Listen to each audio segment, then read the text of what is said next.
of you, our uniformed officers, our brave force responders, our detectives, the dogged investigators you are, and to our dedicated civilians, partners, and friends, please know how grateful I am to all of you. Last week, our city was once again on the world stage, and your civic mindedness and collaboration showed everyone why this is the best city with the best people anywhere. You should all be incredibly proud, and you should know how truly proud this city is of all of you. New York owes you a debt of gratitude, and we are honored to have you with us today. And now I'd like to introduce the mayor for the city of New York, Eric Adams. Thank you so much for your powerful words. And, I also want to personally thank the police commissioner on that day last week when she texted me early in the morning. After our morning briefing, I started to get dressed and leave Gracie Mansion, and then I said, Donna, you have COVID, where are you going? And it was only after the first hour or so of her constant communication, knowing I was going through anxiety of not being there on the ground, that she kept me updated. And I watched the unfolding of the professionalism that comes with not only the police department, but this city. I saw the videos of the passengers helping their fellow New Yorkers as they left the trains. I saw the notifications of a dangerous truck in our community and the detectives and police officers going to do the grid search to identify that truck, placing us all at ease.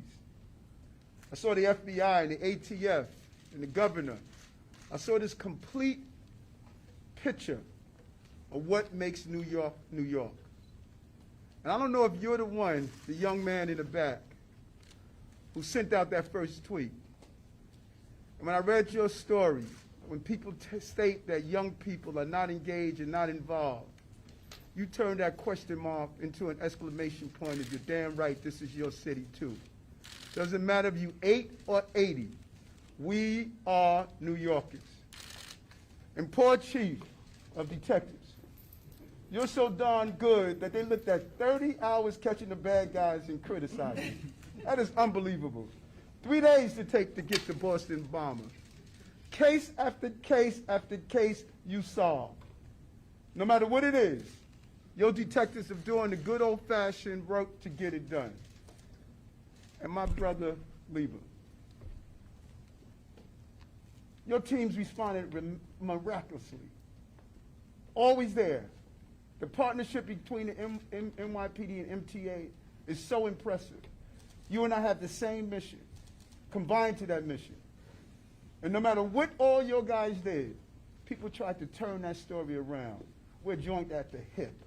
We're going to make sure our system is safe. And I'm proud to serve with you every day as we do it together.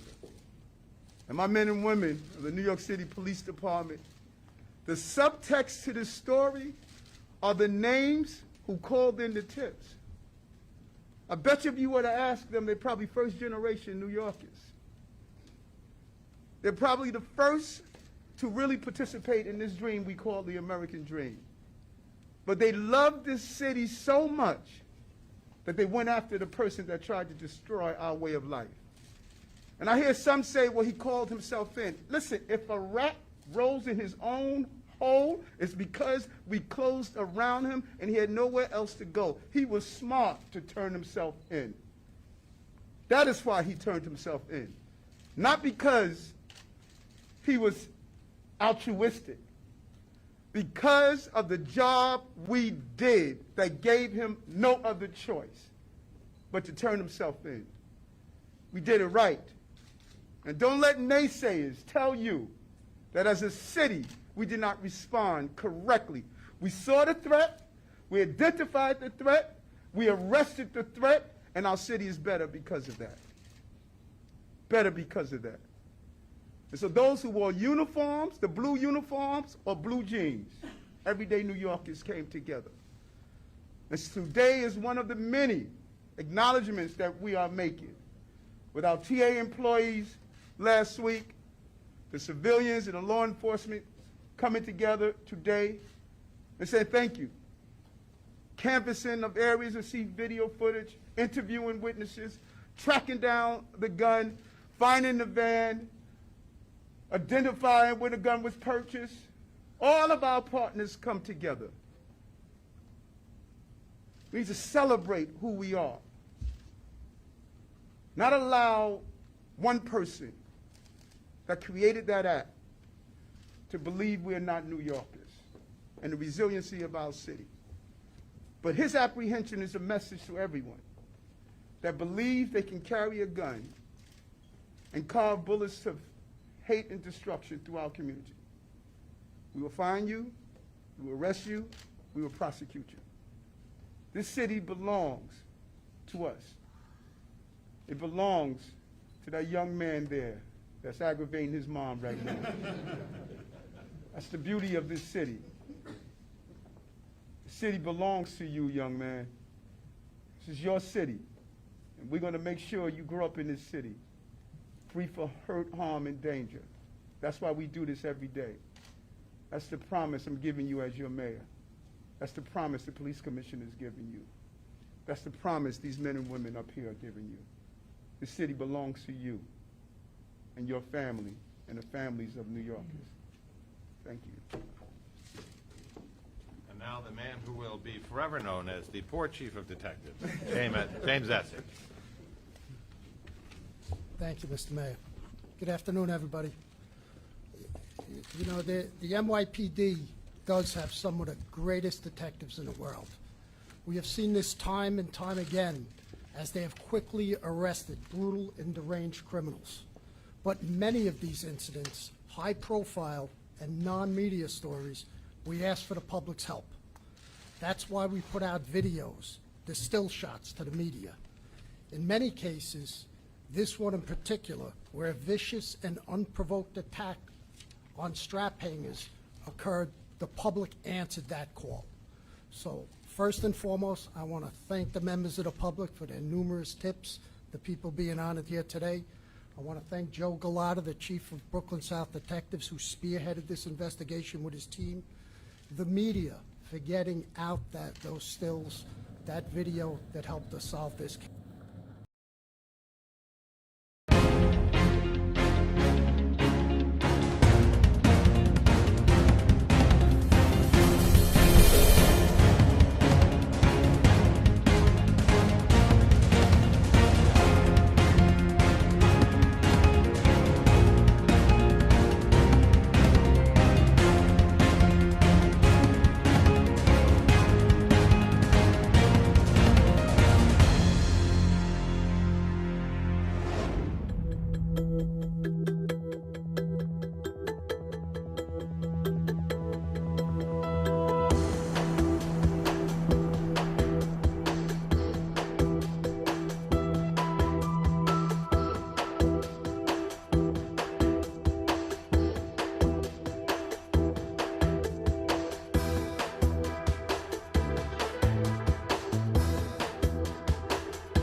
Everyone continuing to join us all here in real time as we are giving you really the top stories and headlines from all over the country right now as you're taking a live look here at Nashville as everything is quiet right now, but I could imagine come this weekend, it will be anything but on this street here. I hope everyone is having a great day so far. We appreciate everyone continuing to join us all in real time. Live look at the Capitol right here. Great shot of that, but it was a scary situation yesterday. We'll get into that in just a bit. But hi, everyone. Mike Pace here. Thanks so much for joining us here today on Live Now from Fox. We really appreciate giving you these top stories and headlines from all over the country. And let's go to the Capitol there to really talk about this update that was happening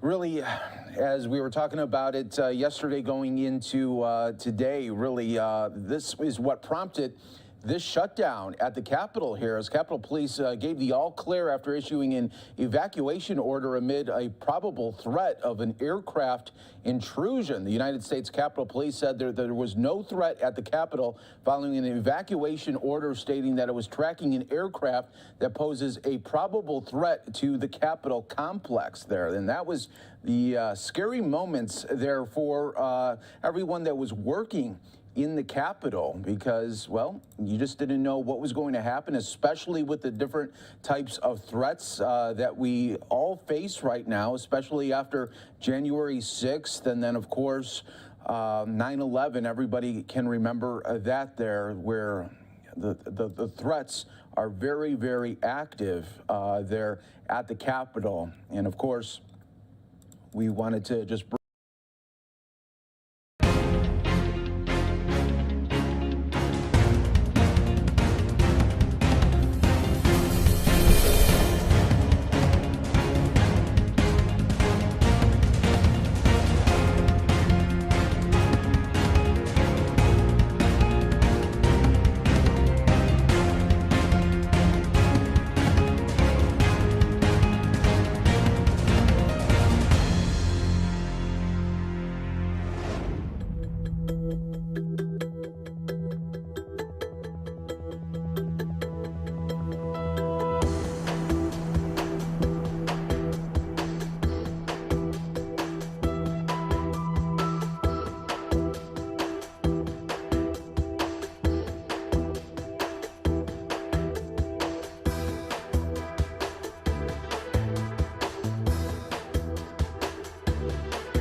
2001 was bound for the U.S. Capitol. A plaque honoring those who died on that flight hangs inside the Capitol. Tonight's incident was far from the first time that officials ordered a mass evacuation of the Capitol because of a potential air threat. This is coming from Chad Pergram, who tweeted this out yesterday. The most dramatic example of officials evacuating the Capitol came in June of 2004 as the casket of President Reagan was about to lie in state.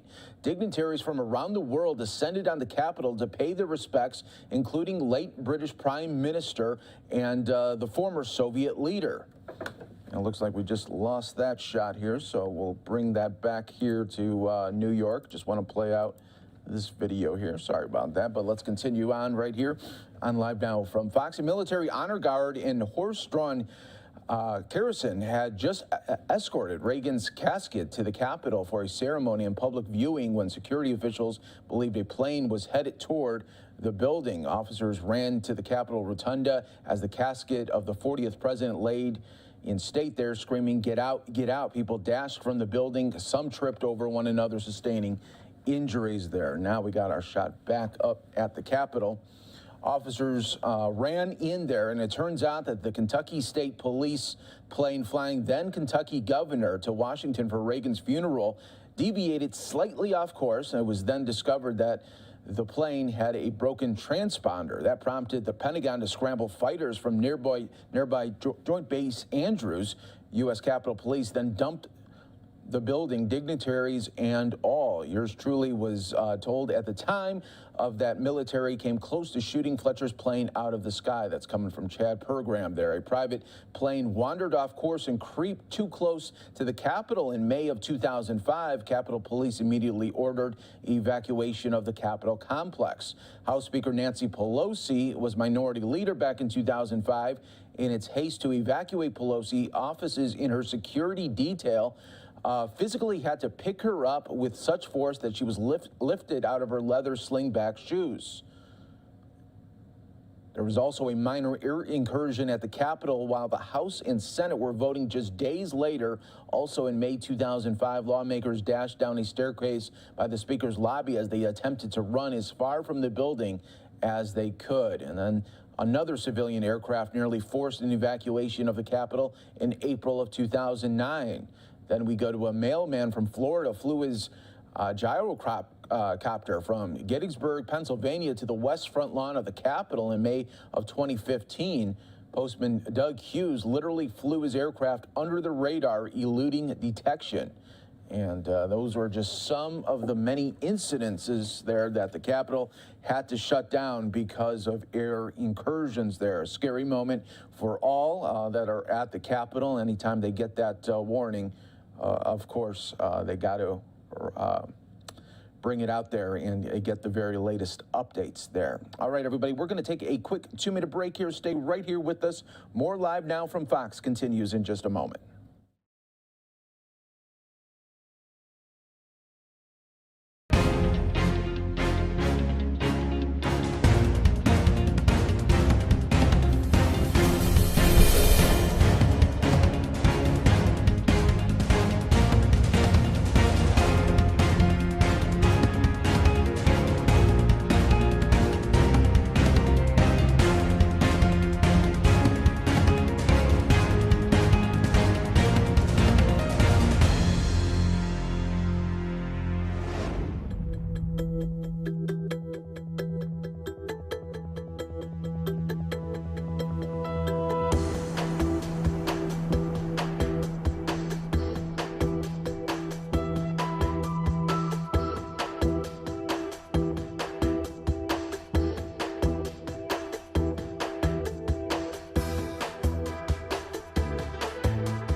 Early here in the morning as we bring you top stories and headlines from all over the country. Live look at the White House. Great shot of that this morning as President Biden will be up in the air later today. He's actually heading to Oregon and then Seattle. He has a DNC event later tonight in Seattle, and then Oregon he's going to be talking about infrastructure and much more. He's also expected today to talk about more aid being sent over to Ukraine there. So we'll be getting an update on that. It looks like another $800 million package is going to Ukraine in the form of weapons and artillery to help the Ukrainians fight in that war that has now gone on for more than 50 days there. So we'll be definitely keeping an eye on that. I want to go out to my colleague, Andrew Kraft, yesterday had an interview talking about DeSantis versus Disney, the Florida showdown that continues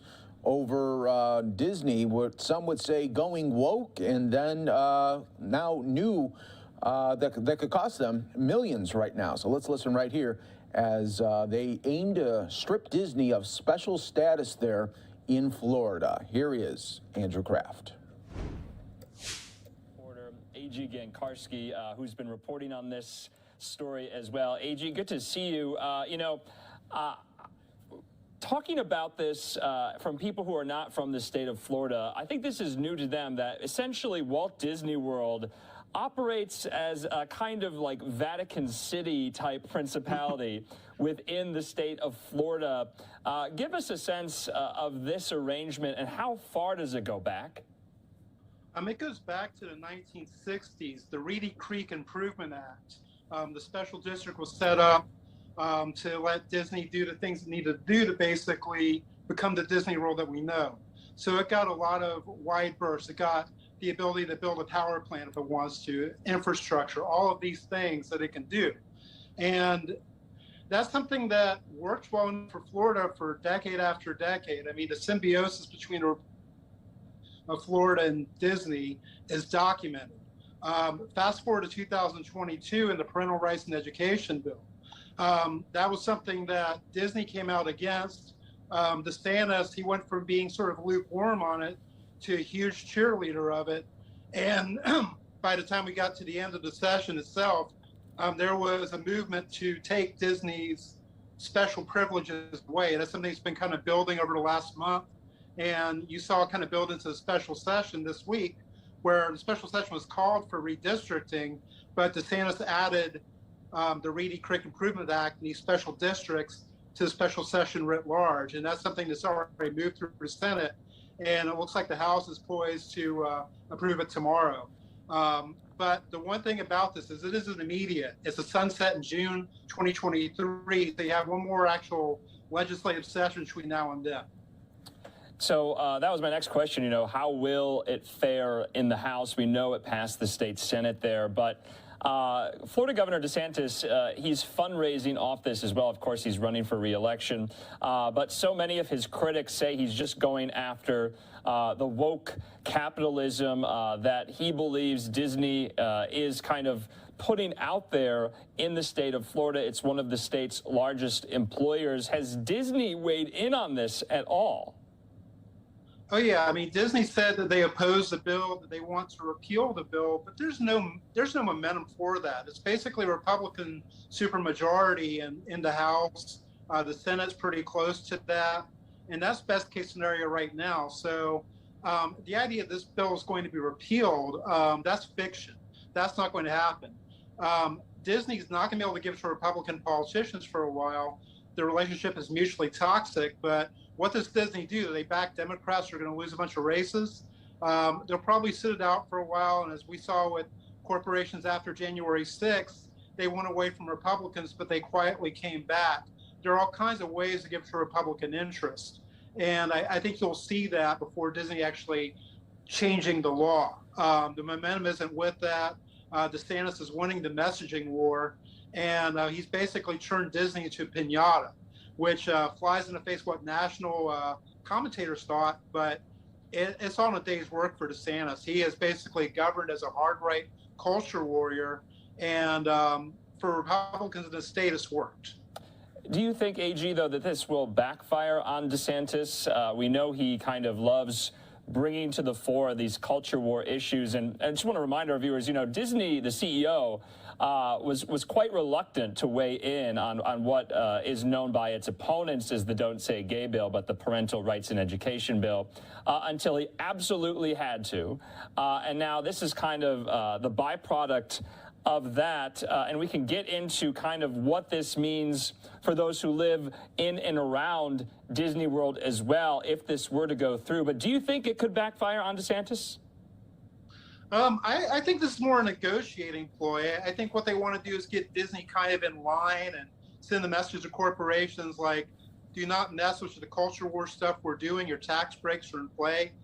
Disney is not the only corporation in the state that benefits from state support with tax breaks and other benefits. So, this is a relationship that Disney ultimately would like to preserve. I mean, you see like Colorado recruiting Disney World. That's not realistic. Disney and Florida are yoked. Right now, they need some marriage counseling on this bill, but it's something that will work out because the stakeholders have to make it work out. And whether DeSantis backs down on this or not, rhetorically, it's not going to happen in the near-term future. But when it's be 2023 and they're looking at the sunset of this district being imminent, I don't see this legislature being able to pull that off in a way that is coherent. So this could be one of these kick the can down the road type deals that we see so often in politics, especially when these culture war issues come up. Yeah, AG, my point about the backlash is there is kind of this underlying level, kind of a second-tier issue that this would create for some Florida taxpayers, especially in the counties that surround Walt Disney World, because Disney has a $2 billion bond debt. And so essentially, if their special status is stripped, that burden would go, from what I understand, to the Florida taxpayers in these surrounding counties, possibly raising their property taxes to make up for it. What do you think and what do you make of the argument that essentially, the taxpayers are on the hook for Disney's debt after this? Well, I mean, if it went through like that, possibly, but it's not going to go through like that because there are too many stakeholders and there are really too many competing interests. It's not as simple as saying, okay, this is done, Orange and Osceola, you're on your own with this debt. It's just simply not going to work that way. What the legislature did was basically a statement of intent. They intend to sunset it, but you're going to have a different legislature in 2023. So, they could extend it quietly. They could come up with ways to restructure it. You can see a lot of noise and very few material changes in the end. Right now, this is scary and this sounds apocalyptic, but this is really an aspirational thing right now more than something that is guaranteed to happen, even if it does pass the House as we expect in the next 24 hours. AG, I just want to read from your piece online today, quoting Governor DeSantis. He said, Disney has gotten away with special deals from the state of Florida for way too long. It took a look under the hood to see what Disney has become to truly understand their inappropriate influence. Are you confident that the relationship can be repaired in the state of Florida between Tallahassee and between Disney World? Yeah, it will in time. It won't during this election cycle because obviously the governor is very devoted to this culture war messaging. Disney and all they represent make a convenient target. But this isn't a situation where Disney will leave the state. They will find a way to reconcile. It's going to take a little bit of time, and it's going to happen over the course of the fact of decoupling Disney from the special district and assigning its responsibilities to these counties. Is much harder to do than it is to say.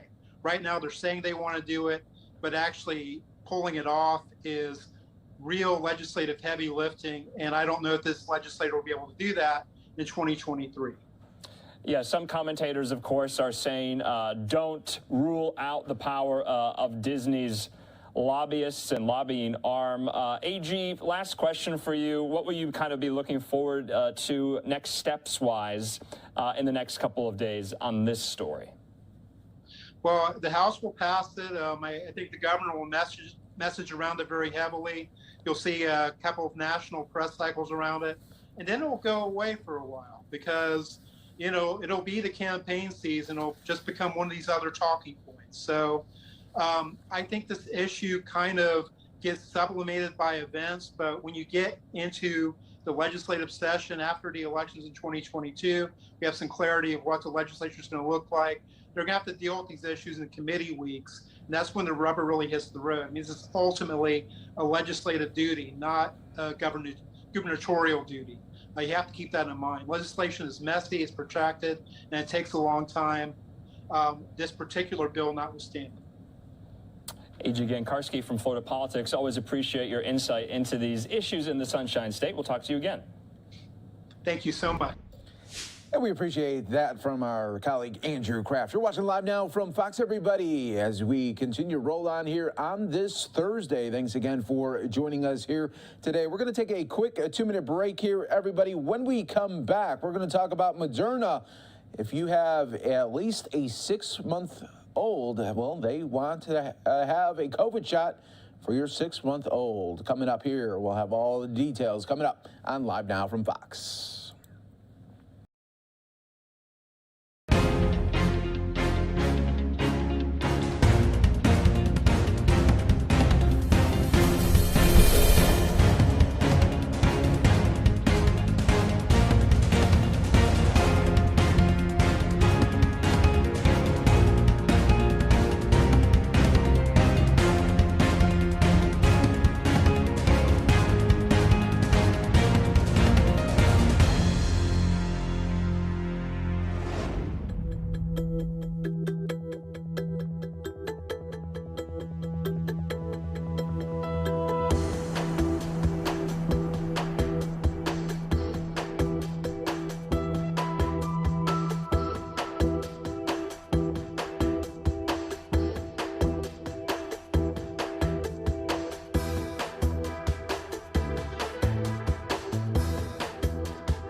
We really appreciate you joining us here, giving you really the top stories and headlines from all over the country. Want to take a look here at the beautiful shot of the Capitol there as sunrise is happening in D.C. right there. And there will be 2 hearings today on the D.C. side, so we'll be featuring that for you a little bit later. One of them has to do about the IRS and talking about the potential delays for returns this year for people that have just filed because of the backlog there. So that is one of the hearings that we will feature for you a little bit later here on Live Now from Fox. But I want to go up to some other stories that we are tracking for you this morning here, as Moderna wants COVID shots for kids as young as 6 months old. Moderna, the maker of one of the vaccines that uses the messenger RNA for immune building, says it wants to obtain emergency use authorization for children from 6 months to under 6 years old by the end of the month. Moderna performed pediatric trials during the Omicron variant and saying that 2 doses were about 38% effective in 2 to 5 year olds and 44% effective in children 6 months to under 2 years there. So we'll continue to follow that story here for you right here on Live Now from Fox, everybody. But one of the other top stories that we will be following today, of course, is all about Johnny Depp, as he'll be back on the stand, but this time he will be facing cross-examination from the defense, from the lawyers of his ex-wife Amber Heard. To break it all down here, from some of the highlights from yesterday, just in case you missed it, I want to go out to my colleague Daytona Everett with the very latest on this trial that we will feature for you about 10 a.m. Eastern right here on Live Now from Fox. And for further legal analysis, I want to bring in criminal defense attorney Karen Charrington. Karen, thanks for being with us here on the show. Explosive testimony from Johnny Depp today, kind of recounting and really going into detail about these numerous fights between him and Heard.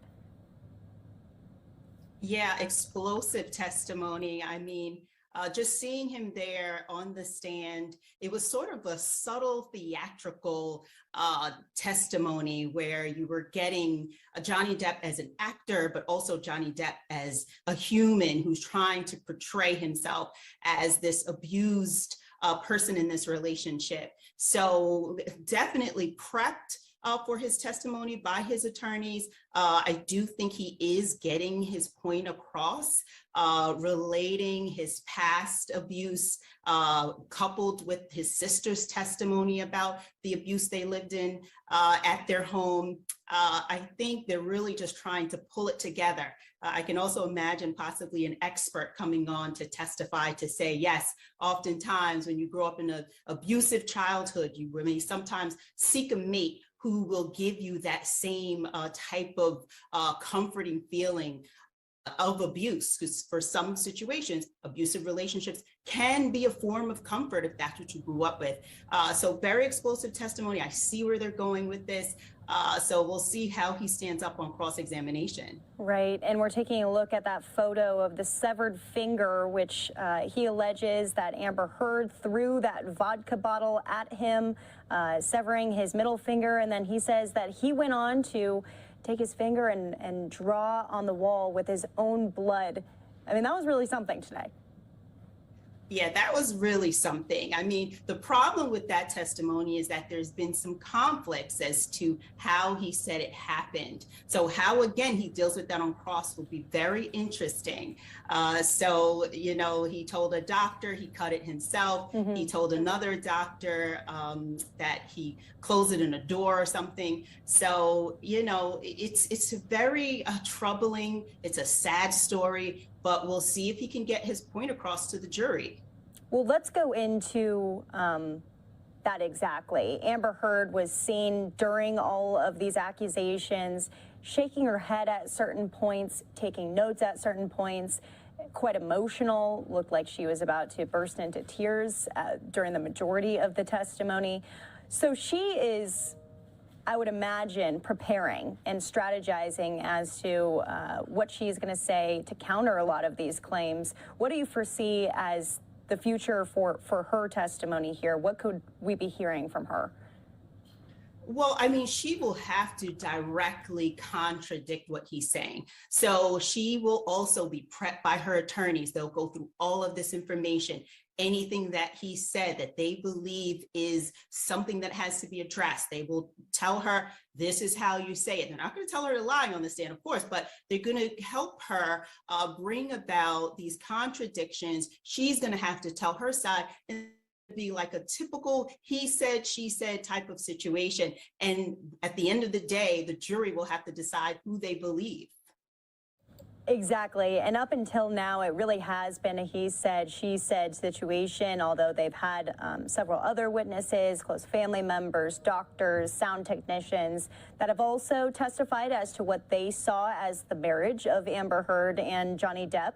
But today we heard audio recordings. So we were actually able to listen in to the way that they both communicated, and it was pretty exposing of both of them. Yeah, I thought so as well. I mean, for me, in watching Amber Heard, and if you're not a fan of her and this is your first encounter, you would see her maybe as a timid, young, quiet girl. But hearing that tape, I said, wait a minute, I didn't see her as being as timid. So again, they're going to try and rope that in to her abusive nature, and that he's just this calm guy who's very passive and just saying, I wanted to walk away. And she's saying, I hit you. So that was really explosive evidence that came in today. So we'll again see how Amber Heard's team deals with that evidence. Yeah. I mean, I talk about this every day, but you have two actors who are in the midst of this trial, and Johnny Depp himself, very well-spoken, very calm, cool, and collected in the way that he is describing these stories from the past. What do you make of all of the theatrics of this? That's what I feel. It's theatrics. And that's the problem, is because he's an actor, what you want to hope is that the jury can separate his actor side with his human side. But for me, I definitely saw the theatrics, the drama, even on direct. I was surprised to see Amber's team allow him to give these colloquies in his answer without, objecting to narration. So it was just full of drama. And I think that's what they may want to portray for the jury to make it even more interesting. But we'll see. And now with Amber as an actress, I can't wait to see what her testimony will be like. Right. Counterclaims for everything that Depp has been saying. As we head into the rest of the week, anything in particular that you are going to be watching inside of that Virginia courthouse? I'll be watching the entire trial. I'm now so glued to it because it's very interesting. I mean, here it's a defamation case. So you see the merging, though, of a domestic violence case, right? Because the jury has to decide, do I believe it was domestic violence? And do I believe that Amber Heard was the aggressor and the abuser? Or do I believe Johnny Depp was the abuser? So there are so many components. You have criminal mixing with civil law. So a very interesting trial. I'll be watching it to the end. All right, Karen Sherrington, thank you so much for being with us here on the show. We'll be watching it alongside you as we don't skip a beat on this. We are all on the edge of our seat, and it'll be something to watch with Amber Heard and her testimony, along with other celebrities to take the stand too. We'll talk to you soon.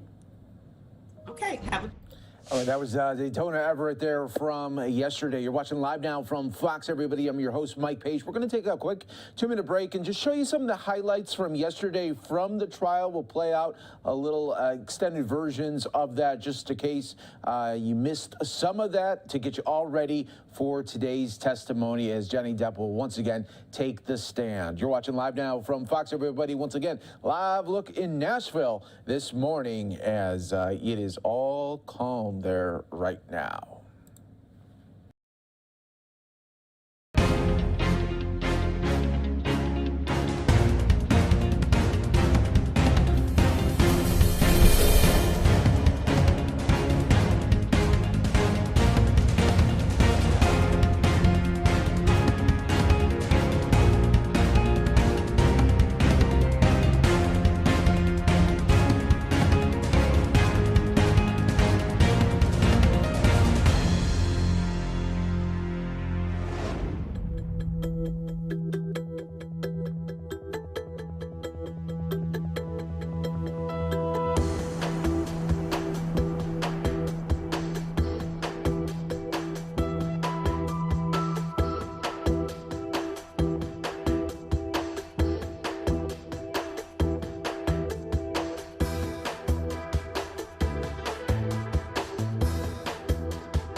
Some of the highlights from yesterday's Johnny Depp on the trial in the defamation. Take care of things of that nature. And why, did Miss Heard tell you why she was staying at the Chateau Marmont? No. Well, I mean, she was clearly upset, and she was irate, and I can't say that it was a bad idea for her to stay at the Chateau Marmont at that time.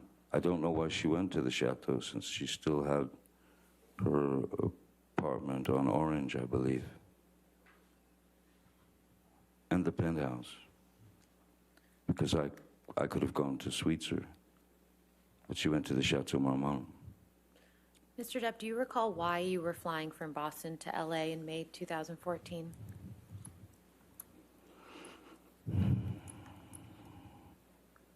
I can't remember if it was a break from the film or if I had finished the film, and that was before we went, well, before I was supposed to go to the island to detox from the opiates. I think Is that I'm about to switch gears, so Okay, if this is a that's- good time for a break. All right. Ladies and gentlemen, we'll go ahead and have our morning recess. Please do not do any outside research and don't talk to anybody about the case, and we'll see.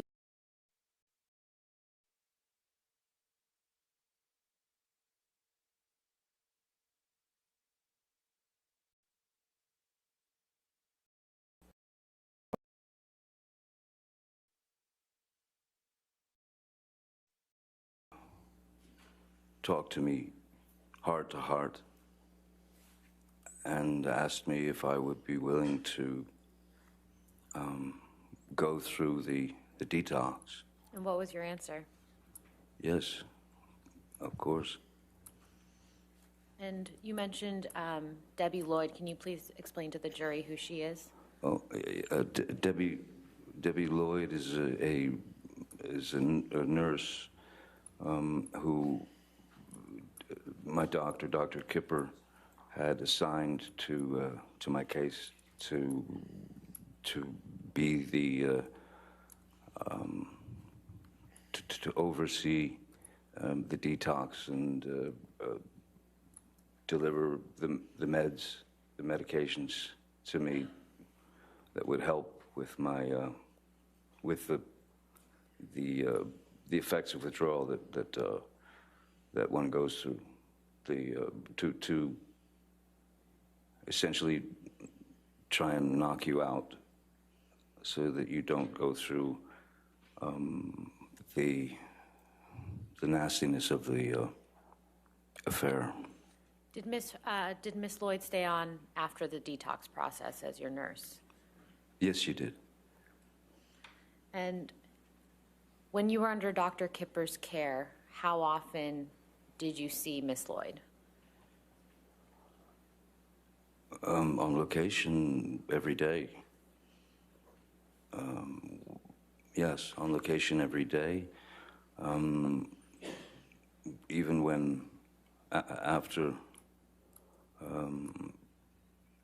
a year or two, I was still seeing her at least on a bi-weekly basis, 2 to 3 times a week.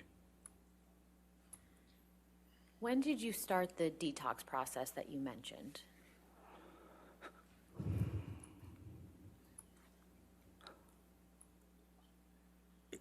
I know that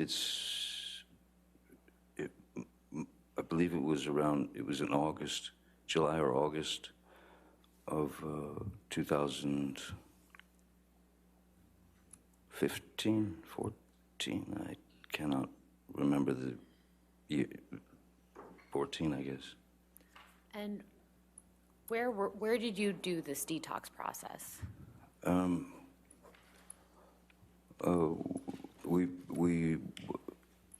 We did the detox process happened on. I have a place in the Bahamas. I'm never comfortable saying this, but it's an island.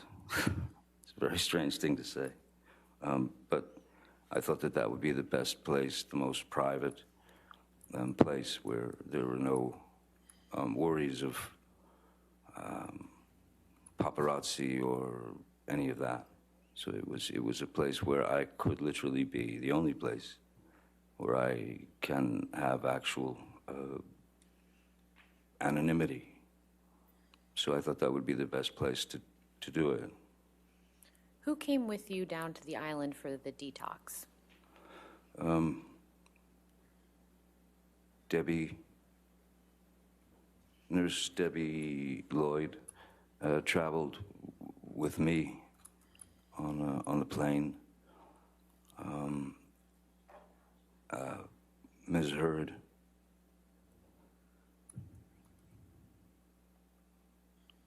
And I believe that was it on the plane to go to the island for the detox.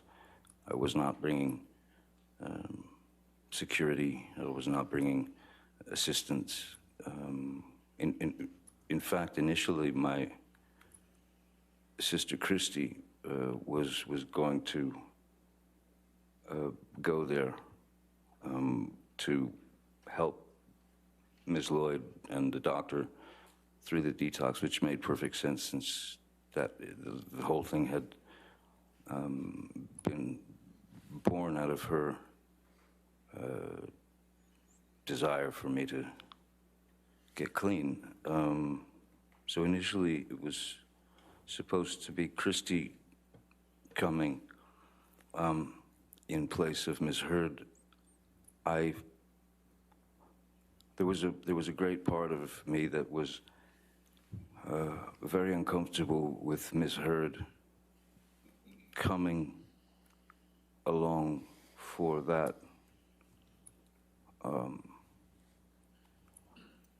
detox, because as things could fluctuate very rapidly in our relationship,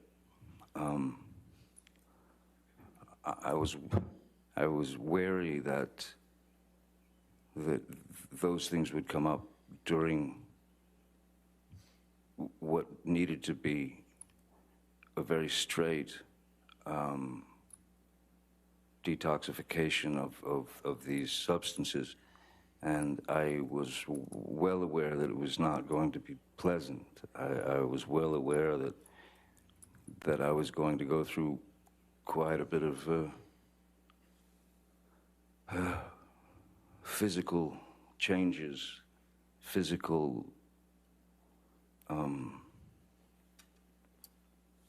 yes, I was afraid that it would be too much for her, and I also felt that she might be too much for me at the time. So then why did Ms. Heard come down to the island with you during the detox process? She insisted. And she switched places with Christy. Could you please describe for the jury, Mr. Depp, what it feels like to go through a detox from opioids? I would say the best way to describe it is it feels like it feels like the inside of you, the very inside of you, is trying to escape the body. So it becomes obviously very physical, and so therefore you'll go into a withdrawal would mean that you would go into you'd have immense cramps in your stomach, your muscles would seize, my body would shake. The pain is like nothing I've ever experienced before. Part of it was, so the best way to explain it, for example, there was a situation that when we were on the island and I was going through the detox, and it was hitting pretty hard at that point. And Ms. Heard had made a deal with Nurse Debbie and Dr. Kipper to stay at their end of the island, and that she would administer the drugs to me, administer the medications that I needed to not go into for lack of a better word, these intense, sharp, painful heebie-jeebies.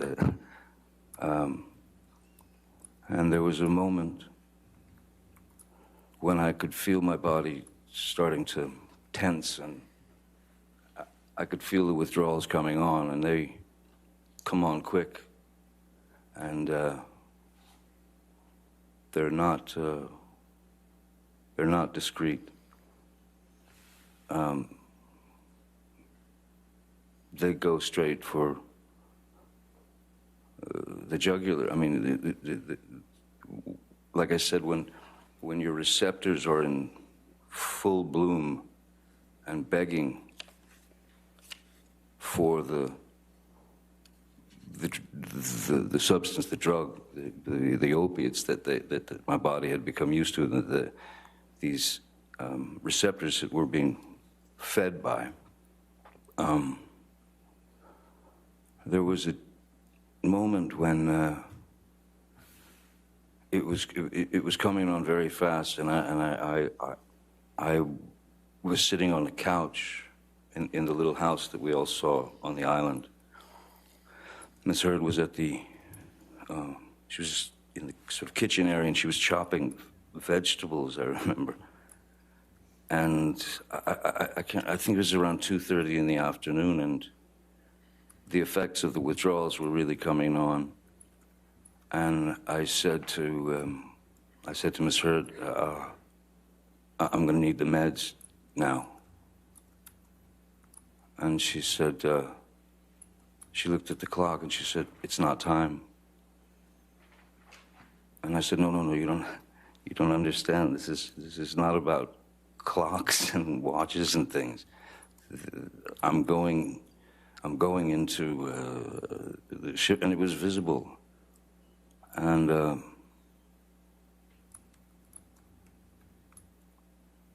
I hate saying this, and I hate to have to admit this, but that was, I believe that was about the lowest point in my life. That was the lowest I'd ever felt as a human being, because I had to say, please, please, may I have the meds, because it's really kicking in. And she was adamant, no, it's not time, it's not time. So in explaining how these withdrawals start to take over your body, when I was begging at that point for the meds, I found that I had sort of rolled off the couch and I was sitting on the floor crying. I mean, tears streaming down my face, begging another human being to please give me the meds that will take this away. And she would not. She was adamant that, nope, it's not time, 4 o'clock. So the only thing that one can do in that situation is you have to trick the body. You have to manipulate your body out away from those, well, you have to trick the body to get away from the receptors. So the only thing that one can do is you go straight to the shower, and you put it on scalding water, and you stand underneath the scalding shower, and essentially you're burning the top, your skin is burning from the heat of the water. And what that would do is it would trick the nerves away from the receptors, because they had an immediate problem that needed to be dealt with. the nerves. So what it does is the scalding shower would reverse those nerve endings, and they would go up to the top of the skin because there was a problem there. So that's how I was able to bypass those withdrawal symptoms at times. It doesn't fully take them away, but what it does is it tricks your body into thinking that there's something going horribly wrong on top, so it keeps them away from the receptors. After that, I had a conversation with Nurse Debbie and with Dr. Kipper, and I said, I don't believe, I told them that she had denied me the meds when I was in need, and then I told them that I don't think that this is going to work here anymore. I think we have to leave the island, and I need to be, she can't be with me while I'm going through the rest of this detoxification. So I told them we should leave the island. I asked them if they understood what I was doing, and they did. So we went back to Los Angeles, and then I asked Ms. Heard if she would please allow me 5 days, 7 days, whatever it took to get finished with the rest of this horrific detox and the pain. Did Ms. Heard give you that time? She did, reluctantly, yes. I was immediately accused of throwing her out. I was accused of abandoning her. I was accused of not appreciating all that she had done to get me to this point where I was, which was kind of an interesting argument for me. I begged her, please, can I get a place at the Beverly Hills Hotel? I'll get you and your friends a bungalow at the Beverly Hills Hotel where you can all stay together and have a grand old flag. You can have fun, you can do whatever you want, and you don't have to sit around Mr. Shaky. And she wasn't happy about it, but it was very necessary. So she did eventually leave for about five days or so, and I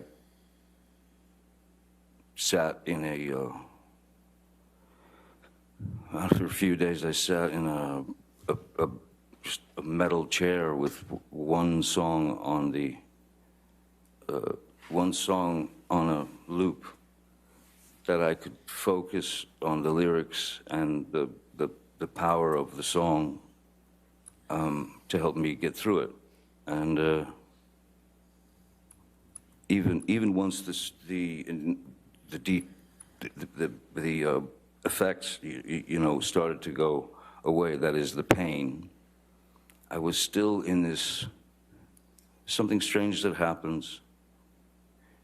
You feel electricity in your body.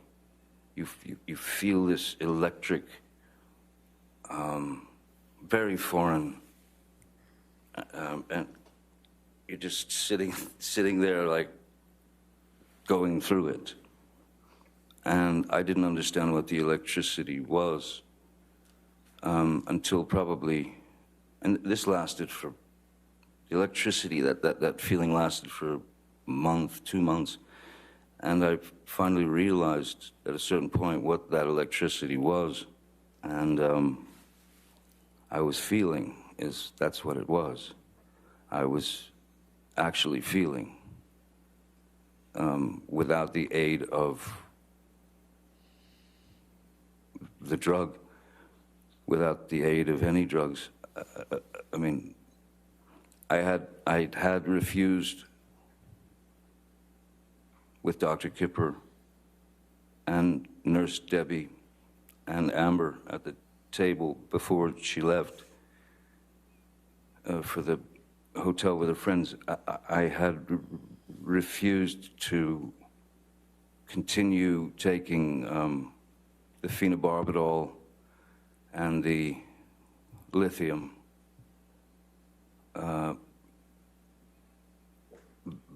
because to me it was just another drug in the way. It seemed like it was just another hurdle to get over. And that was just some of the highlights from yesterday. Johnny Depp on the stand there in the defamation trial, really talking about his drug abuse there in the past and trying to overcome it the best way he could, going to his private island in an effort to try to get clean there. Of course, we will have full coverage for you later today as he will be back on the stand, and you won't miss anything. We'll also have a special stream on our YouTube just dedicated to that. We'll play it out from the beginning all the way to the end, just like we have been doing the last couple of days right here on Live Now from Fox, everybody. I want to go worldwide right here, show you out there in England right now. They are celebrating the Queen's birthday as she has turned 96 today. We're going to take a quick 2-minute break. As you can see, they are launching off the cannons to celebrate her birthday. We'll be back in just 2 minutes.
Fox, my hometown, Chicago, right there, showing off the morning sky right there. Still looks very, very cold, though. We'll get some temps from across the country in just a little bit right here on Live Now from Fox. But our next story, I want to go out to the very latest on what's going on in the whole Alec Baldwin saga there on that Rust movie set shooting, as now fines have been put for the production company. So what's that mean for Alec Baldwin going forward here as this investigation continues? Let's listen right here on Live Now from Fox.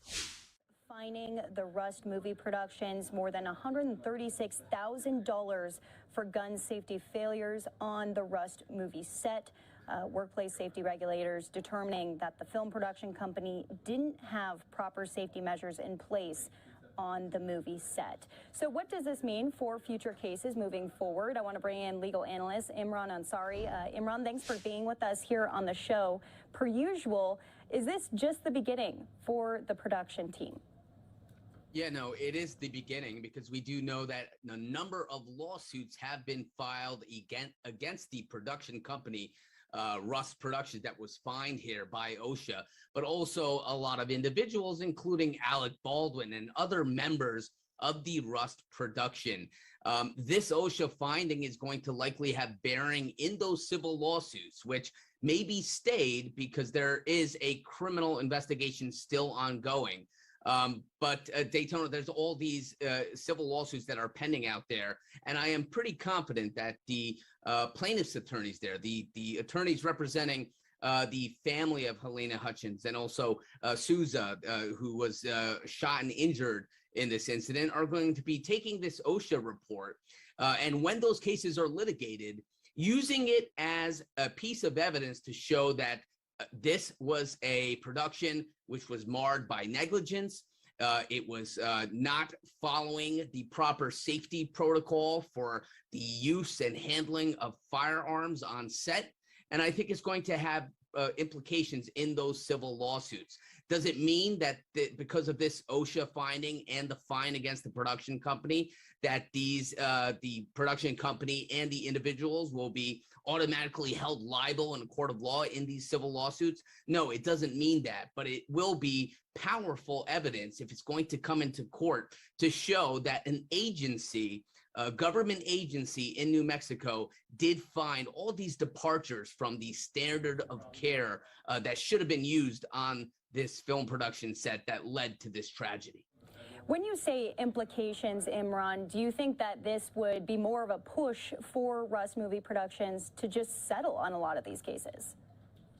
Yeah, no, absolutely. It's going to be certainly those attorneys who are defending that production company and some of these individuals are going to be looking at this finding and assessing whether it may be more wise to settle with the family and the plaintiff rather than a drawn-out, protracted legal battle. Of course, there's going to be other considerations that go into that, such as indemnity, meaning, agreements between the various parties as to whether one party would indemnify or cover the liability if there's an incident like this. And then, of course, there's insurance policy considerations. These movies, any movie production and production company has a ample amount normally of insurance to cover any liabilities that may arise on set. So I am certain that there is a production insurance policy covering this, and then it's going to be assessed whether settling through that insurance policy with these family is the wise move or whether they're going to litigate it. Interestingly enough, though, Daytona, is that the legal team for Alec Baldwin they're using this, or they're toning it as exoneration. A statement was released in which they're saying that the OSHA report exonerates Alec Baldwin. They're saying that because in the report, although he's named, they do specify that he was really in charge of script writing or script changes and also the creative aspects of things. So I'm sure they're going to be using that in their defense of all these lawsuits that have been filed. Right, that was going to be my next question, because a lot of the blame obviously being shifted on the production team here, but we've seen lawsuits against Alec Baldwin himself too. So do you believe that any of those lawsuits will be successful against Alec Baldwin himself? Yeah, I think the discovery phase of those cases will bear out. I don't think that the plaintiffs who have brought these lawsuits are going to necessarily, because of this OSHA report, agree that he had no liability here. I expect that they're going to keep him in the case, they're going to litigate it, and we're going to see whether his attorneys are able to extract him legally from these lawsuits. But I imagine there's still going to be a lot of litigation to follow this OSHA report. For people who haven't been following this story quite as closely, I just want to highlight some of the failures that they're noting on this. They say that they didn't address 2 previous gun misfires on set. They didn't follow up on documented gun safety complaints from many of those crew members, and they didn't have a developing process to ensure that no live rounds were used on the set as well. And I think there was a pretty amateur person who was the armor on the set as well, and general lack of gun safety training and safety meetings here. So many of these lawsuits are coming from members who were there on the set when it happened. Yeah, no, absolutely. It's not only the victim's family and the individuals who were injured. It's the people who are on set who are crying out and claiming that it was an unsafe workplace to begin with, and that they are also plaintiffs and they were also damaged by what happened here. So it's going to be very interesting to see how all these lawsuits play out, especially after this OSHA finding in New Mexico. Okay, so this was a $136,000 fine, which was the highest that it could be. Is that pretty normal, or is that just for New Mexico? Well, you have to consider that OSHA is a government agency. They don't have the ability necessarily to levy, large fines. And, I would expect that this is typical in New Mexico. This was the max we heard from that individual who was from the OSHA agency in New Mexico, that this was the max under their state's guidelines. But OSHA fines typically are not exorbitant. Where you're going to see the real damages or real compensation is going to be through those civil lawsuits. And again, they're going to be looking to this OSHA finding and citing to it throughout those lawsuits to say that, look, here a government agency found that there was negligence and departures of the standard of care on set, and that's why you should fine for the plaintiff. All right. Imran Ansari, thanks so much for being with us here on the show. We'll be watching this as it continues to develop with all of these other lawsuits in the books for the Rust Movie Productions and for Baldwin himself. Thanks for breaking it down. That was our Daytona Everett breaking it all down there right here. I'm your host, Mike Page. Thanks so much for joining us here on Live Now from Fox, bringing you top stories and headlines from all over the country. And one of the big ones here is, what a week it has been here for mask mandates on planes and really transportation. Earlier this week, there was a federal ruling that blocked that, said it didn't have to happen. And then you saw these viral moments here on planes where people celebrating, hearing about the news that they didn't have to wear their masks on planes. Now the DOJ decides 2 days later that they are going to now appeal that ruling here. And to get the very latest here on all of that news, let's go out to Fox 5 Atlanta's Mark Teichner with the very latest here. Mark, yeah, this is a lot of curveballs being sent people that just want to go on planes or trains. Yeah, it's certainly a confusing situation. What's going to happen now is, because the Department of Justice has decided to appeal this ruling, the decision will be made by the justices who are in the building behind me. We are talking about the 11th Circuit Court of Appeals.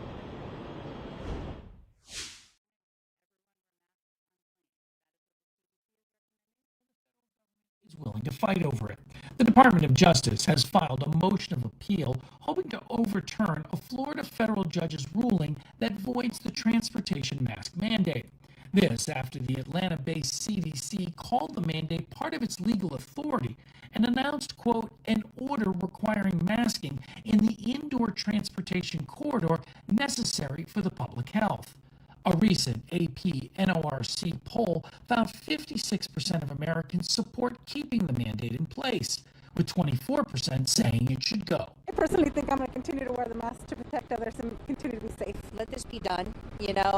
People are tired of it. The DOJ could ask the Atlanta 11th Circuit Court of Appeal to immediately reinstate the mask mandate while the case is being reviewed. Now the position is masks will be optional this evening for all crew and passengers as well. That would force passengers who've been told they can ditch the masks to put them back on again. I hear this a lot when I talk to voters. There's just overall confusion, has been overall confusion for quite some time.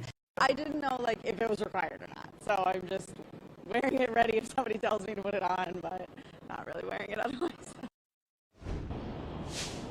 Yeah, and the mask mandate at this point is not being enforced, at least on the airplanes. Obviously, there are some regional metropolitan transit authorities that still have them in place. We do not have them here in Atlanta. And if you're wondering how this is going to play out here within the Court of Appeals, it'll likely be assigned to a 3-panel judge.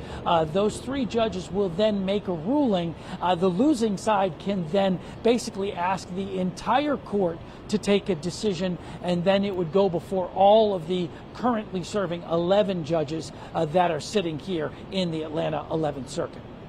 Yeah, Mark, a lot of criticism, too, is being put on the federal government for this rollout here, the way that it was all rolled out and really talked about here as it continues to now play out in court there. So it's going to be something to see just how this all plays out. And, you know, if they have to go back to masks, what's that going to do for the airlines that, you know, for a lot of them, they didn't want this mandate to be happening anymore. Yeah, well, you might recall that it was the airlines who might have been the ones who jumped the gun. I mean, as soon as they were given the authorization, they were the ones who decided that they weren't going to continue enforcing the mask mandate. So if there's been some criticism specifically from the flight attendants, it seems to be more directed at the airlines themselves for not giving some kind of grace period and immediately going forward with the elimination of the mandate. That being said, you can imagine the confusion it's going to place on all of these passengers who for the last couple of days have been told, hey, you don't need to wear a mask if you don't want to wear a mask, to then be told, no, you got to put the mask back on. You might have some pretty angry customers in the skies, and that's one of the reasons that these airlines have been against this mask mandate, because they say their flight attendants shouldn't be the ones who are enforcing this. Absolutely, yeah. So it'll be really something to follow there. Mark, thanks so much for breaking it all down for us this morning here on Live Now from Fox. We always appreciate it. Thanks again. No problem. And a live look right now at the White House, where President Biden will be going to Oregon today, and then later Seattle. Will have full coverage for you on that a little bit later on Live Now from Fox. Let's take a quick 2-minute break here and reset things.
Welcome back, everyone, here to Live Now from Fox as we continue to bring you top stories and headlines from all over the country. Live look at the Capitol Hill here. What a difference a day makes. Yesterday, we had the evacuation there of the Capitol complex because of Capitol Police says that there was a plane in the air that they did not recognize, so they pulled everybody out of there. It turns out that it was parachuters from the Army that were participating in the Nationals Diamondbacks game. So a little bit of confusion there yesterday late evening at the Capitol, and there is going to be an investigation that all plays out there. Nancy Pelosi already has said that. She was quite displeased about how everything was rolled out yesterday, so we'll be definitely keeping an eye on that for you right here today on Live Now from Fox. Just before we went to the break, we were talking about the DOJ, talking about the mask appeal here that is going to be happening for the mask mandate. Our very own Andrew Kraft had a little bit more of a breakdown of it as well. Let's go to that right here on Live Now from Fox. Welcome back here to Live Now from Fox on this Wednesday night. Well, the CDC has asked the Department of Justice to proceed with an appeal in the federal mask mandate on public transit. Remember that Florida judge struck it down on Monday, and frankly, chaos has ensued ever since. Joining me now to talk about the legal particulars of this is legal expert Andrew Cherkosky. Andrew, good to see you. You know, my main question in all of this is if the CDC thinks the public health emergency persists, and it is, in fact, an emergency still, why have they not issued an emergency stay in the order, essentially, putting the masks back on travelers on public transit? Well, we saw travelers really rejoice on aircraft on Monday, didn't we? The ones who were flying, taking off their masks in the middle of flight. And so the question now, with this judge having declared the CDC's efforts to enforce masking on planes to be unlawful, what can the CDC do to fight that? So now they're saying that they want the DOJ to take it to the appeal court to challenge it.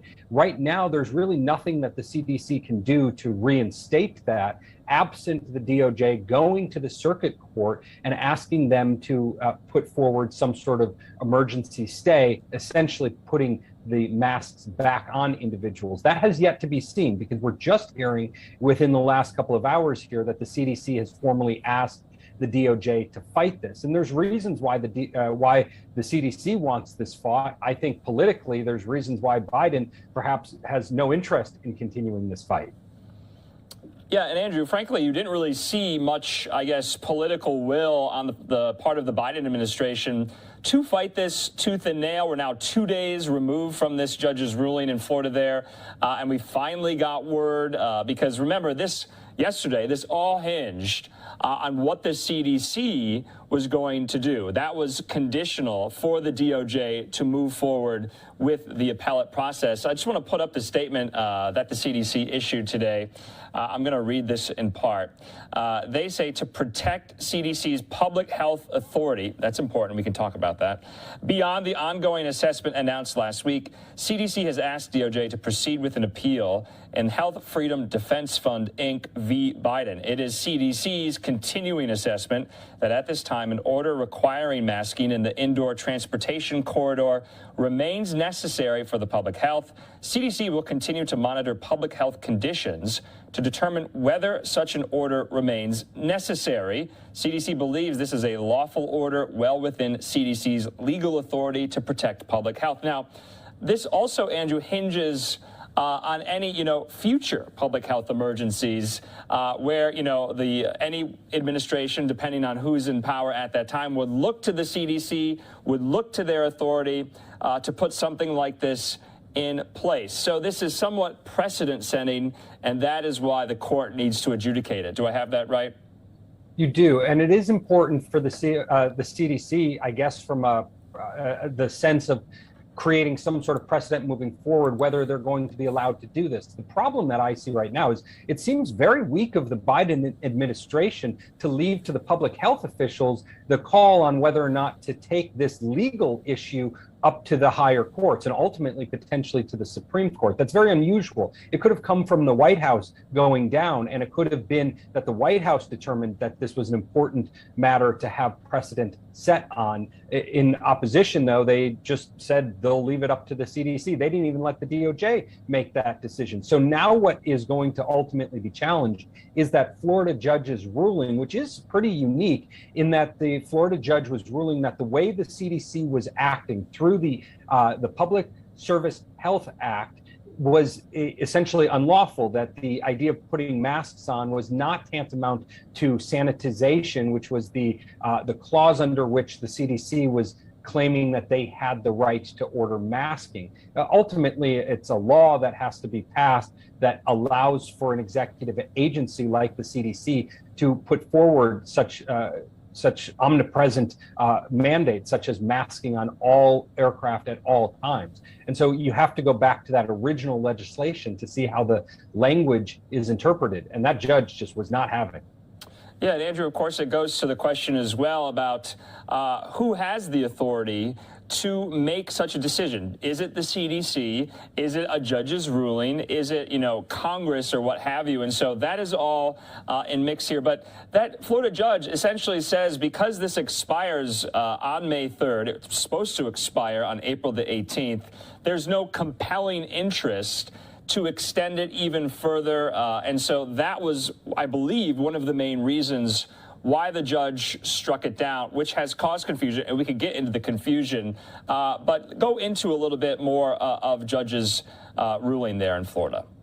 Well, the judge's ruling does not actually do a whole lot of commentary on the effectiveness of masking or whether or not the CDC is well informed in their decision to claim that masking is a way to stop the spread. Instead, the judge focuses on the law. And just a bit of a civics lesson, in order for the government to be able to order civilians to do something, there has to be a law passed through legislation that allows that enforcement of the law to take place. And when Congress passes a law allowing the CDC to put forward such strong mandates on the entire citizenship of America, you have to look at whether the law ultimately is lawful or is being interpreted lawfully. And so there's this Public Service Health Act or Public Health Services Act that was passed quite a long time ago that essentially allows the CDC to put in place certain types of mandates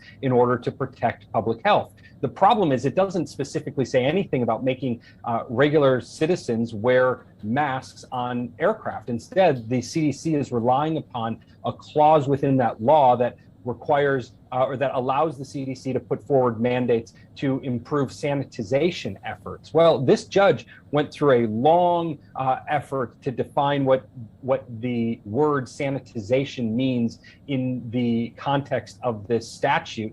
And she believes that it deals with the sanitizing of property and kind of the cleaning of it. Has nothing to do with the wearing of masks. Now, obviously, the federal government disagreed with that, but she went on, and it wasn't just about that. It was also about the fact that the CDC's implementation of this mandate was done without allowing for public comment, which usually takes several weeks to happen. So lots of different reasons why this judge determined this to be unlawful, and it does not have anything to do, in my interpretation, with the impending expiration of it, or with the fact that many people claim that masking isn't all that effective.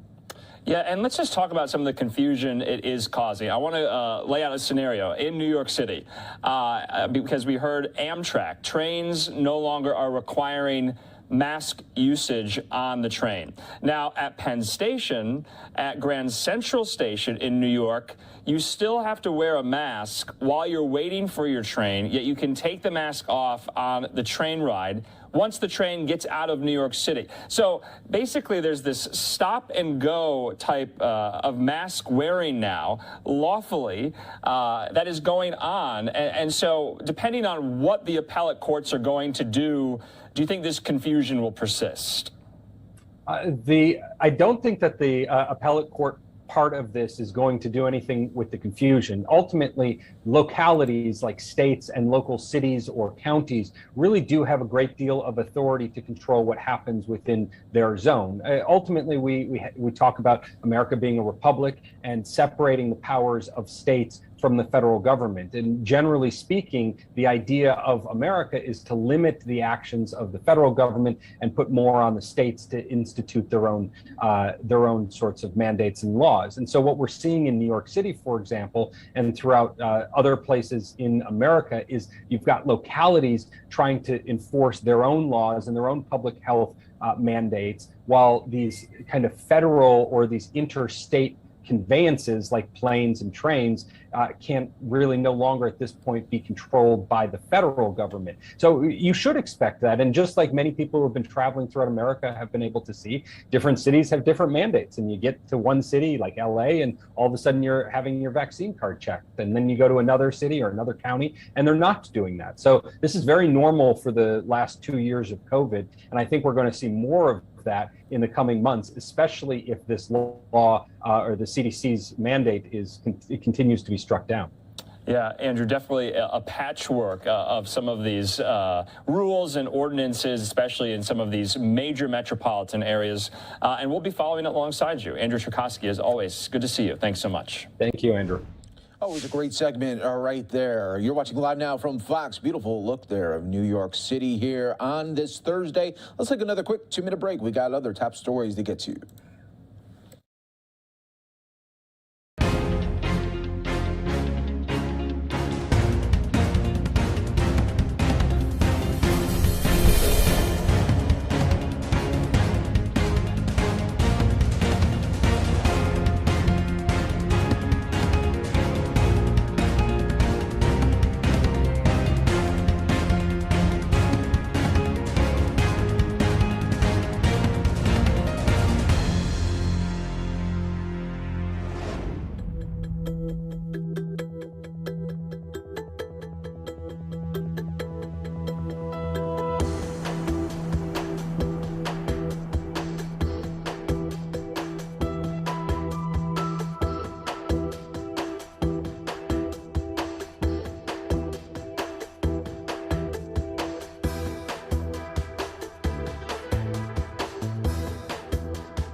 Briefing from yesterday, talking everything from Ukraine aid to the latest in the mask mandate appeal and so much more.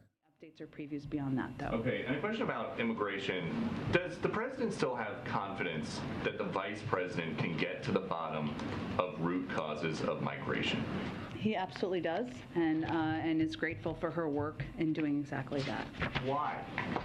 Why does he have confidence, or should I give you an update on a couple of the things we've done? Well, what gives the president confidence when he sees that March 2022 has 28% more migrant encounters at the border than March 2021 when she got this assignment? Well, you asked me about root causes, right? So let me address that first, and what the vice president and other members of the administration who've been working with her have been doing. doing. So we've been working with source and transit countries in the region to facilitate the quick return of individuals who previously resided in those countries, as well as to stem migration in its state. Some of that is getting agreements with partner countries on migration-related matters, and that's something that the Vice President has been deeply engaged with. I'd also note that Secretary Mayorkas, who of course has worked with her on this, traveled to Costa Rica recently, where he joined the President of Costa Rica in announcing a bilateral migration agreement outlining our shared commitment to both manage migrant flows as well as promote economic growth in the region. And we also are maintaining a close partnership between the government of Mexico and the United States to stem irregular migration. So what addressing root causes means is working with countries in the region to take steps to have partnership, be able to have people sent back to the region as needed. And then the last one on this, is the president, or are you guys having discussions with advisors about delaying the removal of Title 42? Well, I would again remind everyone, because you gave me the opportunity, so thank you. Title 42 is not an immigration authority. I will get to your question. I promise, Peter. It is a public health authority. Congress gave the CDC authority to make determinations about when it should be lifted. So right now, we are planning and preparing for the end of Title 42 enforcement on May 23rd. But I would say that there are a range. The president agrees that immigration in our country is broken. It's a system that is broken. There are a range of ideas out there in Congress, Democrats, Republicans, others, some who support a delay of Title 42 implementation, some who strongly oppose it. And there are a range of other ideas of reforming our immigration system. This would all require congressional action. We're happy to have that conversation with them.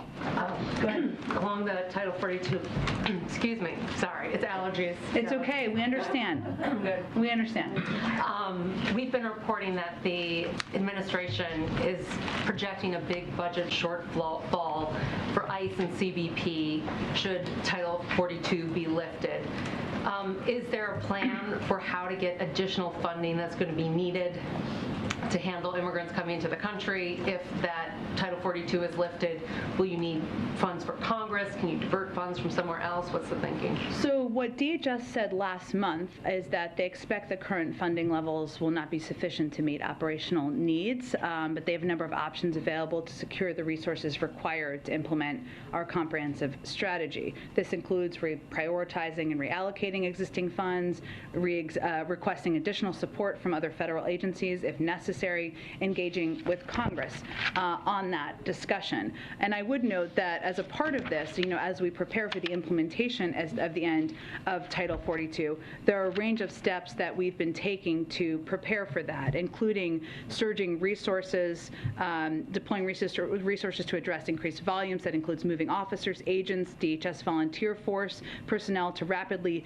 decompress points along the border and more efficiently process migrants. It also entails the deployment of COVID-19 mitigation efforts, including the continued use of PPE, providing the COVID-19 vaccines. It also includes expanding these efforts to cover migrants in CBP custody. So point is, there are a range of steps in this comprehensive plan that I know Secretary Mayorkas is testifying today on the Hill, and I'm sure he'll be testifying more in the future. But what they said at the time when we announced this was that we expect current funding levels would not be sufficient. There are a range of ways to address that, and we're working on exactly that. And if, because we're just about a month away from this being lifted, if the administration doesn't feel like that plan is in place yet, would that be a reason to delay lifting Title 42? Well, we've proposed a plan. So that's a plan that is being implemented. In terms of any ideas to address immigration, including any delay of Title 42, that would require congressional action. So go ahead. More than 3,000 Ukrainians were processed along the southern border, people who had flown to Mexico to try to get into the U.S. That's a big leap over February. That number is expected to increase.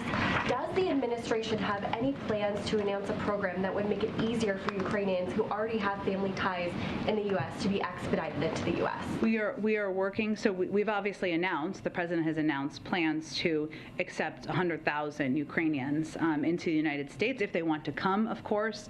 We are working to finalize the details of that. Of course, right now, we are still, as you all know, as we've been talking about, implementing Title 42, no matter what country you are coming from, whether it's Ukraine or any other country in the world. Sure, but is there anything immediately in the works for a program similar to that? Well, no, the president announced a few weeks ago plans to welcome 100,000 Ukrainians, right? So it's just the details of how that program will work. I understand why you're asking. We just don't have the final details yet. But on supply chains, millions of people in China are on lockdown. Experts are sounding the alarm for what that could mean for further crippling supply chains, which obviously are already under strain. Is the administration concerned? How concerned is the administration about what that could mean for Americans waiting for goods here in the U.S.? Is there anything that the U.S. can do to mitigate that? Sure. So this is a very fluid, and I think you're talking about the lockdown around Shanghai, right, and the impact. So it's a very fluid situation, obviously. There's some uncertainty surrounding the impacts of China's lockdown on our economy. We are in close contact with key actors in the supply chain, including the ports of Los Angeles and Long Beach. We're not seeing currently, according to the Port of LA, any slowdown in ships coming from Asia, but we're going to continue to keep our eye on that. What we've seen happen within China is moving of the manufacturing of some of the goods, semiconductors, consumer electronics, et cetera, that are typically come from Shanghai to other hubs, moving them around to see if they can keep the manufacturing up. And they've also moved ports and moved around where the goods are going from in ports there, which may be why we haven't seen a reduction in goods coming from Asia. The last data in terms of Chinese exports we have is from March, because it's not yet the end of April, and that showed a 15% increase from last year, but we'll have to look at the April data when it comes out in May. Go ahead. I might be being a little thick, but I still don't quite understand what the administration's position on how you're kind of approaching the mask issue is. So the Justice Department said that they would appeal the decision if the CDC wanted them to. Yeah. The CDC has said that they wanted masks. They still think masking is important and that they had that policy in place. So I don't understand why the Justice Department is not immediately appealing it, and especially seeking an emergency stay to potentially keep this in place while the CDC continues its sort of broader evaluation. Sure. Well, I don't even play a lawyer on TV, so I won't get too much into legal strategy, but what I will tell you is the CDC, obviously, as you noted, called for this extension because they wanted to look at more data. So I think we can all expect they're going to continue to want it. The Department of Justice is just waiting for that kind of final comment to take action in appealing. They said they would appeal. In terms of when they will appeal, I'll leave that to them to speak to.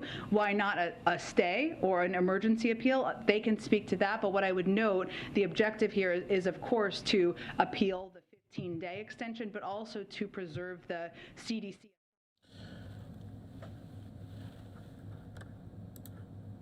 You're watching Live Now from Fox, everybody. We appreciate you joining us here today as we were just listening to a little bit of the White House briefing. When we come back, everybody, New Jersey goes green as today marijuana is illegal there and underway as dispensaries are opening up. We'll have the very latest from New Jersey as they are bringing it legal to the residents there. We'll have it for you coming up on the other side of the break right here on Live Now from Fox.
A big day here for New Jersey, the Garden State. They are going green. It's the very first sales of legal marijuana getting underway today. 13 medical marijuana dispensaries have been approved to sell pot in the state, and that is where we find Fox 5's Kayla Memlek at the Rise Dispensary in Bloomfield. How you doing today? And wow, already busy.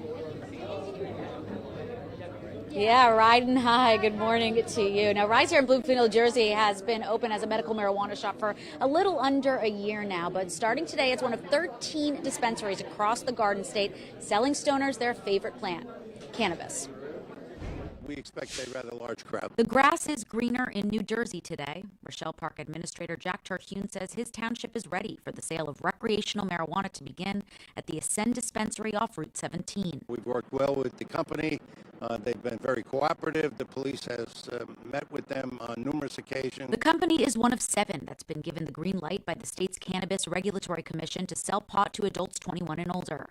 And a total of 13 of their retail dispensaries are opening to recreational smokers this morning. I think this is something that has been a long time coming. We're just happy to be in the first wave of dispensaries to be able to open this market. Stoners will be able to buy up to an ounce of weed according to state law, and they'll be paying a sales tax of 6.6%.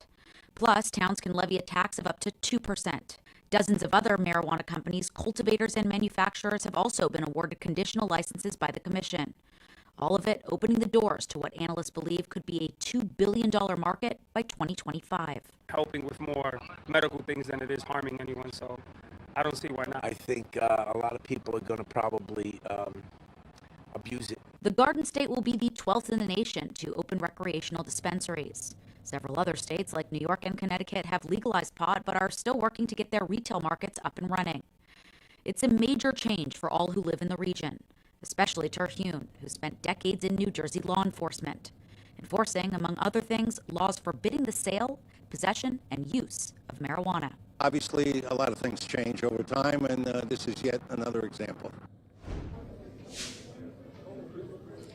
Another big example indeed. Now, maybe, no judgment, maybe you have bought marijuana before, maybe you've even bought it legally across the U.S., but unless you were here a little earlier this morning, you probably haven't bought recreational marijuana legally in New Jersey. So let's do a little walkthrough here at Rise about what it looks like for customers coming in. So when you walk in, a customer service representative is going to ask you, medicinal or adult? Adult meaning recreational. And what happens is when you say recreational, you walk right down here.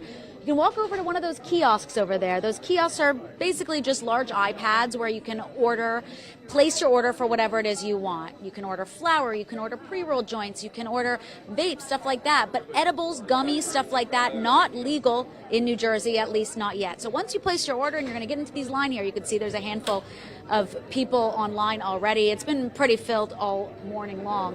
You go up right to this customer service rep over there, and they have your order right on their computer there. They're going to pull it out from the fulfillment center, which is actually right behind that green grass wall over there. You bring it up and you pay. One caveat, though, you can only pay with cash or a debit card. There are ATM machines here just in case. You can buy up to an ounce of weed. It's the very latest here live for now. Send it back inside to you. Kayla, it used to be the kiosks were big for fast food. You'd go there and just order your Big Mac there. Now you could order, just pull up there and order some weed. But is this one question? Is this only for New Jersey residents, or can you just have to travel to New Jersey to get it? So this is only for New Jersey residents. And just to your last point, something tells me a few of these people are going to buy the weed here and then head right over to a fast food restaurant. But on that note, they cannot head over to a fast food restaurant in New York or in Connecticut. The tri-state's obviously very interconnected, but you can't drive over state lines because remember, marijuana is still illegal federally. So that would be in violation of federal law. So if you are buying in New Jersey, keep it in New Jersey. There you go. Those are wise words there on this Thursday. Kayla, thanks so much for breaking it all down for us this morning on Live Now from Fox. We appreciate it. Thank you. And we got you covered, of course, right here from all over the country. Live look at the White House here. A little bit later, we are going to hear from President Biden. He's going to be talking about more aid going to Ukraine, and then he's going to be actually going out to Oregon and Seattle today. So busy West Coast swing here for the president, as he's going to be talking about infrastructure and then also participating in a DNC fundraiser in Seattle later tonight. You're watching Live Now from Fox, everybody. Let's slide away for a quick 2-minute break.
Welcome back, everyone, here to Live Now from Fox, coming at you from our Phoenix headquarters right here on this early morning. It is now coming up on 8 o'clock out on the East Coast, 5 o'clock right here on the West Coast, as we continue to bring you top stories and headlines from all over the country here. I'm your host, Mike Page. Thanks so much for joining us here today. And what we want to talk about now, of course, Johnny Depp testimony is set to begin in a couple of hours. Of course, we got you covered on that. We'll also have a special YouTube stream, so you won't miss anything, just in case right here we deviate a little bit to give some breaking news or other elements. We are being told right now that President Biden will be speaking at 9:45 a.m. Eastern to talk about the latest on Russia, Ukraine. Of course, we'll have that for you live and worldwide right here on Live Now from Fox, everybody. In the meantime, I do want to continue to talk a little bit more about Johnny Depp testimony. Our very own Daytona Everett breaking down everything that happened yesterday and what we can possibly expect today right here on Live Now from Fox. And for further legal analysis, I want to bring in criminal defense attorney Karen Charrington. Karen, thanks for being with us here on the show. Explosive testimony from Johnny Depp today, kind of recounting and really going into detail about these numerous fights between him and Heard. Yeah, explosive testimony. I mean, just seeing him there on the stand, it was sort of a subtle theatrical testimony where you were getting Johnny Depp as an actor, but also Johnny Depp as a human who's trying to portray himself as this abused person in this relationship. So definitely prepped for his testimony by his attorneys. I do think he is getting his point across, relating his past abuse, coupled with his sister's testimony about the abuse they lived in at their home.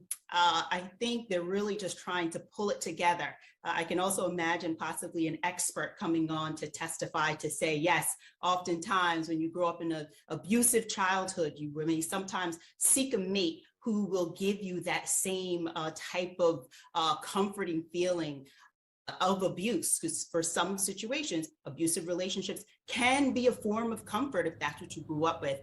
So very explosive testimony. I see where they're going with this. So we'll see how he stands up on cross-examination. Right, and we're taking a look at that photo of the severed finger, which he alleges that Amber Heard threw that vodka bottle at him, severing his middle finger, and then he says that he went on to take his finger and draw on the wall with his own blood. I mean, that was really something today. Yeah, that was really something. I mean, the problem with that testimony is that there's been some conflicts as to how he said it happened. So how, again, he deals with that on cross will be very interesting. So, you know, he told a doctor he cut it himself. He told another doctor that he closed it in a door or something. So, you know, it's very troubling. It's a sad story, but we'll see if he can get his point across to the jury. Well, let's go into that exactly. Amber Heard was seen during all of these accusations, shaking her head at certain points, taking notes at certain points, quite emotional, looked like she was about to burst into tears during the majority of the testimony. So she is, I would imagine, preparing and strategizing as to what she's going to say to counter a lot of these claims. What do you foresee as the future for her testimony here? What could we be hearing from her? Well, I mean, she will have to directly contradict what he's saying. So she will also be prepped by her attorneys. They'll go through all of this information. Anything that he said that they believe is something that has to be addressed, they will tell her, this is how you say it. They're not going to tell her to lie on the stand, of course, but they're going to help her bring about these contradictions. She's going to have to tell her side and be like a typical he said, she said type of situation. And at the end of the day, the jury will have to decide who they believe. Exactly. And up until now, it really has been a he said, she said situation, although they've had several other witnesses, close family members, doctors, sound technicians that have also testified as to what they saw as the marriage of Amber Heard and Johnny Depp. But today we heard audio recordings. So we were actually able to listen in to the way that they both communicated, and it was pretty exposing of both of them. Yeah, I thought so as well. I mean, for me, in watching Amber Heard, and if you're not a fan of her and this is your first encounter, you would see her maybe as a timid, young, quiet girl. But hearing that tape, I said, wait a minute, I didn't see her as being as timid. So again, they're going to try and rope that in to her abusive nature, and that he's just this calm guy who's very passive and just saying, I wanted to walk away. And she's saying, I hit you. So that was really explosive evidence that came in today. So we'll again see how Amber Heard's team deals with that evidence. Yeah. I mean, I talk about this every day, but you have two actors who are in the midst of this trial, and Johnny Depp himself, very well-spoken, very calm, cool, and collected in the way that he is describing these stories from the past. What do you make of all of the theatrics of this? That's what I feel. It's theatrics. And that's the problem, is because he's an actor, what you want to hope is that the jury can separate his actor side with his human side. But for me, I definitely saw the theatrics, the drama, even on direct. I was surprised to see Amber's team allow him to give these colloquies in his answer without, objecting to narration. So it was just full of drama. And I think that's what they may want to portray for the jury to make it even more interesting. But we'll see. And now with Amber as an actress, I can't wait to see what her testimony will be like. Right. Counterclaims for everything that Depp has been saying. As we head into the rest of the week, anything in particular that you are going to be watching inside of that Virginia courthouse? I'll be watching the entire trial. I'm now so glued to it because it's very interesting. I mean, here it's a defamation case. So you see the merging, though, of a domestic violence case, right? Because the jury has to decide, do I believe it was domestic violence? And do I believe that Amber Heard was the aggressor and the abuser? Or do I believe Johnny Depp was the abuser? So there are so many components. You have criminal mixing with civil law. So a very interesting trial. I'll be watching it to the end. All right, Karen Sherrington, thank you so much for being with us here on the show. We'll be watching it alongside you as we don't skip a beat on this. We are all on the edge of our seat, and it'll be something to watch with Amber Heard and her testimony, along with other celebrities to take the stand too. We'll talk to you soon. Okay, have a good night. Thank you. And we are live right here for you on Live Now from Fox. We appreciate you joining us here. I'm your host, Mike Pace. Just want to play out some of the highlights, from yesterday's testimony with Johnny Depp, and then we'll have other top stories. Of course, we'll have the latest in Walt Disney versus Ron DeSantis, the showdown in Orlando that continues. We'll have a fresh update coming up at the really in about 10 minutes. So we'll be on the lookout for that. Let's play a little bit more of Johnny Depp there on the stand. The actual is based on the true story of James Whitey Bulger, and so I had to go in quite early to get the prosthetics glued to my face and all that, and work. Then you'd work, you know, the whole day, and then at the end of the night, they would remove the prosthetics, which takes if it took 3 hours to put them on, it took about an hour to take them off, you know. So on top of what could be anywhere between a 14, 16, 17-hour day of work, you know, what with the application of the makeup and then the taking off of the applications. Was Miss Heard staying with you in Boston during the entire time that you were making that film? Yes. Yes, she was. And who from your staff was in Boston with you during that time? Jerry Judge.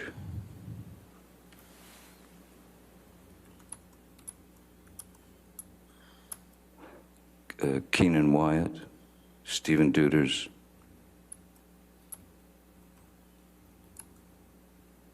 Nathan Holmes, I believe.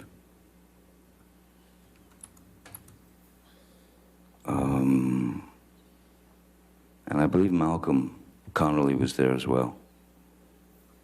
So I would have assistants, sound technician, security. I believe that was it. Mr. Depp, we heard yesterday from Mr. Wyatt about a flight that you and Mr. Wyatt and Ms. Heard were on from Boston to LA in May 2014. Do you remember that? Yes. And could you please tell the jury what you remember about that specific flight? I remember that as I was still shooting, filming Black Mass,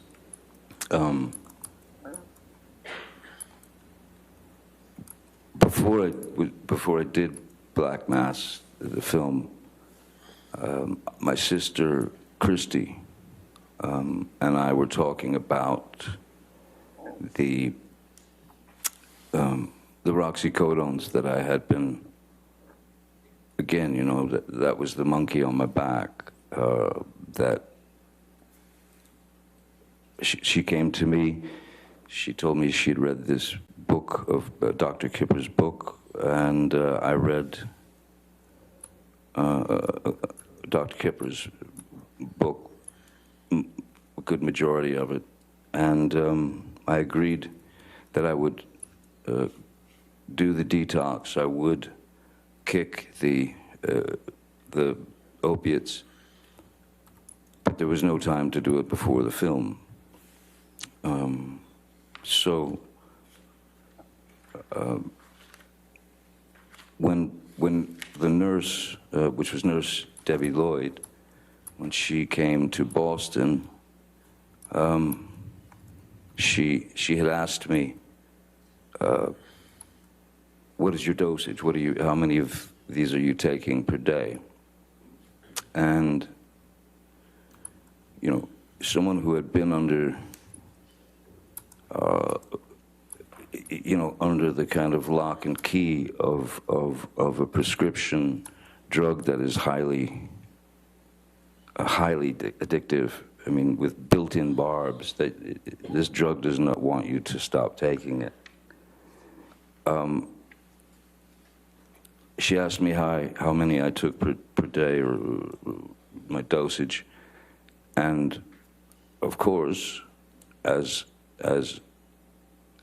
any person who is addicted and essentially a fool to the drug,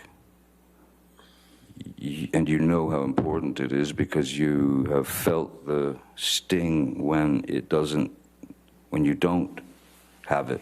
So I'd agreed to the detox, and she asked me how many I took. I told her, obviously, more than I was taking, purely because when you're in that frame of mind, the one thing that you do not want to, a situation you don't want to find yourself in, is having no access to the thing that will make you not high. It will make you, it gets you, you only get better from it. If you start to get the shakes and the tremors and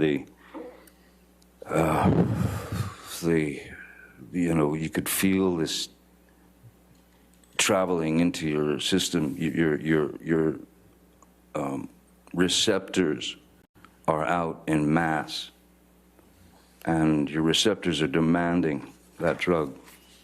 If you don't give the drug to the receptors, you will start going into a pretty nasty withdrawal, and it could, which, you know, could and has ended in, you know, sort of seizures. You can go into pretty nasty seizures.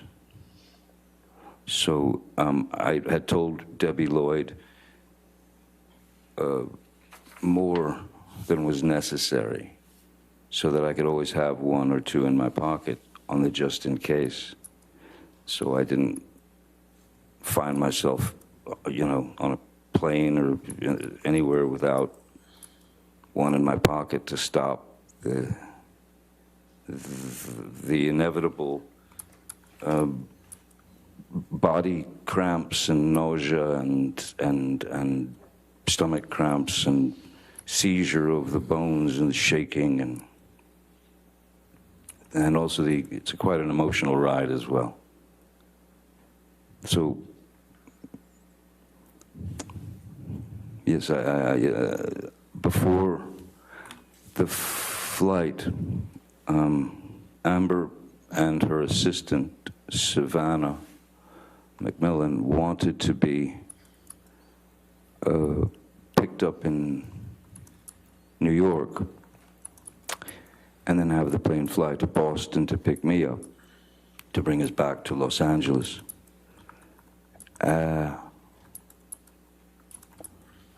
We had spoken the night before. We had argued the night before. She was most definitely looking for a fight, actively searching for a way to instigate a fight with me. And I had taken 2 of these opiates, these roxycodones, and I can tell you now, some of you may be very, very well aware of this, opiates are extreme downers. So if you have enough opiates in you, you will essentially go on what's called the nod. You'll just drop into sleep. So I've heard the words blackout used, and there's a grave difference between a blackout from alcohol abuse, because that is a person who has ingested enough alcohol to render them,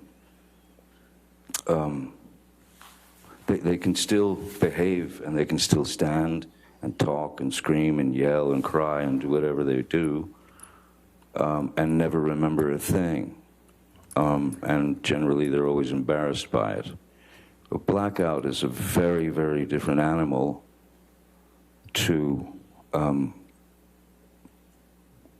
the opiate taking you into dreamland.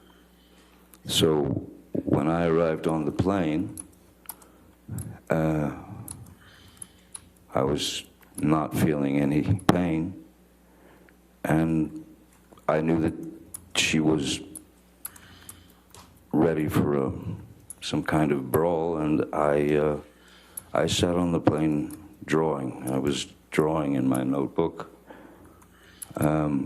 She would verbally heckle, hassle, accuse, poke, prod physically, you know, poke and prod psychologically, emotionally, just, and finally, you know, as was my, the one thing I learned, if you're gonna hide someplace from somebody, go straight into the bathroom. So I walked back into the back of the plane. I grabbed a pillow and I went into the bathroom, locked the door, and lay down on the bathroom floor and went to sleep. And that's where I remained for the rest of the flight. How much, if any, alcohol had you had before you got on the flight? I honestly don't recall having any alcohol. I mean, maybe there was the sort of glass of champagne when you got on the plane or something like that, the initial thing, you know, people order glasses of wine. People also tend to have a few drinks before a plane takes off, because some people don't like the turbulence and the this and the that, so it's a little bit of a liquid courage, you know. But I certainly, after ingesting 2 of the roxycodones, alcohol was not necessary. So I can tell you now that I was not drinking to excess, certainly not. And if I had, I'd probably been in the bathroom hugging porcelain as opposed to sleeping on a pillow. Who else was on that flight that you can recall? I remember Jerry Judge was on the flight. Savannah was on the flight. Ms. Heard. Keenan, Wyatt, Stephen Duders.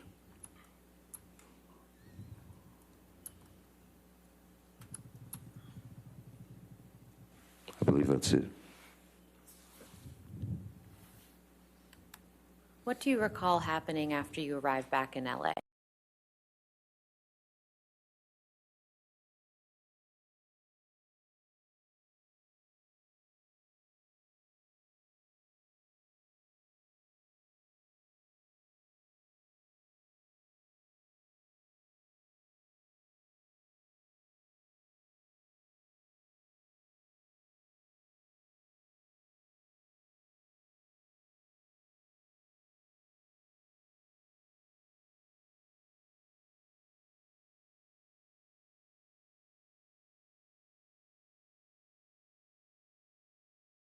Go back to the same home together after that flight? no, I don't believe, no, we didn't. I don't believe we did. I think she had decided if this is the time. Pretty sure. I believe she had decided to check herself into the Chateau Marmont. There are so many of these, it's hard to sort of keep them all straight. Who would have paid for Ms. Heard to stay at the Chateau Marmont? I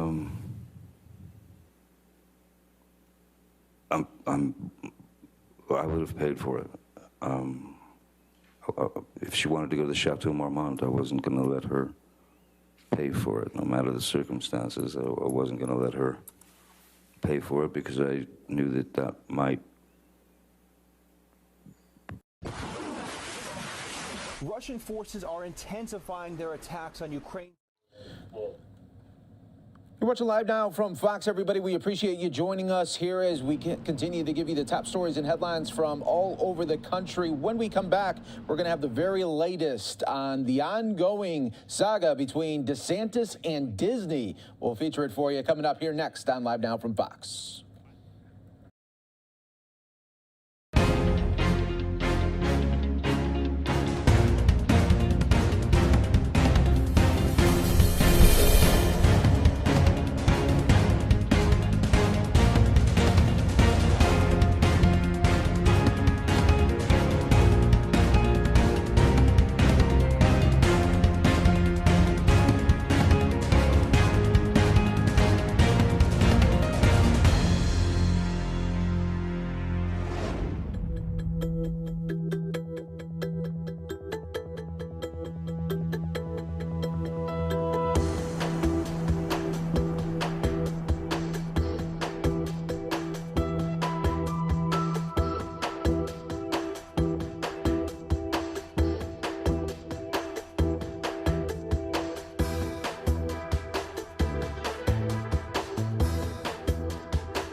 Continue to roll out top stories and headlines from all over the country. We appreciate you joining us here. I'm your host, Mike Page. Always great to be here with you on this Thursday.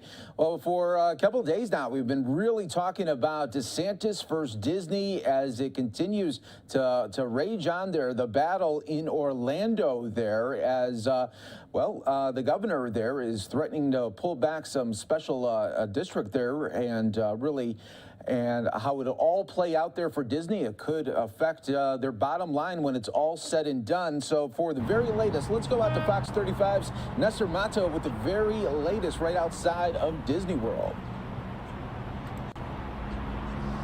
Hey, how's it going? So what's happening is the state house here in Florida is going to vote to strip Disney of their special district. Now, their special district runs their own government. They control their own government here. It was a way the state kind of lobbied to get Disney to come to Florida back in the 1960s, and they've had control of this area ever since.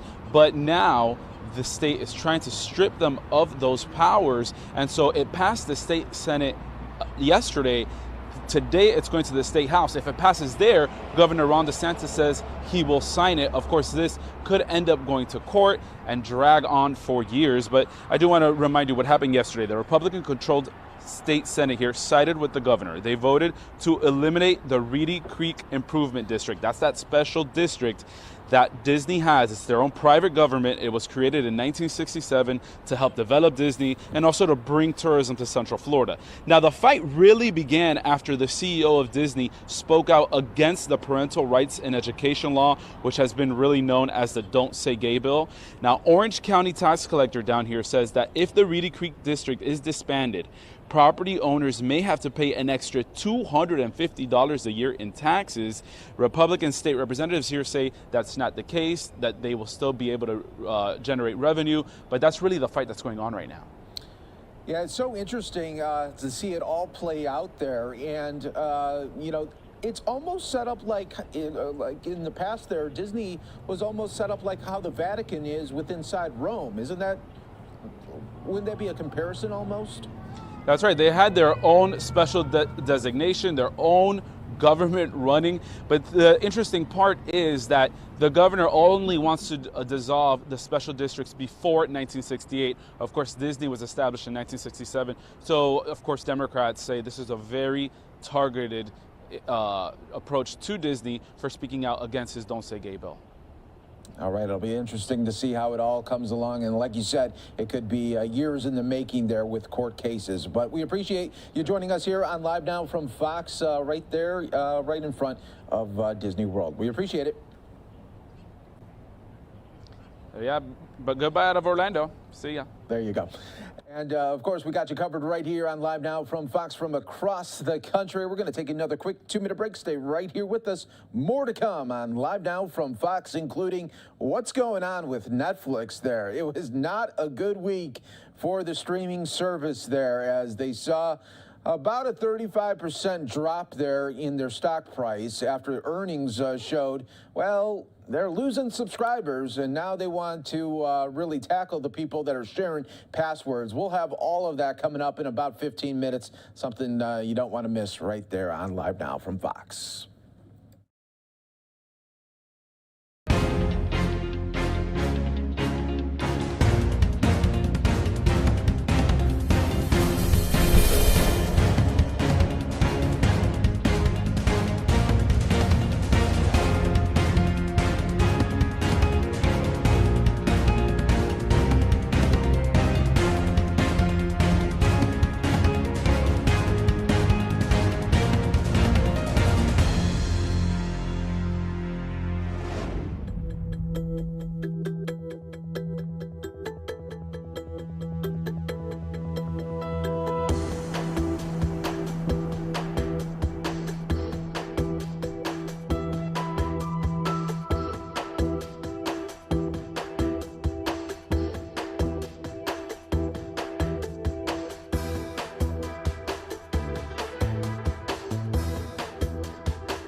Eastern, President Biden will be talking about the very latest with Russia and Ukraine. He is expected to announce more aid to Ukraine in the form of weapons to help them fight the Russians in this war that has now raged on for more than 50 days. Of course, we got you covered when that happens. We'll bring it to you live, raw and direct, right here from the beginning all the way to the end. I want to go out to my colleague, though, Andrew Kraft, who was breaking it down yesterday on the very latest with Russia and Ukraine. Expert Hal Kempfer with the latest, who I was just talking to off camera, and we're going to talk about a number of these things that Craig Patrick spoke about. One, though, is this missile test that it had successfully launched this new missile that it said could deploy nuclear warheads at hypersonic speeds. Is this a pretty stark warning to the West about, providing more support? What did you make of this today, and how should we think about it here in the West? Andrew, obviously, it was a provocation. One of the problems they have is he doesn't have a lot to go back to. First off, with Russia, the economy is in horrible shape. There is really not much of an industrial economy to speak of.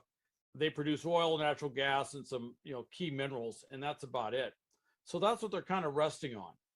And it's not doing well. The economy's not doing well. So they have their military. Well, their domestic military is doing horrible.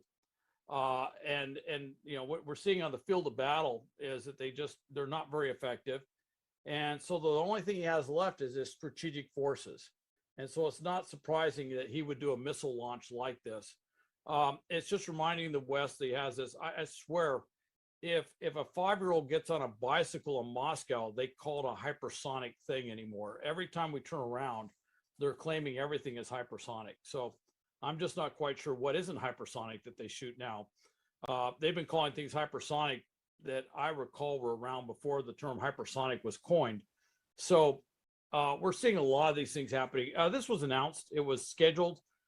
We knew about this, so it wasn't a surprise thing. It was a surprise to the world in general because he did it. But of course, it's the context of how he did it. So, it's just one of those things to remind people, hey, I'm a nuclear power. The big thing is we're not sure if Putin is really a rational actor. And that's what's everyone's kind of wondering. And that's what we're all concerned about. This is a very provocative move in that regard. If he was a rational actor like previous Russian leaders, maybe we wouldn't be as concerned, but he's not. And so we are concerned. Yeah, I think that's an interesting kind of track here. We could talk about it and tease it out a little more, but this constant refrain of the word hypersonic, and we've heard from so many analysts back here that the United States is somewhat behind Russia, possibly China on this front. Not getting too much into it, Hal, but what do you make of that? This is okay. Yes, they've made some advancements in hypersonic technology. The Chinese have made some significant advancements in hypersonic technology. Of the two, I'm a little more concerned about what China's doing than what Russia's been doing in this regard. But I will say this, we are not completely, behind on this. There has been some very, very advanced work that's been done in this realm. Yes, we have some catch up to do, but we've been working through a lot of the engineering issues, some of the tougher issues in terms of how to work through this. And I have a feeling that we're probably much further ahead than we want to publicly admit. There's just been a lot of things happening. As you may know, there's bases in the Southwest that there's not a lot of media coverage of. Let's just put it that way. One of them might be in Nevada. All right, might be famous for something. I'm not sure, but let's just say there's a lot of testing that goes on, and there's been a lot of things that would indicate that we are doing a lot of work in this area. So I'm not concerned that we're that far behind. I think in terms of raw speed, though, some of their systems are faster than what we've been working on. So that's kind of changing our math a little bit. Hal, let's talk about what's going on the ground, especially in the eastern region of Ukraine, in the Donbas region, also the city of Mariupol. Has there been any progress made about potential humanitarian corridors to get women and children, at least, out of Mariupol ahead of the Easter holiday there in Eastern Europe? What do we know about that? It doesn't seem like much progress has been made. Now, unfortunately, not much. The Russians will say, yes, we're going to open up a corridor and there'll be some minimal negotiation, but nothing substantive happens. You may recall that a week ago, there were small movements, 3,000, 4,000 a day, multiple, dozens of buses would carry people up. Of course, I just did that simple math thing where I started adding up. I go, they have to run this around the clock if they expect to get that 100,000 plus people out of there. And that simply was not happening. So they've got a huge problem with that as far as getting them out. There's been a lot of interesting things said. The Marine Brigade commander talked about possibly some sort of third country evacuation. I'm not quite sure what that would be, if they could pull that off. to try and get the civilians out of there. I think he wants to save his Marines and save all the other Ukrainian military forces there too. But there's just not a lot being done. And unfortunately, I don't know if there is going to be a lot being done. Now, with that said, you know, today there's an announcement that they plan to hold a May 9th victory parade in Mariupol. I did not see that. Wow. That is going to be very strange. I'm not quite sure. It's going to look like a victory parade right after the siege of Stalingrad. I mean, the city is destroyed. You know, we talk about the Potemkin army. They may have to build a Potemkin village just to televise a parade out there in order to cover up all the damage and destruction. I have no idea who would be on the streets for such a parade, but they did announce that today. It was very odd. It does give you a little sense for the timing that's in the mind of Putin and the timing of the Russian forces, that they want to wrap this thing up by May 9th. And certainly they've got enough forces there surrounding that steel plant. They probably can do this, but as today they're saying 120,000 civilians. Now it's always been north of 100,000. 120,000, that is just, in evacuation terms, in a situation like that, I don't know if you could round up enough buses. Even if they opened up a huge corridor and said, send them in and get them out, just the logistics of trying to get that many people out would be overwhelming. I don't know if they could pull that off. So, yeah. Hal, we're on, I guess you would say, day 3 of this new assault, I guess you could say, full-fledged assault, if you will, in the eastern Donbass. But a U.S. defense official today said that no territorial gains on Russia's part have been made. Is it too early to tell? I don't want to, predict things this early on in this new assault, but what are you hearing? What are you seeing on the ground that would lead you to believe that Russia still does not have their act together? Well, they're not making much ground. That's my first indicator. They've been doing a number of assaults. They're pushing forward. A number of experts have looked at this and go, well, they're just not doing this. They're doing classic Russian tactics. They're pushing forward in a number of areas, and Russian doctrine says when you find a gap, a seam, when you can make forward movement, then you reinforce success. That's always been Russian doctrine. That was Soviet doctrine before it was Russian doctrine. And so they're making these forward movements. They're just not getting very far. And I think part of that has to do with the morale of the troops. They don't have a really strong will to fight. So when they meet, staunch resistance from the Ukrainians, they're just not getting very far, and they pull back or they stop. And I think it's going to be that way for a while. Now, the Russians need a lot of time to work on their logistics and their command and control, and I would say their communications with that as well. They did not take that time. They rushed whatever reserve they have into the fight. They've been talking about the increase in the number of battalion tactical groups. I'm not sure about the combat effectiveness, nor even the strength of these new battalion these battalion tactical groups. These BTGs look impressive on paper. I haven't seen anything that indicates that they are going to be any better than the forces that were there before on the ground. And then they pulled those forces out of Kyiv and they moved them around as fast as they could and thrown them right back into the fight. And we know that those forces were pretty decimated and dilapidated. So they're kind of just throwing forces forward. They're trying to make up for the fact of maneuver on the ground with just overwhelming firepower, artillery. It's just stunning amounts of devastation and destruction. But even then, I don't know if that's going to work for them as well. It'll make some modest gains, but I just don't see that. They're not getting a breakthrough anywhere. That's what we're seeing. Okay. Let's talk about air superiority over the skies of Ukraine. We learned today Ukraine has added more than 20 fighter jets available to them by fixing inoperable aircraft with parts supplied from Europe. That's also according to a senior U.S. defense official who went on to say that Russia still does not have air superiority. And then, of course, the Ukrainian Air Force's Twitter account had to put this out today. Officially, Ukraine did not receive new aircraft from partners, ! With the assistance of the U.S. government. They did receive spare parts and components for the restoration and repair of the fleet of aircraft in the armed forces. which will allow to put into service more equipment, contradicting what John Kirby, the Pentagon press secretary, I don't know, slipped up at the briefing yesterday and said aircraft. What do we make of this? Was this just a very simple mistake, or should we read something more into it? I think it was a mistake. I don't think it was really so much his mistake as he just got wrong information. Okay. There's 20 more aircraft, at least 20 more aircraft that are in order. At any given time with any Air Force in the world, you're gonna have a certain amount of aircraft that are down for maintenance, needing spare parts, replacement parts, new engines, you name it. And I think what it was is very smartly, we looked at it and said, okay, what do you have that could potentially be flyable?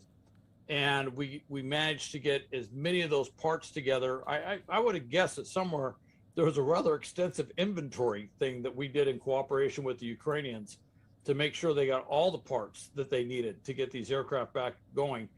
And then they just sent them in and they got those aircraft going. Now, some of these could have been aircraft that were damaged during the initial invasion when many aircraft were hit by long-range fires.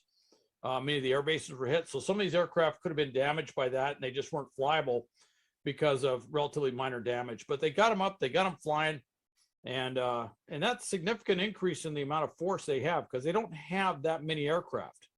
Now, one thing I would like to mention though is they got them flying, but this air superiority thing, they've been getting a lot of Stinger missiles, and the UK is giving them Starstreak missiles, which is a much more capable missile than the Stinger missile.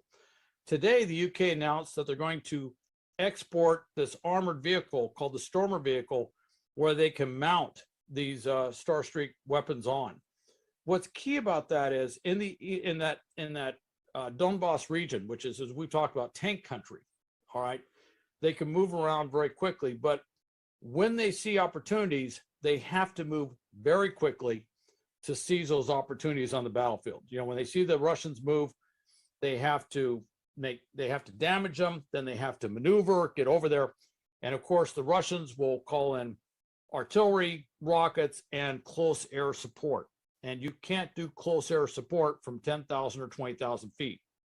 You've got to be close, and you have to hit close, which makes those Russian planes vulnerable to these anti-aircraft fires. Anti-aircraft fires that now that they will be vehicle mounted, they can move into position to exploit that. So I could actually see some things where they actually do some things out there to draw Russian aircraft into an ambush, an anti-air ambush, and we might see some changes in numbers on that as well. Hal, let's talk about what's happening in some corners of Europe right now. It is official, Germany confirming it will stop buying Russian oil by the end of this year. 56 days ago, if you had told that either to the German parliament or the German chancellor, they probably would have laughed in your face. Now, 56 days later, it's going to happen. This is huge. Well, anti-Russian fever has metastasized in Europe, and nowhere more so than Germany. They've looked at this extremely vulnerable position they put themselves in, and they realize they put themselves in this, and they realize they have to wean themselves off the oil. Now, the other side of that story is, and they can do that. It's going to be at some cost, don't get me wrong, but they can do that. The challenge they have is getting what to do about natural gas, and that's where they're kind of stuck. They are very dependent on natural gas. As a whole, about a third of the natural gas that Europe depends on comes from Russia. All right, about 20%, a little over 20% is liquefied natural gas. So when they talk about Germany and some of these countries, shutting off the natural gas lines, or Russia potentially doing it in some sort of punitive fashion to punish Europe or punish NATO, there really isn't a way to offset that natural gas thing very quickly. The good news is it's April. It's not February now. Yeah. So we're in spring. So if the natural gas gets turned down, yes, it's extremely painful. And they use it for more than just heat. They use it for power generation, everything else. But it's a little more sustainable because it's not freezing cold outside. So there is a little bit of difference on that. Yeah, let's move from Germany, though, to France. There was quite a must-see television event there today between two presidential candidates, Emmanuel Macron and Marine Le Pen. Macron to Le Pen says, "You are, in fact, in Russia's grip. You're just not going to be able to operate to defend French interests because of how they're tied with yours." We'll have tomorrow a segment at length talking about the French presidential elections, but this was really the moment in this debate today where Macron really stuck it to Le Pen and made her defend, or put on record at least, her relations with Russia. I personally, from what I could tell, and it seemed like Macron was very forceful. With that said, most who have looked at it closely said that Le Pen actually did a much better job this time than she did last time. She actually was better. So, you know, I don't know how that's going to go. I just look at the point spread, if you will. You know, I look at the polls. I just don't think it's likely that she is going to be able to close the gap with Macron. When you look at all the different variables in there, and then you compare it to what happened in 2017, I just don't see her being able to close that gap anytime soon. But it was a very good debate, and I thought Macron, he said that, but he also said something about, you know, Russia is your banker in so many words, putting that, you know, say they own you, and basically inferring that they own her because of that financial indebtedness. And well, it's true. You know, they did borrow money from Russia, so you know, that's not something she could walk away from. Right. So. I think he did a pretty good job there. And frankly, from our perspective across NATO and everything else, we don't want Le Pen to take over. We would prefer to see Macron stay there. He's been a very forceful voice. And frankly, he has stepped up and taken a real leadership position in France as far as standing up to Russia with the whole Ukraine war and trying, you know, at times trying to be an intermediary, but at other times being a very forceful presence. Really interesting to see Britain, France, and Germany, how things have shifted so dramatically, you know, in the last 56 days. It really, I mean, these are the big three, if you will. Right.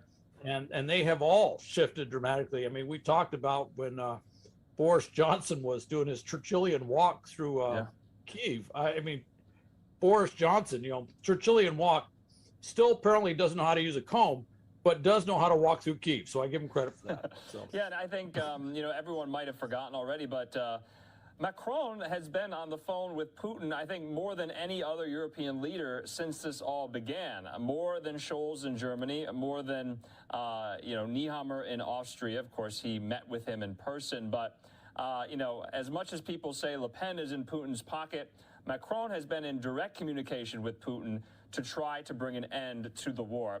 One last thing on the diplomatic front. The G20 finance ministers met today, and once the Russian minister started speaking, most of the officials in the room or who were meeting virtually either walked out or shut their cameras off. This is a stunning display, too. You kind of have to expect it at this point, but it definitely sends a message. Well, Secretary Yellen was in the lead of that, and she said she was going to do it. I mean, it wasn't a surprise thing by any means. And I think, I don't know, I didn't see a final count, but I assume all the NATO nations in the room definitely shut their cameras off or walked out. I should say. But that's kind of, you know, that's you know, this is the pariah status that Russia finds itself in. Yeah. You know, I was looking at this, and you know, at some point in the information campaign that we're going to be using or talking about, that is slowly working its way to the Russian people, it has to be communicated that Putin's plan is going to turn Russia into North Korea. You know, it's going to turn Russia into Cuba before there was tourism, and it's going to turn Russia into something looking a lot like Venezuela, and everything's getting shut off. You know, when they lose that oil export capability, I mean, they could sell oil at a very, very deep discount. They can sell oil, and they're still going to have a tough time moving it around the world. That's going to impact the entire Russian economy, not just the government. And then with their inability to move other things there's other sources being found for just about everything they produce. It's changing things. The only thing I think that's a big problem is I'm very concerned about wheat. Wheat and corn. That's huge because you know, blockading Russian wheat and corn has a disproportionate impact on the Middle East and Africa. And a lot of those countries, food sufficiency is a huge problem anyway, on any given day. And I could see second, third order effects of causing dramatic instability throughout that entire region. And I am concerned that that's the next wave that may hit sometime later this summer. Interesting. On the war front, though, what will you be watching for in the next couple of days? I'm still waiting for the Biden administration to announce their high-ranking official who may visit Kyiv. We haven't gotten that announcement just yet. What say you? I think we're probably going to hear that fairly soon. You know, I'm going to say this. Don't be surprised if that official just shows up. I don't know if we're going to announce it. It might be like Boris Johnson. All of a sudden, you know, Secretary Blinken just shows up in Kyiv. And certainly that would make the most sense because you don't want to advertise that for security purposes. You just want to get there and you don't want to know how he got in. You certainly don't want to know how he got out. And so that may just happen. The other thing I'm going to watch for is Russia making any significant gains? You know, I heard some stuff today talking about, I think it was Luhansk province. They said Russia controls 80% of the ground. And then I saw another thing that said Donbass region, they control 80% of the ground. I'm not sure how they're getting that 80% figure that's been floating around. I don't know how they're not making any significant gains on the battlefield, yet all of a sudden they're said to control this huge amount of terrain. I'm just not quite sure what that is. So I'm going to actually look to see if they actually do some forward movement, if they actually gain some ground, and how the Ukrainian forces are moving. And of course, like we talked yesterday, I'm going to be counting tanks. I'm going to be counting, you know, battle damage assessment, tanks killed, armored personnel carriers, everything else. When I see those numbers suddenly dramatically spike up, that tells me what's happening with the Ukrainians. It also tells me that a lot of those arms that we got in there are getting to where they need to go. All right, as always, Hal Kempfer, we appreciate your expertise. All right, that was the very latest on Russia, Ukraine. You're watching Live Now from Fox, everybody. We always appreciate you joining us here in real time. Coming up here in just 2 minutes, we'll have the very latest. It has been a rough week for Netflix. First, they had a horrible earnings call and much more to get to this story here, why they can't wait till the weekend comes here for Netflix. You're watching Live Now from Fox.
continue to bring you top stories and headlines from all over the country here. I'm your host, Mike Page. Always great to be here with you. Next story that we want to really talk about, Netflix. Oh, they can't wait for this week to be over here because their stock dropped big time earlier this week, and now they want to crack down on password sharing. For all of the details here, let's go to Fox 13's Matthew McClellan with the very latest that he is following with Netflix. And yeah, like I said, they can't wait for this one to be over.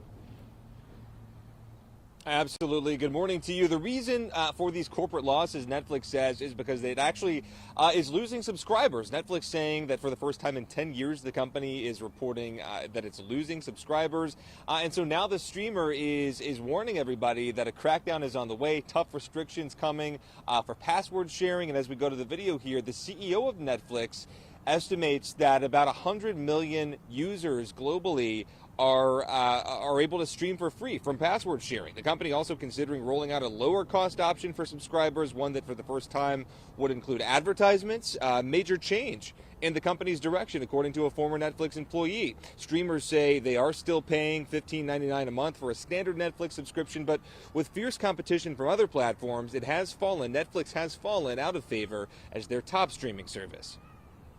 I've kind of strayed away from Netflix just because of my selection of kind of what I like to watch is not really on there anymore. HBO Max, Paramount, Peacock, yeah. Disney Plus? Yeah, Disney Plus for sure. I watch the other ones more than I used to now. Shares of Netflix plunged Wednesday, down 35% on the heels of the streaming giant's earnings call, which projected that by June the company would lose 2 million subscribers. But putting that number in perspective, as you have to do with all things, that is not even 1% of the company's global subscribers. So really experts are saying to look at this as more of a warning signal that Netflix needs to be paying attention, Mike, to the type of content and programming that it needs in order to keep existing subscribers and hopefully for them to bring back those lost customers. But yeah, we watched the markets on Wednesday. There was a ripple effect throughout, so we'll see what happens today and throughout the rest of the week, Mike. Yeah, absolutely. Right now in pre-market here, you're looking at another 3% drop right here, and we'll see what the day has in store there as investors continue to look at these the latest headlines there for the company. But my question to you, Matthew, is didn't the company always know that this password sharing was a problem? And it seems like now they may be tackling it too late. I read somewhere, Mike, that somebody put it this way. It's like the honeymoon phase for Netflix is over. So for years, Netflix has been able to sort of turn a blind eye to password sharing. It has many, many, many subscribers, as you know, more than any of the other big streamers that are available. But now is sort of a turning point, a sort of inflection point for Netflix where they're going to have to start saying, hey, you can't be sharing passwords. Everybody's got to pay. And another way, as I was just reporting, that they're hoping to capture some of that revenue and hold on to what their earnings are going to be is to use advertising. That's something they've not done before. Yeah, it'll be interesting to see the next steps there and how they will try to take this loss and try to make it back into a gain somewhere down the line. Matthew, we appreciate you joining us here on Live Now from Fox. Of course.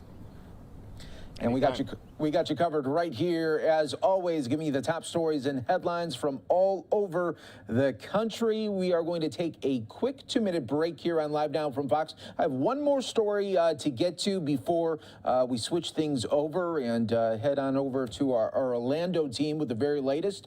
But 9:45 Eastern, we are expecting President Biden to be speaking on Ukraine. When we come back here in just 2 minutes, I'll have the very latest on the fight for Mariupol there in Ukraine and how it could be being lost within the next couple of hours right here on Live Now from Fox.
Us here in real time, giving you the top headlines and stories from across the country. Got one story here out of Fox 5 Milwaukee, giving us the very latest there on the fight for Mariupol, though, in Ukraine, right here. Russian forces are intensifying their attacks on Ukraine's defensive line as the battle for Donbass rages on. Shelling and missile strikes have increased significantly in the past 24 hours along the 300-mile front in eastern Ukraine. But the Russians have made few advances on the ground, with battle-hardened Ukrainian troops pushing back and possibly planning a counteroffensive. It's similar to what we saw up in the Kyiv area. Road-bound units not making progress once they make contact with the Ukrainians. In the devastated coastal city of Mariupol, a vicious standoff between the Russians and Ukrainian Marines and innocent civilians is growing more desperate. A Ukrainian military commander is begging for some type of rescue, saying it could be the last appeal of their lives, even tagging President Biden in a video. It's a grim reminder of the overwhelming military power the Russians are bringing to this fight. Mr. Putin still has a lot of his inventory available to him, and I think it's important for us to just remember that. The Pentagon now accelerating weapons shipments to Ukraine, including 18 howitzers badly needed to stop Russian armored vehicles. Ukrainian President Volodymyr Zelenskyy says the help is appreciated, but it's not enough. If we had access to all the weapons we need, we would have already ended this war, because the superiority of the Ukrainian military is quite obvious. And President Biden is expected to announce potentially another weapons package for Ukraine in the coming days, including more artillery. In Lviv, Ukraine, Matt Finn, Fox News. And that special announcement from President Biden is expected at 9:45 Eastern this morning here. So we will be featuring it just about 45 minutes away. Of course, we got you covered right here on Live Now from Fox. Always in the mix here for you, giving you the top stories and headlines from all over the country. I'm your host, Mike Page. Now sending things over to our team in Orlando, where they will be breaking down all of the rest of the top stories.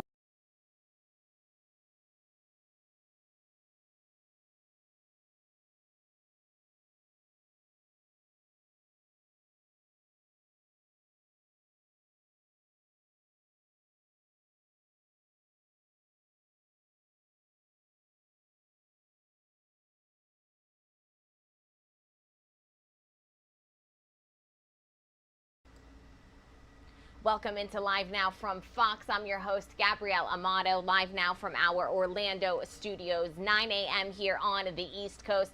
And we are taking a Live Now look right now at the White House, as we are expecting to hear from President Joe Biden later on this morning. He is expected to make a speech at 9:45 a.m. Eastern time, expected to give an update on the war in Ukraine, and also expected to announce more aid. It is going to be a busy day here on Live Now from Fox. Let's take a look at everything that we are monitoring this morning.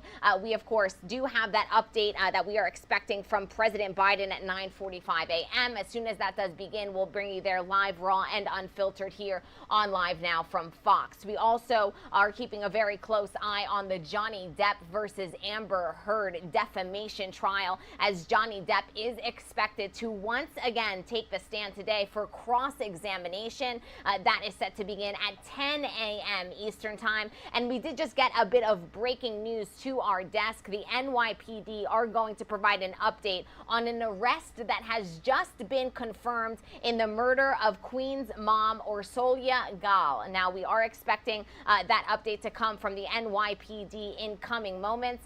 As soon as we do get that live feed in for you, we'll be sure to bring you there live, raw, and unfiltered here on Live Now from Fox. We will begin, of course, with the latest out of Russia and Ukraine, as once again, we can confirm that President Biden is set to speak today. He is expected to announce a new set of aid that is going to be sent to Ukraine. The president will announce this additional financial aid that is expected to be similar in size to the $800 million that President Biden just recently announced, that was just sent to Ukraine. This all comes as the Russian forces continued their assault on eastern and southern Ukraine today, as officials urged remaining residents in the port city of Mariupol to evacuate. We do have our reporters on the ground. Our Fox News correspondent Marianne Rafferty has the latest on the bloodshed. Let's take a listen.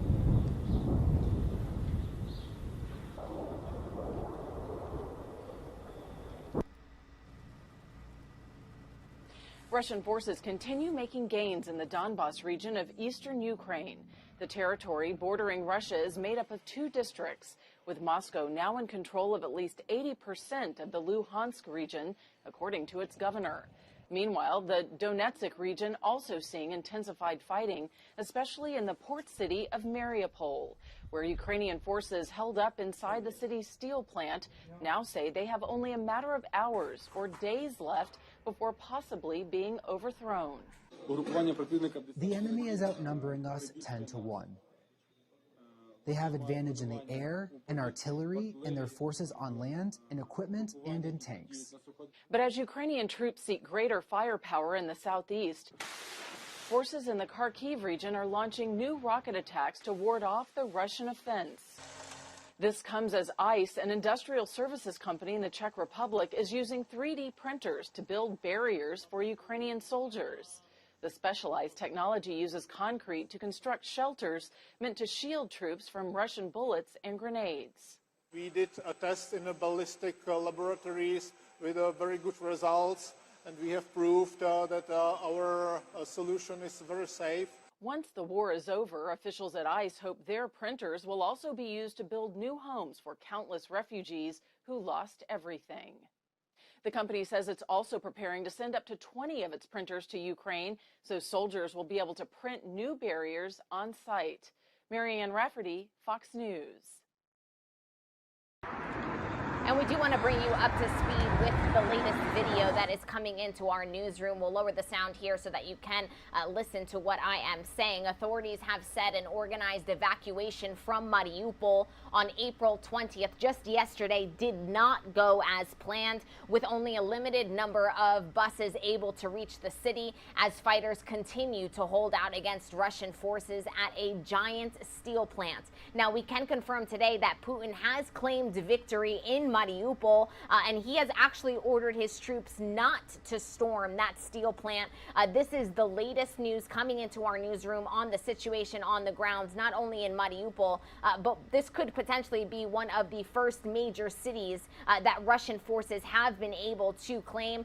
Once again, Vladimir Putin claiming victory in Mariupol, but he has ordered his troops not to go into that steel plant on a day where we are now witnessing the mass evacuations trying to be put in place in Mariupol that were, as this video has shown, largely unsuccessful. We also got in more video into our newsroom here. This is residents of the town of Yahedini, and we'll get to that video in just a moment, but this is actually a Russian test launch testing an intercontinental ballistic missile, that is. Russia has said just yesterday that it carried out a successful test launch of this ballistic missile in Russia's northwestern Oblast region. Now, President Vladimir Putin congratulated the military on the launch, calling it, quote, a big, significant event in the development of promising weapon systems for the Russian army. Our reporters continue to be on the ground monitoring this situation very closely. President Biden meeting with his defense secretary and other top officials just yesterday to discuss the war in Ukraine. And after seeing images like the one on your screens of Russia running these ballistic missile tests, our Fox News correspondent Griff Jenkins has exclusive stories of Ukrainians who helped stop Russian forces from getting through an area outside of the capital of Kyiv. Let's listen to this. By farmers who became fighters. They came here to my homeland to trample my land. We did not come to their land. It was just a knife in the back. Moschun is now a scene of destruction. We pass a graveyard with the remnants of a Russian missile among tombstones. But Putin's forces failed here because of the contributions of the territorial defense, a localized militia that joined Ukrainian forces in resisting. Heavy fighting took place here for 5 to 6 days when they made a crossing near this place and got here. But our troops managed to defeat them and stop further advance. This is all that remains of a Russian tank stopped cold on the battlefield in Moschun, a key battle that may have prevented Russian forces from succeeding in advancing towards Kyiv. But while the capital is safe for now, the situation in the southern seaport of Mariupol is dire. Desperate civilians are trapped, trying to survive. A Ukrainian commander bunkered in the Azov steel plant with Mariupol's defenders says they will not surrender despite multiple Russian ultimatums which have expired. In addition to military supplies, there are also civilians who have fallen victim to this war. We appeal and plead to all world leaders to help us. If Mariupol falls, it would give Russia the land bridge to the Crimean Peninsula that they have long sought and free up Russian forces to join the offensive in the east. One member of Ukrainian parliament says more Western weapons are needed in order to hold that region. The big battle at Donbass has already started. We need their heavy artillery, we need their air defense, we need their aircrafts, we need their tanks, armored vehicles. And I spoke on the phone to Major Valina, who says they may have only hours, not days, left in Mariupol. He has around 500 soldiers injured and many civilians are trapped. And he says President Biden is the only one who can save them now by forcing Russia to open up a humanitarian corridor immediately. In Kyiv, Ukraine, Griff Jenkins, Fox News. And thank you to Griff for that report. Speaking of President Biden, as we have been announcing all morning, the President of the United States is set to speak. He is set to give an announcement on day 57 of this war in Ukraine, and he is expected to announce additional aid. Our Fox News correspondent Lauren Blanchard is in Washington this morning with more. President Biden and his top military brass sitting down as the Russian offensive in eastern Ukraine is ramping up. Weapons and ammunition are flowing in daily, and we're seeing just how vital our alliances and partnerships are around the world. The administration is planning to provide heavier weapons to Ukraine as Russia is bent on taking the Donbass region. That would provide Russian President Vladimir Putin with a strategic win. Right now, Putin still thinks he has a war he can win out in the east. Ukraine stopped Putin around Kyiv, and they have to try to do the same thing in the east. The Kremlin says they sent a list of demands to Ukraine to end the fighting, but it's unclear what was in the list. The Secretary General of the United Nations has requested meetings with both presidents of Ukraine and Russia. Meanwhile, the humanitarian situation for the port city of Mariupol is dire. I want to urge everyone who can listen to use those corridors to the maximum possibility. The UN Refugee Agency says 5 million people have fled Ukraine, far more than even the worst-case estimates. The Pentagon says Russia has lost a quarter of the forces it began the war with. Tuesday, Moscow sent the West a warning, test launching a huge new intercontinental ballistic missile. It will have no equivalents in the world for a long time, and will make think twice those who, in the heat of frantic, aggressive rhetoric, try to threaten our country. The Pentagon says they do not consider President Putin's words or the launch to be a threat. In Washington, Lauren Blanchard, Fox News. And thank you to Lauren for that report. Once again, President Biden set to speak in just about half an hour's time. As soon as we get that live feed into our newsroom, we'll be sure to bring you there live, raw, and unfiltered here on Live Now from Fox. From Washington out to New York City we go this morning as we are monitoring a bit of breaking news that has just come into our desk in connection with the Queen's mother who was brutally murdered. We can confirm that police have arrested a suspect in connection with this case.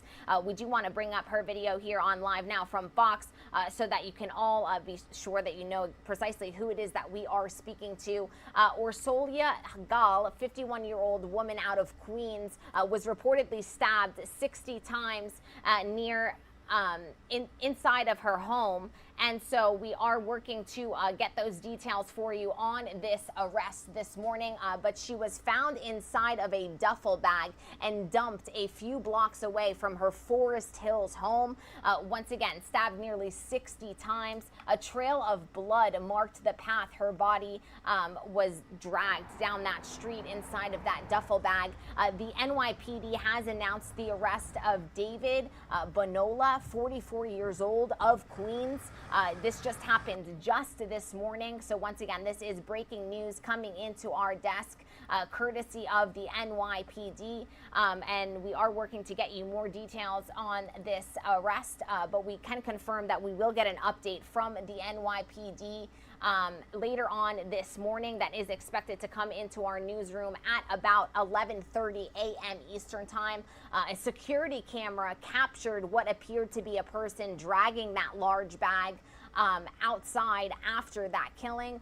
Police have been working very actively in this investigation to put these pieces together. And as soon as we do get that update from the NYPD, we'll be sure to bring that to you live, raw, and unfiltered here on Live Now from Fox. We also are going to keep a very close eye on a different trial. Johnny Depp is set for cross-examination in the $50 million defamation trial. Now, he has taken the stand for the past 2 days, and we have brought you there live, raw, and unfiltered here on the show.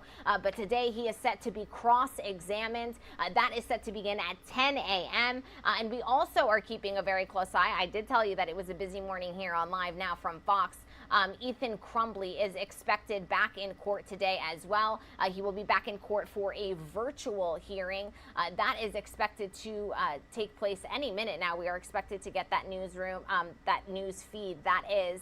But Ethan Crumbley back in court for a virtual hearing to review his imprisonment in an adult jail in Oakland County this morning. Because Crumbley is still considered a juvenile, his status in jail must be reviewed monthly according to state law.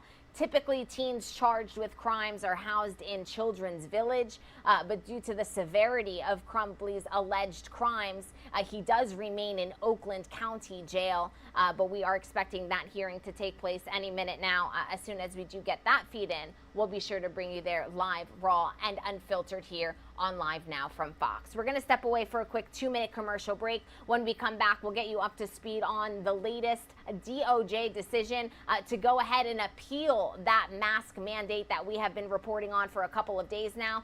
We'll get you up to speed on all of that. Also break down what we are expecting to hear from Johnny Depp in court today and what we have heard over the course of the last 2 days, and also get you ready to hear from the President of the United States, Joe Biden, who is expected to speak to give a latest announcement on additional aid being sent to Ukraine in just about half an hour's time. All of that on the other side of this break.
Live Now from Fox. I'm your host, Gabrielle Amato, live now from our Orlando studios. We do want to welcome you into the show on this April 21st, 2022. It is 9:17 here on the East Coast, and we are monitoring quite a few pieces of information that are making its way to our news desk this morning. We are waiting to hear from President Joe Biden, who will give an update on the situation in Ukraine. That is expected to begin at 9:45 a.m. Eastern Time here on the East Coast. As soon as we do get President Biden stepping up to that podium, we will take you there live, raw, and unfiltered here on Live Now from Fox. We also are just about 45 minutes away from Johnny Depp. The latest, week 2, we are now day 4, week 2 in this Johnny Depp versus Amber Heard defamation trial. Johnny Depp suing his ex-wife Amber Heard for $50 million, claiming that she libeled him, and Amber Heard is cross-suing her ex-husband, Johnny Depp, for $100 million, counter-suing. And so we are expecting Johnny Depp to be cross-examined. He has taken the stand the past 2 days. He will once again step up today. We'll take you there live, raw, and unfiltered here as well. And we do have a bit of breaking news to bring to all of your homes today. The NYPD has confirmed an arrest made in the murder of Queen's mother, Orsolya Gaal. We are expecting the New York Police Department to provide an update on that arrest and provide some additional details in that investigation at around 11:30 a.m. this morning. They will not only speak about the arrest, but confirm the related charges at a press conference. And so we will also be listening into that live, raw, and unfiltered here on Live Now from Fox. We, of course, also are keeping a very close eye on the mask mandate situation. It has been a story that we have been following very closely here on the program. We did break to you just a couple of days ago that the mask mandate was lifted for travel, public travel around the country. And we can confirm today that the Department of Justice is set to proceed with an appeal on that decision. The Justice Department will appeal a federal judge's ruling ending the mask mandate on public transportation. They were awaiting a decision by the CDC. That has come. Our Fox News correspondent Lucas Tomlinson has more on this story from Washington. Let's listen in.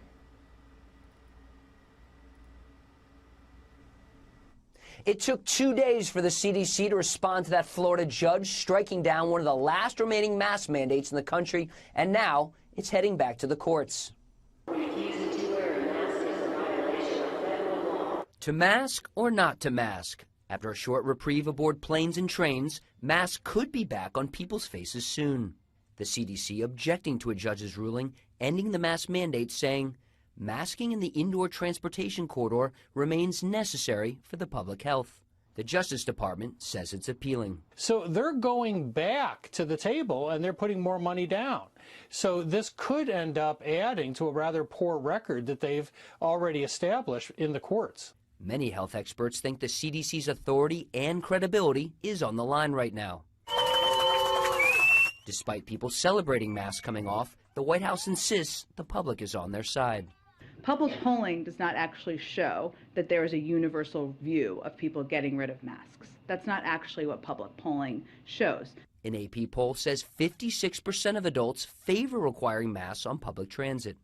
The DOJ's appeal comes 1 day after President Biden said wearing a face mask is a personal choice. What the president was speaking to is, of course, because we are not currently implementing the mask mandate, it is not a requirement, so people can choose, even as we recommend it. But to be clear, we are recommending everyone wear masks on planes. It looks as if the administration has been caught off guard. The issue is expected to play a role in the upcoming midterm elections. Once you let people have that freedom, and I think it is a freedom that people enjoy, they're not going to want to go back to the old way. It's still unclear if the administration will ask the court to immediately reimpose the mask mandate. In Washington, Lucas Tomlinson, Fox News. And thank you to Lucas for that update. As I said, we are expecting Johnny Depp to take the stand yet again today, set for cross-examination in that $50 million defamation trial. He did take the stand for a second straight day in Virginia yesterday. The actor detailed several fights and arguments he got into with his ex-wife Amber Heard as their defamation suit really has heated up over the past 48 hours. Our Fox News chief correspondent Jonathan Hunt has this story from Los Angeles.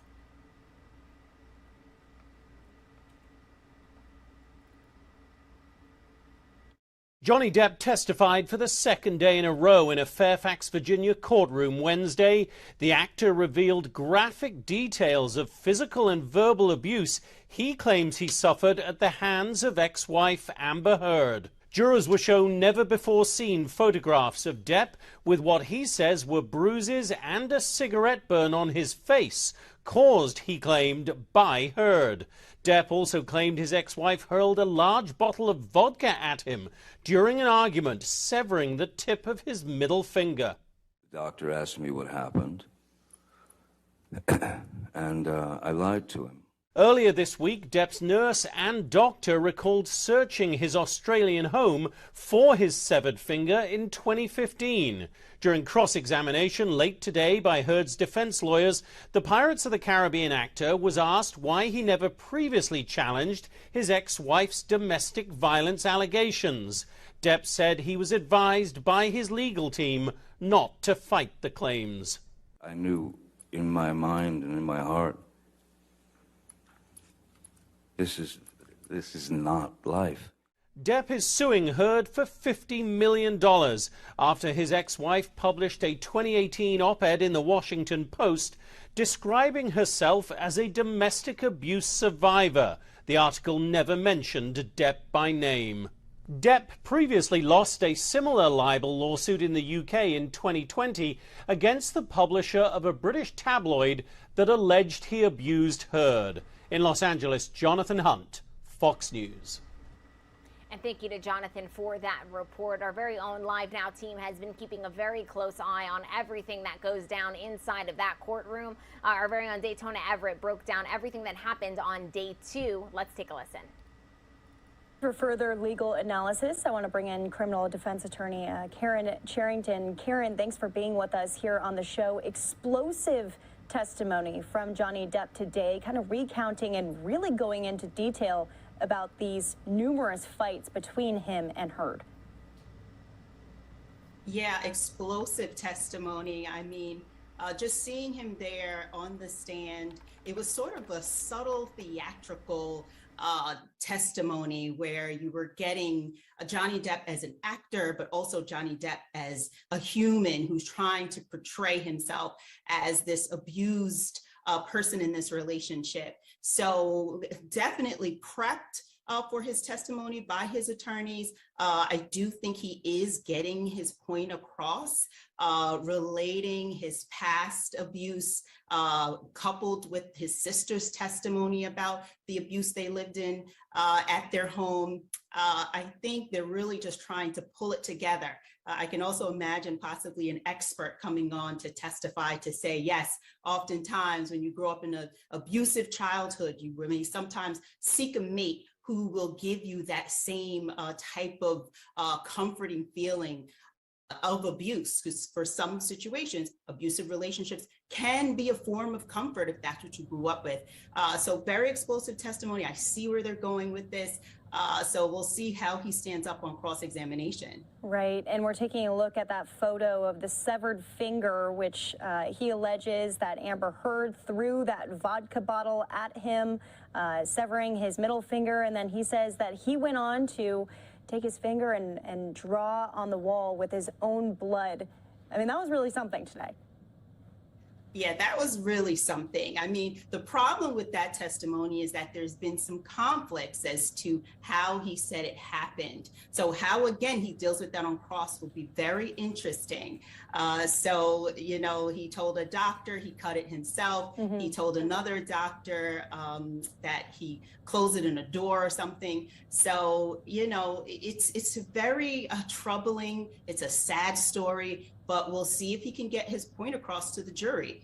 Well, let's go into that exactly. Amber Heard was seen during all of these accusations, shaking her head at certain points, taking notes at certain points, quite emotional, looked like she was about to burst into tears during the majority of the testimony. So she is I would imagine, preparing and strategizing as to what she's going to say to counter a lot of these claims. What do you foresee as the future for her testimony here? What could we be hearing from her? Well, I mean, she will have to directly contradict what he's saying. So she will also be prepped by her attorneys. They'll go through all of this information. Anything that he said that they believe is something that has to be addressed, they will tell her, this is how you say it. They're not going to tell her to lie on the stand, of course, but they're going to help her bring about these contradictions. She's going to have to tell her side and be like a typical he said, she said type of situation. And at the end of the day, the jury will have to decide who they believe. Exactly. And up until now, it really has been a he said, she said situation, although they've had several other witnesses, close family members, doctors, sound technicians that have also testified as to what they saw as the marriage of Amber Heard and Johnny Depp. But today we heard audio recordings. So we were actually able to listen in to the way that they both communicated, and it was pretty exposing of both of them. Yeah, I thought so as well. I mean, for me, in watching Amber Heard, and if you're not a fan of her and this is your first encounter, you would see her maybe as a timid, young, quiet girl. But hearing that tape, I said, wait a minute, I didn't see her as being as timid. So again, they're going to try and rope that in to her abusive nature, and that he's just this calm guy who's very passive and just saying, I wanted to walk away. And she's saying, I hit you. So that was really explosive evidence that came in today. So we'll again see how Amber Heard's team deals with that evidence. Yeah. I mean, I talk about this every day, but you have two actors who are in the midst of this trial, and Johnny Depp himself, very well-spoken, very calm, cool, and collected in the way that he is describing these stories from the past. What do you make of all of the theatrics of this? That's what I feel. It's theatrics. And that's the problem, is because he's an actor, what you want to hope is that the jury can separate his actor side with his human side.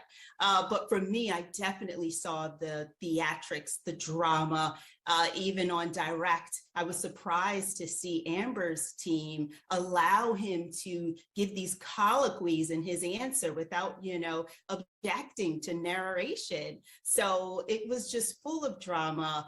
And I think that's what they may want to portray for the jury to make it even more interesting. But we'll see. And now with Amber as an actress, I can't wait to see what her testimony will be like. Right. Counterclaims for everything that Depp has been saying. As we head into the rest of the week, anything in particular that you are going to be watching inside of that Virginia courthouse? I'll be watching the entire trial. I'm now so glued to it because it's very interesting. I mean, here it's a defamation case. So you see the merging, though, of a domestic violence case, right? Because the jury has to decide, do I believe it was domestic violence? And do I believe that Amber Heard was the aggressor and the abuser? Or do I believe Johnny Depp was the abuser? So there are so many components. You have criminal mixing with civil law. So a very interesting trial. I'll be watching it to the end. All right, Karen Sherrington, thank you so much for being with us here on the show. We'll be watching it alongside you as we don't skip a beat on this. We are all on the edge of our seat, and it'll be something to watch with Amber Heard and her testimony, along with other celebrities to take the stand too. We'll talk to you soon. Okay, have a good night. Great stuff from Daytona Everett, as always. And as she said, we are going to be keeping a very close eye on this trial. Johnny Depp set for cross-examination today. That is set to begin in just about half an hour's time. But before we head out there live, we, of course, are going to be keeping a very close eye on the White House this morning, because President Joe Biden, in just about 15 minutes, is set to give an update on Ukraine. We are expecting him to announce more aid to Ukraine. The number is unfiltered here on Live Now from Fox. We also are keeping a very close eye on the markets, because the stock market is open and trading this morning. We can confirm That, of course, it was a big day yesterday for Tesla, and Tesla continues to trade higher after a record earnings report just 24 hours ago. Stocks are up this morning. The New York Stock Exchange up nearly 300 points and climbing. We'll be keeping a very close eye on the markets, as we always do here on the program. We're going to step away for a quick 2-minute commercial break. We'll be right back.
Now from Fox, I'm your host, Gabrielle Amato, live now from our Orlando studios, just past the 9:30 hour here on the East Coast. And we do want to get you up to speed on this morning's top stories, and there's quite a few of them. Here is a triple box look at everything that we are monitoring on this Thursday, April 21st, 2022. We are just 10 minutes away from President Joe Biden giving his latest update on the situation in Ukraine. We are expecting President Biden to announce another military aid package for Ukraine that will be about the same size as the $800 million one that was announced last week. Multiple sources familiar with the matter have reported. President Joe Biden convened U.S. military leaders just 24 hours ago in the annual White House gathering, taking on special significance as the war in Ukraine enters a very risky and very really unsafe new phase as we have hit day 57 of this invasion. We can report today that Vladimir Putin has claimed victory in Mariupol. He has ordered his troops not to storm the steel plant, which is essentially the last stronghold in Mariupol. That is the latest news coming in on the ground from Ukraine. And we are expecting President Joe Biden to touch not only on this, but of course announce the details of that latest aid package. We are also keeping a very close eye on the Johnny Depp versus Amber Heard trial. Johnny Depp has been on the stand for the past 2 days, and he is expected to take the stand yet again today to be cross-examined. That is the difference that will happen today. And so as soon as that trial does begin, it is set to take place at 10 a.m. Eastern time. It has taken place at that time from 10 to 5 for the past 8 days or so, and we'll bring you there live, raw, and unfiltered here on the show.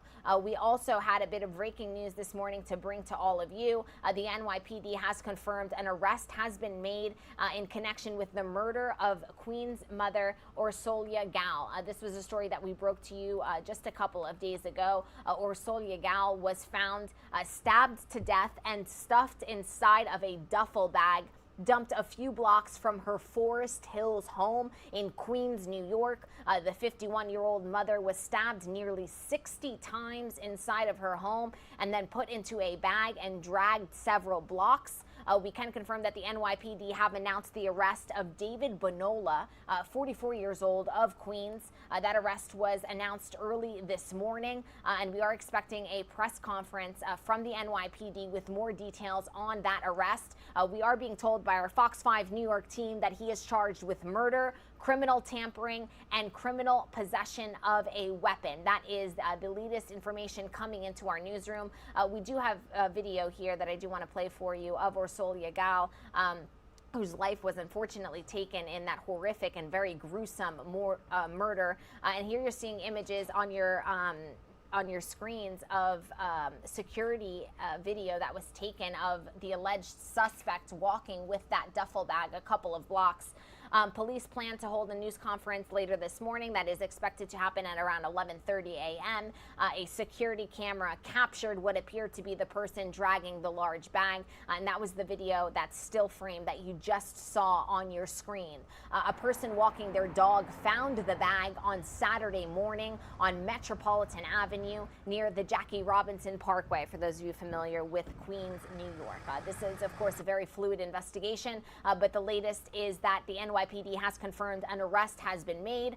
We are just about 2 hours away from an update on that. And as always, we'll be sure to bring you there live, raw, and unfiltered here on the show. Now, like I said, President Joe Biden set to speak in just about 5 minutes. Now, President Biden, you know, these things sometimes don't happen on the money, on time, but as soon as we get that podium and President Biden stepping up to it, we'll be sure to bring you there on the show. But he is going to speak about the situation on the ground in Ukraine as we have hit day 57 of this war. The latest news coming into our newsroom is that President Biden is not only set to announce more aid, but President Vladimir Putin has been making claims himself. He has claimed victory in Mariupol, in that besieged city, southern port city of Ukraine. This would be the first major city victory for Russian forces. It would be a very strategic win as it does create and give them access to the Black Sea. President Putin has claimed not only victory, but he has also ordered troops not to storm the steel plant. And I do want to lower this audio for you so you can hear what the latest news is. He has forced them and ordered them not to storm the steel plant that is the last stronghold in that city that is holding not only Ukrainian troops, but also holding some civilians. That is the latest news. We did get a press conference from the mayor of Mariupol providing an update on this very dire situation. Let's listen in here. Days.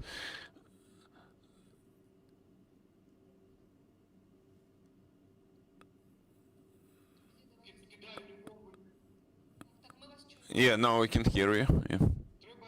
So we need a stable ceasefire. Unfortunately, you know, for 57 days, the city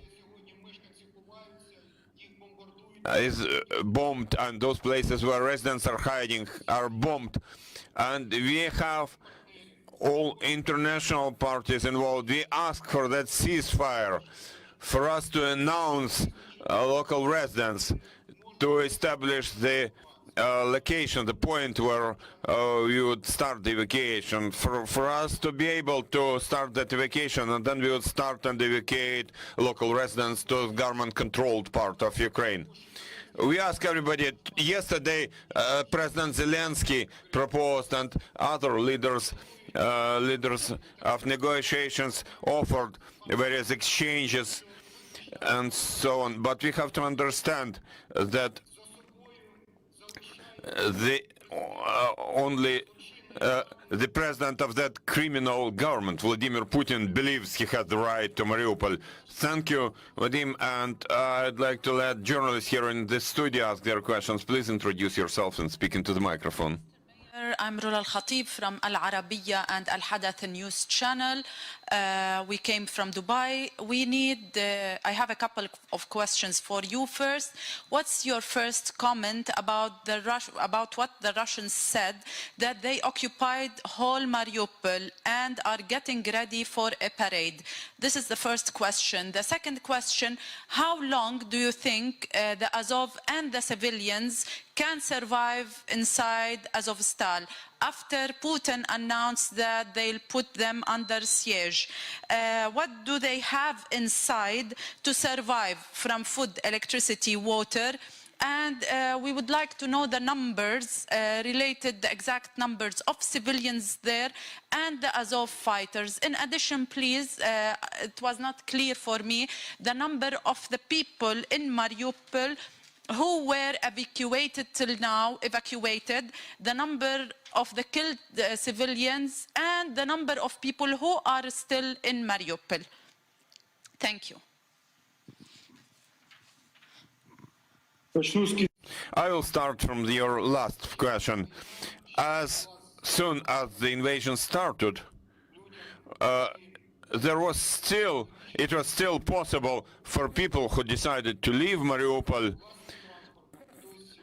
You know, some of them would live in their own cars, some of them would use trains which were still moving until the time when the Russian troops destroyed this possibility. So for that time, since the beginning of the invasion, about 100,000 people left Mariupol, 100,000. Then the Russian troops captured the whole Mariupol. The whole Mariupol became like prisoners. We were waiting. We launched various missions about evacuation. But as soon as people would reach the first roadblock, the first checkpoint, we would be told by those invaders that we don't have any instruction for you to leave the city, so get back to the city. That's what they told the people.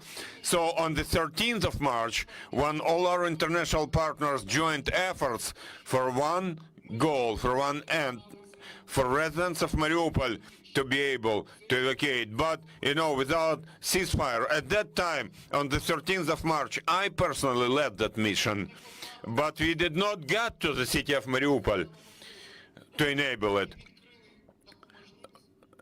But they opened this opportunity, and now residents started leaving the city using their private cars. And by now, until today, the number of people who left Mariupol to government-controlled part of Ukraine is in excess of 100,000 people. Now around the city, in Berdyansk, in villages, there are 50,000 people who are waiting for evacuation.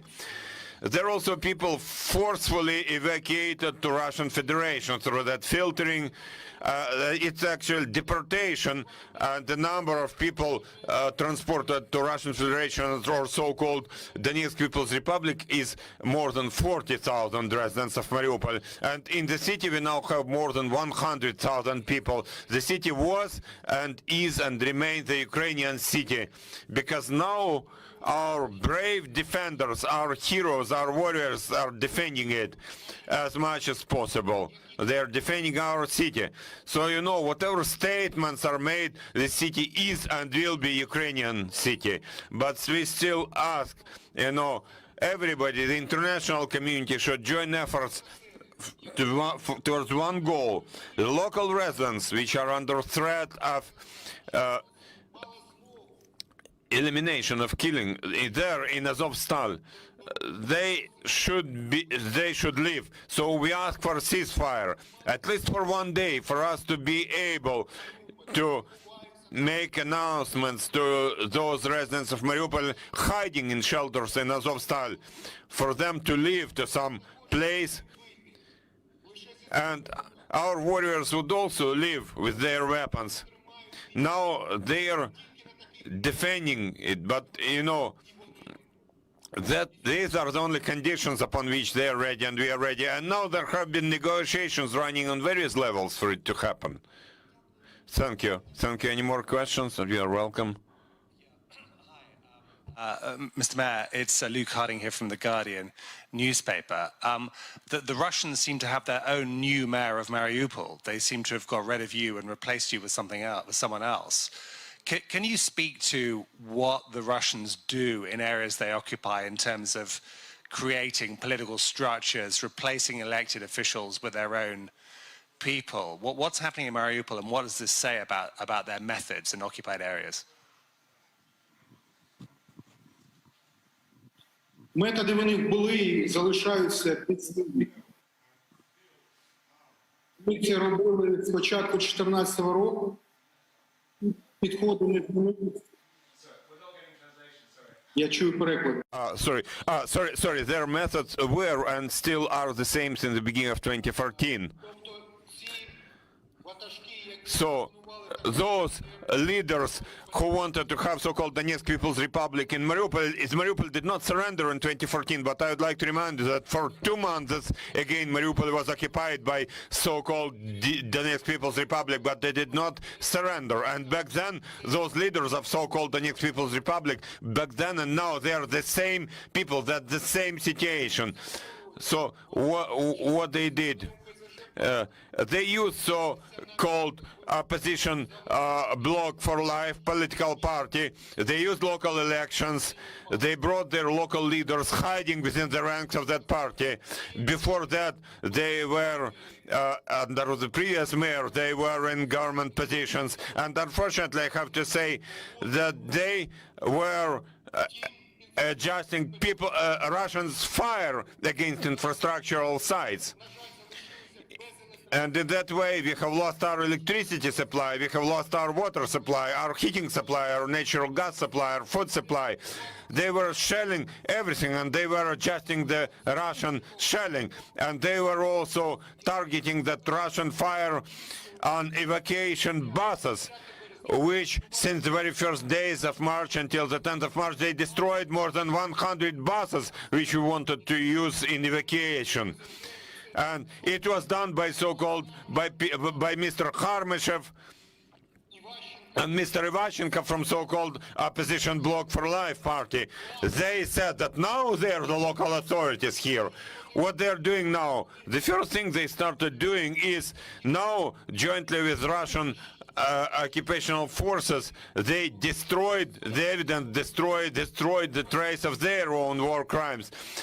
As we understand, they have been burying those dead bodies, and we know where they are burying those dead bodies to hide their war crimes. So those collaborators have now been helping Russian troops, the occupiers. Thank you. Any more questions? You're welcome. Just one clarification on numbers. At the beginning, you said that the 4 buses had left with 80 people. I'm assuming that's yesterday and not today. And to be clear on the number of civilians still in Mariupol, is it right to say there are about 1,000 civilians inside the steel factories still? And I think according to your figure, about 100,000 still in the city outside the steel factory. Have I got that correct? 100,000 local residents are staying in the occupied Mariupol. In Azovstal steel factory, it's difficult to calculate, it's difficult to count, but according to our estimates, there are 300 to 1,000 residents hiding there, 300 to 1,000. For us to be able to count them, we have to have a ceasefire, at least for 1 day, for us to see whether they are alive or not, for us to count, to calculate, to count how many of them are there, still there.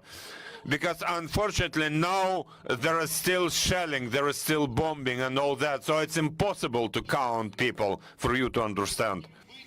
Now, in Mariupol, I am to emphasize, with the help of so-called leaders of that opposition bloc for life, who now became so-called local authorities, more than 20,000 residents have been killed in Mariupol. In the city itself, there are still 100,000 people remaining. yesterday, unfortunately, it was announced that there would be many buses, that there would be wide-scale evacuation just before Easter, which is a great holiday. There would be a large-scale evacuation, there would be many buses, but there were just 7 buses arriving and just 4 buses reached the end point, and there were just 80 residents of Mariupol, but we thank even for those, because it means 80,000 lives rescued. Any more questions? Thank you. Thank you, Mr. Boychenko. Thank you for finding time to join us on the air. Thank you. Dear friends, I would like to remind you that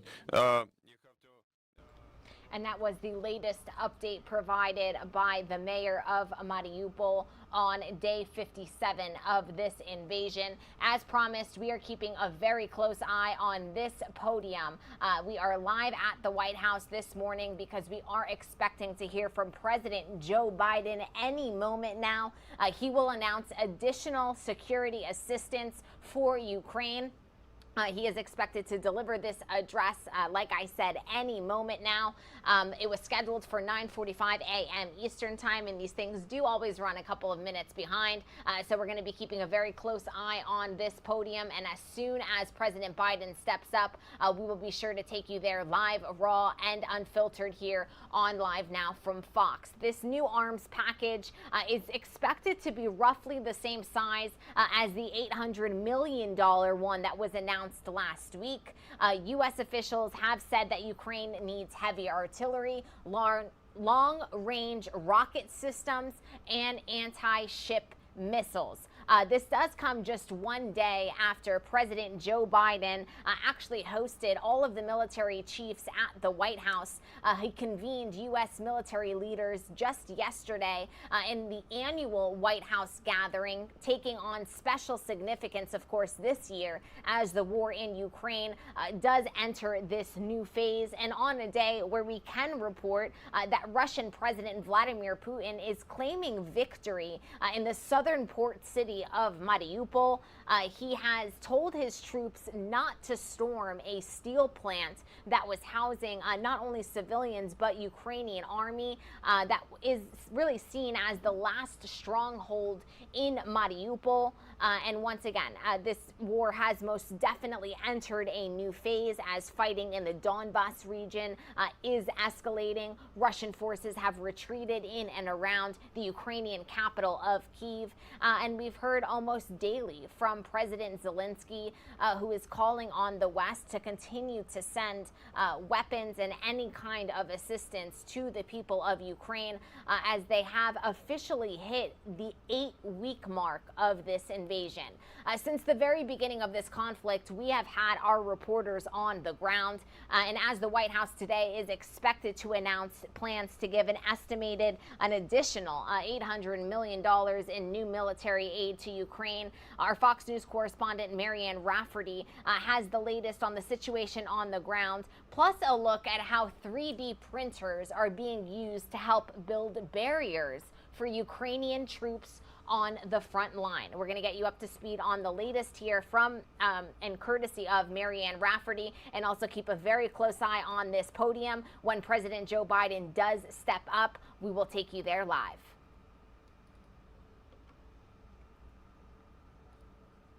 Making gains in the Donbas region of eastern Ukraine. The territory bordering Russia is made up of 2 districts, with Moscow now in control of at least 80% of the Luhansk region, according to its governor. Meanwhile, the Donetsk region also seeing intensified fighting, especially in the port city of Mariupol, where Ukrainian forces held up inside the city's steel plant now say they have only a matter of hours or days left before possibly being overthrown. The enemy is outnumbering us 10-1.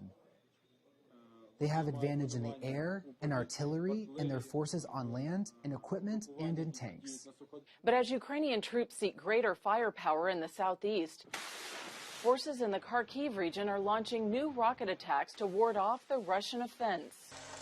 This comes as ICE, an industrial services company in the Czech Republic, is using 3D printers to build barriers for Ukrainian soldiers. The specialized technology uses concrete to construct shelters meant to shield troops from Russian bullets and grenades. We did a test in the ballistic laboratories with very good results, and we have proved that our solution is very safe. Once the war is over, officials at ICE hope their printers will also be used to build new homes for countless refugees who lost everything. The company says it's also preparing to send up to 20 of its printers to Ukraine so soldiers will be able to print new barriers on site. Marianne Rafferty, Fox News. And thank you to Marianne for that report. Here we are seeing video of Russia launching a ballistic missile test. All of this just coming just a day before we are expecting President Joe Biden, of course, right now to update the world on the latest aid package. But this video did come into our newsroom just yesterday. Our Fox News correspondent Lauren Blanchard is in Washington with the latest on the battle for a key region in eastern Ukraine and how the United States is planning to help. Let's take a listen.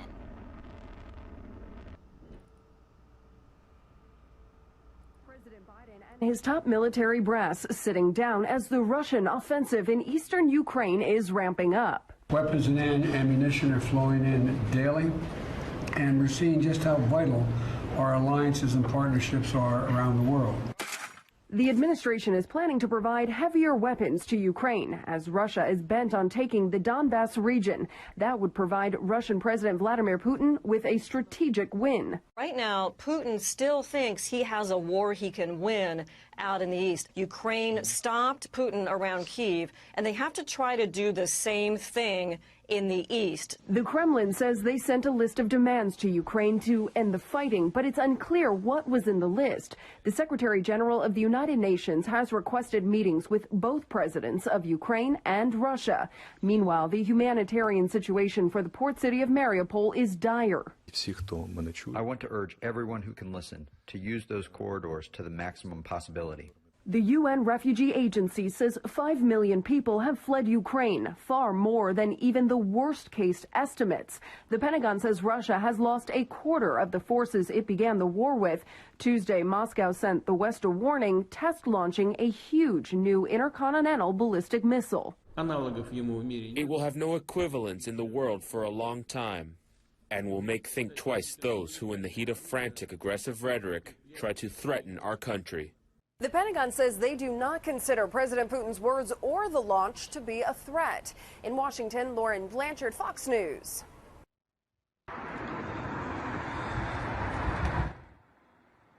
And we are now taking a look at video of buses that were attempting to evacuate civilians from Mariupol. Unfortunately, many of these evacuation corridors were largely unsuccessful. I'll bring this video full for you so you can take in this line of buses. Once again, these evacuation corridors and humanitarian corridors have been attempted for so many weeks now in the besieged city of Mariupol.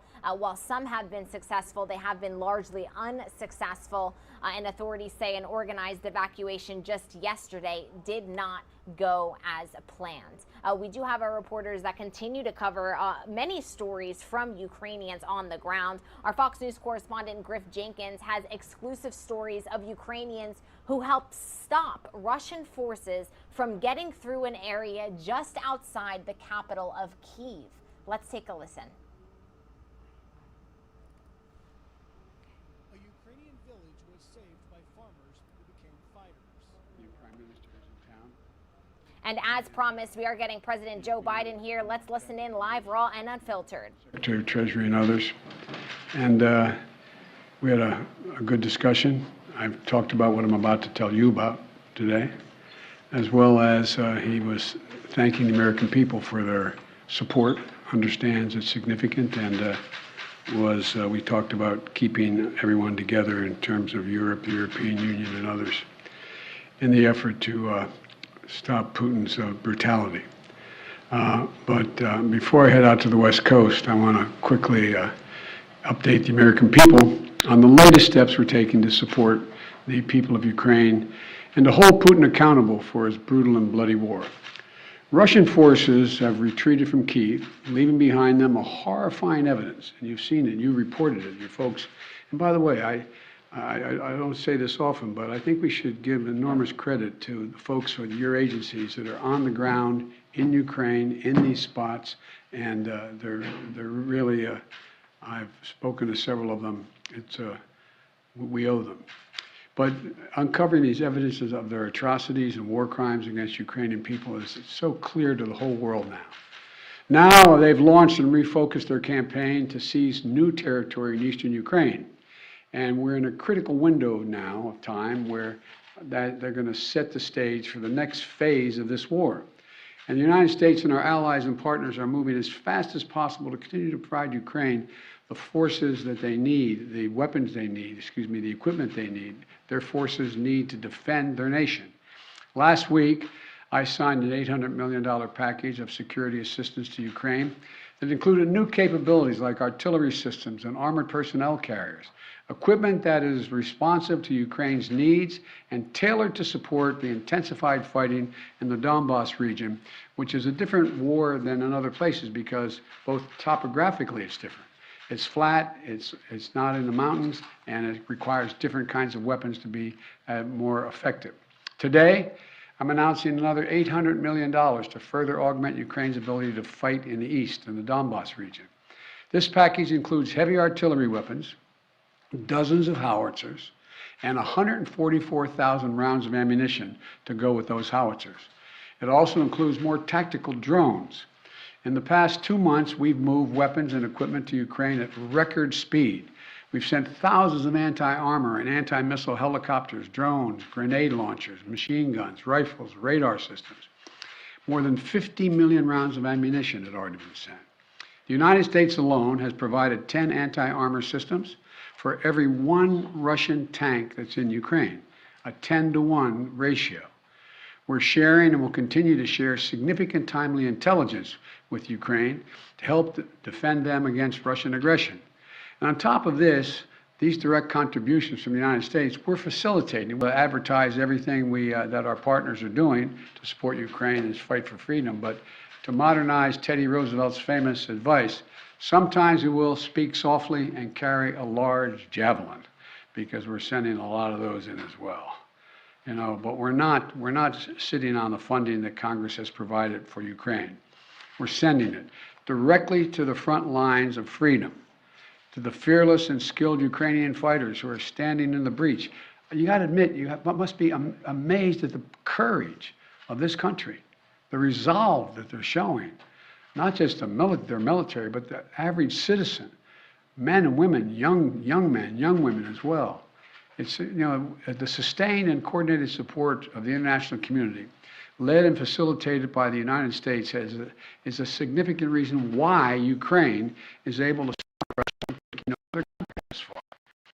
Every American taxpayer, every member of the forces can be proud of the fact that our country's generosity and the skill and service of our military helped arm and repel Russia's aggression in Ukraine, to beat back Putin's savagery that tried to seize Ukraine's capital and wipe out Ukraine's government. The Battle of Kyiv was a historic victory for the Ukrainians. It was a victory for freedom, won by the Ukrainian people with unprecedented assistance by the United States and our allies and our partners. Now we have to accelerate that assistance package to help prepare Ukraine for Russia's offensive that's going to be more limited in terms of geography, but not in terms of brutality. Not in terms of brutality. Combined with our recent drawdowns, it will ensure a steady flow of weapons and equipment into Ukraine over the next few weeks. However, with this latest disbursement, I've almost exhausted the drawdown authority I have that Congress authorized for Ukraine in a bipartisan spending bill last month.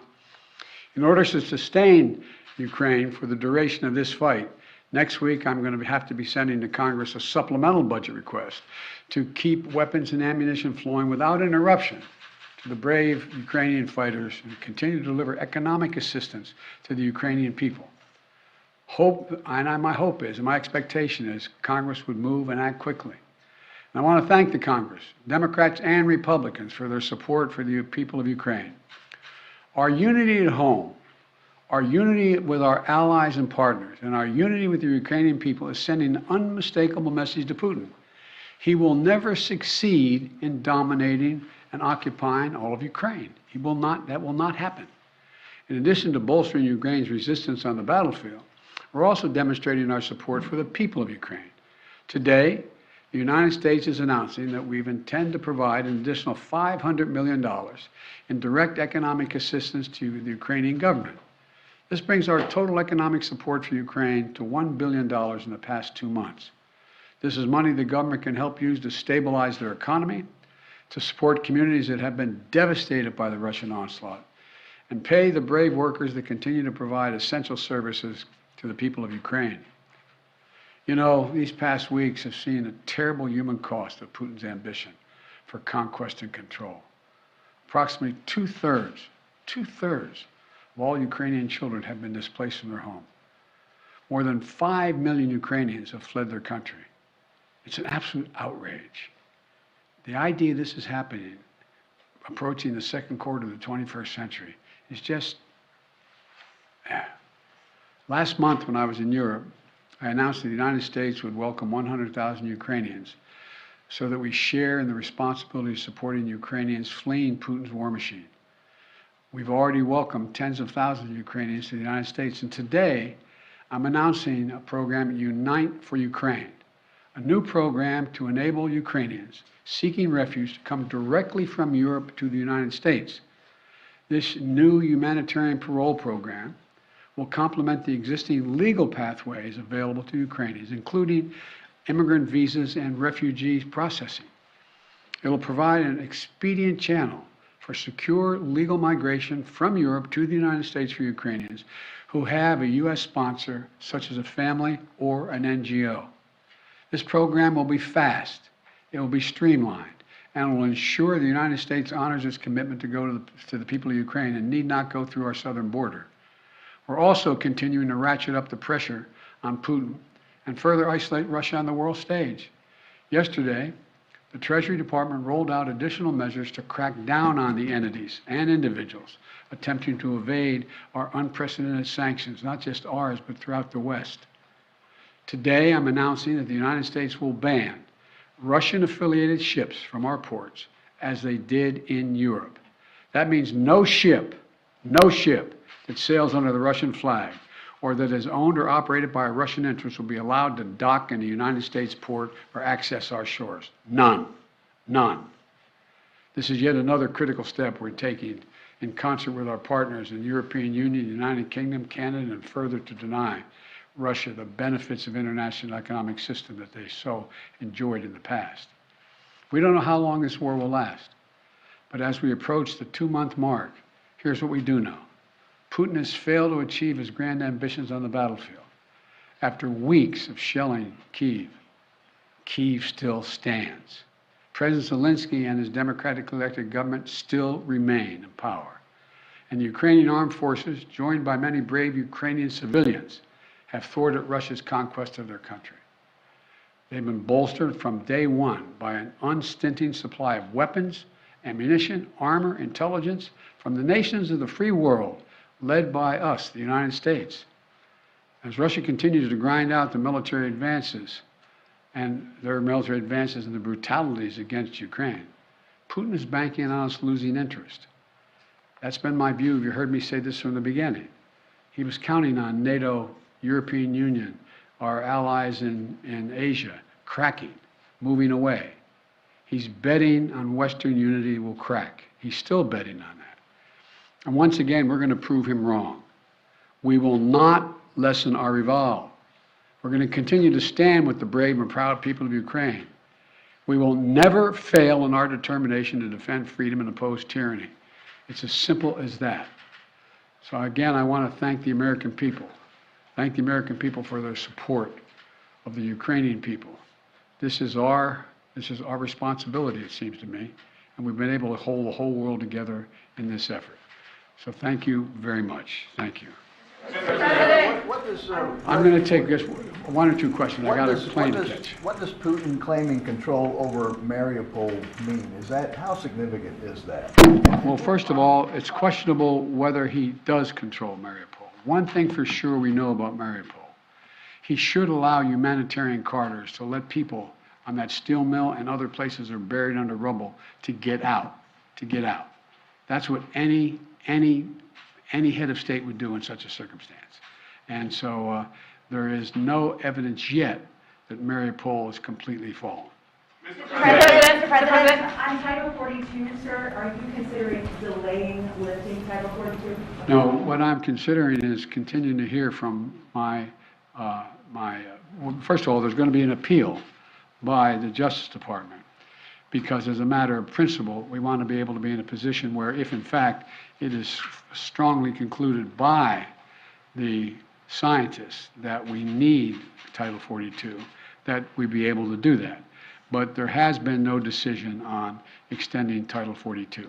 Thank you. Mr. President, how long can the U.S. maintain the level and pace of this military support for Ukraine? Well, we have the capacity to do this for a long time.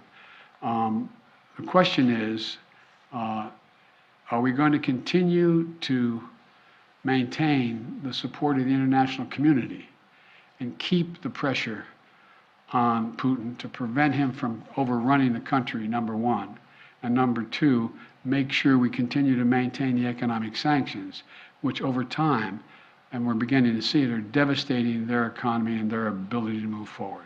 So the most important thing right now is maintain the unity. So far, so good. Thank you very much. How much money are you going to ask for in the supplemental? How much money in the supplemental? The answer that's being decided now. I'm asking the Defense Department to put together a head. Thank you. Thank you. And that was the latest update from the President of the United States announcing an additional $800 million in military aid to Ukraine. We unfortunately have lost this feed, so we'll take you to an outside look at the White House. But here we are back up and running here on Live Now from Fox. And I do want to be sure that we can bring you out to the White House, and here we are. We just heard from President Joe Biden announcing, like I said, an additional $800 million in military aid to Ukraine. He says that Putin will never succeed in occupying campaign, showing his amazement by the courage of the Ukrainian people, citing all of the additional aid and weaponry that the United States has already provided for Ukraine. He cites thousands of anti-armor weapons. He says 50 million rounds of ammunition have been sent. He says that there is a 10-to-1 ratio of anti-armor systems. For every one Russian tank, the United States has provided Ukraine with 10 anti-armor systems. He says that this new package will provide a steady flow of weapons into Ukraine. He also cited an additional $500 million of aid to the Ukrainian government. So apart from the $800 million in aid in terms of weapon systems, there is an additional $500 million of aid to the Ukrainian government. He has cited a total of $1 billion in aid the past 2 months to the Ukrainian government itself. And he also made another big announcement that the United States is going to ban all Russian-affiliated ships from entering U.S. ports. When he did take a series of questions from reporters, he was, of course, the first question asked about Vladimir Putin's statement today that he has captured and that Russian forces have captured Mariupol. President Joe Biden saying that it is questionable if he does indeed control it. And he cites once again the need for those evacuation corridors to allow the innocent civilians, over 100,000 innocent civilians that are stuck in that city. President Joe Biden also asked, how long can the United States maintain this flow of support for Ukraine? And he said, we can do it for a long time. The question is, how long will the international community work together and stop Putin from overrunning the country? We're going to step away for a quick 2-minute commercial break. When we come back, we are going to head out live to this feed that we are getting into our newsroom of the Johnny Depp trial that is currently taking place in Fairfax, Virginia. Johnny Depp on the stand facing cross-examination today. We'll take you there live, raw, and unfiltered right after this 2-minute commercial break.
Amato, and we are live right now at a Fairfax County courtroom in Virginia where Johnny Depp is on the stand once again. This will be the third consecutive day that Johnny Depp is sitting on that stand. Today he faces cross-examination from Amber Heard's attorneys in the $50 million defamation trial. We have been live, raw, and unfiltered inside of this courtroom for the past 8 days, and we will head back out there live, raw, and unfiltered right now to listen in the head to spray my rage at the one I love. Read that again. I'm admittedly too fucked in the head to spray my rage at the one I love, for little reason as well. I'm too old to be that guy, but pills are fine. Did I read that right? Yes, you did. And when you said pills are fine, this was when you were just starting treatment with Dr. Kipper to try to get off of the pills that you testified about yesterday, right? This is when I was still on the oxycodone. It was before the detox on the island, yes. Right, and you testified that when you were in Boston filming Black Mass, which you flew from Boston to LA, that you had just retained Dr. Kipper to help you try to combat that pill problem, right? Yes. Okay. Could you go 2 texts down, please, Michelle?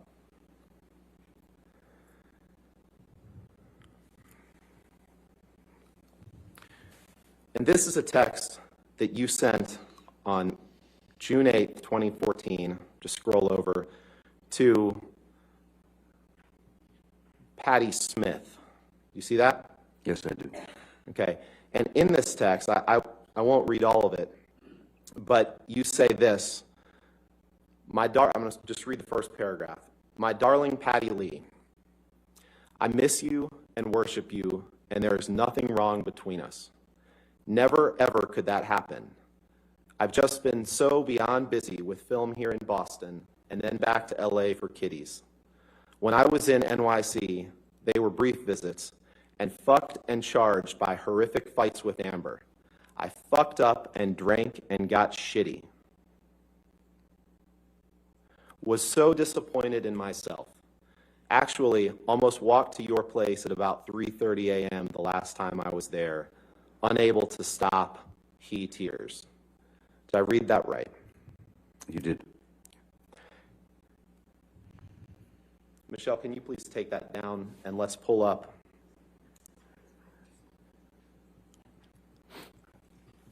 Exhibit 325, please.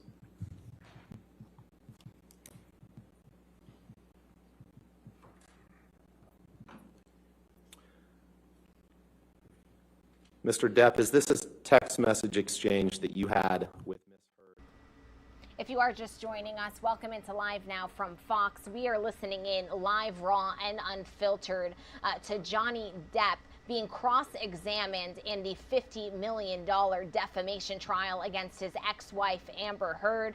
As I mentioned, this is live, raw, and unfiltered. You will hear some unfavorable language spoken. These are raw feeds that we are getting into our newsroom, and we do want to let you all know that viewer discretion is advised during this portion of the trial. We'll send you back out live.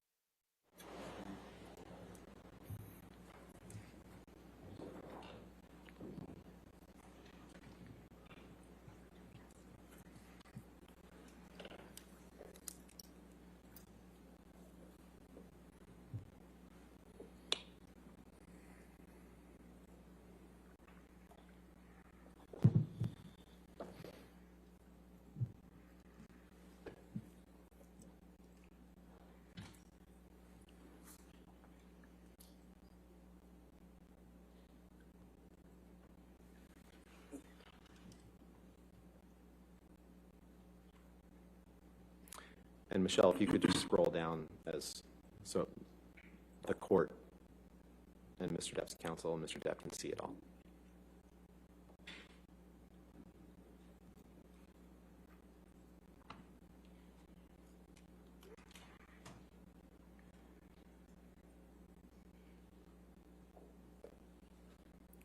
that all of it? Sorry, Your Honor, we have no objection with the to the unredacted version. Okay, so this version that I'm seeing right now, correct? Just to make sure. Yes. Okay. All right. 325. Hold on. Excuse me, sorry, I just want to make clear, we haven't seen the other pages, but this page we have no objection to. Is this the only page? I believe 325 is only one page? just one page. Okay. Thank you. Yep. No redactions, other than identifiers, but yes, you can do this one. Go ahead. And Michelle, if you can blow up the large text at the top of the page.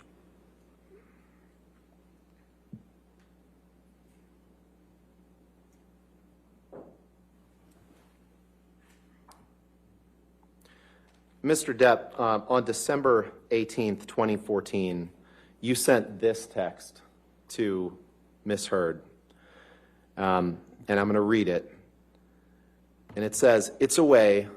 I've let it go. Went too far. We/I tend to do that. I always regret it when I jump, or worse, when you jump. I don't want to be conditioned to continue that behavior. Therefore, I'll put in heavy work with Shrank. I'm sorry for being less, for your disappointment in me, for my behavior. I'm a fucking savage. Gotta lose that. Gonna lose that. The devil is all around, right? I wish I were able to bring even just a glimmer of a smile to the pretty face of my most gorgeous of dreams and darkest nightmares.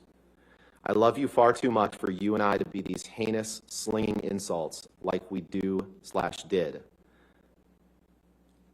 It is not anything that I am particularly proud of to have participated in, and I regret giving it life, because, motherfucker, how when we fight, little girl, how do we end up on the very edge of the precipice? And why? Wish I knew. Goddamn. And know that you are right. I am well aware that I should have been bigger than the moment, and that it will never again manifest in negative experiences. It can be done. What a killer concept to visualize. Wish you were in this lunatic's proximity. Be careful out there. I adore you." Did I read that right? You did.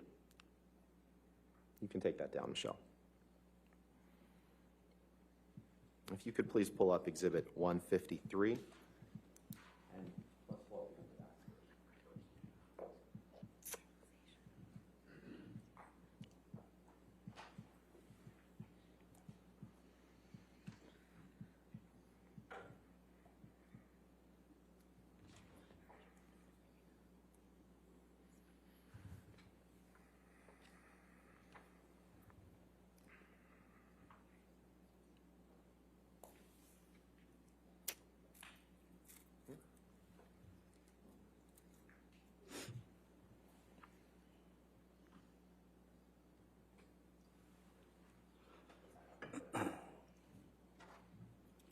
And Your Honor, we have a redacted version of this, but we'll put up the fully unredacted right now. All right. Just give counsel a moment to review. Of course. Your Honor, this has phone numbers in it, so. I know. Yeah, I know.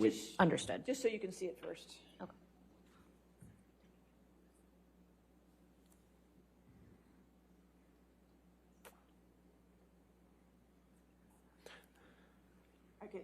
Could I have the photo? You don't take pictures of what's on their screens. I'm not. Okay, I'm just making sure. Thank you. Thank you, Your Honor. Mr. Depp, I'd like to turn your attention to the top 3 text messages on this page. These are text messages that you sent on January 17th, 2013. See that? I'm sorry, I'm just reading the page. Right. And the way these text messages are produced, sometimes there's big date skips and they're kind of jumbled in, so they're not all on the same chain. No, so of course. what I'm asking you about is just the top 3. Certainly.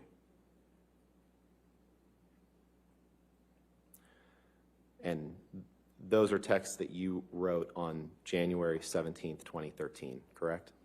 Yes, sir. Your Honor, permission to publish just those top 3 texts with identifiers and the others redacted, and move for admission of that redacted exhibit. As long as it's not this version, that's fine. The version We'll put up on the screen what I propose to admit as an exhibit. Let me see what you're going to put up on the screen Okay. first.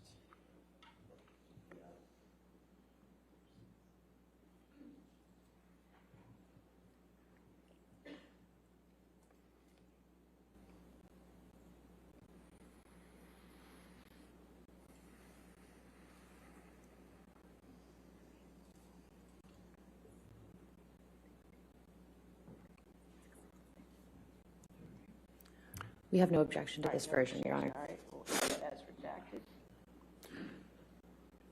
Okay.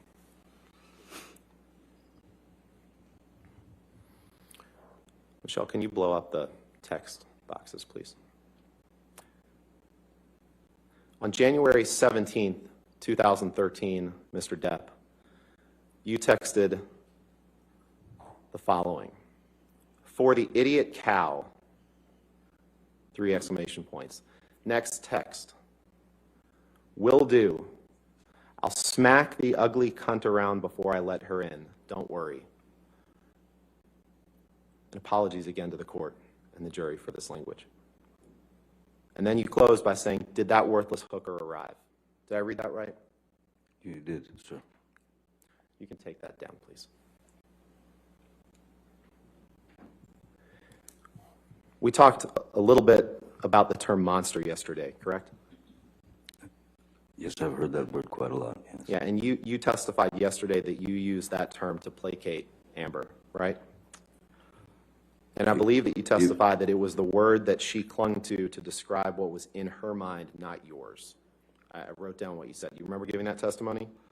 The monster, more than anything, was Ms. Heard's way of referencing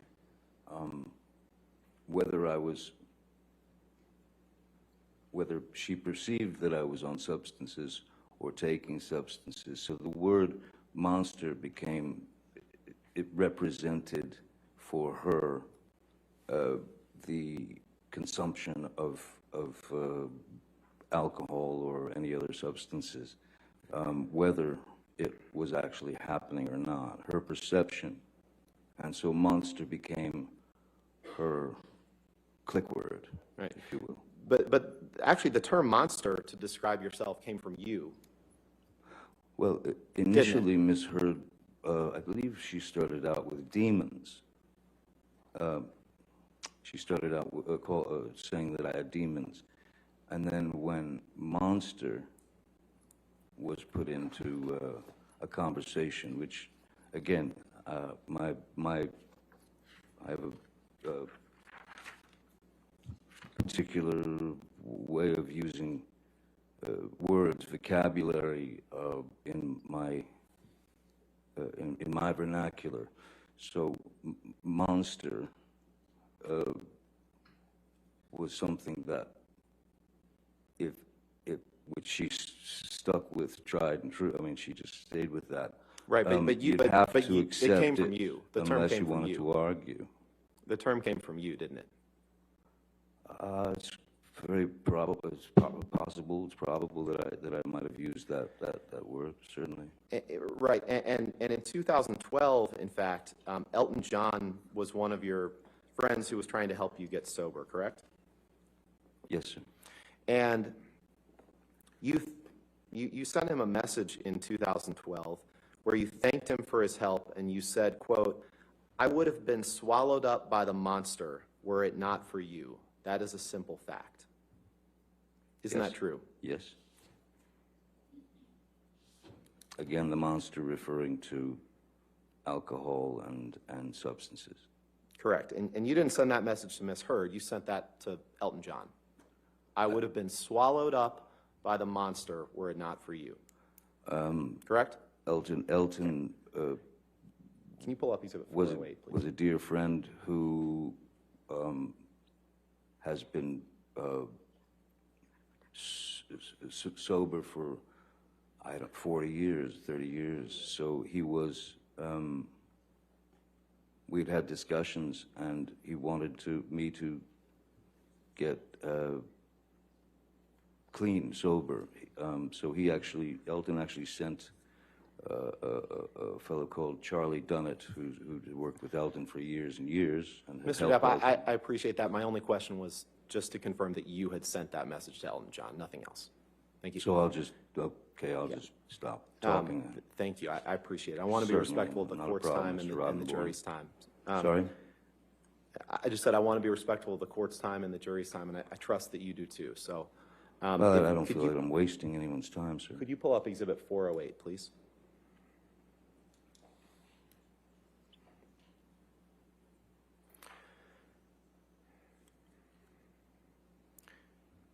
Mr. Depp, I'd like to turn your attention to the bottom text on this page. And can you confirm that this is a text message that you sent on April 9th, 2015, while you were married to Amber, to your sister? Do you see that? The last... the last text on the one on the bottom. Yes, I see that, yes. Your Honor, I'd move for admission of 408 with all the identifiers redacted and everything except the last text redacted. Just the last? Yes, Your Honor. One text? We object, Your Honor. If we could approach just very quickly.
And Mr. Depp, to clarify, is Sis in those texts, is that your sister, or it could be Amber's sister too, right?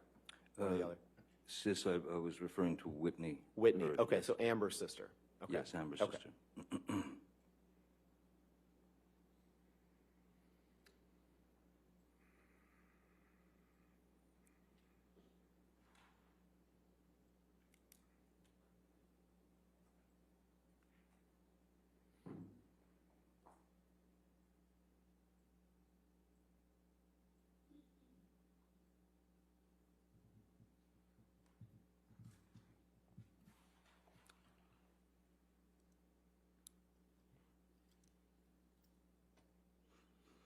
Your Honor, with those redactions, I'd ask for permission or move to admit Exhibit 408. No.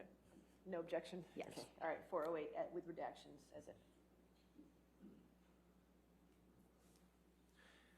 And Mr. Depp, on April 9th, 2015, yes, while you were married to Ms. Heard, you texted someone named Sis, which may be her sister, you testified. Yes. You said, "I'm all right. I ... though I never, ever want to lay eyes on that filthy whore, Amber A. Most embarrassing." Did I read that right? Yes, you did. And when you called Amber that filthy whore, she was your wife at the time, correct? Yes, sir. Let's pull up Exhibit 427, unredacted, please.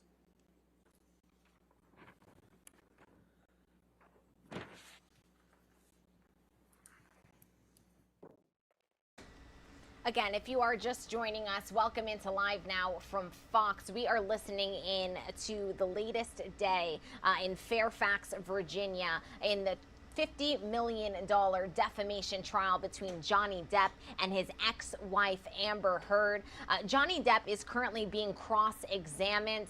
You will hear very harsh language being spoken, various text messages that were previously sent from Johnny Depp referencing his former wife Amber Heard are currently being read aloud in the courtroom.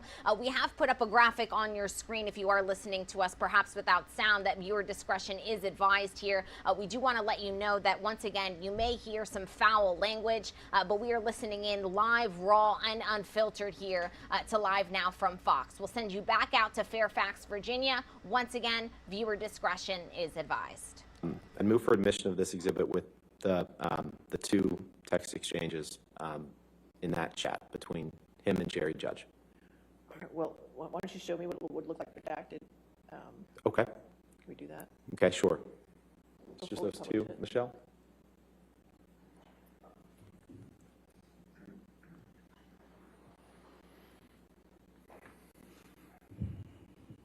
He's having trouble with sound. The sound.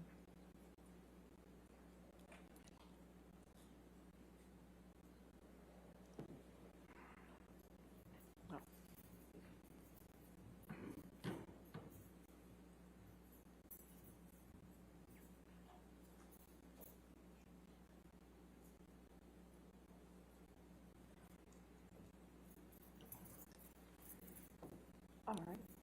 Any objection to 427? No objection, With Your Honor. redactions? Okay. 427 with redactions. Thank you, Your Honor.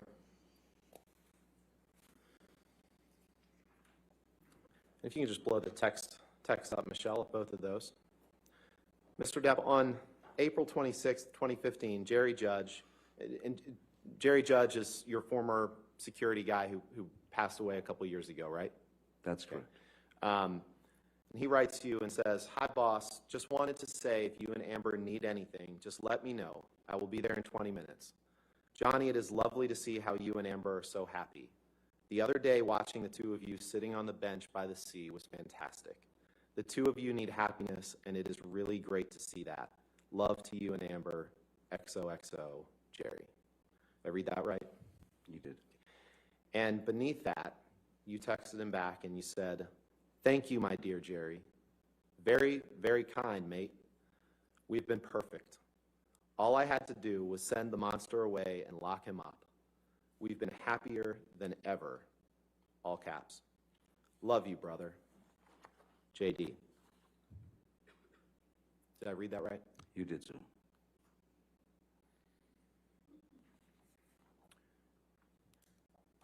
Michelle, could you please pull up Exhibit 445, defendants?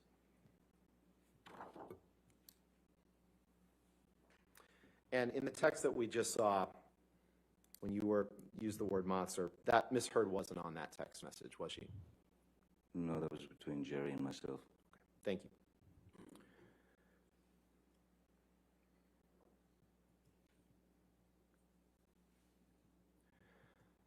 Mr. Depp, I'd like to direct your attention in this message to the second text down, which is a text from you to Dr. Kipper, Dr. David Kipper, on June 28th, 2015. Okay. Is that right? Yes, 26, 28, 215, yes. Your Honor, I'd move for the admission of a redacted exhibit with simply that text. We're happy to redact the rest of it. Is that text 139 or 137? 137, Your Honor, I'm sorry. 137. No objection with the All right, proper if we redactions. Get those redactions before we publish, or did you want to publish this? We'll make the redactions right now and then Okay. Publish that. Okay. Thank you.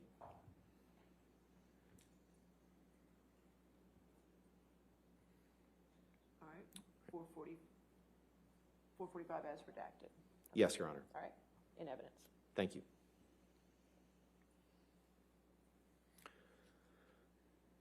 And you sent this text on June 28th, 2015, and it said, if you can blow up the text, Michelle, please.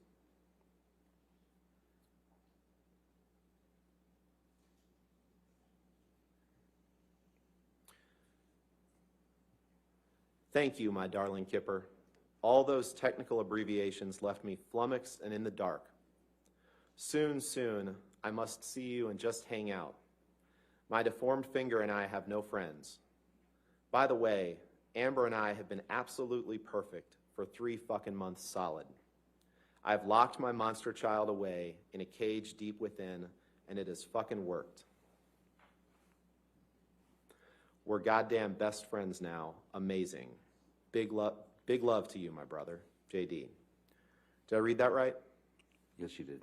And Amber wasn't on that text when you told Dr. Kipper that you had locked your monster child away in a cage deep within, was she? No. Can we pull up Exhibit 435, please, unredacted?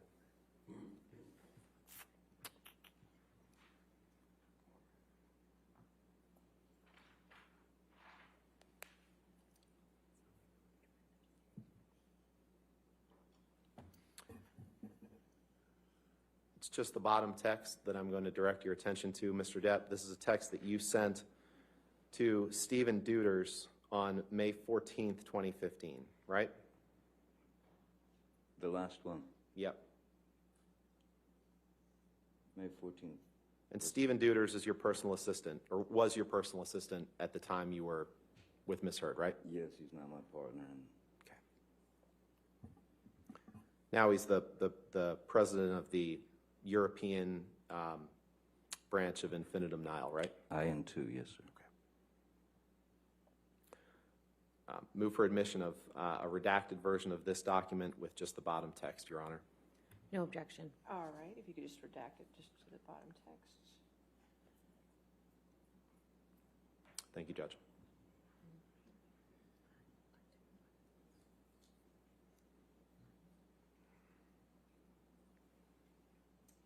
All right, 435 in evidence as redacted.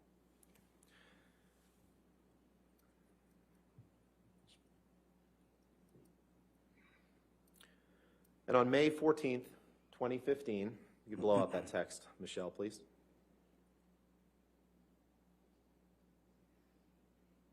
You texted Mr. Deuters, need to discuss the news helicopters hovering outside the house this morning. I'm ready to shoot a motherfucker. But don't worry, the monster is not involved. Correct? I see that, yes. And Ms. Heard wasn't on that text, was she? No. Let's pull up Exhibit 196, please.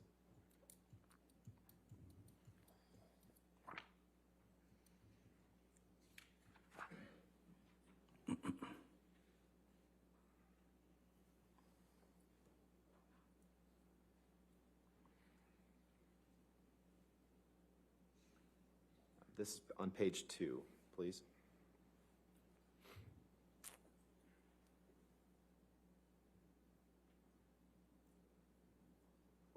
Are we on page 2? Yeah. So it's, Mr. Depp, I'd like to direct your attention to line 24. You can see in that left-hand column there. And this is a text message from you to Stephen Deuters, your personal assistant at the time, on October 31st, 2013, correct? Yes, sir. Permission to publish or move for admission, Your Honor, of just this page of the exhibit with just that text. With the phone numbers redacted, we have no objection. Of course. You could do those redactions, so it'd just be page 2 of Exhibit 196. Yes, Your Honor. Are you ever going to enter any other pages of this exhibit into evidence? I'd like to reserve the right to Then we'll call to this do that. 196A. Okay, thank you. Just makes it easier for the record. All right, thank you. Okay.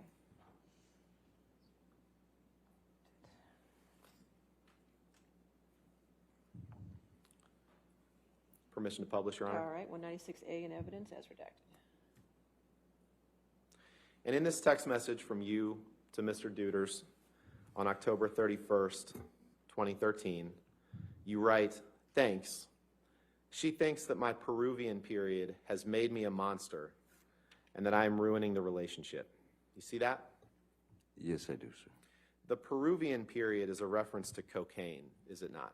Yes, it is. I'm sorry, you said yes, it is? Yes, it is, yeah. Let's go to Exhibit 293, please.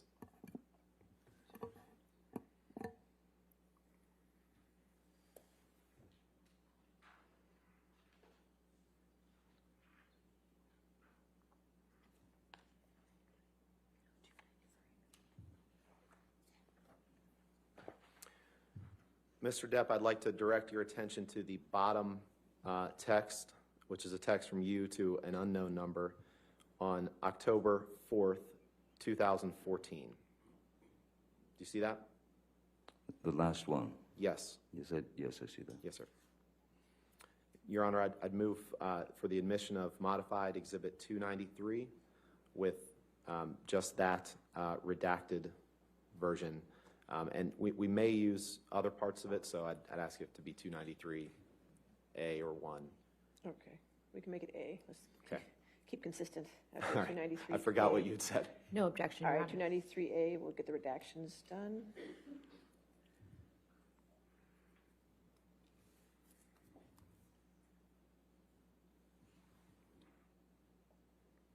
All right, 293, maybe. There we go. All right. 293A in evidence with redactions. Thank you, Your Honor. And in this text message on October 4th, 2014, you text someone, it's unclear who, you say, I am going to, quite gracefully, glide into a massage of my broken back and neck. I shall exit in 1 hour, a monster.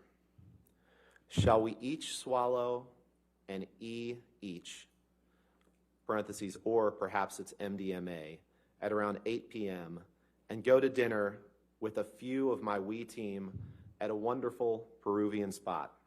Let us enjoy this night, my brother. Let us reward ourselves for the hard work and misery of the heat that we push ourselves to conquer every goddamn day.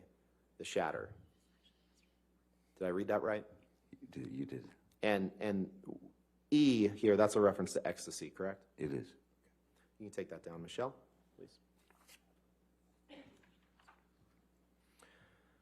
You would agree that you found drugs and alcohol at an early stage in your life, right? I've certainly, yes, I did. And you testified a couple days ago that you had done just about every kind of drug there was by age 13 or 14, right? 15. 15. And you found that drugs are the only way to numb your pain, right? They have always been a medicine for me, yes, a numbing agent. And you said yesterday that, in fact, I think you said you take drugs to numb the demons, right? I don't know that I said to numb the demons, but I have, well, if I did say demons, it is to numb the residual pain that I carry from my youth. Right. And one of your good friends that you've taken drugs with before is Marilyn Manson, right? Yes, we've taken, we've drank together. We've had cocaine together maybe a couple of times. Pills, right? With Marilyn Manson? I once gave Marilyn Manson a pill so that he would stop talking so much. Sorry. All right. I get it. You employ a lot of people that work for you, right? I employ a lot of people that You work employ a for lot me. of people that serve various roles in your life, right? Yes, yes. And at least some of those people will do anything you ask, including some of them supplying controlled drugs to you, correct? I would not characterize those people as doing anything I want or anything I said. They're not the yes men that you'd like them to be.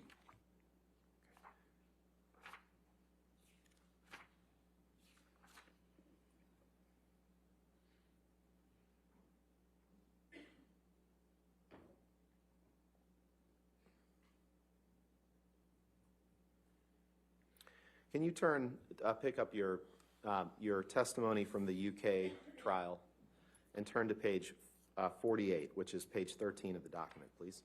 Yes, sir.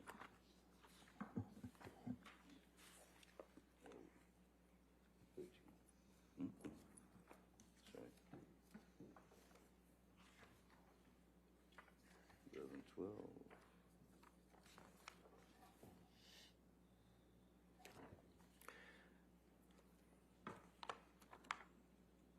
Yes, sorry.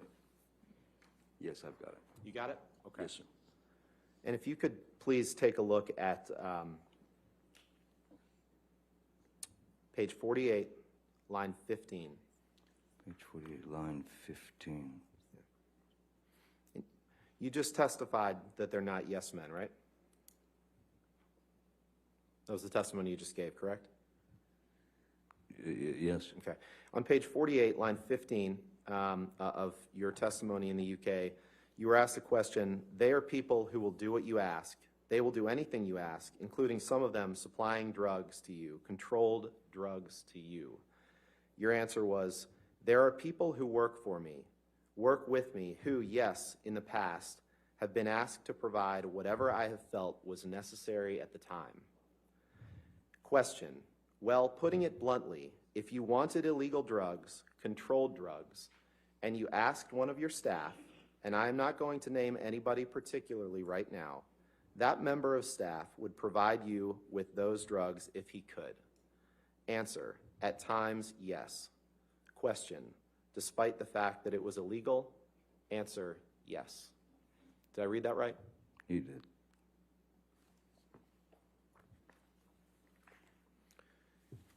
Can we pull up Exhibit 1085, please?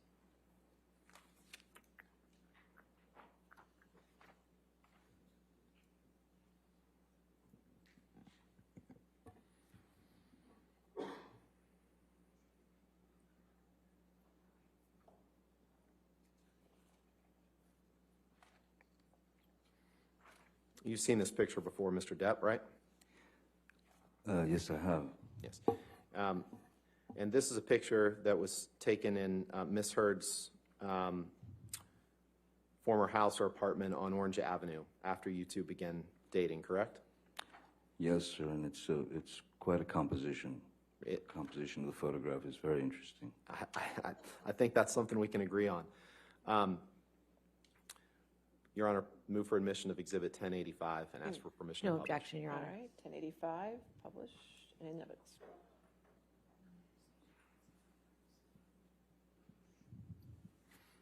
This picture, you recall, Mr. Depp, was taken in or around March of 2013, after you had fallen off the wagon, right? I'm sorry, what date? March of 2013, I believe, March right? 2013. Does that ring a bell? If March 23rd, I had fallen off the wagon from when I was doing Lone Ranger, when Mr. was with me when I was sober. Okay. But that was the whiskey that's on the table that was an average. Every day I would come home to her place and there would be a glass of whiskey waiting for me. Yeah. And you would sometimes drink whiskey in the mornings too, right? During this time period. I mean, isn't happy hour any time? And that cocaine, those white lines, those are cocaine. That's cocaine, right? I would assume. Yeah, and that's your cocaine that you kept in that box that says property of JD with the skull and crossbones, isn't it? Well, the beautiful composition of the photograph would suggest that, certainly. Yeah. You don't dispute that? I don't see me in it. No, but you don't dispute that you carried cocaine in that box that said property of JD. That was a special box that you carried cocaine in, wasn't it? The box was a gift from someone. I can't say that I carried cocaine in it, no. You can't say that you carried cocaine in that box? No, but it looks like it would fit some cocaine.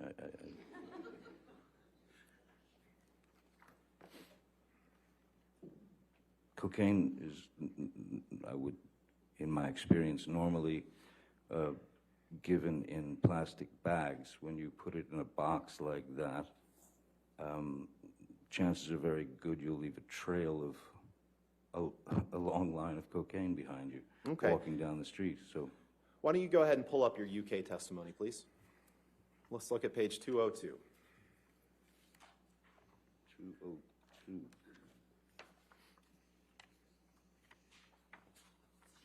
Oh boy.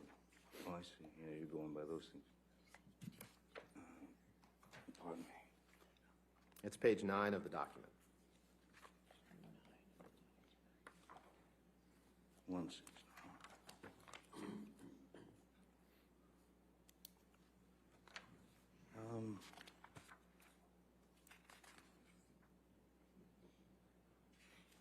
I'm having trouble finding 20. Are you saying page 9 because there's no 202? No, that's my fault. It's day 2, so I owe you another transcript. I'm sorry. My apologies. Oh. We're moving into another day now. Your Honor, permission to approach? Okay, yes, sir. Thank you.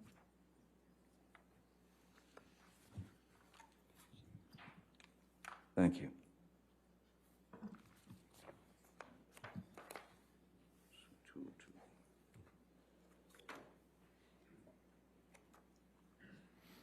So this, and I apologize for that, Mr. Depp, this is page 9 of the document, page 202 of the transcript. This was day 2 of your testimony in the UK.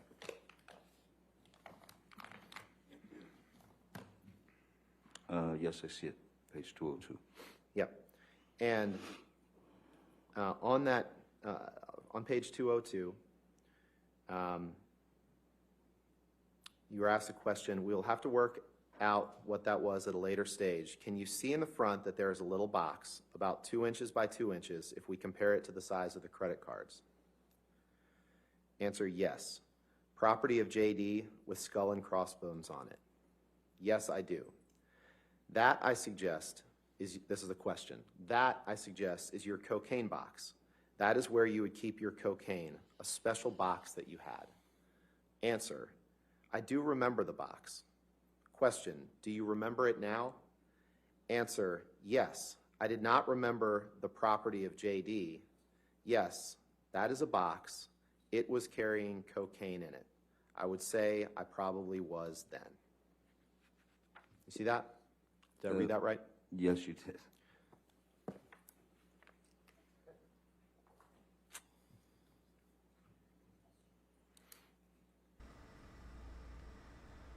Good morning, everybody. You are watching Live Now from Fox. You are tuning in to the live feed we have coming in from inside of the courtroom in Fairfax, Virginia, where we are going on day 8 of the Johnny Depp versus Amber Heard trial. This is the 3rd day Johnny Depp is taking the stand, and we do want to let you know the feeds that we bring you are live, raw, and unfiltered, so viewer discretion is advised. We have heard some graphic language coming out of the courtroom in Fairfax, Virginia. So again, we do just want to warn you that, again, viewer discretion is advised, and you may hear some graphic language as Johnny Depp, again, is cross-examined by his ex-wife's attorney in Fairfax, Virginia. And you were using cocaine and drinking whiskey that morning, and as a result of that argument, you were late to the set of that documentary, correct? In fact, I was not late to the documentary. Well, I was late, but I had called my crew because it was a day of filming performance between, it was Keith Richards, Tom Waits, and some other very talented musicians. The only thing that needed to be done in terms of performance was capture the performance. So I wasn't needed on the set, so I could come in anytime I wanted. Okay, you just said that you were late, though, correct? Oh, I was just late, testified yes. to. Okay. Yes, yes. All right. And due to the argument, of course. Sure. Yes. I'd like to shift gears a little bit now. Well, actually, let's not.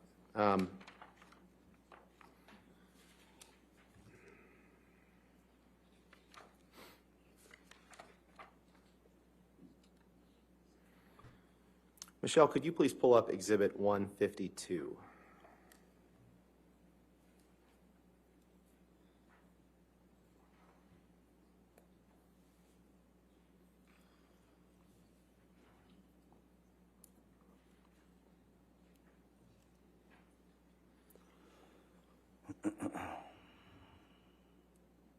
Mr. Depp, these are various texts that you sent and received to various people in 2012. Do you see that? Yes, seems to go from July to September. Right, right. And we'll take them kind of piece by piece, I guess. I guess the first thing I'd like to do is take a look at exhibits, or I'm sorry, the entries 1628. So that's about halfway down the page. It's a text exchange, a text from you to Stephen Deuters, your personal assistant at the time, and then a text from him back to you. Objection, Your Honor.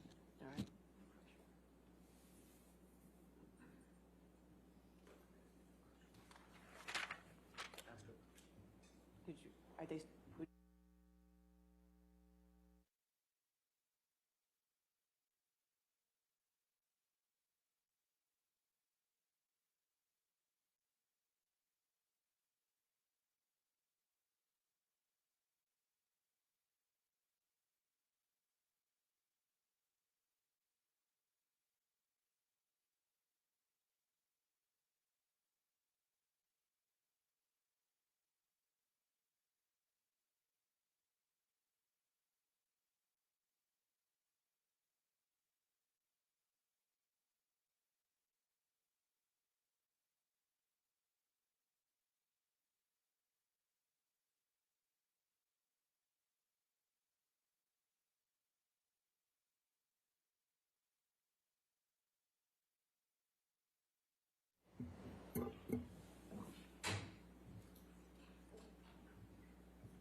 You are listening in to the Johnny Depp versus Amber Heard defamation trial, where actor Johnny Depp is suing his ex-wife Amber Heard for $50 million, accusing her of defamation. It does appear the attorneys in the courtroom in Fairfax, Virginia, are currently taking a brief pause and having a sidebar conversation. So we will, of course, continue to monitor this and bring you it as soon as we get more information and see Johnny Depp back on the stand. In the meantime, we do have another live feed that we want to bring you right now here on Live Now from Fox that is currently coming in to our desk. We do know that the survivors who were sexually abused by disgraced former sports doctor Larry Nassar are now suing the FBI. So we do want to take you live out there right now. This is the live feed that we do have coming in to our desk. They say that the FBI made a series of critical errors involving some of the earliest allegations against Nassar, allowing him to target even more victims. So again, this does appear to be the attorneys for some of those survivors. So let's go ahead and listen in. Terror on them.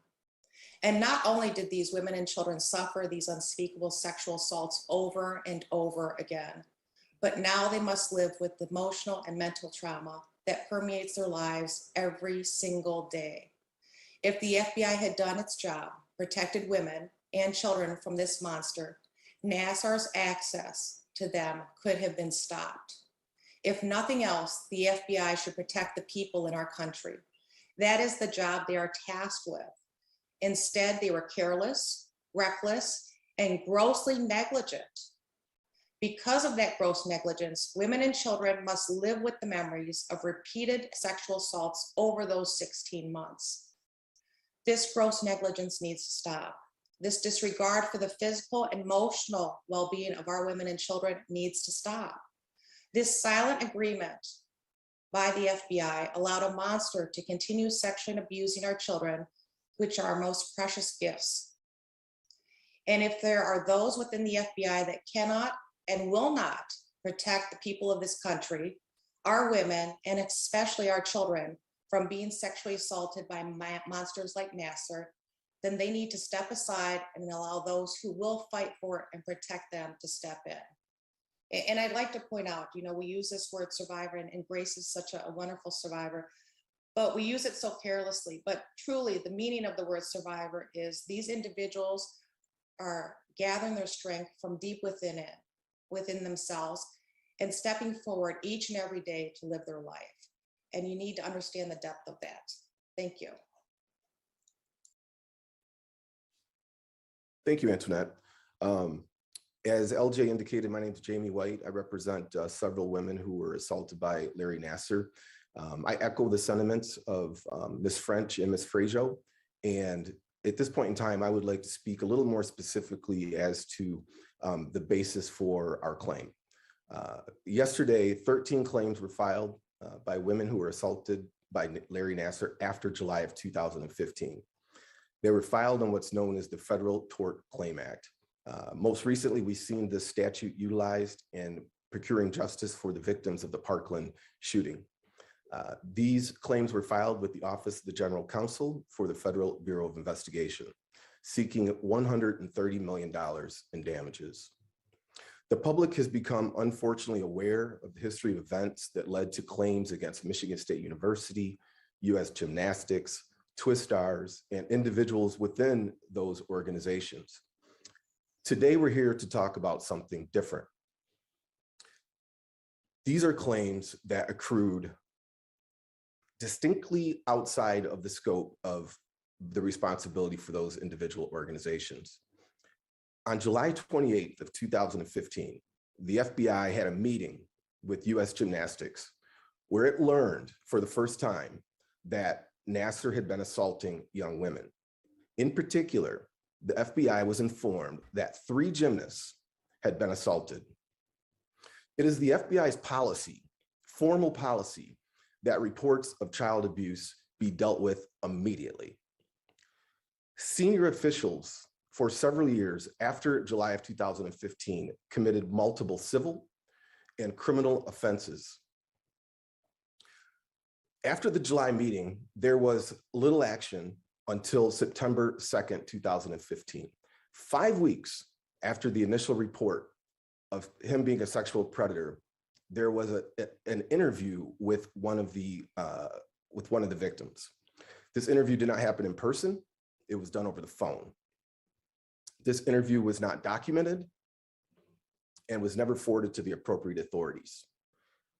Most remarkable about this day or days subsequent to that is there were 2 other identified victims who were never interviewed by the FBI at all.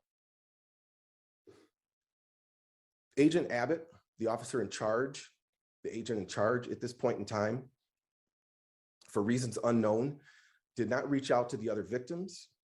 He did seek counsel from the US Attorney of the Southern District of Indiana, who told him, guided him in no uncertain terms to forward these allegations to the Lansing FBI field office, where it was agreed that was the appropriate venue not to only investigate Mr. Nassar, but potentially prosecute him. This was never done. In fact, there was never any referral by the Indianapolis field office to Lansing. 17 months after that July meeting, there was a referral to the Lansing FBI.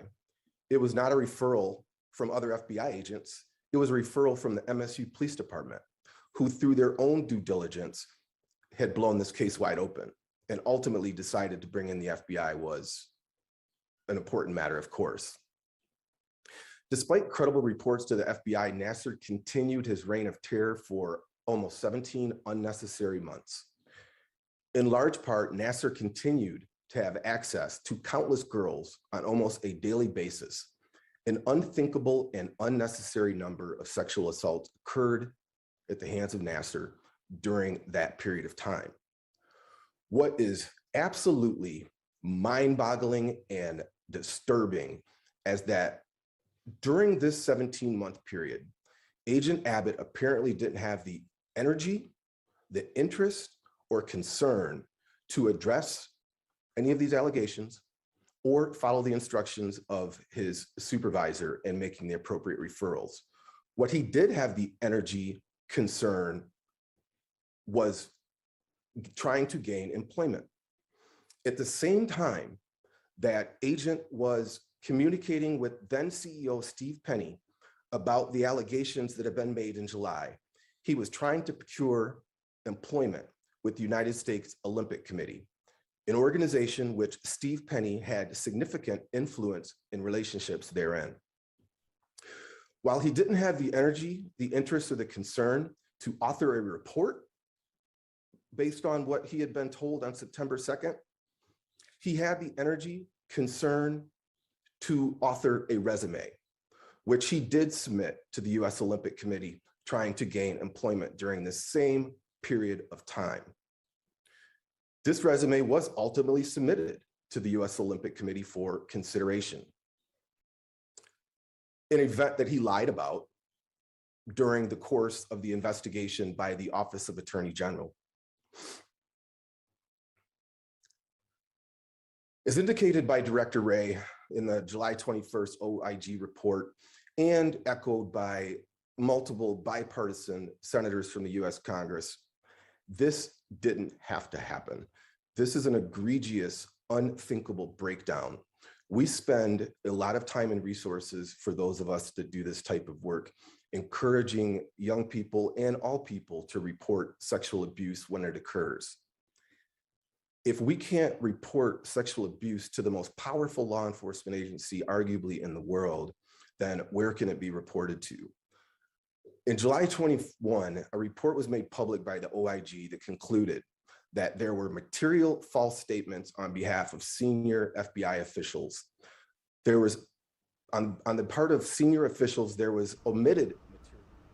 All right, everybody, you are tuning in to a live feed that we have coming into our desk, a Zoom meeting with attorneys for some of these sexual abuse survivors from the Larry Nassar case, announcing plans to sue the FBI, saying that they mishandled that situation. So that is something that we, of course, will continue to track here on Live Now from Fox. But we do want to completely switch gears and bring you out to our XRAD weather radar right now. We are tracking some severe weather that we do have coming out of Arizona right now. And of course, our Fox weather team, as always, is keeping an eye on this situation, specifically a wildfire that is burning northeast of Flagstaff, Arizona, that you can see right there on your screen. It has scorched more than 20,000 acres and also destroyed more than 24 buildings. It's known as the tunnel fire, and it's being fanned by some severely strong winds, which are quickly growing in size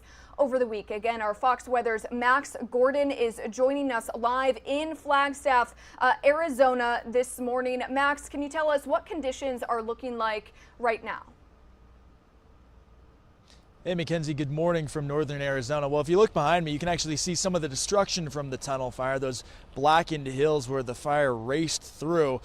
We have a fire weather warning in place for the Flagstaff area. We're talking about severe winds, strong winds, as well as very dry conditions. That's going to make the firefighting efforts very difficult and these conditions are going to be continuing throughout the evening hours tonight. Now, the tunnel fire was first reported Sunday afternoon, but the cause is unknown.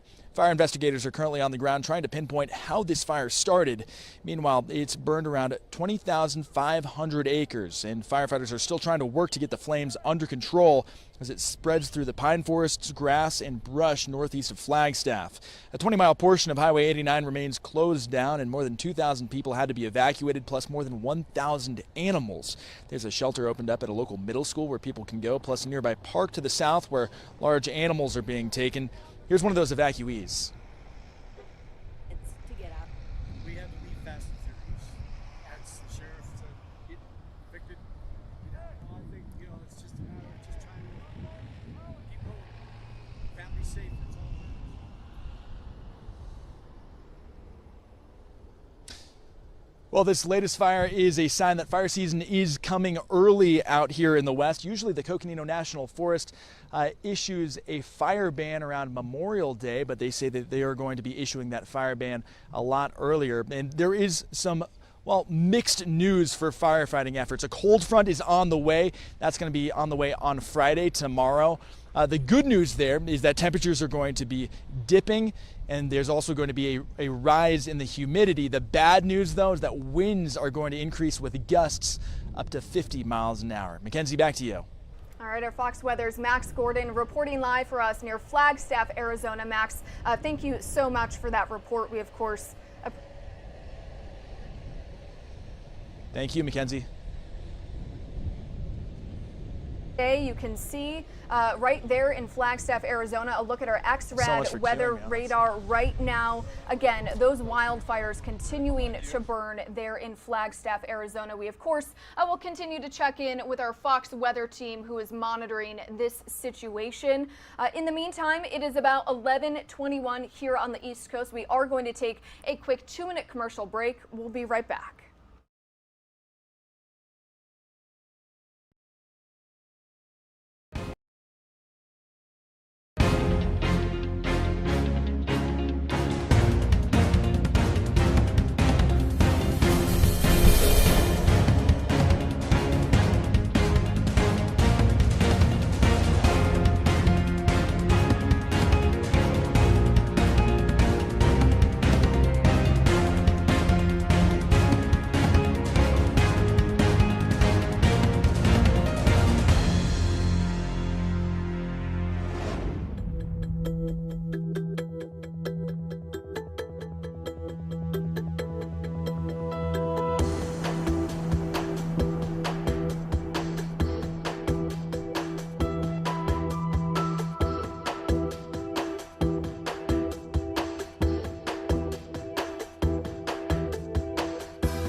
Fox, thank you so much for joining us. My name is Mackenzie Stasko, and I'll be with you here for the next few hours, bringing you several top stories that we are monitoring. We do want to bring that up for you right now to show you what we have going on today. This is a live shot of the courtroom for the Johnny Depp versus Amber Heard defamation trial, which we have been bringing you for the past 8 days. Johnny Depp is suing his ex-wife Amber Heard for $50 million for defamation. It does appear as though they are currently on a lunch break, so we are not getting a feed of them actually inside of the court. But as soon as we do, we of course will continue to bring that to you here on Live Now from Fox. And just a few moments ago, we did hear from President Joe Biden, who says that he will give an additional $800 million in aid and lethal weapons for Ukraine as we now move on day 57 of Russia's war in Ukraine. So that is the latest information coming from President Joe Biden about the ongoing situation and crisis in Ukraine. And soon we are expected to hear from the NYPD to provide an update on an arrest made in a gruesome murder of a Queens mom whose body was found in a duffel bag over the weekend. So that is the latest information coming from NYPD. We will bring you this shot right here that you're taking a look at, the podium there. We again are waiting for NYPD to step up to the podium and give us that update. We do have another story that we are following today. So new this morning, some of the survivors who were sexually abused by disgraced former sports doctor Larry Nassar have announced that they are suing the FBI, saying that the FBI simply did not do its job. So we do want to bring you some video here right now of Larry Nassar, just so we can give you a recap if you are unfamiliar with this story. Those survivors say that the agency made a series of critical errors involving some of the earliest allegations, which allowed Nassar to target even more victims. And more details about the lawsuit are being released at this very moment during a virtual news conference that we do want to bring to you here on Live Now from Fox. So let's go ahead and listen in. Been very vocal in public since this whole thing started several years ago. The remainder of the women are anonymous at this point in time. By definition, the administrative complaints are not accessible to the public. When we file a lawsuit, notwithstanding a couple of minors, I expect that people will be named publicly that are a part of that lawsuit process. And then the second piece of your question, I'm sorry. Why were these claims not filed as a federal lawsuit? Yeah, so the FTCA has it's a very unique statute. It's been around since 1946, and the government doesn't like to be sued. So they've set out different parameters that have to be followed and different obstacles that have to be hopped over. One of those is that there has to be an administrative complaint filed with the federal agency at concern. And if during that six-month period of time, it creates the ability for the parties to negotiate a settlement, you know, we're cautiously optimistic that there'll be some productive conversations. But until that 6-month period has expired, we're not able to file an actual lawsuit. 6 months from yesterday, you know, we'll be eligible to file a lawsuit in what I believe one of two jurisdictions, either the Southern District of Indiana or the Western District for the state of Michigan, and that's yet to be determined. Thank you. We also have a brief summary of this information in our press release, which just went out to everybody at the top of the hour. Ed White has another, oh, pardon me. I'm going to go next to Aaron Bowling from News 10 in Lansing. How many agents are believed to be involved in the negligence? How many are you looking to arrest and indict?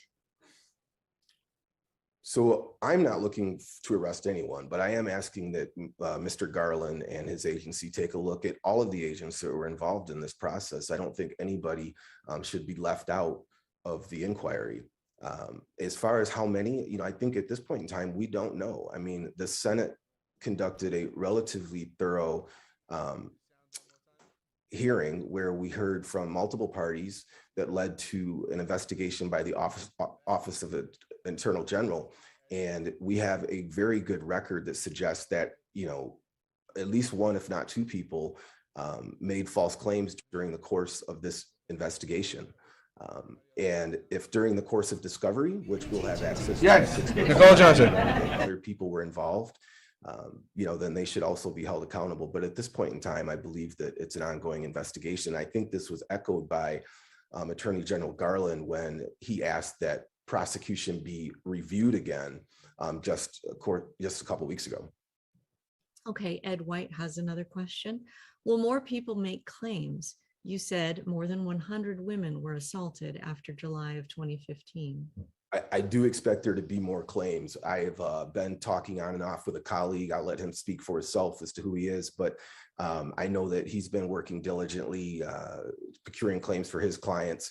And I certainly have heard through kind of a hearsay world that other attorneys are also preparing to file claims. So I do think that we're going to see several more claims. All right, and we have another note from Kate Wells. She says, to clarify, from a legal standpoint, are the victims included in this tort claim women and girls who were abused during the 17-month period between Penny's original complaint to the FBI and Nassar's eventual arrest? Yes, Kate, that is our position. That we, it's our legal opinion that the harm caused by the FBI could not have occurred but for that 15th meeting. So anything that happened prior to July 2015 would not be eligible underneath this legal theory. Okay. And it looks like we have gotten to all the questions. If anyone else has a question, we'll leave the chat window open. I see a couple of raised hands, but I think that those people typed their questions into the chat.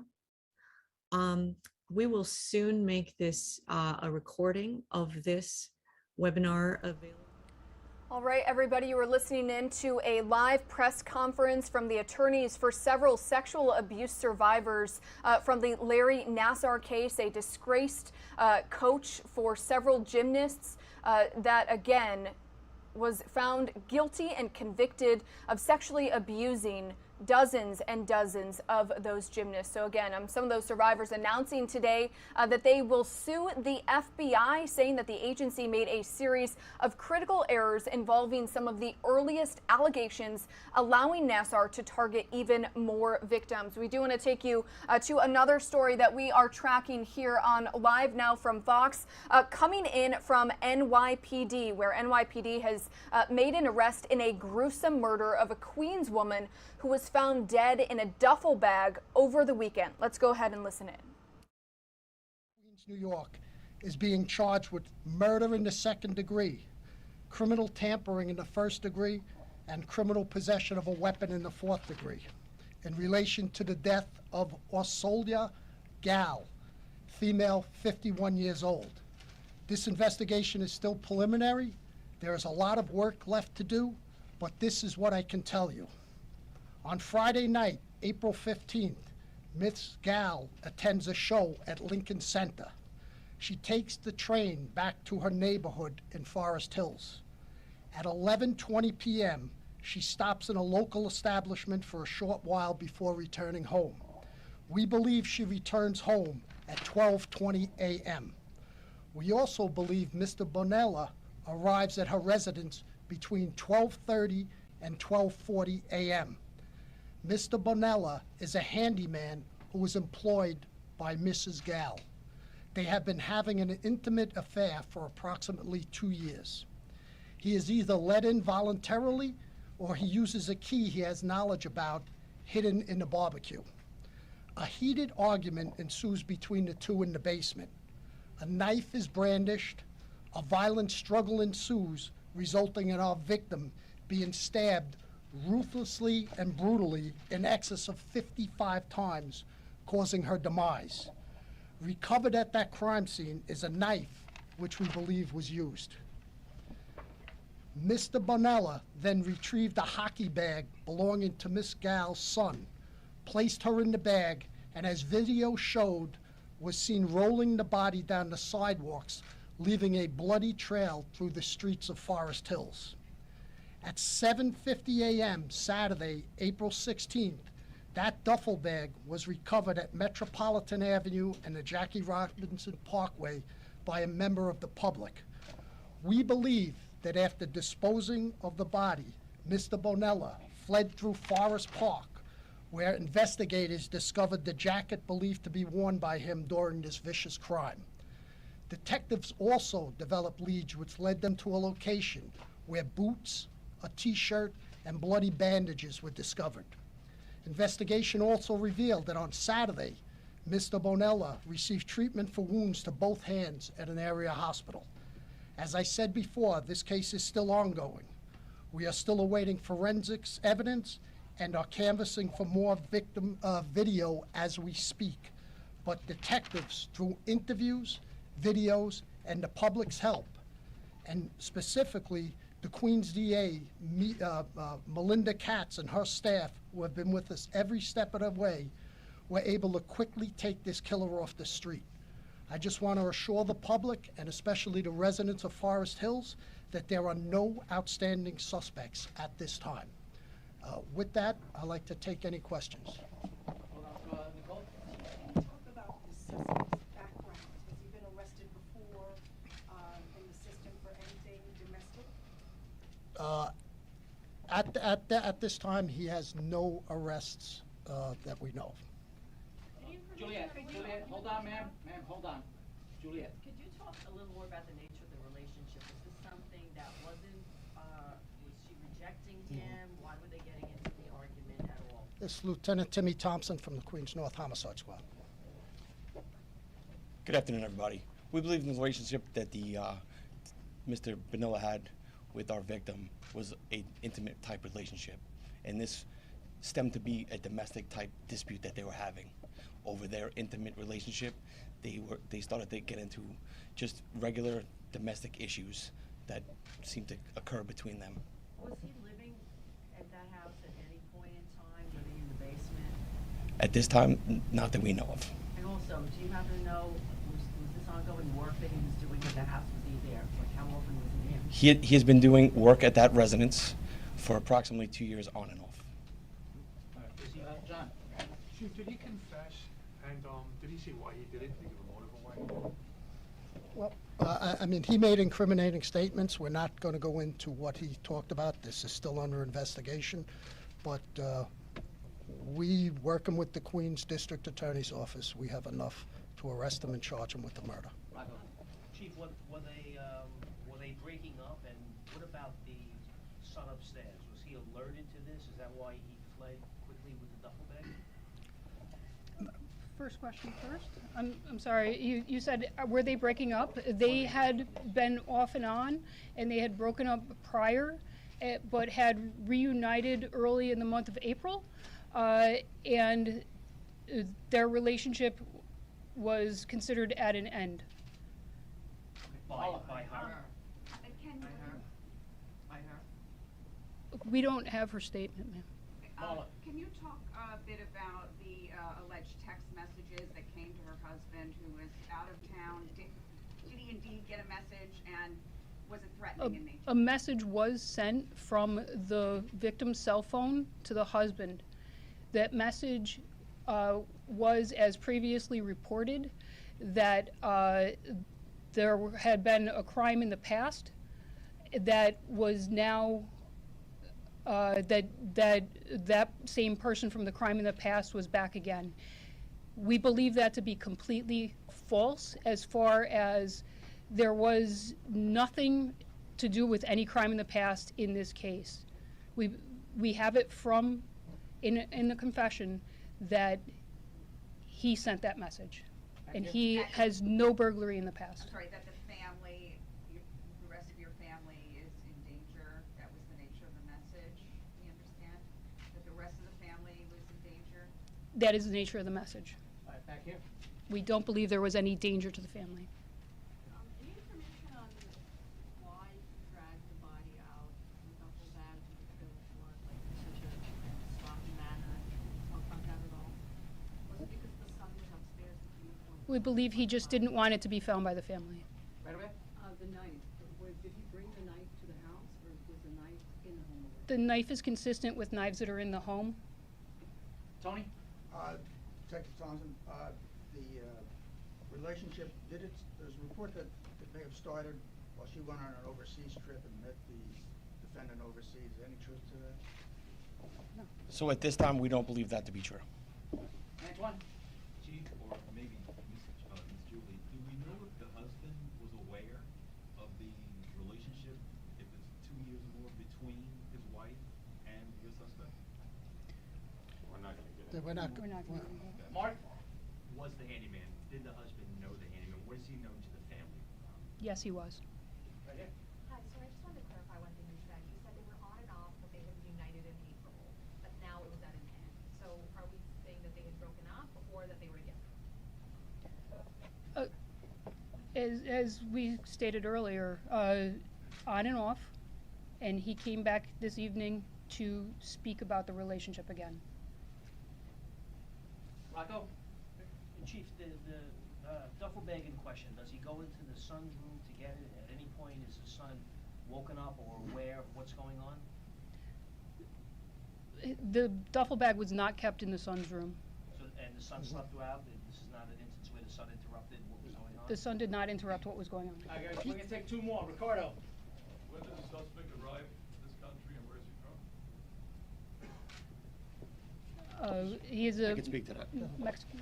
So we, preliminarily, part of our investigation, we believe he arrived here approximately 21 years ago, and we believe he came from Mexico. Right here? Was he a legal resident here? Did he come illegally? And my second question is, before this happened, was she followed from the bar or the establishment that she was at beforehand? Was she followed, we believe, by him? So we're not gonna get into his immigration status, we're gonna. We don't believe he's followed. No, we don't believe he's followed. As this says, he has a relationship for her for 2 years. He knows where she lives. He's very familiar with the layout of the house in terms of the duffel bag also. Last question, Juliet. Do you believe he was already inside the house waiting for her, and then how did it end up going into the basement? We know that he was not. He was not in the house. She returns home at 12:20. He enters the house between 12:30 and 12:40. They go down to the basement. Could be any amount of, if they're arguing, the son's upstairs. Could be any reason such as that. Thank you All very right, much. guys, thank you, everyone. These photos will be sent out, all right? That is the latest update coming in from the NYPD about a gruesome murder in Queens, New York. NYPD detectives announcing this morning that they have made an arrest in the case of that Queens mom whose body was found in a duffel bag on Saturday morning. So again, that is the latest information. We do want to get out of that press conference and again show you some video of the scene. So we have learned that again police have arrested a 44-year-old. Let's see if we can get his name here. 44-year-old David Bonola. They took him into custody. He was arrested early this morning at the 112th precinct in Queens, New York. He faces murder charges as well as criminal trespassing and criminal possession of a weapon. So again, that is the latest information that we do have coming out of Queens, New York from the NYPD. As you can see there on your screen, the 44-year-old is accused of killing 51-year-old Orsolia Gaal. Her body was discovered less than a mile from her home. Today, NYPD detectives saying that the two were in a relationship together, an intimate affair on and off for about 2 years. They got into, according to NYPD, some sort of argument where a knife was brandished from the home. A violent struggle ensued and ended with her being stabbed at least 55 times. Police did say that they did recover a knife that they believe was used in the crime at the crime scene. They do say that she was found, again, in a hockey bag in Queens, New York, over the weekend. So that is the latest information that we have coming in from NYPD about this gruesome murder of 51-year-old Orsolia Gaal, who they say was in an intimate affair with 44-year-old David Bonola, who again was arrested for her murder. He is charged with murder, criminal tampering, and criminal possession of a weapon. NYPD say that, again, the two were in some sort of intimate affair on and off for about 2 years. They say that Bonola was a handyman at the house and did work at their house for the past 2 years. And again, they do believe that he is the one who stabbed her at least 55 times, then stuffed her in a hockey bag, and then left her in the streets of Forest Hills in Queens, New York. So that is the latest information that we have coming in from New York, but we do want to take you back out to another story that we have been following here on Live Now from Fox for several weeks right now. We do want to take you inside of the courtroom in Fairfax, Virginia, where we do have actor Johnny Depp and his ex-wife Amber Heard currently in the courtroom. As you may know, Depp is suing his ex-wife Amber Heard for $50 million over accounts that she defamed him in an article, in an op-ed article in the Washington Post. Let's go ahead and listen in.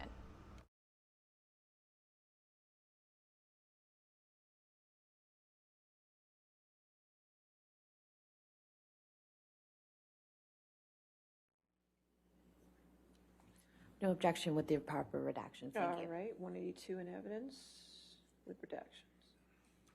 Thank you, Your Honor. So this is an email that you sent to Elton John, July 13th, 2013. And Michelle, could you scroll down to the third paragraph up from the bottom that starts with the words "on the other side of the coin"?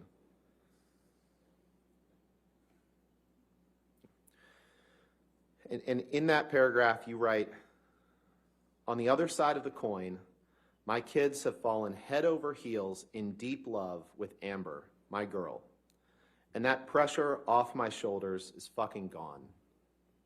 That is, until the French extortionist, parentheses, ex-cunt, attempts to brainwash them against her, which I'm sure is imminent." I read that right, didn't I? You did read that very well. And when you referred to the French extortionist and called her an ex-cunt, you were referring to Vanessa Paradis, the mother of your children, correct? Yes, sir. Things got a little You can take tight that down. at that point between us, as they would. Can you pull up Exhibit 214, please? Defendant's Exhibit 214.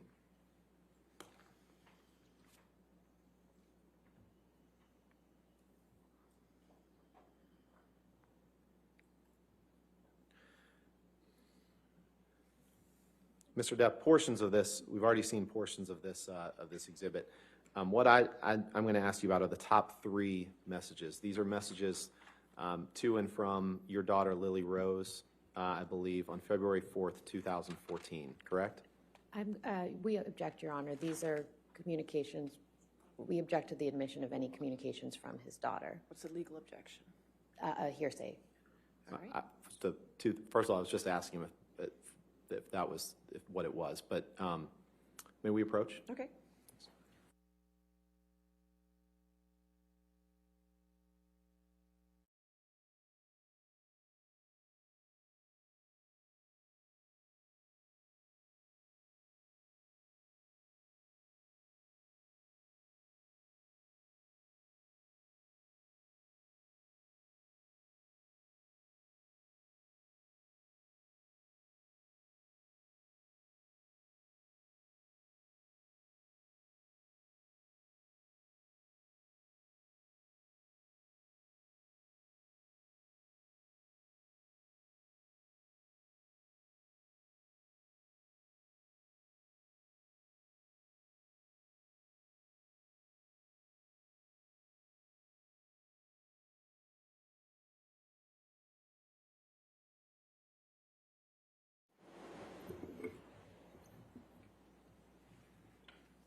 Mr. Depp, you understood that the last few years before Amber, that your relationship with your kids was such that there was a perception by them that you weren't around for them, and that all changed when Amber came into your life, correct? Objection calls for speculation. Just asking what he's aware of. I'll allow it. May I have the question one more time, please? You're aware that, sure.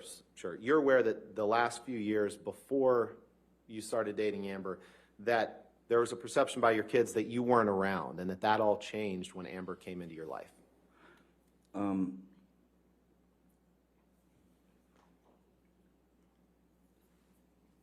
This is not exactly the truth of what you're trying to put forth. No, I'm just asking if you were aware of my question, that there was a perception that you weren't around for the last couple years before Amber, and that changed when Amber came into your life. That's all I'm asking. Asked and answered, Your Honor. There were extenuating I'm not circumstances. sure if he's answered it, but Right. for that objection, I'll overrule that objection. Thank you. You're also aware that there was a perception, you were made aware, that Lily Rose believed that Amber was a good influence on you and changed you for the better, correct? Objection, hearsay, Your Honor. I'm just asking for what his understanding is. I'll sustain the objection. Let's move on. Okay. All right. Very brief You don't have period. to, you don't have to answer that question. I sustain the objection. I'm sorry. That's fine. Next question.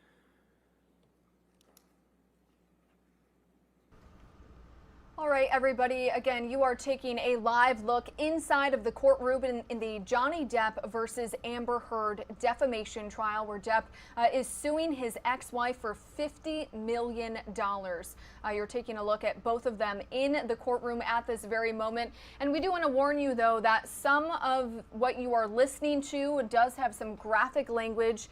So we do want to warn you, viewer discretion is advised. Let's go ahead and listen in. 6 minutes and 55 seconds through 7 minutes and 29 seconds. Is this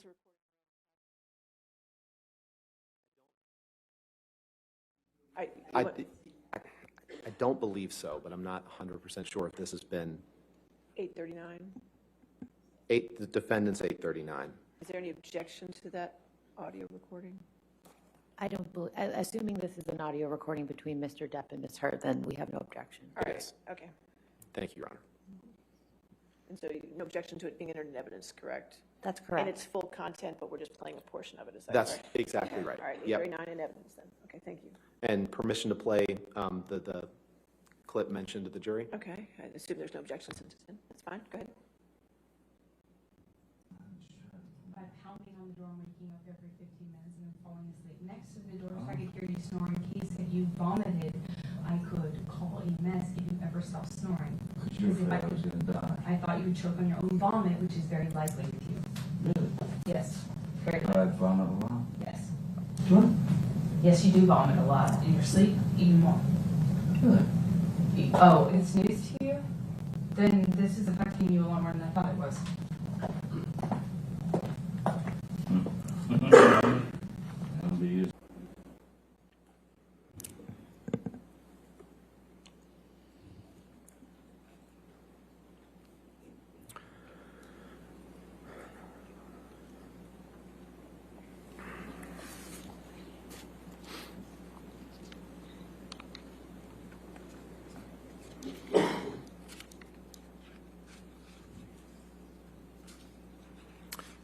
Can you please pull up Defendant's Exhibit 1094?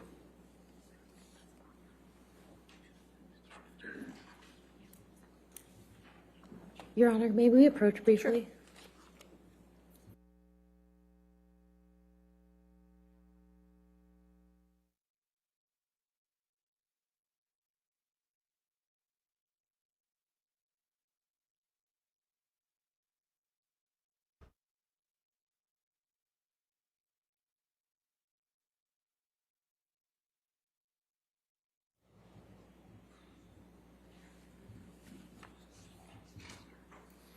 Mr. Depp, do you recognize this picture as being a picture of you? Yes, Ms. Heard kindly showed it to me the day after she took it, yes. Okay. This picture, I'd move for the admission of Defendant's Exhibit 1094 and ask for permission to publish, Your Honor. We have no objection, Your Honor.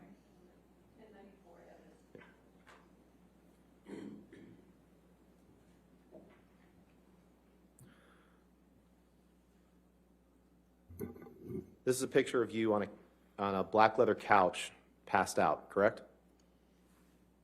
Passed out's an interesting way of putting it. Maybe asleep. Where is it? What residence? That's in Boston. I'm sorry? That was in Boston when I was doing Black Mass. In Boston. And that's ice cream on your lap, correct? It is indeed. Ms. Heard asked me to hold the ice cream as she noticed that I was on the nod. That means falling asleep from the 17-hour day that I'd worked, and also the opiates that I'd ingested. And if you'll notice, my right hand is in my pocket. So I wasn't participating in the festival of ice cream. Okay. I was holding her ice cream, and because she knew what was going to happen, that I would fall asleep and it would drop. And that was a wonderful picture to take for her. Sure. I don't know why she took it. But Well, so it's Miss Heard's fault that that picture was taken. Is that what you're saying? she snapped it. Okay. All right. Let's talk about this, because you say you were in Boston. This is when you were filming Black Mass. Yes, sir. And you testified that that was kind of the last film that you did when you were taking opiates, right? Yes, it was right before the the trip to the island. And you testified yesterday that opiates, you don't take opiates to get high, right? You've testified to that on a couple different occasions, correct? You certainly can take opiates to get high. If I doubled the dose, then I would most assuredly be ready for sleep. Right. That's not a blackout. That's sure. So if you double the dose, you'd be ready for sleep, but it wouldn't get you high in the way that other drugs would, correct? Well, the high is it's a extreme downer. That's its job. Right, and for that reason, I believe you testified yesterday or 2 days ago. It's not like you take those pills to get high. You remember giving that testimony, correct? I said that it's not like I took the pills to get high. I took the pills to be normal, to stay normal, so that I wouldn't get sick. Let's pull up 866, please. What number did you say? I'm sorry. Defendant's Exhibit 866. But I also believe that I said that I asked Nurse, or I told Nurse Debbie that I had told her that I needed more than I actually took, because I always wanted to have 1 or 2 in my pocket just in case the kick started. If you could take a look at the text at the top of that page. Yes. It's a text exchange between you and Aaron Borum. Aaron Borum.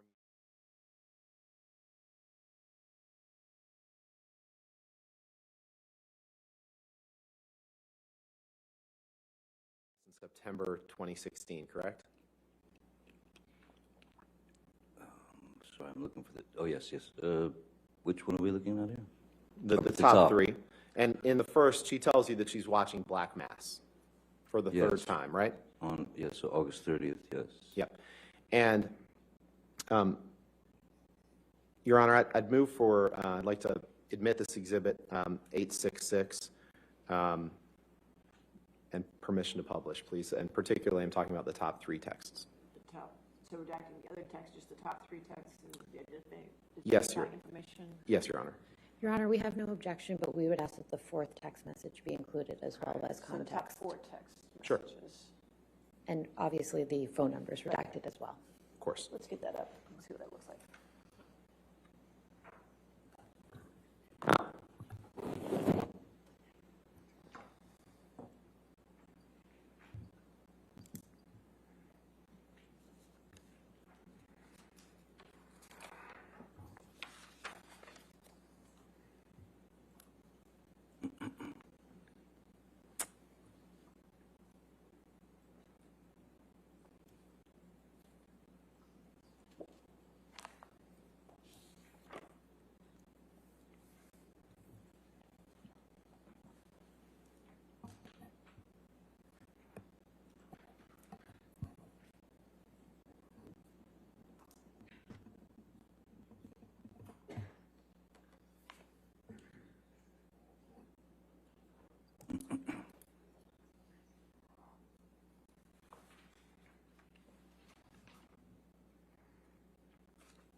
That's No fine? objection, yeah. Okay, 866 in evidence with redactions. Thank you, Your Honor. Michelle, could you blow up that third text? Starts with "you are the sweetest," please. And in this text of Ms. Borum, after she's telling you that she's watching Black Mass for the third time in a row, you write, "I was high as a motherfucker when I made that film. Ha ha ha." You see that? Did I read that right? Yes, you did read that right. Now, you can take that down. You've trashed hotel rooms before simply because you've had a bad couple days and an unpleasant time, correct? I have assaulted a couch or two. Yes, sir. You'd agree that at times in your life you've expressed yourself through destructive behavior. Yes. And you'd agree that at times when you were angry, you smashed things up, right? More in my confused sort of youth, yes. And you said in an interview one time, you said the following quote, "You know, you have bad days and, you know, some guys go play golf, some guys, you know, smash hotel rooms." You've said that before, right? It was just a yes or no question. You've said that before, right? I've said it as a joke, and yes. You believe that if something feels stronger than you, that it's a human reflex to smash something or throw something against a wall or punch a door, correct? I don't believe that I'm the only human being that's ever punched a door or broken something in an internal bout with myself. No, You I don't believe that I'm that's unique in that way. You believe that that's something that happens when you get frustrated, right? And that it's a mini explosion that comes and goes quickly. You agree with that, right? When I was younger, it was a little bit more accessible, if you will. Right. Let's pull up Exhibit 143, please.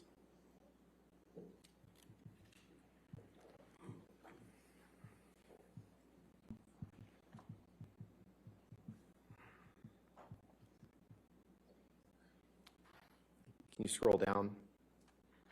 This is an email exchange between you and Stephen Deuters, your personal assistant, in April of 2019. You see that? Yes. And it's 2 pages, I believe. So let's go to the second page, please. Or the bottom of right there. And you see that on April 19th, 2012, you wrote him, "I got drunk and destroyed my room. There are hookers and animals in here." Did I read that right? Yes, you did. Your Honor, I'd like to move for admission of Defendant's Exhibit 143 and permission to publish, please. As long as the email addresses are redacted, we have no objection, Your Honor. All right, just redacting the email addresses, but the full content comes in, is that correct? Yes, Your Okay, Honor. I'll just make sure I got it straight. Okay. DAC identifiers.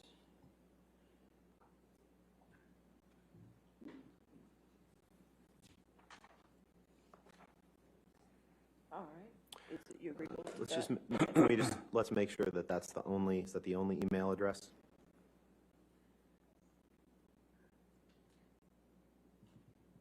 Okay. All right. Okay. Wait a minute, could you go down to the second page again for a second? Go down to the second page, please. The signature line. Can we just see the top again? Let's go to the top.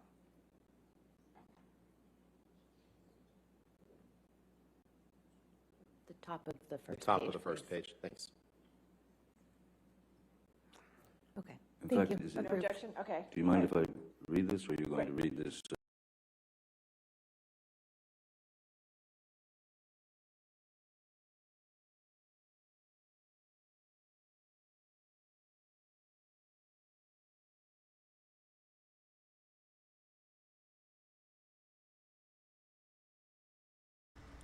All right, everybody, it does appear that this feed inside of the courtroom in Fairfax, Virginia did cut out, but this is day 8 of the Johnny Depp versus Amber Heard trial. Johnny Depp, of course, on the stand being cross-examined by his ex-wife's attorneys. We will bring you back to this in just a few minutes. In the meantime, it is 12:03 here on the East Coast. We're going to take a quick 2-minute commercial break. We'll be right back.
Welcome back to Live Now from Fox. Time here on the East Coast is 12:06 in the afternoon, and right before the break, we were bringing you a live feed inside of the courtroom in Fairfax, Virginia, which we do want to bring to you right now here on Live Now from Fox, where we do have actor Johnny Depp taking the stand for the third day in a row. Depp is suing his ex-wife Amber Heard for $50 million. Depp took the stand again today for the third day in a row, where he is being cross-examined right now by his ex-wife's attorneys, again in Fairfax, Virginia. Over the past few days, Depp again has testified in this trial, saying that Heard's allegations that he physically assaulted her on multiple occasions before and during their brief marriage devastated his career. So again, let's go ahead and listen in to this day 8 of the Johnny Depp versus Amber Heard defamation trial. But we do want to warn you, some of the language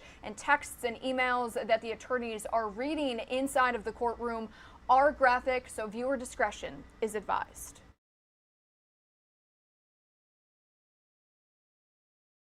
He was sitting close to Amber and being affectionate, and you took exception to that, didn't you? I wasn't aware that her name was Kelly Sue. Terribly sorry about that. I didn't know her name, but it was someone I'd never seen before who had clearly taken some happy something.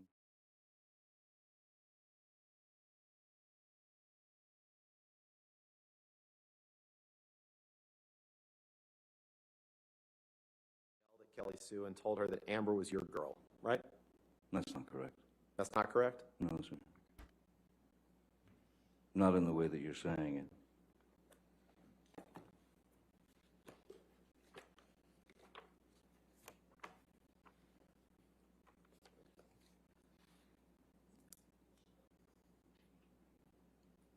I certainly did remove her hand from Amber, if that's the answer to your question. But I think it's not.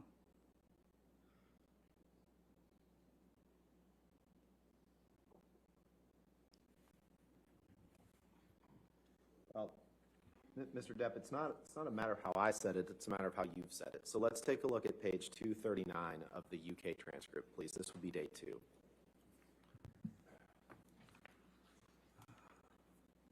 Two 29? 239. 239. Page 18.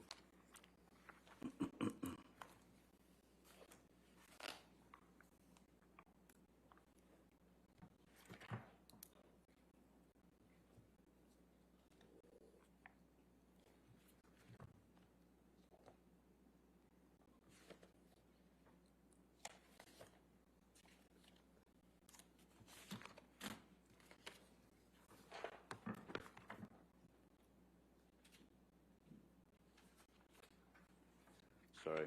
That's all right. A lot of papers. 239, yes. It's going to be 239 and 240. Okay. Thank you.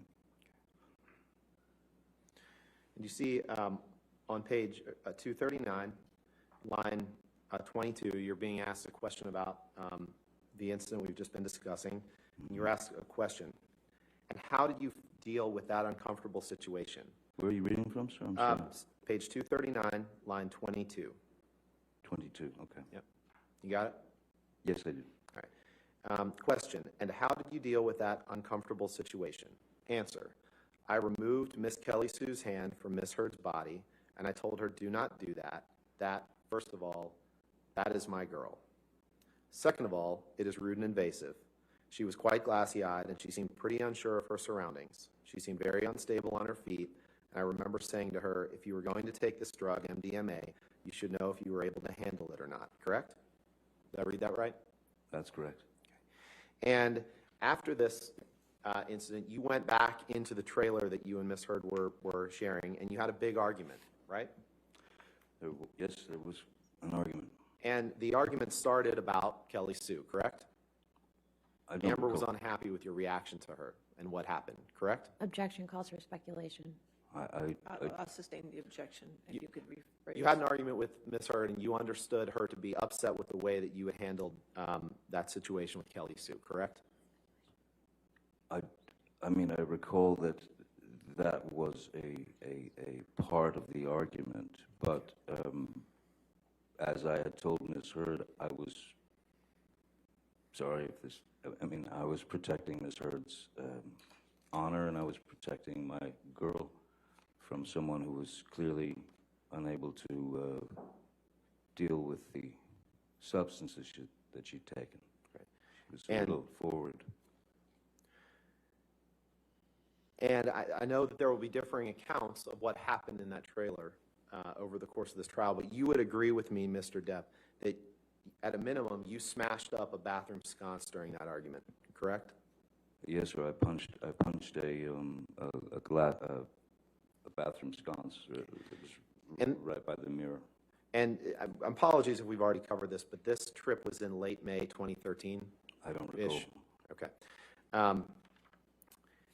If you could pull up Exhibit 181, Michelle, this has already been admitted into evidence this morning, Your Honor. 181? No, I don't have 181 in evidence. Did we not? Oh, you know what? I forgot that this morning. I'm sorry. So 181.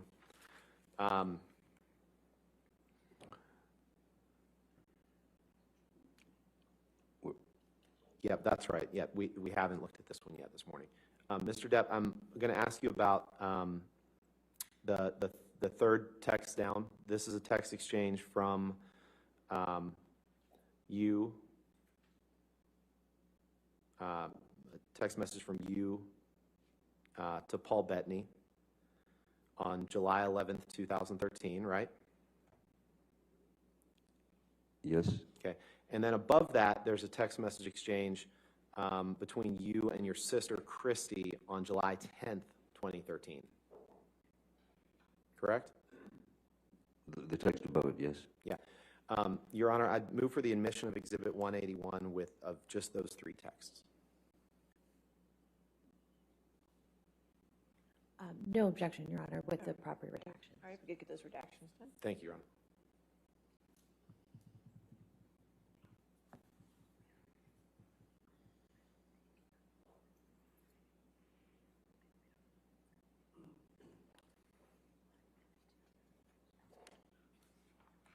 I'm sorry.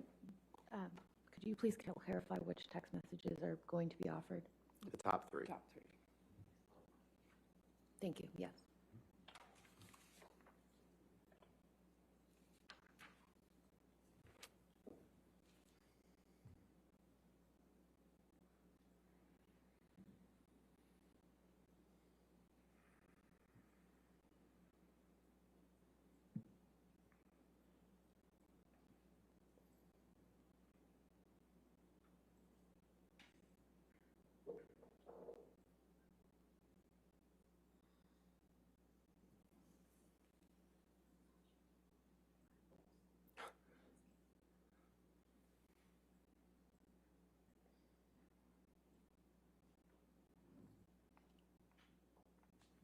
There we go.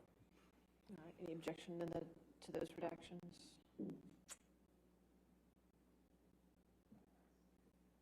All right. No objection. Okay, 181 in evidence with redactions. Thank you, Your Honor. All right. I'd like to take a look at the text that you sent to Paul Bettany on July 11th. If you could blow that up, please, Michelle.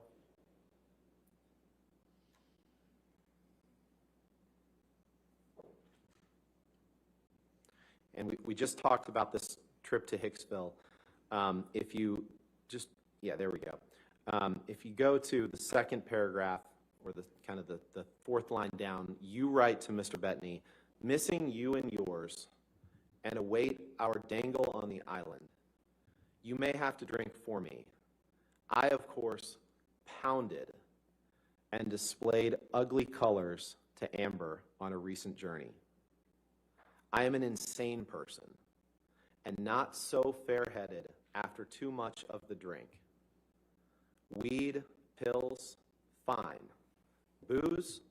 My capacity is too large, and I won't stop. Ugly and sad. Oh, how I love it. Did I read that right? You did. If you go up, please, this is a text message from exchange between you and Christy, in which Christy texts you, she wants to talk to me, she doesn't know what to do, loves you, but doesn't know always what to do. She's worried about it all. And you write to her, it was not pleasant today. I wasn't aware she had another goddamn photo shoot tomorrow. That's really why she fucking left. I don't need actress bullshit and her fucking ambition. That's what you wrote to your sister about Amber on July 10th, 2013. Did I read that right? You did. I'd like to turn to, you can take that down, Michelle. I'd like to turn to the Boston plane flight that we've talked about a little bit in the trial. Yes. The night before the flight, and sorry if we covered some of this, but just to orient the jury to the sequence of events, the night before the flight, Ms. Heard was in New York, and you were picked up in Boston by private jet. So the jet that you chartered picked Ms. Heard up along with Savannah McMillan, and then flew to Boston and picked you up along with some other people. Is that right? That's correct. And then all of you flew back to Los Angeles. That's correct. And the night before that you were due to meet up to take this plane flight, you and Ms. Heard had a heated discussion on the phone about scenes that she was doing in a movie with James Franco, right?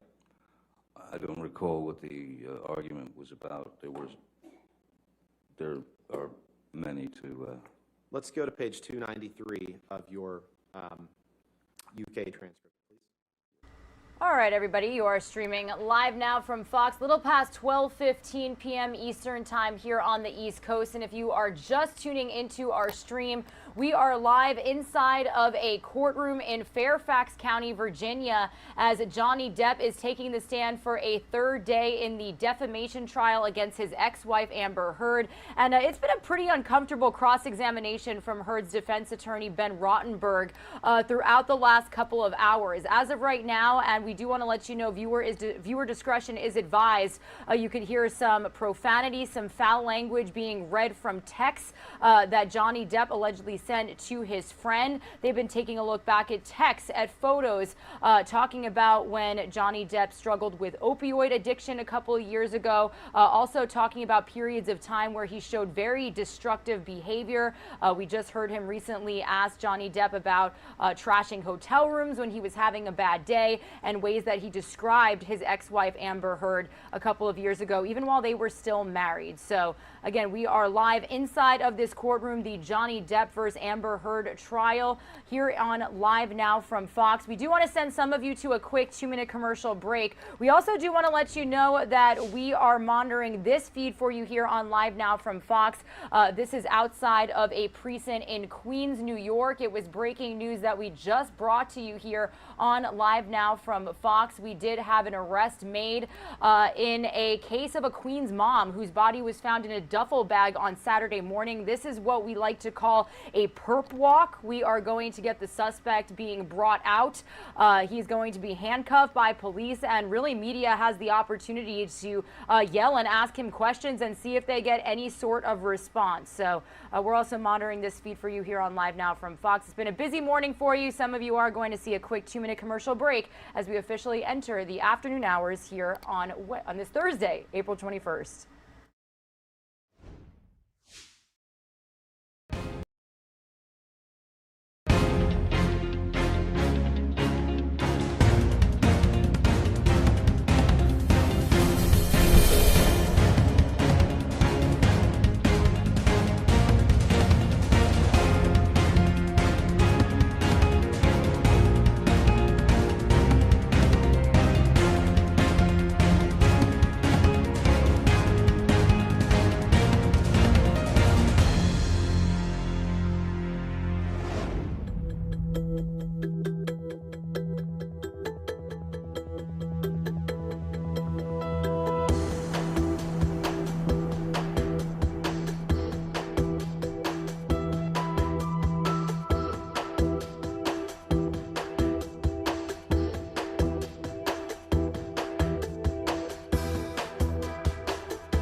Thursday, April 21st. My name is Regina Gonzalez with you live from Orlando, Florida. It has certainly been quite a busy morning here on our show.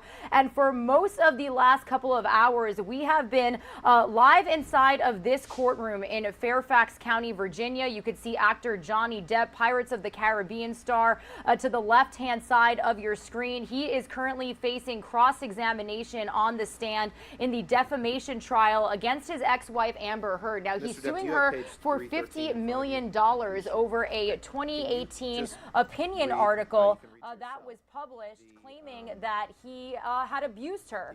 So it has been quite a uncomfortable couple of hours, to say the least. We do want to let you know that viewer discretion is advised all morning long.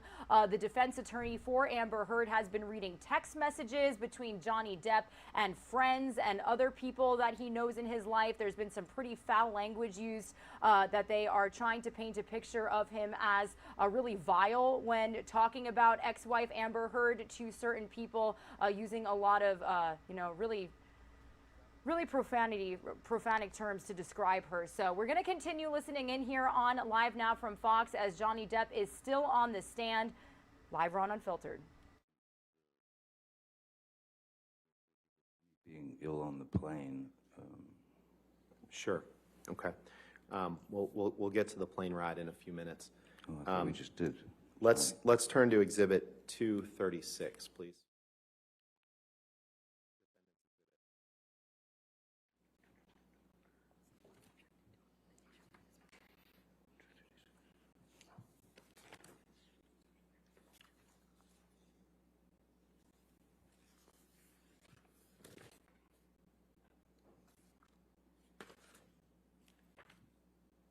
So I've got a mess going on over here.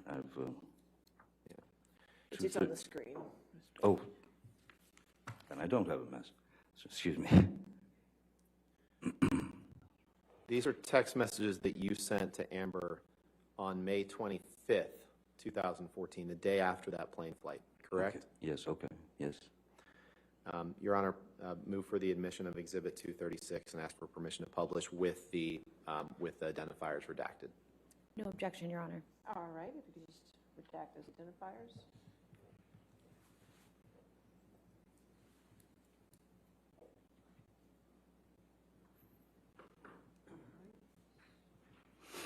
All right, 236 in evidence with the redactions. And publish.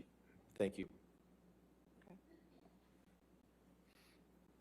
Blow up the top email, please. And in this email to Amber, the day after this plane flight, you write her and you say, once again, I find my place, start over. Once again, I find myself in a place of shame and regret. Of course, I am sorry. I really don't know why or what happened, but I will never do it again. I want to get better for you and for me. I must. My illness somehow crept up and grabbed me. I can't do it again. I can't live like that again. And I know you can't either. I must get better, and I will. For us both, starting today, I love you. Again, I'm so sorry, so sorry. I love you and feel so bad for letting you down. Yours. Did I read that right? You did. And let's pull up Exhibit 245 one more time, which has been admitted into evidence this morning, Your Honor. Correct. With the ID. Which is ID identification.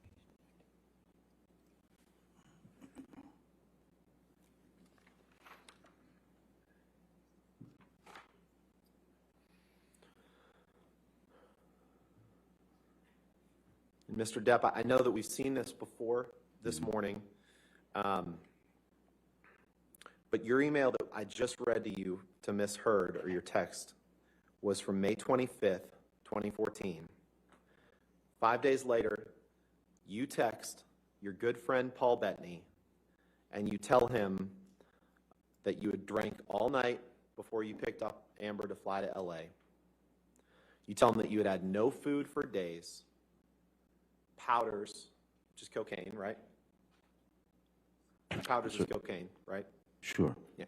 Half a bottle of whiskey, 1,000 Red Bull and vodkas, pills, 2 bottles of Champers on plane, and then you write, what do you get? An angry, aggro engine in a fucking blackout, screaming obscenities and insulting any fuck who got near. I'm done. I am admittedly too fucked in the head to spray my rage at the one I love. For little reason as well. I'm too old to be that guy, but pills are fine. Did I read that right? You did. Now, the 2 bottles, you can leave that up.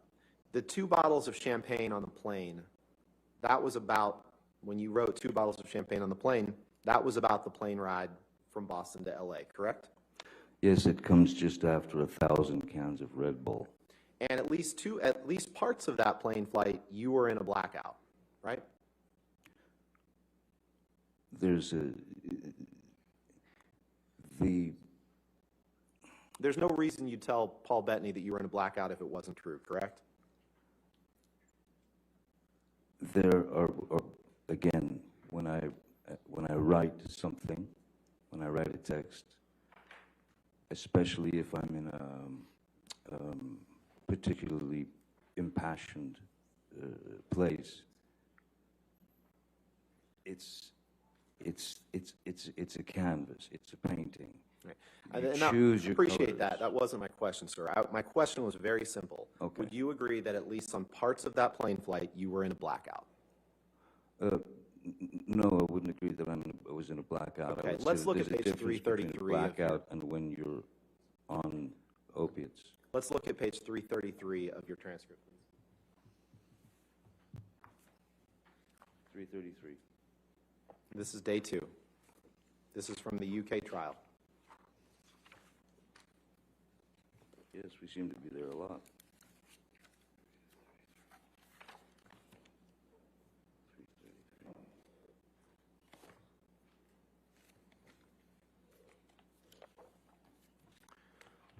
Your Honor, may we approach, please? Okay.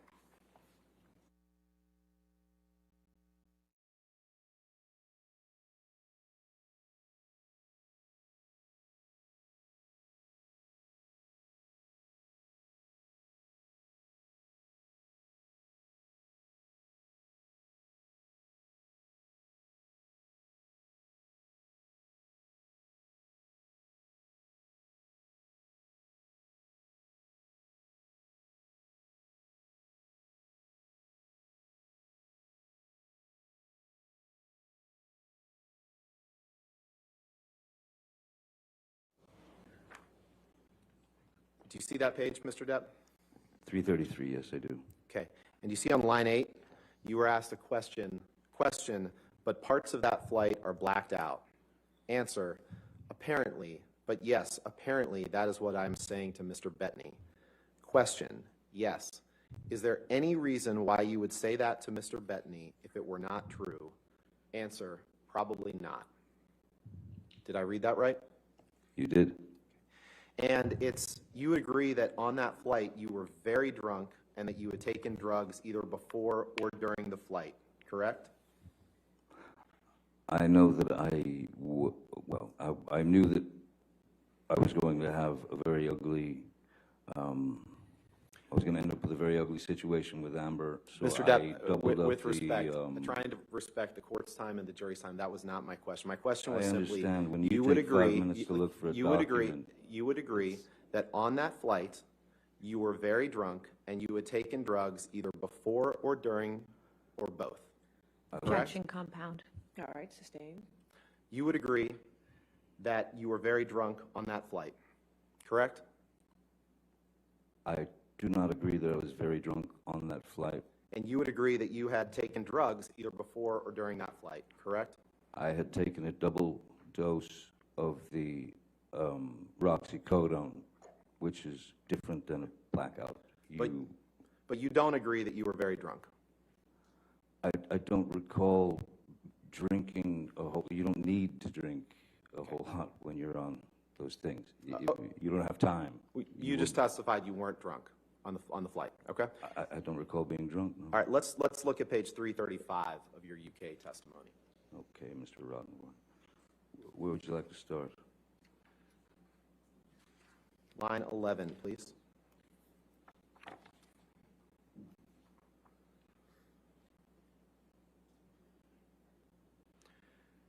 You were asked a question. I want to make sure it is quite clear what you were saying about the Boston plane incident.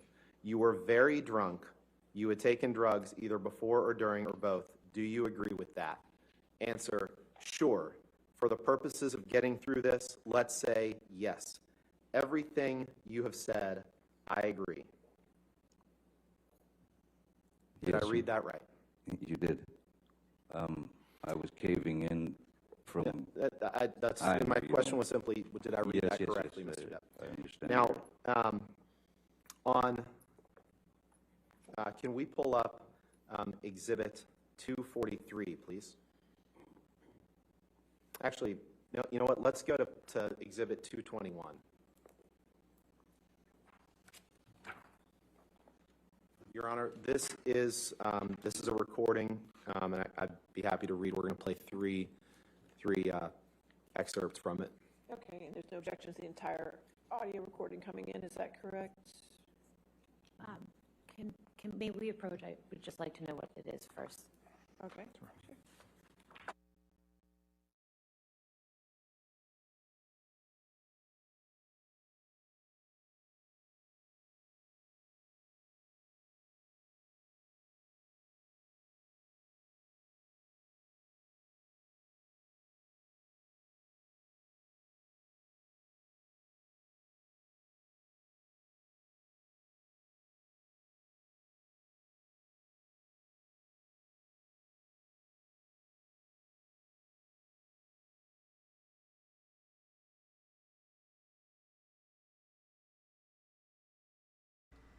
All right, everybody, you are streaming live now from Fox, 12:34 p.m. here on the East Coast. We are live inside of this courtroom in Fairfax County, Virginia, as actor Johnny Depp is on stand for a third day in a row being cross-examined by the defense attorneys for his ex-wife Amber Heard. Now, he is suing her for $50 million in this defamation trial over a 2018 opinion article that was published in the Washington Post where Heard allegedly accused him of abuse. He was never named specifically, but the times that she was talking about did match up with the times that they were dating and then they were married. So it's definitely been quite a morning and last couple of hours of testimony from Johnny Depp. He has been cross-examined again by Heard's defense attorney, Ben Rottenberg, and that's still happening right here, live, raw, and unfiltered in front of your face. As you can see, we do have that banner telling you that viewer discretion is advised. Some of these texts have had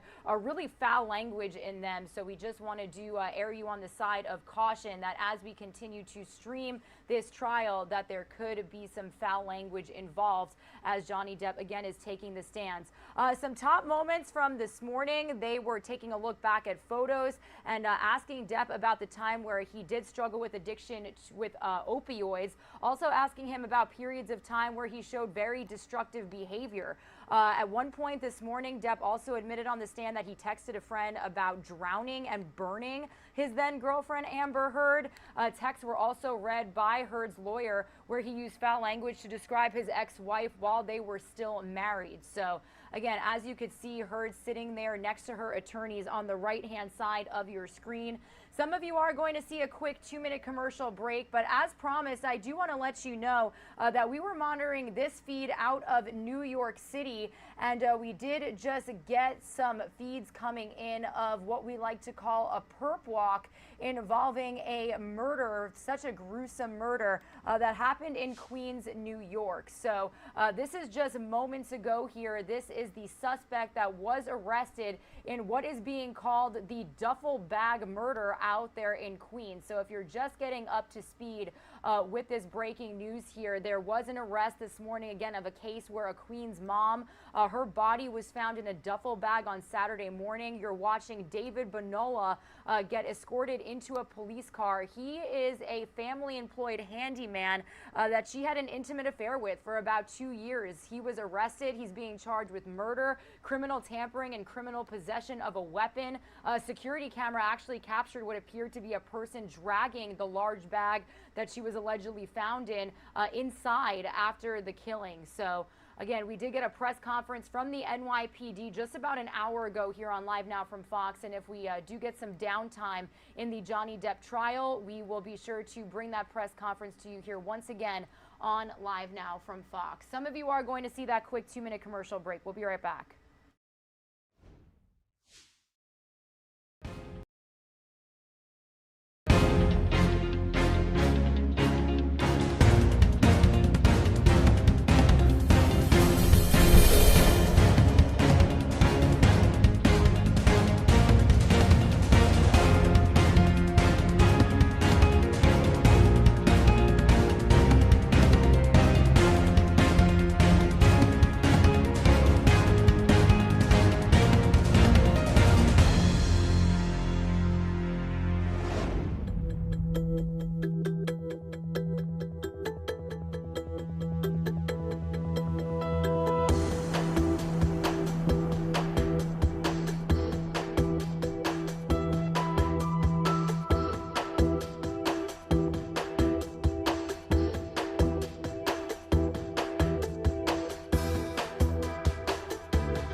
With you here on Live Now from Fox, almost 12:40 p.m. Eastern time here as we bring you live, raw, unfiltered news. And it's been quite a busy couple of hours. If you've been tuning into our stream, we have been bringing you live inside. Help you get through it, right? That was my microphone, not his audio. I just want to lower that here for just a minute. You can see Johnny Depp there, Pirates of the Caribbean star, testifying and being cross-examined by defense attorneys for his ex-wife Amber Heard. He is suing her for $50 million in this defamation lawsuit after an opinion piece that was published in the Washington Post back in 2018, accusing Johnny Depp of abuse. He said that it basically ruined his career and brought him to such a terrible time in his life following that article being published. So you could see Heard sitting right there next to her attorneys. Johnny Depp has been on the stand for about 3 days now, and he has been testifying for a couple of hours. They've been reading text messages, asking him about times in his life where he showed destructive behavior.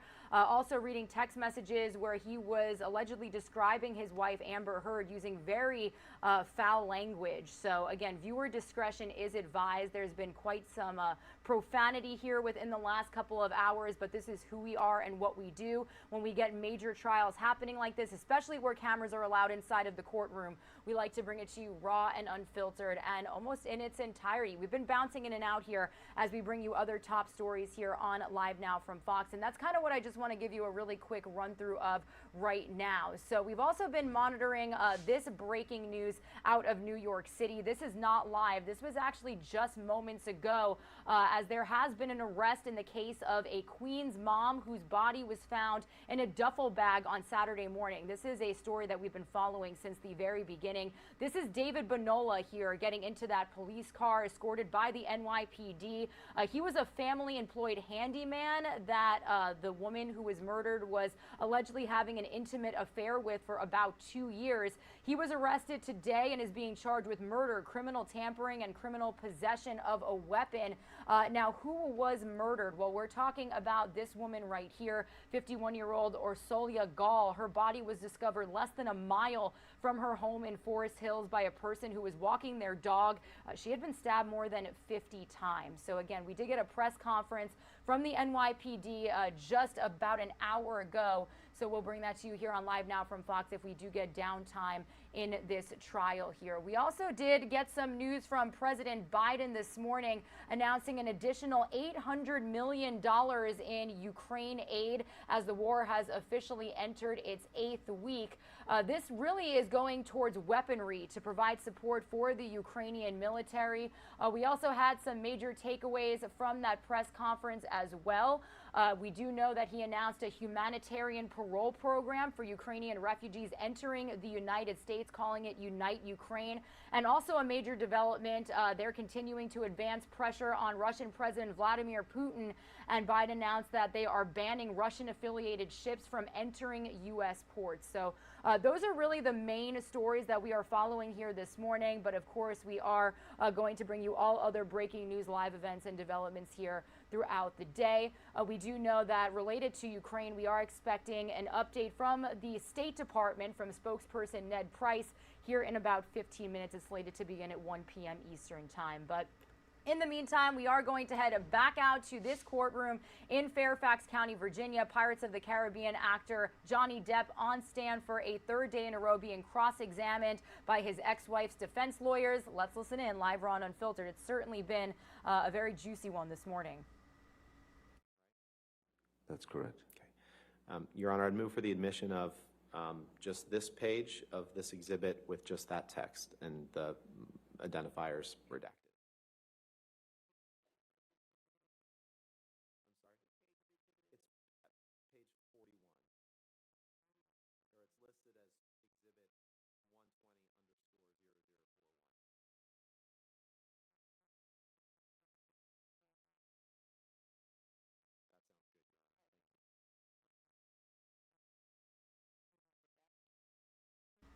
All right, everybody. And again, we do want to let you know that as we stream this trial for you here on Live Now from Fox, you can see we have written in our banner, viewer discretion is advised.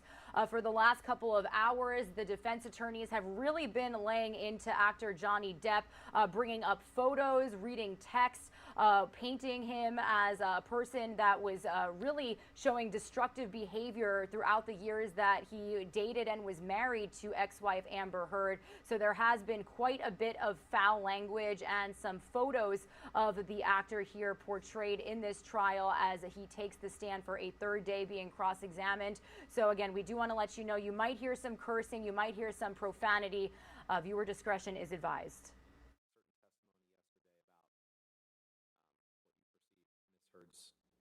Role in your detox to be, but on this date you sent this text to Miss Heard, to Paige Heard, and you say, "I couldn't have made it without her. I would have gone for a swim and swallowed a big drink of ocean without her, to be honest.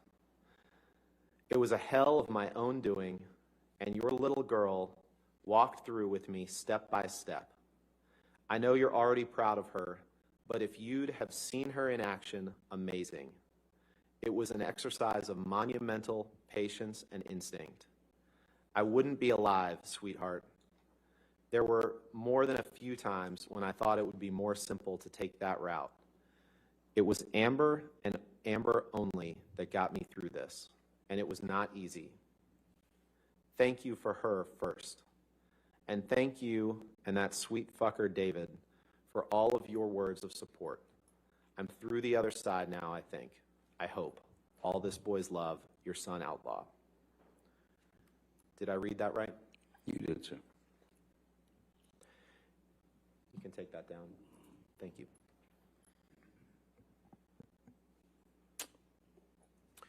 Now, you flew, you got married to Amber on early February, February 3rd, 2015? Apparently, is that right? Yes. Okay. You remember the year today? 2015, right? That sounds about right. Okay. And a week after your wedding, you left for Australia to start the process of shooting the 5th Pirates of the Caribbean movie, right? That sounds about right, yes. And Amber was filming in London at the time. She left directly from the wedding to fly to London to film London Fields with Billy Bob Thornton, right? That's correct. And the plan was that she was going to fly out from London to Australia directly to join you for the filming of Pirates 5, right? At some point, yes. And she was going to stay in that house with you for the duration of the filming, correct? I don't know that it was the duration, but sure. Okay.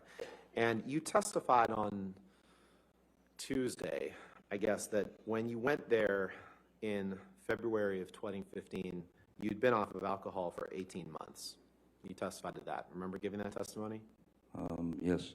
That's just nonsense, right? We've already looked at Thank you. May 2014, you were drunk on that plane, and you've admitted to that. So that's not 18 months before. So that testimony that you gave when you said you had been sober for 18 months before you arrived in February of 2015 was not true, correct? What's the objection? May we approach? Your Honor. What's the objection? He's testifying, Your Honor. It's a compound. Could you just do maybe one question? Let's do that. Mr. Depp, you had not been sober off of alcohol for 18 months before you went to Australia in February 2015, correct? It's possible that it was not 18 months, maybe it was 17, maybe it was 16. Maybe. It was actually a lot less than that, because at a minimum, you were drunk on that plane flight from Boston to Los Angeles in May of 2014. That's incorrect, sir. I said that I had had a glass of champagne and I had taken a double dose of the narcotics, of the opiates.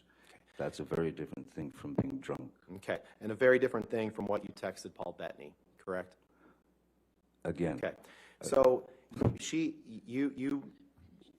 the Boston flight was in May 2014. You go to Australia in February of 2015, having testified that you were off alcohol for 18 months. Now, when you went to Australia in February of 2015, you also lied to the cast insurance company that was insuring you for Pirates 5, didn't you?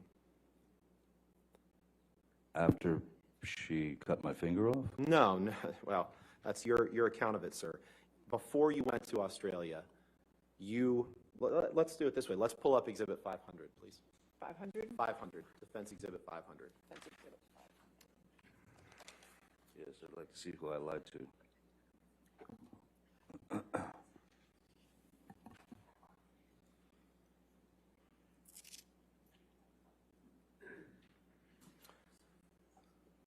Mr. Depp, you see this as it's called a cast insurance medical certificate, correct?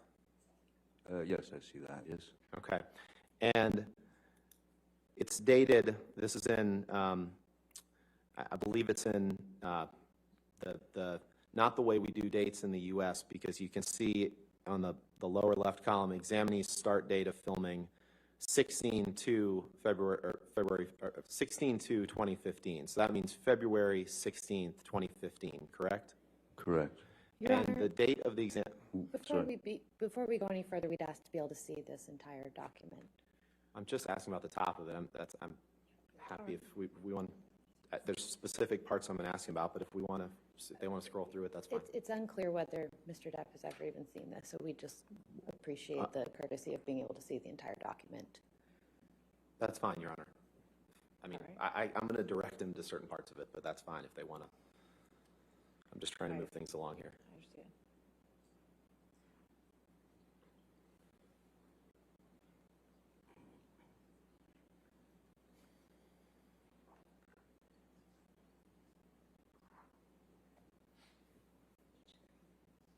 I'm sorry? I have a hard copy if you'd like to look at that. They'd like to see page 3. If I may approach, Your Honor, that would be. It's What, I'm confused. What? they just scroll to the last page, so we can just view it here. Thank you. Okay. Thank you. Sorry. I appreciate that. Go, Mr. Rottenborn. Your question? Yes, I do. Mr. Depp, this is your signature on the page of the document being displayed here, correct? That is. And it's dated February 11th, 2015? Correct. Your Honor, with the understanding that if the exhibit for the court will have to redact signatures, I'd move for admission of this document and permission to publish. Any objection? Your Honor, this may have some medical information, so at this time, we'd like an opportunity to ensure. This is an insurance form with medical information. I just want to make sure we're not publishing anything that shouldn't be. Your Honor's made clear that anything that comes into evidence in this case will be published to the jury, whether it's confidential or not. Well, there may be irrelevant medical information that Your Honor has already ruled is not admissible. Approach. Please come here.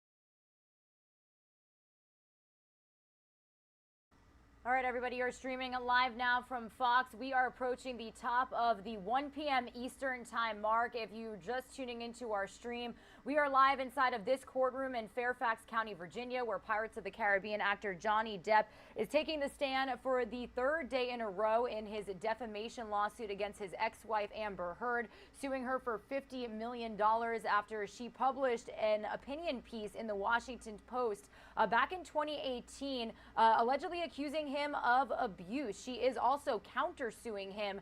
So it's been quite a juicy morning here in this courtroom. He's definitely really been pressed by her defense attorney, Ben Rottenberg. He was really reading some text, painting Depp as using profanic language when talking about his ex-wife, also going back to some pictures and a period in the actor's life where he was struggling with opioid addiction, saying that he was really showing destructive behavior during the time that they were dating and also married. However, I do want to entirely switch gears here for just a couple of minutes. We are getting a live press conference out of New York City where, Mayor Eric Adams is making a health-related announcement right now alongside of the Attorney General. Let's listen in live. We're on Unfiltered. Roughly 1,200 overdose. We don't know the final numbers coming in 2022, but it's a real issue. It's a crisis.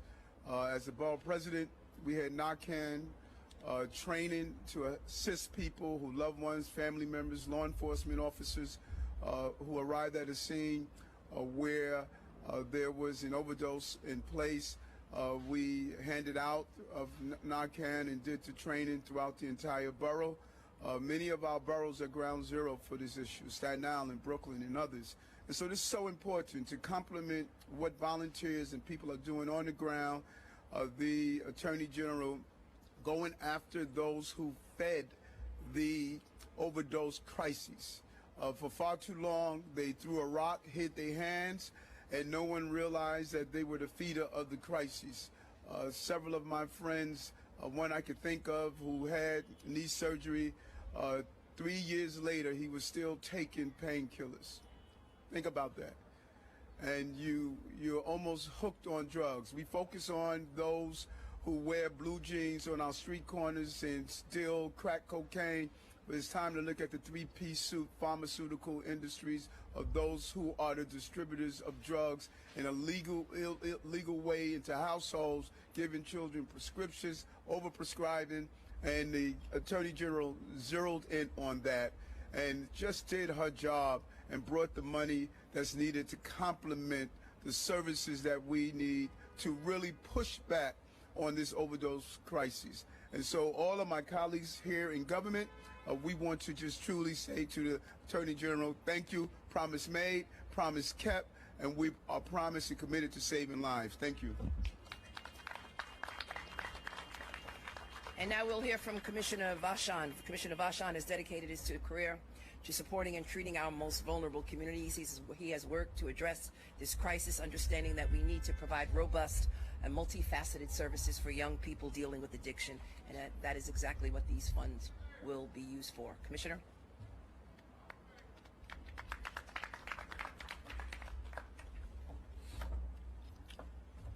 Good morning. We are in the midst of a 5-alarm public health fire that few are talking about because of the other pressing public health challenge we've been facing over the last 2 years. Every 4 hours, a person dies of an overdose in New York City. Just let that sink in for a minute. From the time you woke up, maybe got to your...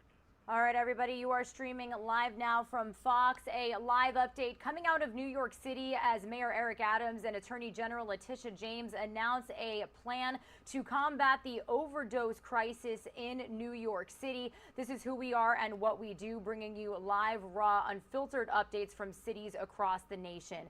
Some of you are going to see a quick 2-minute commercial break, and at the top of the hour, we will get you up to speed on all the top stories that we're following on this Thursday, April 21st. Don't go anywhere.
Good morning, good afternoon, everybody. Sorry, I'm used to joining you in the morning, and now it's the afternoon here on the East Coast, officially 1 p.m. Eastern time. It is only 10 a.m. out there on the West Coast, so yeah, it still is the morning for some of you.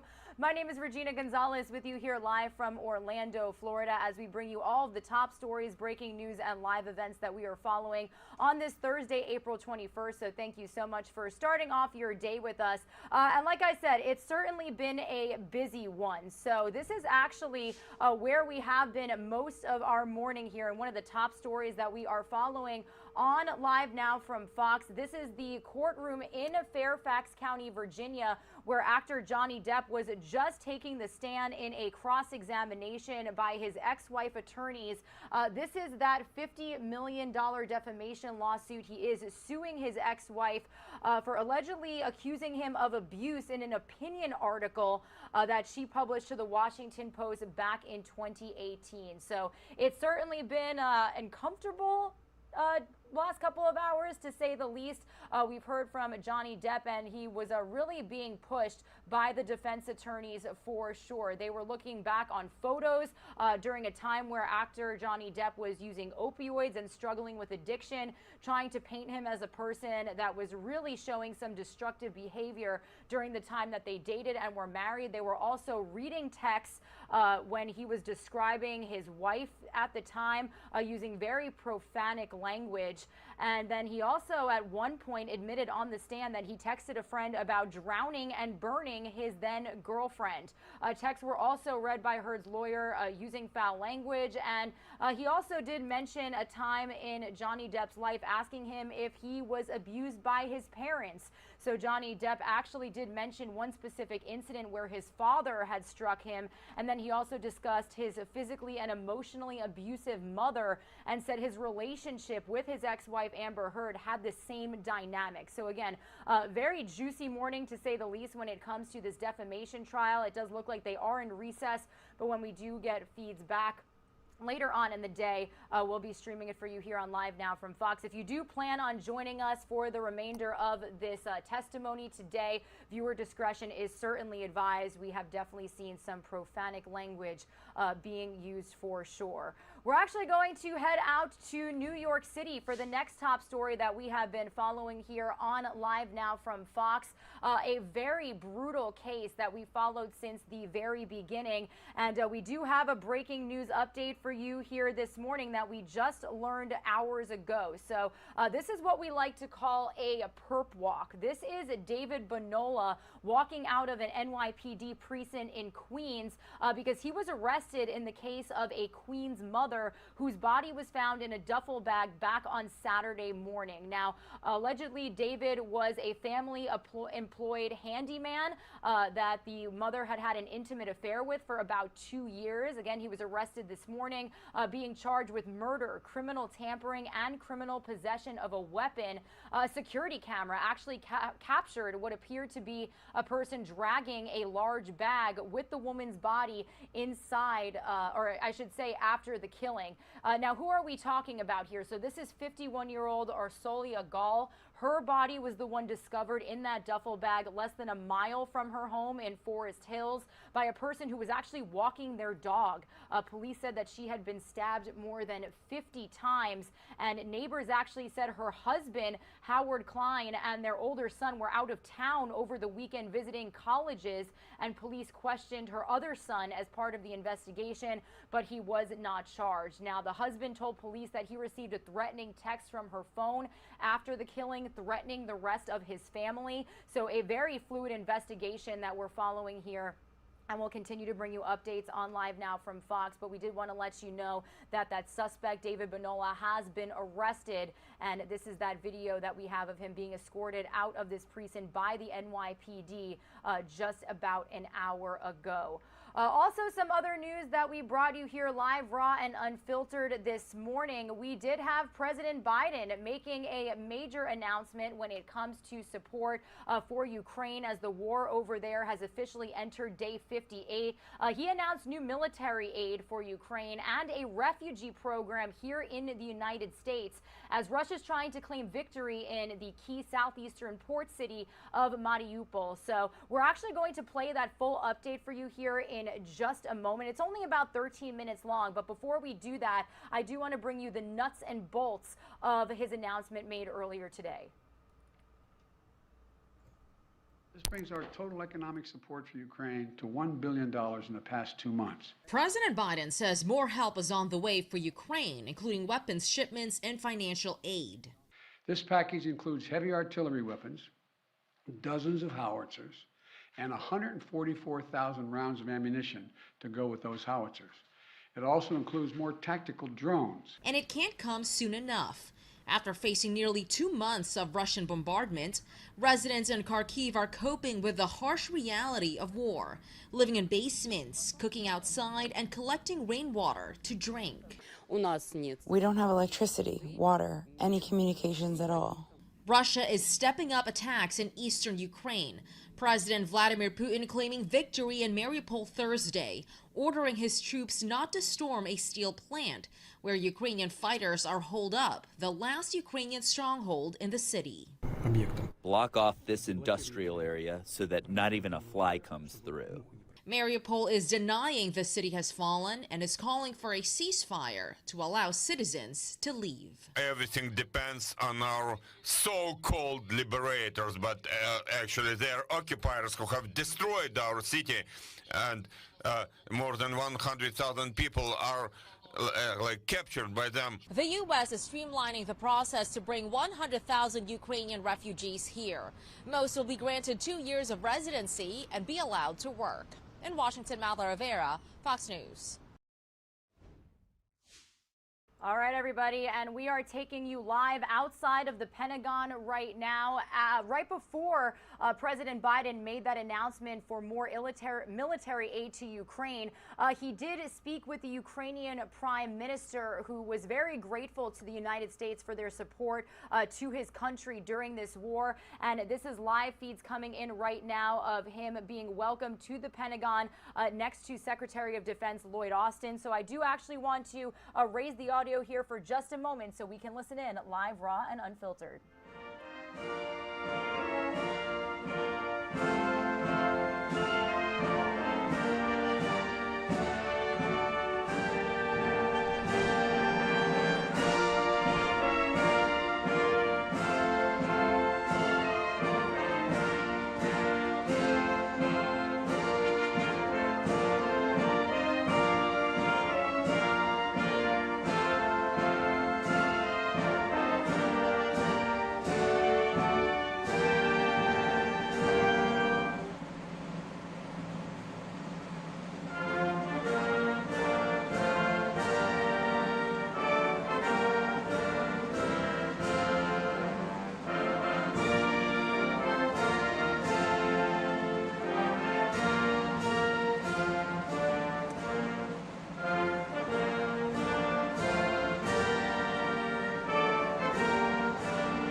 Live, raw, and unfiltered news right in front of you here on Live Now from Fox. That was the Ukrainian Prime Minister being welcomed to the Pentagon by Secretary of Defense Lloyd Austin here. We do know that he did also meet with President Biden at the White House earlier. President Biden starting that announcement regarding the millions of dollars in aid that they will be sending additionally to Ukraine for weaponry and military support.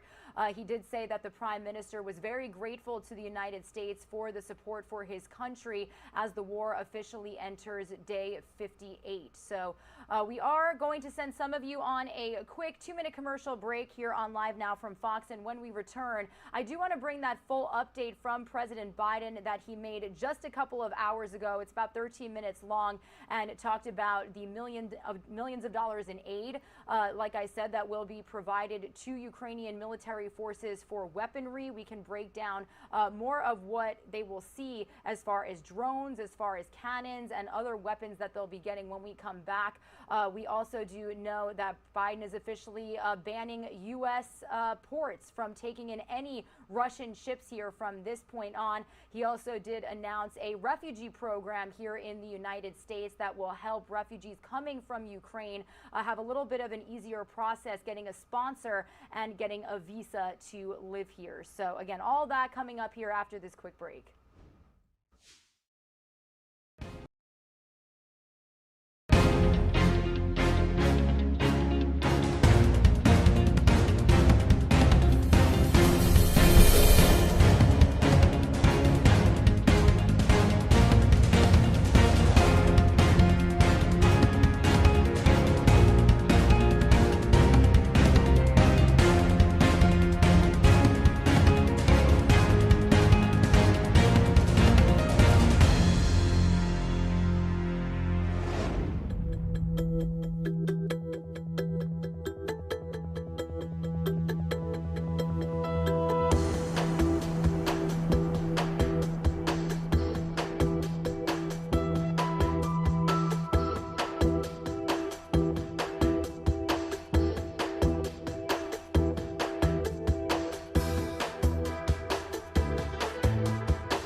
Secretary of Treasury and others. And we had a good discussion. I've talked about what I'm about to tell you about today, as well as he was thanking the American people for their support, understands it's significant, and we talked about keeping everyone together in terms of Europe, the European Union, and others in the effort to stop Putin's brutality. But before I head out to the West Coast, I want to quickly update the American people on the latest steps we're taking to support the people of Ukraine and to hold Putin accountable for his brutal and bloody war. Russian forces have retreated from Kyiv, leaving behind them a horrifying evidence, and you've seen it, you reported it, your folks. And by the way, I don't say this often, but I think we should give enormous credit to the folks with your agencies that are on the ground in Ukraine, in these spots, and they're really, I've spoken to several of them, we owe them. But uncovering these evidences of their atrocities and war crimes against Ukrainian people is so clear to the whole world now. Now they've launched and refocused their campaign to seize new territory in eastern Ukraine. And we're in a critical window now of time where they're going to set the stage for the next phase of this war. And the United States and our allies and partners are moving as fast as possible to continue to provide Ukraine the forces that they need, the weapons they need, the equipment they need, their forces need to defend their nation. Last week, I signed an $800 million package of security assistance to Ukraine that included new capabilities like artillery systems and armored personnel carriers, equipment that is responsive to Ukraine's needs and tailored to support the intensified fighting in the Donbass region, which is a different war than in other places because both topographically it's different. It's flat, it's not in the mountains, and it requires different kinds of weapons to be more effective. Today, I'm announcing another $800 million to further augment Ukraine's ability to fight in the east, in the Donbass region. This package includes heavy artillery weapons, dozens of howitzers, and 144,000 rounds of ammunition to go with those howitzers. It also includes more tactical drones. In the past 2 months, we've moved weapons and equipment to Ukraine at record speed. We've sent thousands of anti-armor and anti-missile helicopters, drones, grenade launchers, machine guns, rifles, radar systems. More than 50 million rounds of ammunition had already been sent. The United States alone has provided 10 anti-armor systems for every 1 Russian tank that's in Ukraine, a 10-to-1 ratio.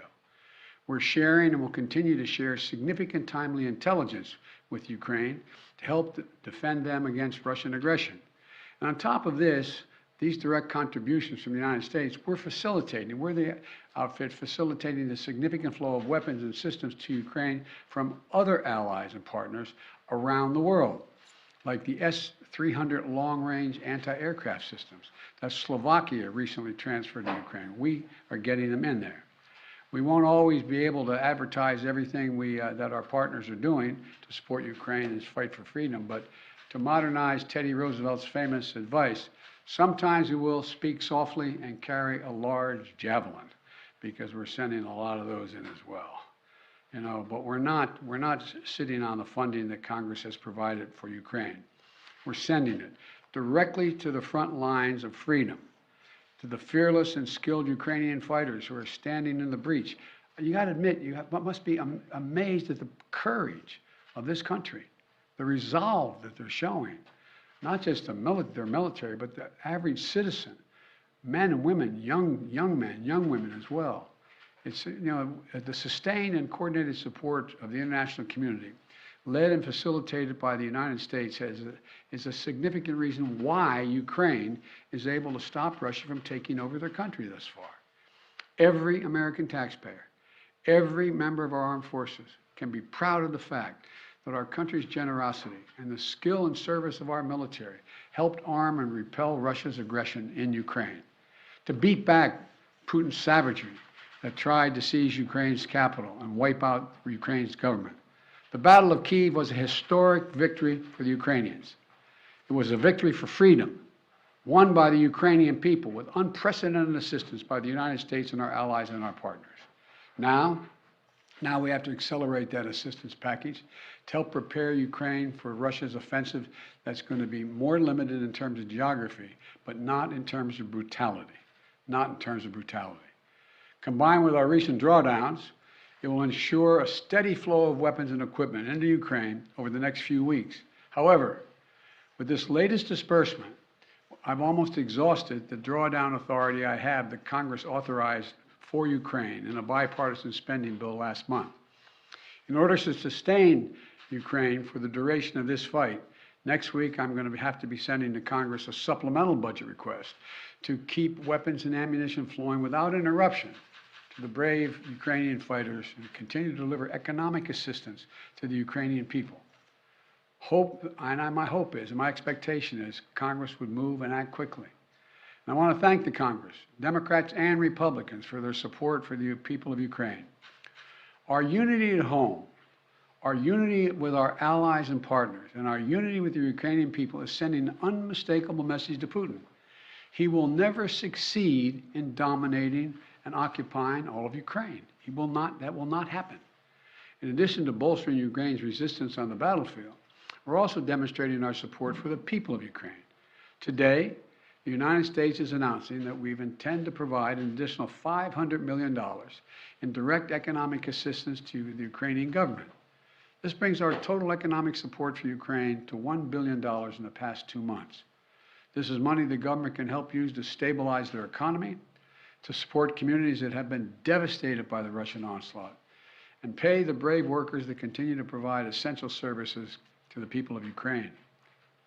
You know, these past weeks have seen a terrible human cost of Putin's ambition for conquest and control. Approximately two-thirds of all Ukrainian children have been displaced from their home. More than 5 million Ukrainians have fled their country. It's an absolute outrage. The idea this is happening, approaching the second quarter of the 21st century, is just, Last month when I was in Europe, I announced that the United States would welcome 100,000 Ukrainians so that we share in the responsibility of supporting Ukrainians fleeing Putin's war machine. We've already welcomed tens of thousands of Ukrainians to the United States, and today I'm announcing a program, Unite for Ukraine, a new program to enable Ukrainians seeking refuge to come directly from Europe to the United States. This new humanitarian parole program will complement the existing legal pathways available to Ukrainians, including immigrant visas and refugees processing. It will provide an expedient channel for secure legal migration from Europe to the United States for Ukrainians who have a U.S. sponsor, such as a family or an NGO. This program will be fast, it will be streamlined, and will ensure the United States honors its commitment to go to the people of Ukraine and need not go through our southern border. We're also continuing to ratchet up the pressure on Putin and further isolate Russia on the world stage. Yesterday, the Treasury Department rolled out additional measures to crack down on the entities and individuals attempting to evade our unprecedented sanctions, not just ours, but throughout the West.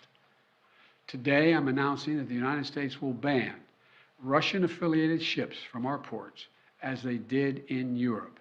That means no ship that sails under the Russian flag or that is owned or operated by a Russian interest will be allowed to dock in the United States port or access our shores. None.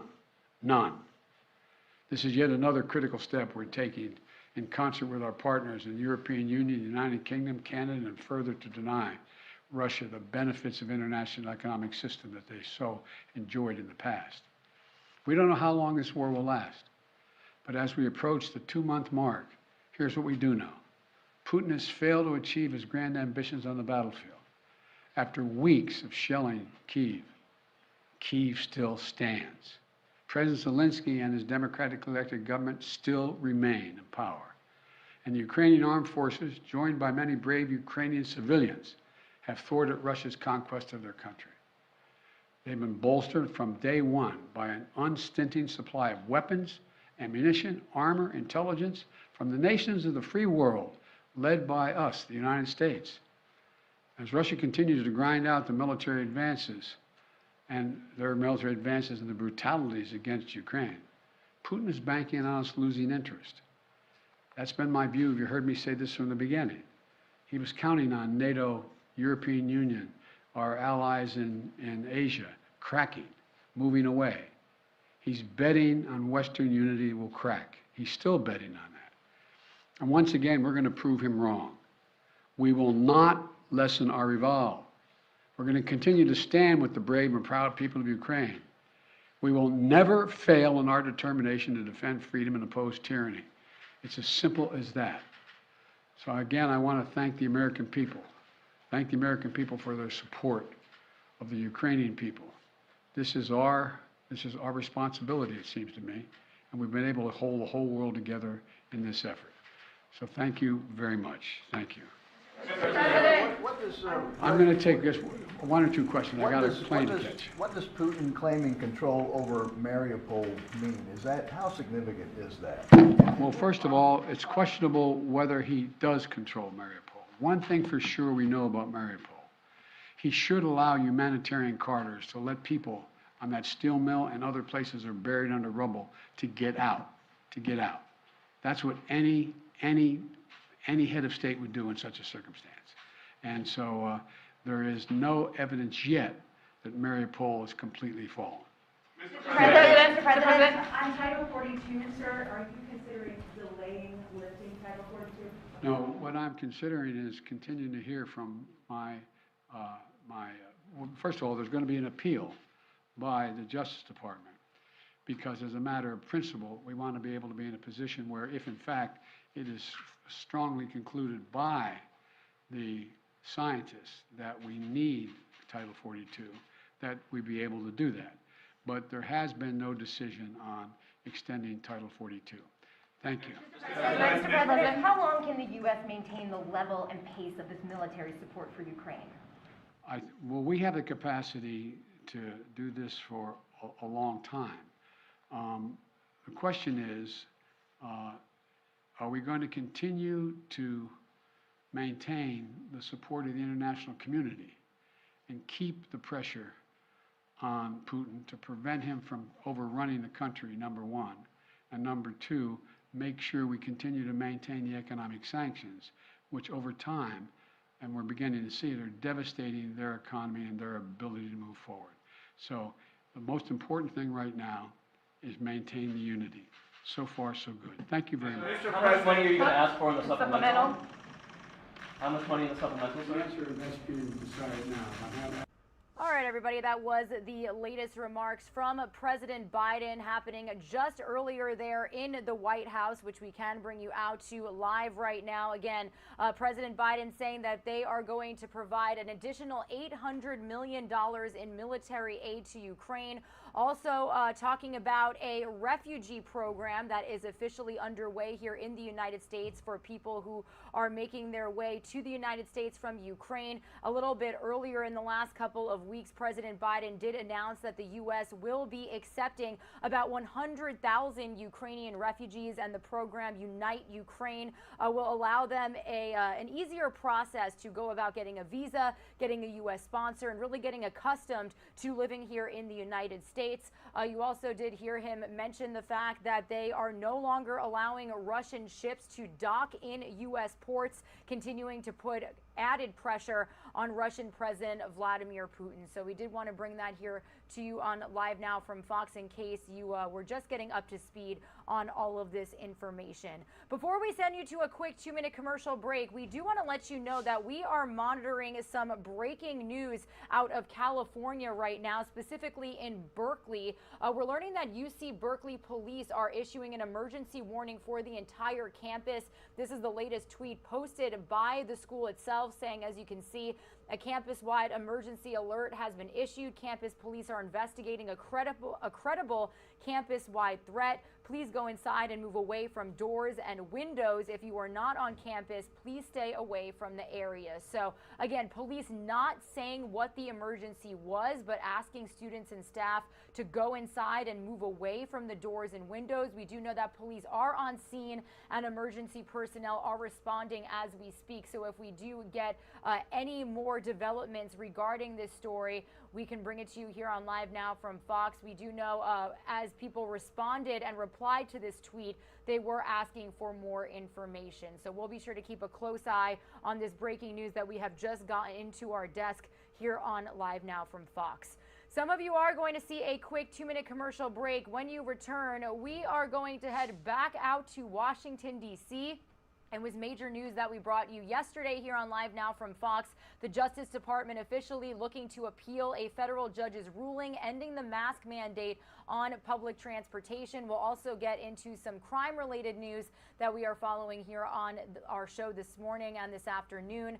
We do have a lawsuit, one of the largest in history, being filed against the production company in the Rust movie set shooting. That was when actor Alec Baldwin fired a gun that ended up killing one person and injuring another just a couple of months ago. We also do have a trial date set for the alleged school shooter at the Oxford High School in Michigan. That also happening months ago. And then we've also got victims of Larry Nassar officially suing the FBI. We got a press conference virtually just a little bit ago here on Live Now from Fox. So again, lots of news to bring you here. Some of you are going to see that quick break. Don't go anywhere.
on this Thursday, April 21st.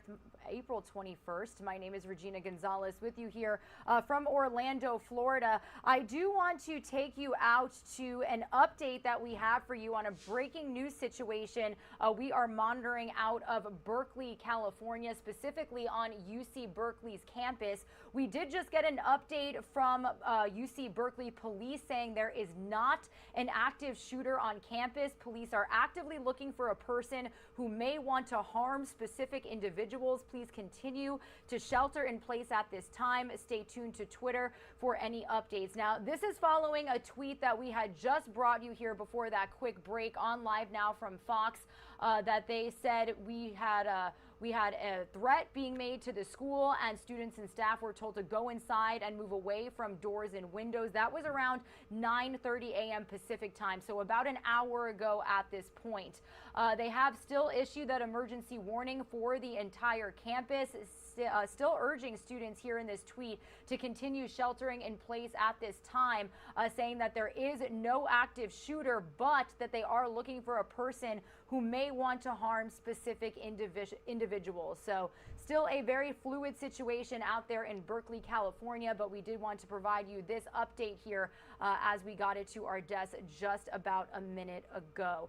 As we continue to monitor this breaking news situation out of California, I do want to head out to Washington, D.C. here on the East Coast. This is a Live Now look at the White House in our nation's capital, because it is another major story that we are following out of Washington, D.C. this morning. The Justice Department appealing a federal judge's ruling ending the mask mandate on public transportation. We've got Fox News correspondent Lucas Tomlinson bringing us the very latest out of Washington, D.C. this morning.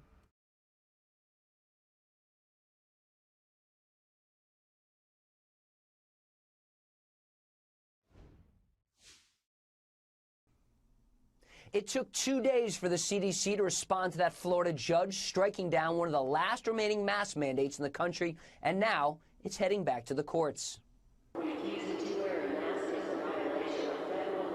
To mask or not to mask? After a short reprieve aboard planes and trains, masks could be back on people's faces soon. The CDC objecting to a judge's ruling ending the mask mandate, saying masking in the indoor transportation corridor remains necessary for the public health. The Justice Department says it's appealing. So they're going back to the table and they're putting more money down. So this could end up adding to a rather poor record that they've already established in the courts. Many health experts think the CDC's authority and credibility is on the line right now. Despite people celebrating masks coming off, the White House insists the public is on their side. Public polling does not actually show that there is a universal view of people getting rid of masks. That's not actually what public polling shows. An AP poll says 56% of adults favor requiring masks on public transit. The DOJ's appeal comes one day after President Biden said wearing a face mask is a personal choice. What the president was speaking to is, of course, because we are not currently implementing the mask mandate, it is not a requirement, so people can choose, even as we recommend it. But to be clear, we are recommending everyone wear masks on planes. It looks as if the administration has been caught off guard. The issue is expected to play a role in the upcoming midterm elections. Once you let people have that freedom, and I think it is a freedom that people enjoy, they're not going to want to go back to the old way. It's still unclear if the administration will ask the court to immediately reimpose the mask mandate. In Washington, Lucas Tomlinson, Fox News. All right, thank you to Lucas Tomlinson for that report. Again, that is a story that we first broke to you yesterday when we got that official green light from the CDC for the DOJ to move forward with that appeal. So if we do get any more information, we'll be sure to bring it to you here on Live Now from Fox. I do want to take our news coverage out live to New York City right now. You could see a Live Now look at the Statue of Liberty, 1:36 in the afternoon here on the East Coast. We are following a very gruesome story that we did get an update to just hours ago here on our show. So So I do want to take you out right now to this video that we got out of Queens, New York, as there has been an arrest in the case of a Queens mom whose body was found in a duffel bag on Saturday morning. This is David Bonola, who was a family-employed handyman that the mother was allegedly having an intimate affair with for about 2 years. He was arrested and charged with murder, criminal tampering, and criminal possession of a weapon. A security camera actually captured what appeared to be a person dragging the large bag with the mother's body inside after the killing. Now, who are we talking about here as far as the victim? Well, this is 51-year-old Orsolia Gaal. Her body was the one discovered less than a mile away from her home in Forest Hills by a person who was walking their dog. She had been stabbed more than 50 times. Neighbors said her husband, Howard Klein, and their older son were out of town over the weekend visiting colleges, and police questioned her other son as part of the investigation, but he was not charged. So again, this is something that we are following very closely here on Live Now from Fox. We did just get an update a little more than an hour ago from the NYPD regarding this case. So if you're just tuning in and getting the latest details on this story, I want to play it for you here on Live Now from Fox.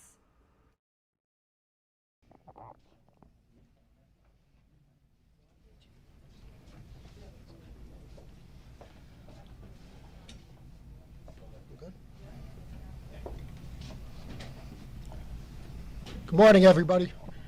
Chief James Essig, Chief of Detectives, New York City Police Department. With me here today is from Patrol Services Bureau, Chief Carlos Valdez from Queens North, the Commanding Officer to 112, Inspector Joe Kappelman, the Assistant Chief Joe Kenny, the Citywide Investigation Chief, Julie Morell, the Queens Investigation Chief, who led this investigation, Lieutenant Timmy Thompson from Queens North Homicide, the two case detectives, Detective Carmine Caruso from Queens North Homicide, and Detective John Benzolt from the 112 Precinct Detective Squad. So, good morning, everybody. Last night, while detectives were canvassing for video, they observed a male who was wanted for questioning in a horrendous homicide. He voluntarily came back to the 112 precinct and made incriminating statements. Today, that male, David Bonola, male, 44 years old, residing at 10418 114th Street in Queens, New York, is being charged with murder in the second degree, criminal tampering in the first degree, and criminal possession of a weapon in the fourth degree, in relation to the death of Orsolia Gaal, female, 51 years old.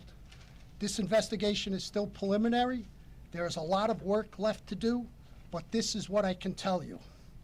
On Friday night, April 15th, Miss Gaal attends a show at Lincoln Center. She takes the train back to her neighborhood in Forest Hills. At 11:20 p.m., she stops in a local establishment for a short while before returning home.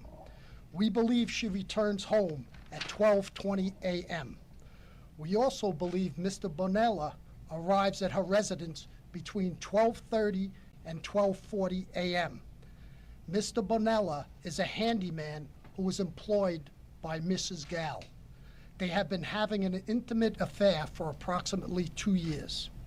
He is either let in voluntarily or he uses a key he has knowledge about hidden in the barbecue. A heated argument ensues between the two in the basement. A knife is brandished, a violent struggle ensues, resulting in our victim being stabbed ruthlessly and brutally in excess of 55 times, causing her demise. Recovered at that crime scene is a knife which we believe was used. Mr. Bonola then retrieved a hockey bag belonging to Miss Gaal's son, placed her in the bag, and as video showed, was seen rolling the body down the sidewalks, leaving a bloody trail through the streets of Forest Hills. At 7:50 a.m. Saturday, April 16th, that duffel bag was recovered at Metropolitan Avenue and the Jackie Robinson Parkway by a member of the public. We believe that after disposing of the body, Mr. Bonola fled through Forest Park, where investigators discovered the jacket believed to be worn by him during this vicious crime. Detectives also developed leads which led them to a location where boots, a t-shirt, and bloody bandages were discovered. Investigation also revealed that on Saturday, Mr. Bonella received treatment for wounds to both hands at an area hospital. As I said before, this case is still ongoing. We are still awaiting forensics evidence and are canvassing for more victim video as we speak. But detectives, through interviews, videos, and the public's help, and specifically the Queens DA, Melinda Katz and her staff, who have been with us every step of the way, were able to quickly take this killer off the street. I just want to assure the public, and especially the residents of Forest Hills, that there are no outstanding suspects at this time. With that, I'd like to take any questions. Nicole? Talk about the suspect's background. Has he been arrested before in the system for anything domestic? At this time, he has no arrests that we know of. Juliet, hold on, ma'am. Ma'am, hold on. Juliet. Could you talk a little more about the nature of the relationship? Was this something that wasn't, was she rejecting him? Why were they getting into the argument at all? This is Lieutenant Timmy Thompson from the Queens North Homicide Squad.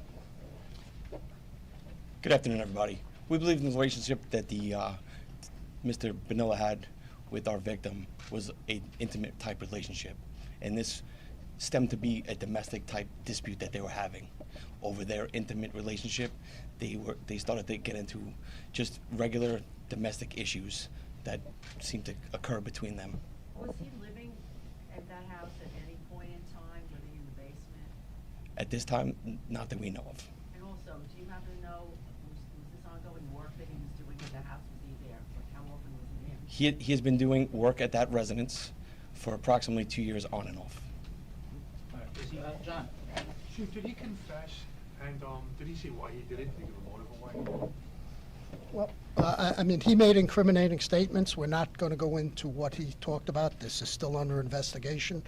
But we, working with the Queens District Attorney's Office, we have enough to arrest him and charge him with the murder. Chief, were they breaking up? And what about the son upstairs? Was he alerted to this? Is that why he fled quickly with the duffel bag? First question first. I'm sorry, you said, were they breaking up? They had been off and on, and they had broken up prior, but had reunited early in the month of April, and their relationship was considered at an end. By her? By her? We don't have her statement, ma'am. Can you talk a bit about the alleged text messages that came to her husband who was out of town? Did he indeed get a message, and was it threatening in nature? A message was sent from the victim's cell phone to the husband. That message was, as previously reported, that there had been a crime in the past that was now that same person from the crime in the past was back again. We believe that to be completely false, as far as there was nothing to do with any crime in the past in this case. We have it from in the confession that he sent that message, and he has no burglary in the past. I'm sorry, that the family, the rest of your family is in danger. That was the nature of the message. Do you understand? That the rest of the family was in danger? That is the nature of the message. All right, back here. We don't believe there was any danger to the family. Any information on why he dragged the body out in duffel bags with the trailer floor, like in such a sloppy manner? Talk about that at all? Was it because the son was upstairs that he was going to... We believe he just didn't want it to be found by the family. Right away. The knife. Did he bring the knife to the house, or was the knife in the home? The knife is consistent with knives that are in the home. Tony? Detective Thompson, the relationship, there's a report that it may have started while she went on an overseas trip and met the defendant overseas. Is there any truth to that? So at this time, we don't believe that to be true. Next one. Chief, or maybe Ms. Julie, do we know if the husband was aware of the... All right, everybody, you are streaming live now from Fox on this Thursday, April 21st, bringing you the latest press conference from NYPD officials as they officially made an arrest in the murder of a Queens woman who was found in a duffel bag over the weekend. It was actually Saturday morning that a person walking their dog discovered the bag, as you heard officials say there. We do know that David Benola, who was a family-employed handyman that she had an intimate affair with for about 2 years, was arrested and being charged with murder, criminal tampering, and criminal possession of a weapon. To the left-hand side of your screen, you can see 51-year-old Arsolia Gaal. It was her body that was discovered less than a mile from her house in Forest Hills by a person, again, who was walking their dog. So I wanted to bring you this update here on Live Now from Fox because we did receive this breaking news just hours ago here on this Thursday morning. But we do have several breaking news stories to bring you here this morning, afternoon, wherever you're watching from. We are actually going to head out to California right now. This is a Live Now look at the San Francisco Bay Area. That is because we are monitoring news alongside our partners at KTVU Fox 2 of a shelter-in-place order that has been issued at UC Berkeley campus. So we actually do want to show you a tweet that we had received. This is the last tweet that they posted. Police issuing an emergency warning for the entire campus, telling people to shelter in place, saying that they are actively looking for a person who may want to harm specific individuals, but confirming that there is not an active shooter on campus at this time. They described the threat as credible, and it was around 9:30 a.m. Pacific time, so a little more than an hour ago, that students and staff were told to go inside and move away from doors and windows. We do have our KTVU Fox 2 Skyfox chopper overhead flying around the scene. We're going to work to get you some of those shots, but they did tell us that they didn't see many police officers outside on campus. So hopefully this will just be, you know, a warning or some sort of false alarm, but as of right now, we can confirm that there is not an active shooter, but police are actively looking for a person who may want to harm specific individuals. So it's something that we are following very closely here on Live Now from Fox. Meanwhile, we also do have a breaking news update to a story that we've been following very closely right here in our own backyard in Orlando, Florida. We can officially confirm that the Florida House of Representatives passed a bill today that would dissolve Walt Disney World's special governing power in the state. So again, a story that we have been following very closely here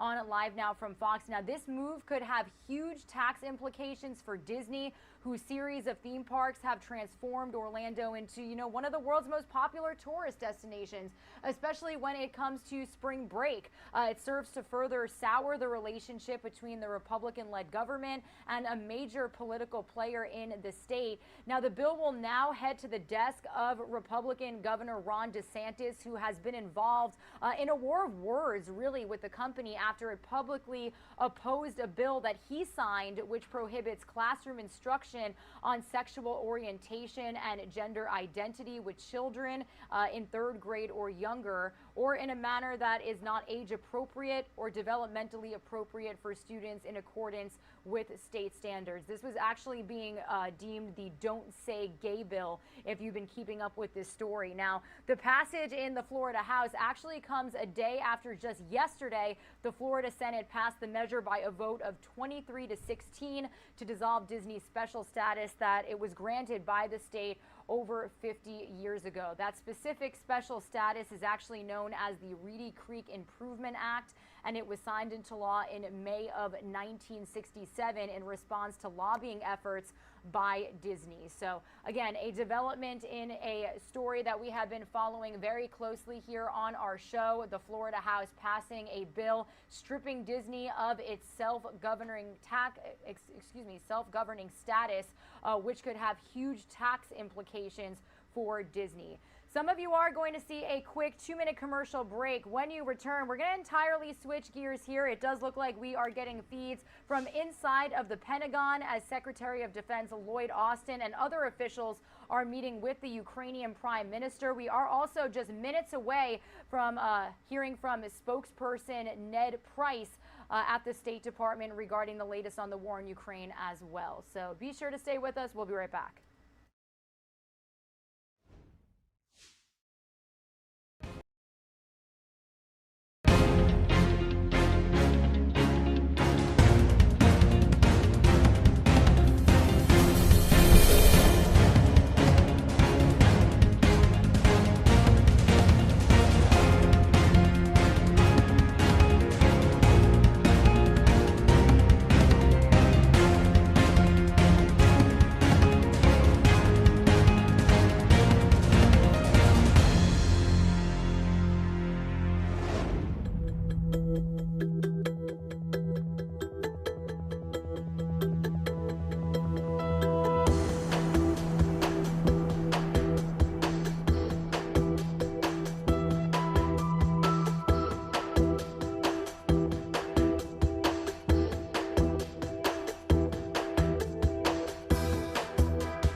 Everybody, you are streaming live now from Fox on this Thursday, April 21st. My name is Regina Gonzalez with you live from Orlando, Florida. But we are actually going to head out to the West Coast right now as we monitor some breaking news out of Berkeley, California.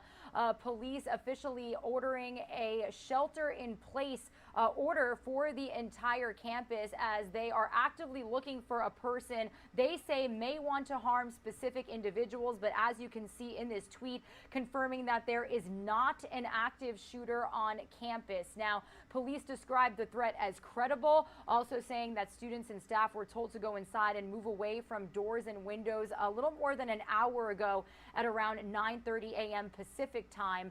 So we did have our KTVU Fox 2 helicopter fly over UC Berkeley's campus. They didn't see many police officers outside, so hopefully this is just a false alarm. We're going to continue monitoring that for you here on Live Now from Fox. And just as I said that, it does look like we are getting these aerials from our Fox 2 chopper out there on UC Berkeley's campus, live, raw, and unfiltered, right in front of your faces.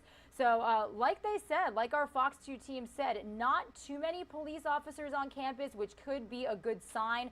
You could see one standing there right now, and actually you could see students walking across campus. So we're going to continue keeping in touch with our team out there, but the fact that we see students on campus could be another good sign. But again, UC Berkeley police issuing an emergency warning for the entire campus, telling people to shelter in place, that they are actively looking for a person who may want to harm specific individuals. So we're going to continue monitoring this breaking news for you here on Live Now from Fox.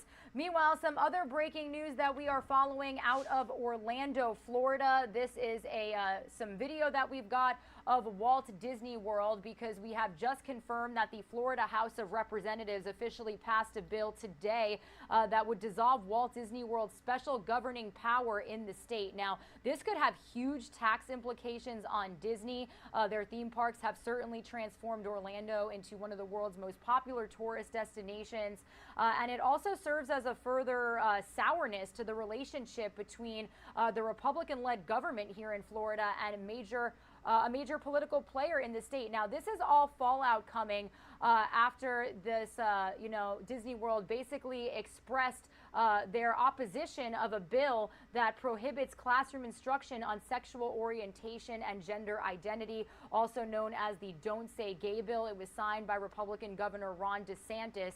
And the passage of this also comes in the Florida House after the Florida Senate passed the measure by a vote of 23-16 just yesterday to dissolve Disney's special status that it was granted by the state over 50 years ago. So again, lots of breaking news to follow here on Live Now from Fox. We also do have a feed coming in from Washington, D.C. Any moment now, we are expected to get a briefing from the State Department here. We have been keeping up with the latest when it comes to the war in Ukraine. We did have President Biden just earlier announce an additional $800 million in aid that will be going towards getting a flow of weapons out to Ukrainian forces that are continuing to fight against the Russians. President Biden also announcing that we have a new refugee program here in the United States that's going to allow Ukrainian refugees to really have an easier process when it comes to getting a visa and getting a U.S. sponsor. Earlier in the last couple of weeks, the president did announce that the U.S. would be accepting 100,000 refugees from Ukraine. So that was part of the announcement. And then we also have him continuing to put pressure on Russian President Vladimir Putin as he is claiming that they have taken the port city of Mariupol. Now, we've heard and shown you a lot of video coming out of Mariupol. President Zelenskyy a couple of weeks ago saying that it was basically at that point 90% destroyed.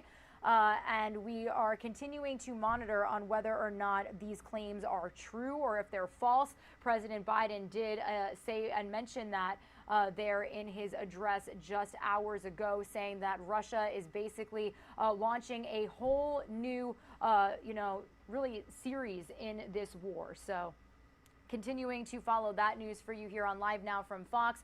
We also are monitoring this feed from inside of a courtroom in Fairfax County, Virginia, as Pirates of the Caribbean actor Johnny Depp was facing cross-examination in the $50 million defamation lawsuit against his ex-wife Amber Heard. We do have some video to show you from a little bit earlier when he was taking the stand, and it was quite, I want to say, uncomfortable, maybe that for lack of better term. We did have Johnny Depp being questioned about destructive behavior that was portrayed during the years that he was dating and married to Amber Heard. We also had very profanic language being used when the defense attorney was reading text messages that Johnny Depp sent to friends, also sending to Amber Heard, using really bad words to describe her during that time. So again, another feed that we're keeping tabs on here on Live Now from Fox. Some of you are going to see a quick 2-minute commercial break. We'll have more top stories for you here at the top of the hour.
Welcome back to everyone who's watching here with us on Live Now from Fox. There's been so many warnings coming to us from Ukrainian commanders across the country as one of them speaking out from Mariupol. There was a video that was posted online on Wednesday of a commander saying that they could be facing their very last days, if not hours, in this city. They are trying desperately to evacuate 6,000 women, children, and elderly people out of the country. He's saying in this video, this is our appeal to the world. This could be the very last appeal of our lives. We are probably facing our last days, if not hours. The enemy is outnumbering us 10 to 1. They have advantage in the air, in artillery, in their forces on land, in equipment, and in tanks. We are only defending one object, the power plant, where in addition to military personnel, there is also civilians who have fallen victim to this war. We appeal and plead to all world leaders to help us. We ask them to use the procedure of extraction to take us to the territory of a third-party state. All of us, Mariupol military battalion of soldiers, more than 500 wounded, and hundreds of civilians, including women and children, we plead to take us to safety on the territory of a third-party state. So again, right now, some very, very tough fighting happening in multiple cities. This also coming at a time when we know that there's been some attacks even further west into the country. We've been staying on top of always the latest coming to us here on Live Now from Fox, including even recently, we had Secretary Yellen, as well as a Ukrainian official, and even others who had walked out of Russia's G20 remarks during a meeting on Wednesday. She did speak about that event. Let's go ahead and listen into her comments right here on Live Now from Fox. This has been a very productive week, and I'd like to thank the IMF and the World Bank and my counterparts in Germany and Indonesia at the G7 and G20, respectively, for their leadership. A significant amount of our focus this week has been on Russia's reckless, devastating, and illegal war in Ukraine, and our allies coming together on what more we can do to support the Ukrainian government and people as they fight for their homeland. This morning, I met with Prime Minister of Ukraine, Denis Shmyhal, and I shared with him our continued firm stance alongside Ukraine as they defend their lives and their country. I'm committed to working with our partners and allies to support Ukraine's economic needs in the short term and the long term. In the meeting, I shared the United States' commitment to another $500 million of immediate funding to help Ukraine continue critical government operations, such as salaries, pensions, and other social assistance programs necessary to avoid a worsening of the humanitarian situation in Ukraine. And this builds on the $500 million that President Biden committed to President Zelenskyy in March. The needs of Ukraine are urgent, and we plan to deploy this direct aid to Ukraine as soon as possible to be used on the most urgent needs. We know this is only the beginning of what Ukraine will need to rebuild, and I'm committed to working with Congress and with our international allies and partners to build on this support in the medium and long term. The power of working together with our partners has been essential in supporting Ukraine and in confronting Russia. In fact, Russia's war brought about the kind of swift and multilateral response not seen for decades. The coalition includes more than 30 countries from around the globe who represent more than 50% of the global economy, issued the world's most widely used convertible currencies, and produced the world's cutting-edge technologies. The tremendous blow on the Russian economy resulting from our sanctions is only possible because of the breadth of our coalition. This week, our partners and allies agreed to continue united efforts to maximize economic pressure on Russia. Yesterday, we continued to tighten the vice of our economic pressure campaign against Russia by targeting financial and operational support networks used in attempts to evade U.S. sanctions. Treasury sanctioned a Russian bank at the heart of such efforts, as well as a network of cutouts, proxies, and facilitators used by the oligarch Konstantin Malofeyev. I want to mention, before taking your questions, the rising threat of food insecurity. I'm deeply concerned about this risk to emerging and developing countries, particularly those still recovering from the pandemic. There's a very real risk that soaring global market prices of food and fertilizer will result in more people going hungry, further exacerbate inflation, and harm government fiscal and external positions. And we are doing everything we can, both bilaterally and through the international financial institutions, to address the food security risks.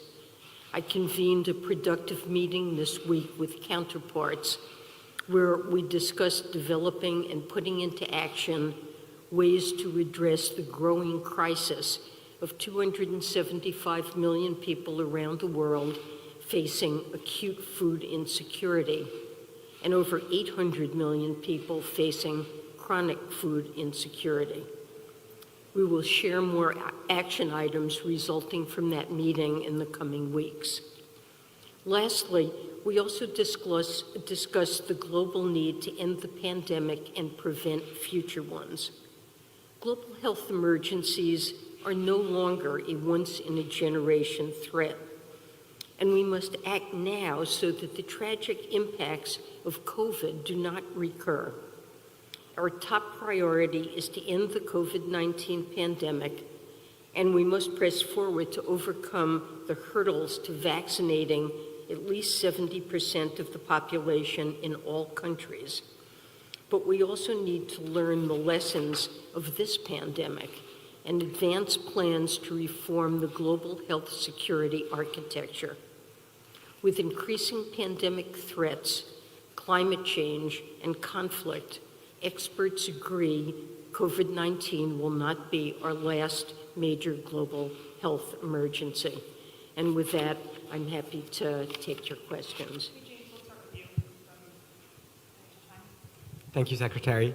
Do you believe that the European allies need to move faster and join the US in imposing a full ban on Russian energy imports to maintain the financial pressure on Russia and cut off what is an enduring source of funding for the war?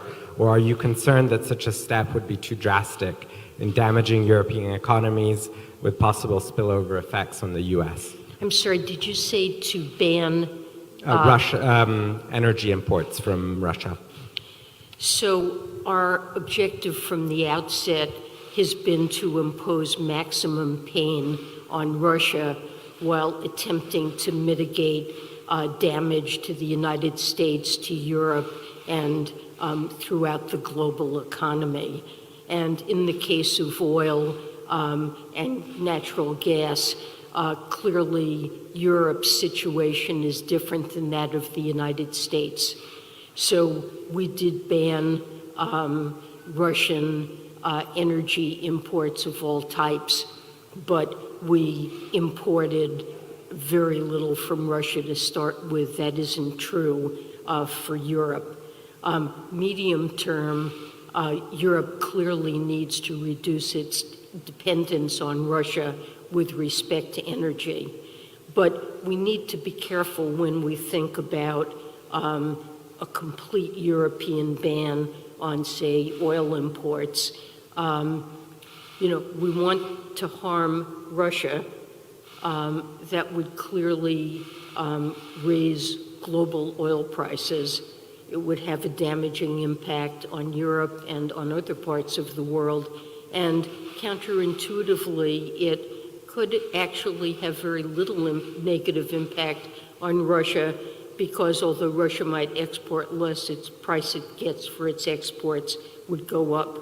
So I think it is important, of course, proceeds from sales of oil and gas are an important source of income for Russia.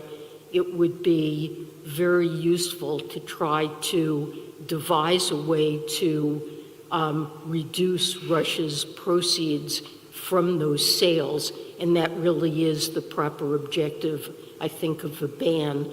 But if we could figure out a way to do that without harming the entire globe through higher energy prices, that would be ideal, and that's a matter that we're all trying to think through together.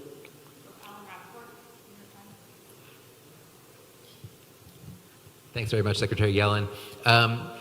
Could you describe some of the specific measures that you and your counterparts have been talking about to ease food price inflation that's been amplified by the sanctions on Russia? And are you concerned that greater fragmentation of the global economy, where friendly countries concentrate trade amongst each other, could lead to permanently higher prices? So with respect to specific measures, we will have a little bit more for you with specific detail in the coming weeks. There were technical discussions among experts, but certainly taking every measure that we can to bolster food supplies, which means we make sure that plantings continue after all the price of fertilizer has gone up, making sure that yields are preserved so small farmers can afford fertilizer. So taking all the steps we can to bolster the supply of food while taking steps as well to make sure that the social safety nets are working in countries with food insecurity, because often when there's a shortage of food and prices are high, you can see export controls or hoarding or things that even when hypothetically there's enough food to supply the needs of a population, it doesn't get to the poorest people who need it. So measures on both the supply and demand side, I think, are appropriate, and we're thinking through concrete steps that we'll get back to you on. Sorry, you asked a second.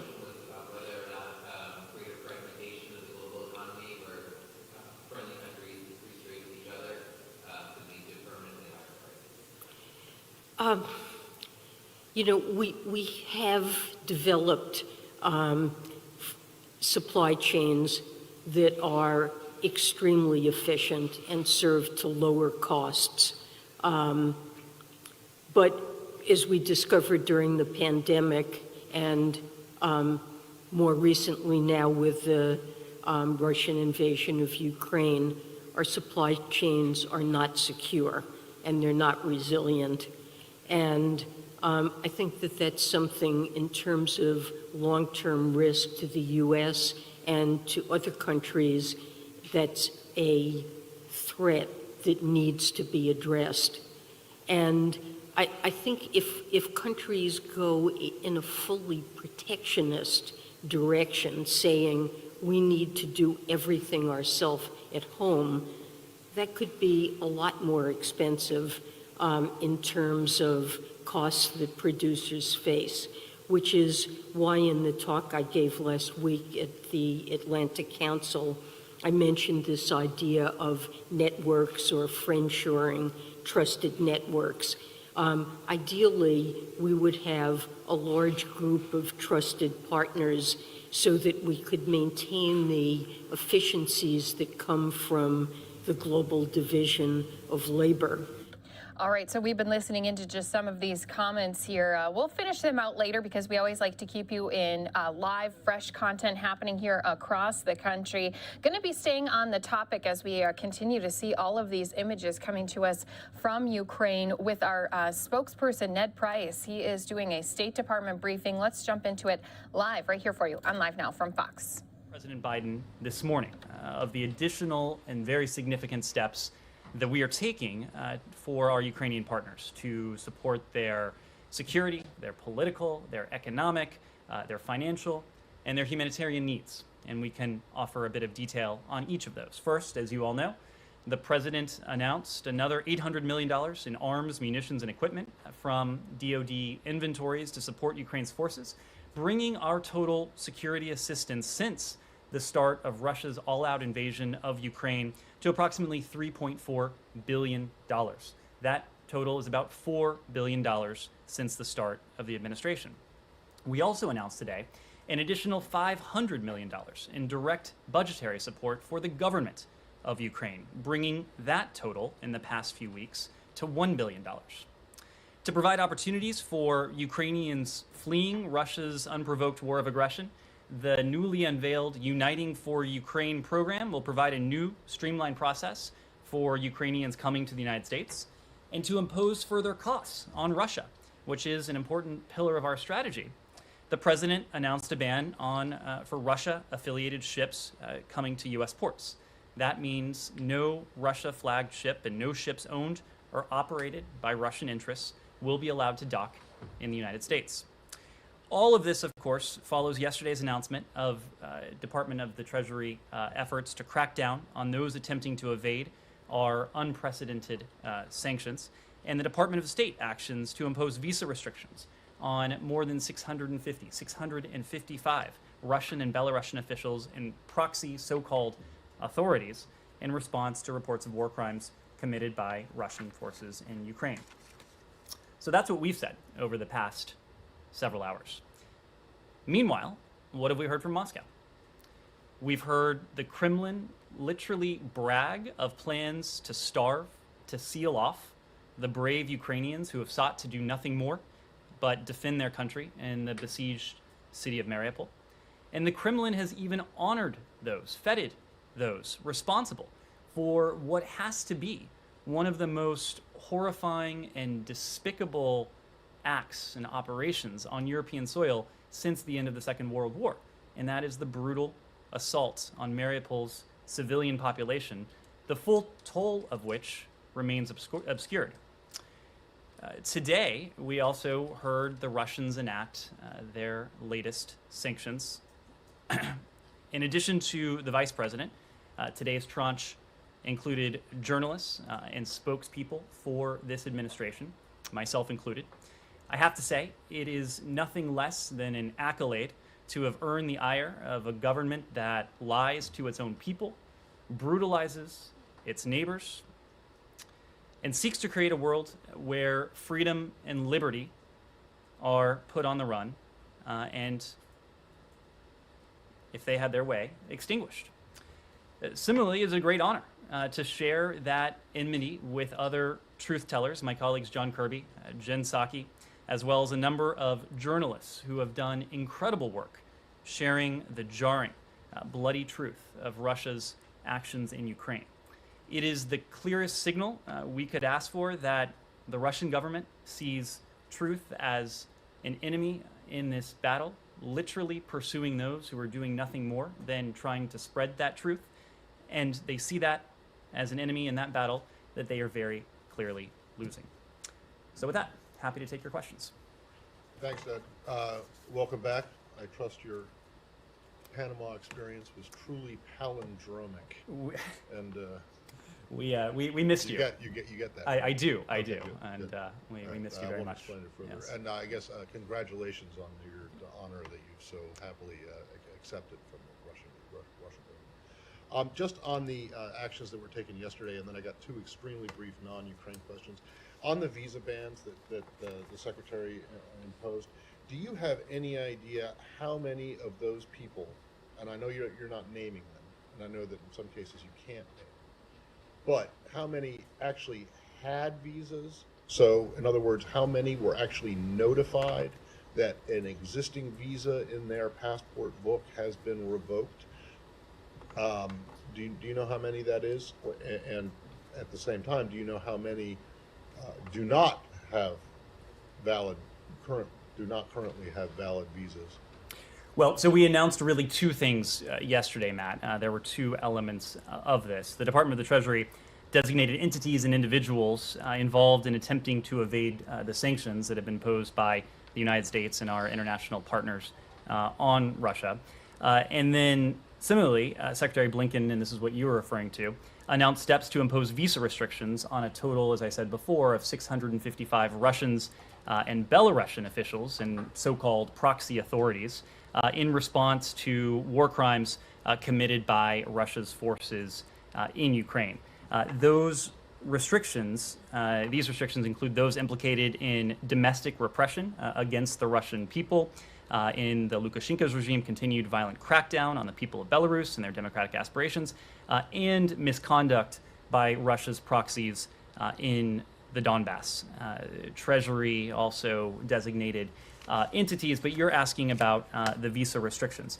As you know, visa records are confidential. We, of course, do have a record of everyone who has been granted a U.S. visa, but for these 655 individuals, Russians and Belarusians, who were designated yesterday, they will not be getting a visa should they apply.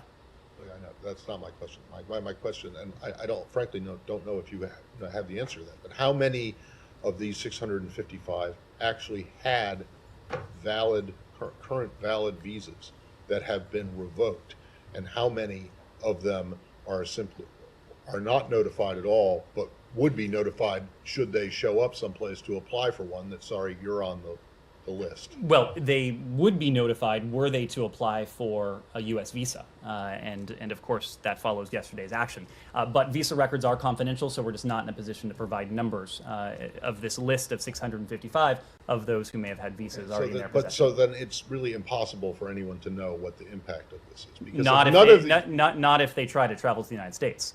They'll see that impact very clearly. But you don't know that they want to. I mean, yes, it's an avenue that has been cut off for them, but they don't necessarily know it. Have we spoken to each of these 655 individuals to determine their aspirations or not to travel to the United States? I don't suspect we've done that, but but people who do have current visas you have to notify them that it's being revoked and that it's no longer valid. And so I just want to know if you know the number of how many of these 655 actually had visas that we know which of them had active visas in their possession. I'm just not in a position to offer you a number. Is it more than one? I mean, is it more than a handful, or is it zero? Matt, I'm not in a position to offer you a number. As we've said, visa records are confidential. On the two other ones, and it's going to be very brief. I'm just wondering if you can tell us anything about the migration talks with the Cubans today, and then secondly, if there's any update on this delegation visiting the Solomon Islands. We are listening in live to the State Department briefing. Want to let our viewers know, also coming up here at the next top of the hour, expecting a Pentagon press briefing with John Kirby. And we are going to be headed back into the courtroom in Fairfax, Virginia, where Johnny Depp is still on the stand on now his third day. A lot more content here for our viewers as we continue listening in live to the State Department briefing. Some of you are going to first see a 2-minute break. On safe, orderly, and legal migration, that remains a primary U.S. interest. It's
to see a reduction in the significant increase in irregular migration that you've seen coming from the Cubans? Is that part of what's being discussed? It is safe to say that we would like to see a process that is safe, orderly, and legal, and not one that is dominated by irregular migrants seeking to make a dangerous either overland journey or maritime journey to the United States. All right, and then just Solomon Islands real quick. In terms of the Solomon Islands, the delegation is going to arrive to the Solomon Islands later today, Eastern Time. These are discussions that will take place over the day on April 22nd in the Solomon Islands. This visit, and it's being led by our Assistant Secretary Dan Crittenbrink and the White House's Indo-Pacific Coordinator Kurt Campbell, will follow up on Secretary Blinken's visit to the region earlier this year. It was during that visit where he announced plans to reopen an embassy in the Solomon Islands. And this visit is about demonstrating how partnership with the United States can deliver prosperity, peace, security, and highlighting the strength and strengthening bonds between America and the Solomon Islands. To your question, you didn't raise this explicitly, but it will be on the agenda. We are closely following the status of the security agreement between the Solomon Islands and the People's Republic of China. The signing of the agreement does not change our concerns and that of our regional partners and allies, and it does not change our commitment to a strong relationship with the region and to strengthening our ties with Solomon Islands and its Pacific Island neighbors. The Solomon Islands' response to Secretary Blinken's announcement earlier this year of our plans to reopen an embassy on Honiara, it was overwhelmingly positive. And we have engaged and will continue to engage with senior officials in the Solomon Islands government as we work towards formally establishing that embassy. We've had a series of very positive, forward-looking interactions, and the delegation will discuss common interests and activities that, again, will be predicated on partnership and that will benefit both the American people and the people of the Solomon Islands. Christina. Is there any discussion about doing anything for the people who are in this facility being cut off in Mariupol, any kind of an airlift, a way to get them supplies, food, medicine, which I'm sure they're going to run out of shortly? Basically, is there anything anybody's trying to do for them? Well, this is something that we're watching very closely. It is clearly has been a focus of the Russian Federation to undertake this brutal assault on the people of Mariupol, both fighters and civilians. And we've seen President Putin and the Kremlin make pronouncements along the lines of those we've heard in recent hours to distract from what can only be considered the underperformance of Russia's military forces and its failure to achieve its original objectives in Ukraine. We understand that Ukraine's forces continue to hold their ground, and there is every reason to believe that President Putin and his defense ministers show for the media what we saw in recent hours is even yet more disinformation from their well-worn playbook. What we've seen from the people of Mariupol, including those who remain in this facility, is nothing short of bravery. It is nothing short of inspiring. And their ferocious stands in stark contrast to the plummeting morale that we've seen among Russia's forces. It stands in stark contrast to the tactics that we have seen Russia impose against those in Mariupol. What Russia has done to the city of Mariupol over the course of weeks now is heartbreaking. And some of the most chilling images that we've seen emanate from this war, some of the accounts that are likely to constitute war crimes, have emanated from Mariupol.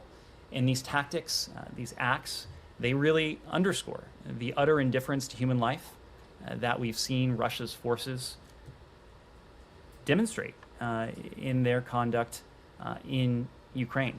When it comes to Mariupol, our position and that of our partners and allies has been clear. We have called for humanitarian access. In other words, allowing much needed humanitarian assistance to get in and for those in the besieged city to come out. Now, of course, we've heard from the Kremlin in recent hours that the plan is to attempt to starve out, to seal off that facility. We know that partners around the world are using the leverage they have with the Russian Federation. We're discussing this with our Ukrainian partners. We want to see those who seek to leave the city be afforded the opportunity to leave. And this is something that we will continue to call for, and this is something that we'll continue to be focused on. And if Russia doesn't allow that, as they seem not to intend to, is there a plan B to get some sort of supplies or food or anything to these people who are stuck? There are many organizations and entities that are working on the ground. These are non-governmental organizations, humanitarian organizations that are doing everything they can and will continue to do everything they can to get humanitarian assistance in. Ultimately, there's been an impediment to doing that, and it has taken the form of the Kremlin and Vladimir Putin in his pronouncements. Every time we have seen a humanitarian corridor and the promise of a humanitarian corridor arise, it has been promptly put to an end by the actions of the Russian government.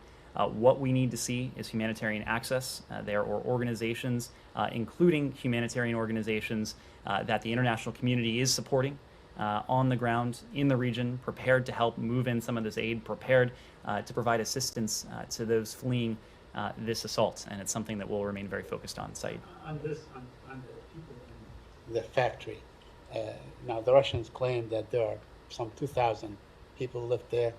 They also claim or insinuate that they are not regular army, they are the Azov or Azov, whatever, brigade and so on. Do you have any information on the people that are fighting, remaining to fight? Who are they? Are they part of the regular army, or are they, as the Russians claim? I'm just not in a position to provide that sort of tactical battlefield update from here. We've seen reports that there are Ukrainian fighters holed up in this facility, but we've also seen reports that there are civilians in this facility. So again, the imperative needs to be humanitarian access for those who wish to leave the city of Mariupol, who wish to leave any besieged facilities in and around the city. And where you began with the $3.4 billion worth of arms, that's a lot of arms.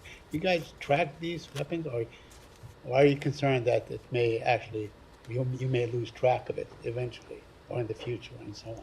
How do you account for it? Well, these are weapons that are being delivered from the United States, in the case of this $3.4 billion that is being sent over into Ukraine. Of course, our goal is for this security assistance to be put to extraordinary use and effect by our Ukrainian partners, and that's precisely what they've done.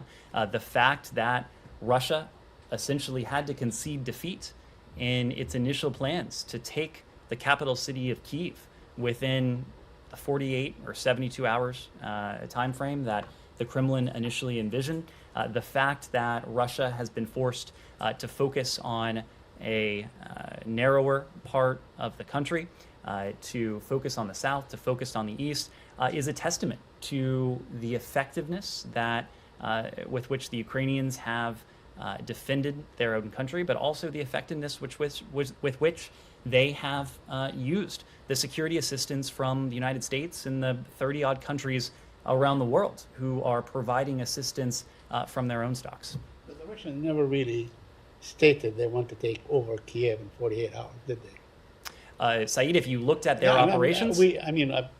More than likely that was the intent, but they never stated that this is the goal, we want to go and occupy it in 48 hours. If you looked at their operations in the earliest hours of the campaign, that certainly appeared to be the intent. Johnny. Thank you, Need. I have a couple of questions on North Korea. Special representative of North Korean's Ambassador Sung Kim, he said at Seoul yesterday he would mobilize all means for the denuclearizations of North Korea. Does all means include the military actions? Our goal is to achieve that ultimate objective, the complete denuclearization of the Korean Peninsula, through diplomacy and dialogue.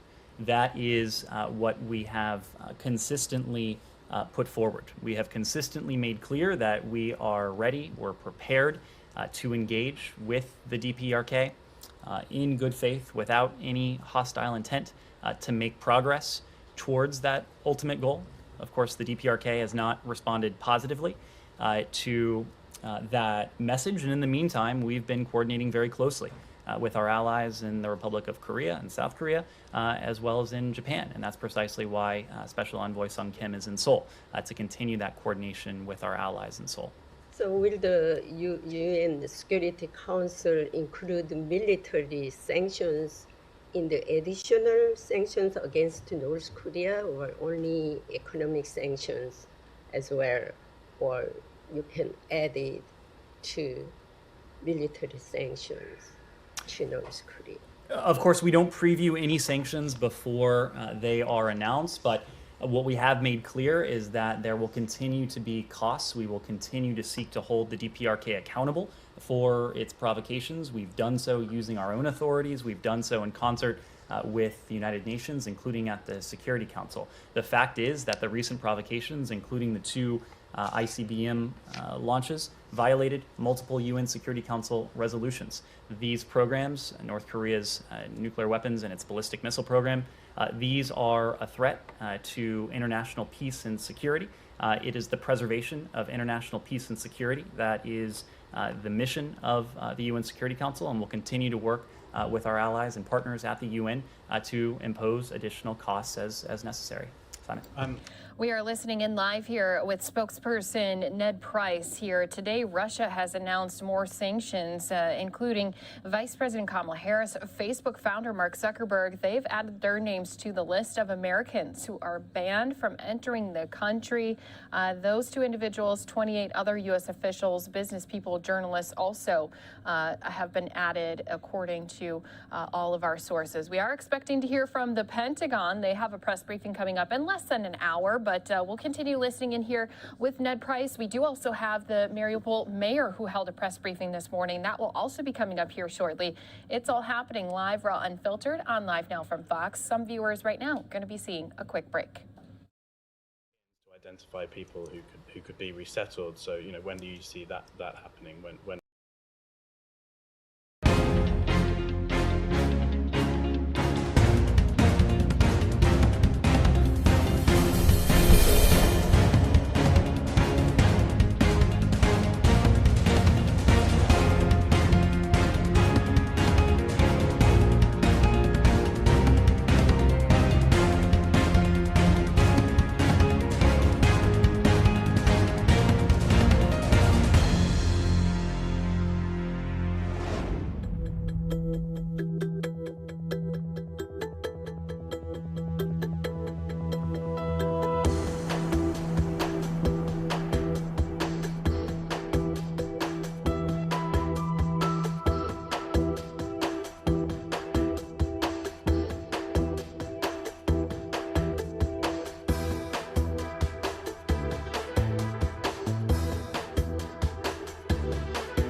program. As you know, most Ukrainians who have been resettled in the United States in recent years have been resettled under the auspices of the Lautenberg program.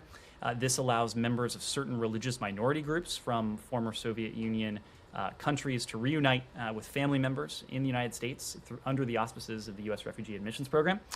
We have, as you know, temporarily suspended resettlement operations in Kyiv, but we do continue to process Lautenberg applicants who are located throughout the region. with support from our Resettlement Support Center, a sub-office we have in Chisinau, Moldova.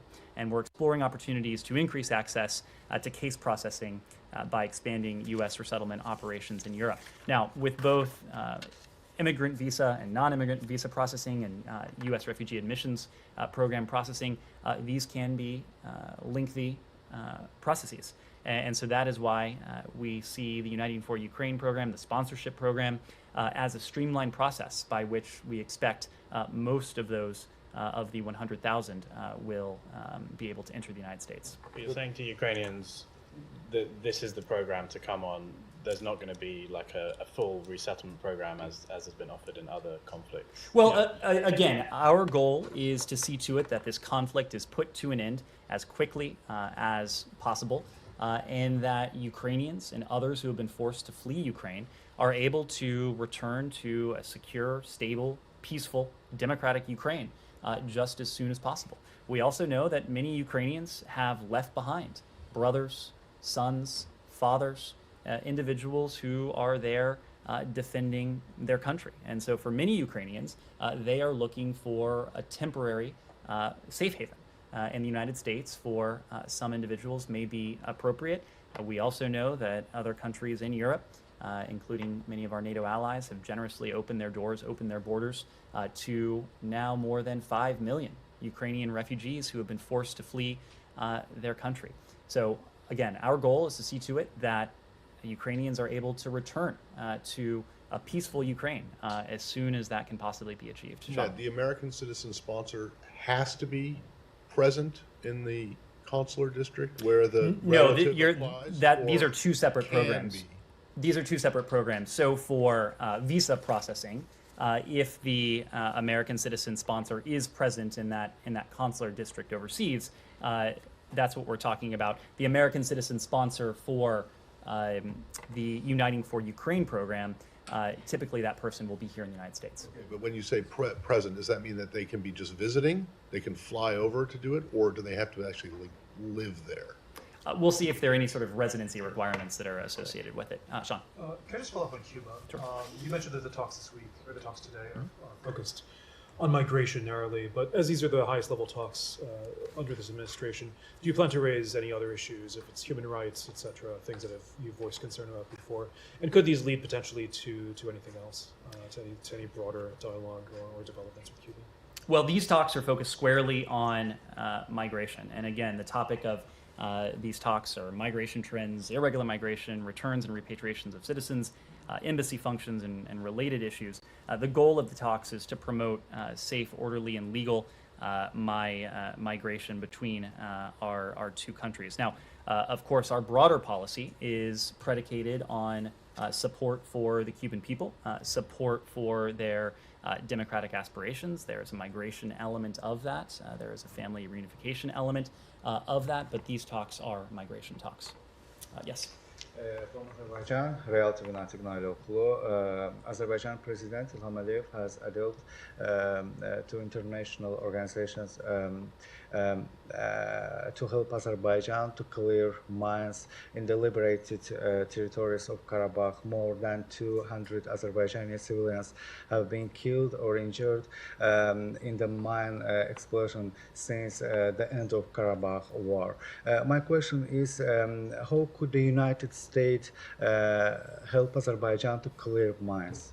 Well, we have an active demining program around the world. In fact, we recently released our annual report called To Walk the Earth in Safety. We had a key official here from our Bureau of Political Military Affairs, as well as our Undersecretary for International Security Affairs, Bonnie Jenkins, here to speak to that. So we do have such programs around the world, and the report that we recently concluded is available online, and it will detail where those activities are taking place. Yes? And on Iran, any update on the talks? I don't have an update beyond what we discussed the last time you asked, I think a day or two ago. We, as you know, have made significant progress in recent months, but an agreement is uncertain. There are differences that remain. We continue to actively seek to resolve the remaining issues because we continue to believe that a mutual return to full implementation of the JCPOA would afford us non-proliferation benefits that are very much in our national security interest. At the highest level, a reimplementation of the JCPOA, of the restrictions on the Iranian nuclear program, would reimpose the verifiable permanent limits on Iran's nuclear program. It would be a means by which to see to it that President Biden's commitment that Iran will never be able to acquire a nuclear weapon is guaranteed. That said, along with our allies, we're preparing equally for scenarios with and without a mutual return to full implementation of the JCPOA, because this remains a very uncertain proposition. And ultimately, we'll make a judgment call. We will only enter into an agreement that the president determines is in the best interests of the security of the United States.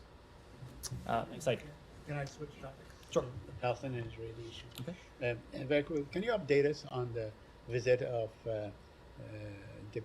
Acting Deputy Secretary Lippert and Hadi Amr? I think they met in Jordan and now they are in Israel.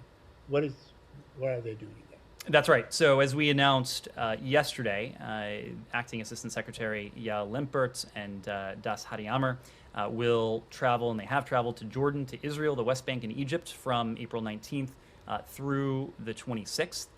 While there, they will engage with senior officials to discuss reducing tensions and ending the cycle of violence in Israel and the West Bank and Gaza.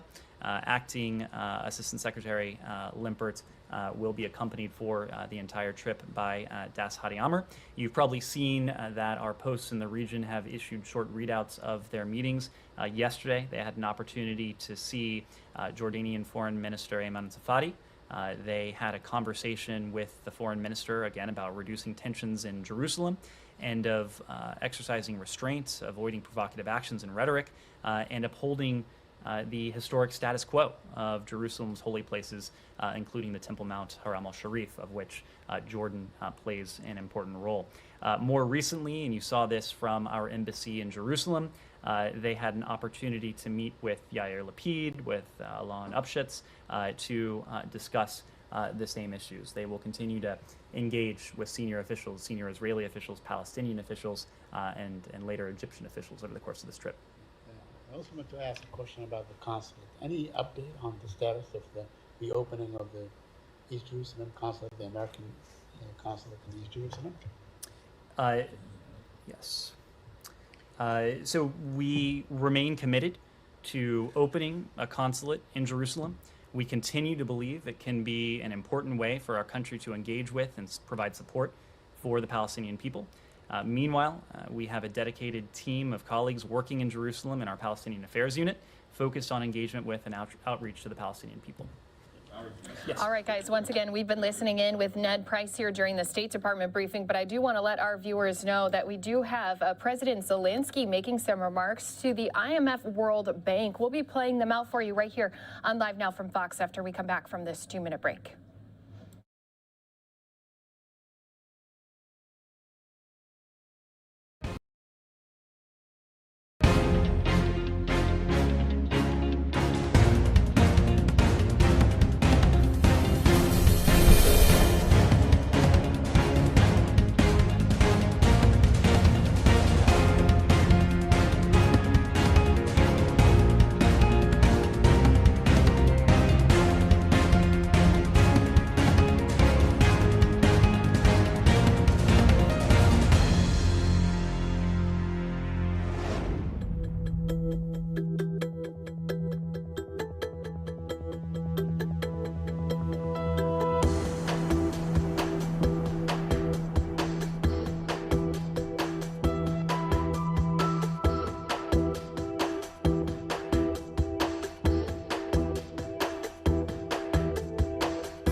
and we have started sowing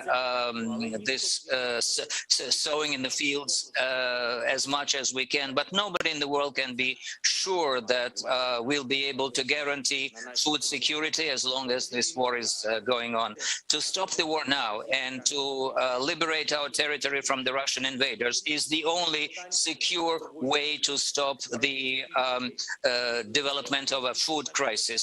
Russian military are aimed at destroying all objects in Ukraine that can serve as an economic base for life. That includes railroad stations, food warehouses, oil refineries, etc. At this time, we need up to $7 billion US dollars each month to make up for the economic losses, and we will need hundreds of billions of dollars to rebuild all this later. I'm sure that all of you have seen those calculations. We have to speak honestly with you and say that Russia is using aggressive methods in world markets while fighting this war.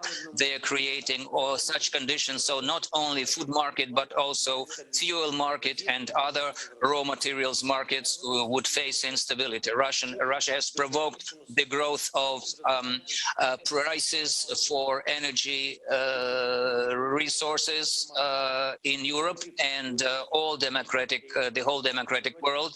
They are slowing the sales to, especially for natural gas, to create painful prices for European consumers. This and other examples show that Russia can no longer be considered a normal and reliable supplier of energy resources, a normal and reliable trade partner. We all can implement such decisions which will not only stop the aggressive intentions of Russia and who not only support Ukraine in this war, but will also show all potential aggressors in the world that if you create problems for other nations, this means you will create problems for yourself. Because if we don't do that, then millions and millions of people in the world will suffer more than once from aggressive action of some countries. So what steps are needed now, right now? First is immediate support for Ukraine, so that the leadership of Russia knew that war will not allow them to implement any of their aggressive goals. Details of such financial support, I'm sure, will be presented by our Prime Minister and Minister of Finance, who are present at this meeting. We must do everything so that Ukrainians had everything they need for survival and life, even despite the war. And as I mentioned, the city of Kharkiv at the beginning, and this applies to all other cities and communities of Ukraine. Number two, we need immediately to exclude Russia from all international financial institutions, IMF, World Bank, and others. That's not the place for a country that is trying to build the life of a neighborly nation. Number three, a special tax on war is needed. Russia, and after that, any other aggressor must pay for destroying global stability. Such tax must be applied to all, without exception, trade operations with the Russian Federation or with Russian companies, for all export and import operations, for all financial operations that are not blocked yet. The costs from that war tax must be used to help Ukraine to renew everything that Russia has destroyed. And if this tax is applied to another aggressor, then those costs must be directed to the victims of that war. The world needs a working, effective instrument to react to destructive action by all those who doesn't want to support collective security. So I'm sure that such a war tax can be a tool of that kind. Number 4, every country of the world must immediately prepare to break up all relations with Russia. No one should be dependent on the political whims of the leaders of that country. If the world is prepared to isolate Russia completely, then the Russian leadership will have a motivation to avoid any war. Number 5, those assets of the Russian state that already have been blocked and of the Russian elite, but that is not all their assets that we know. This blocking has to be continued. Those efforts have to be continued, and that's not a goal in itself. Those monies that were blocked and frozen have to be used to rebuild Ukraine after the war, as well as to pay for the losses caused to other nations. If there is starvation started in some regions due to Russia's war, those frozen assets can be used to pay for the assistance and compensation. We must use all our strength so that Russia feels be punished for this war, and also feel how big is the need to bring back peace, including for Russia itself. So by helping us, we are helping to stabilize the world in general and fix market problems, including beginning with the food market. And your support, with your financial support, we will quickly rebuild our nation. That means new opportunities for business from different countries, for not just economic growth, but also this will be a specific proof that global financial institutions are capable to work in the interest of rank and file people and of mankind in general. I would like one of our next meetings take place in Ukraine, in one of our cities that were rebuilt with your support, maybe in Kharkiv. Thank you for your attention, and glory to Ukraine.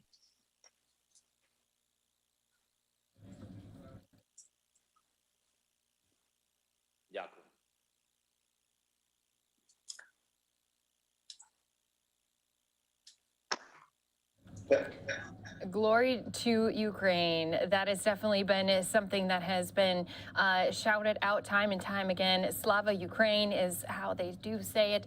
And a lot of support here being shown to President Zelenskyy as the IMF World Bank meets. They are holding a round table on Ukraine. We're going to continue to listen in, as we're also going to be expecting to hear from the Ukrainian Prime Minister, as well as we do have U.S. Secretary Yellen, who's also at this event. We're going to continue listening in right here on Live Now from Fox. Colleagues, I'm sure you understand the current situation in Eastern Europe and what exactly is Russia doing here in Ukraine. Firstly, they destroy Ukraine's economic potential. As President Zelenskyy told, all types of infrastructure, all types of enterprises are subjected to massive attacks, airstrikes, and artillery fire. Not only the military, as Russia's representative says, but everything, from bakeries to food warehouses to machine building enterprises and petroleum storages, everything is bombing, is under rocket strikes. Secondly, the Russian military tactic is aimed at creating a migration crisis in Europe. Russian troops are deliberately destroying people's homes.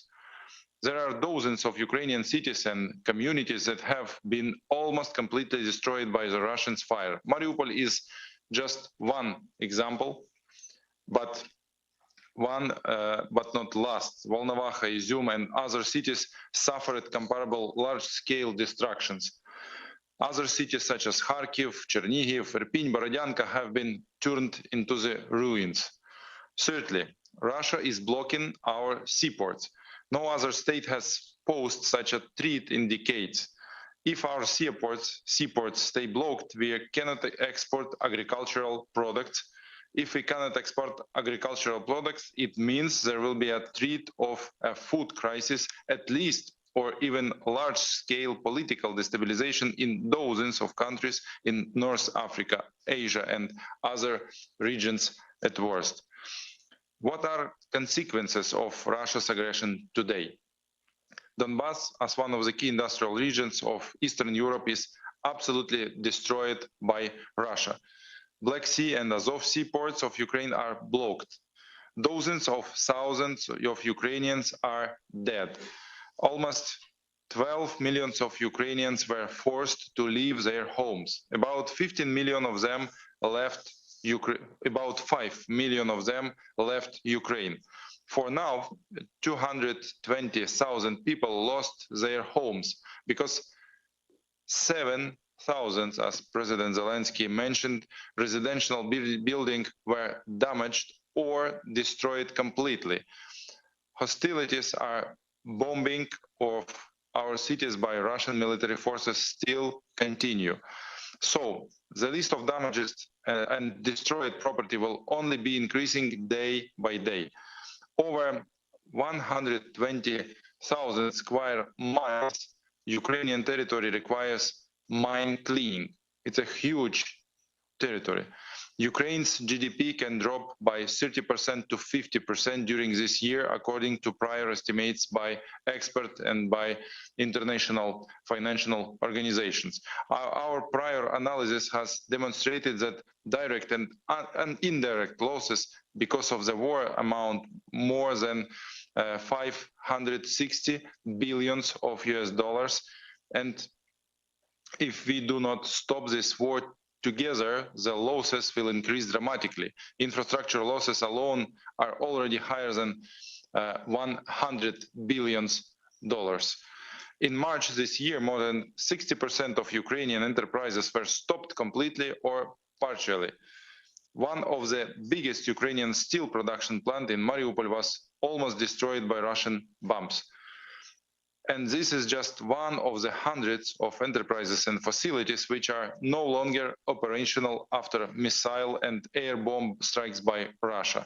Obviously, Ukraine's efforts only are not enough to come back to normal life. After such a horrible aggression from Russia, and it is also obvious that the recovery of Ukraine after this war will be a must to recover global security. Russia, as well as all other potential aggressors all around the world, must understand that their wars will never be able to destroy life of any nation. They must see that everything that they destroy will be renewed immediately and will be compensated and recovered. It should be one of the safeguards from the military aggression in the future. If every potential aggressor knows that the civilized world will help every nation which has become or may become a victim of the war, then the motivation to start a war will be decreased. That is why the real support of Ukraine will translate into a direct benefit for each of our countries, for the civilized world and for global security.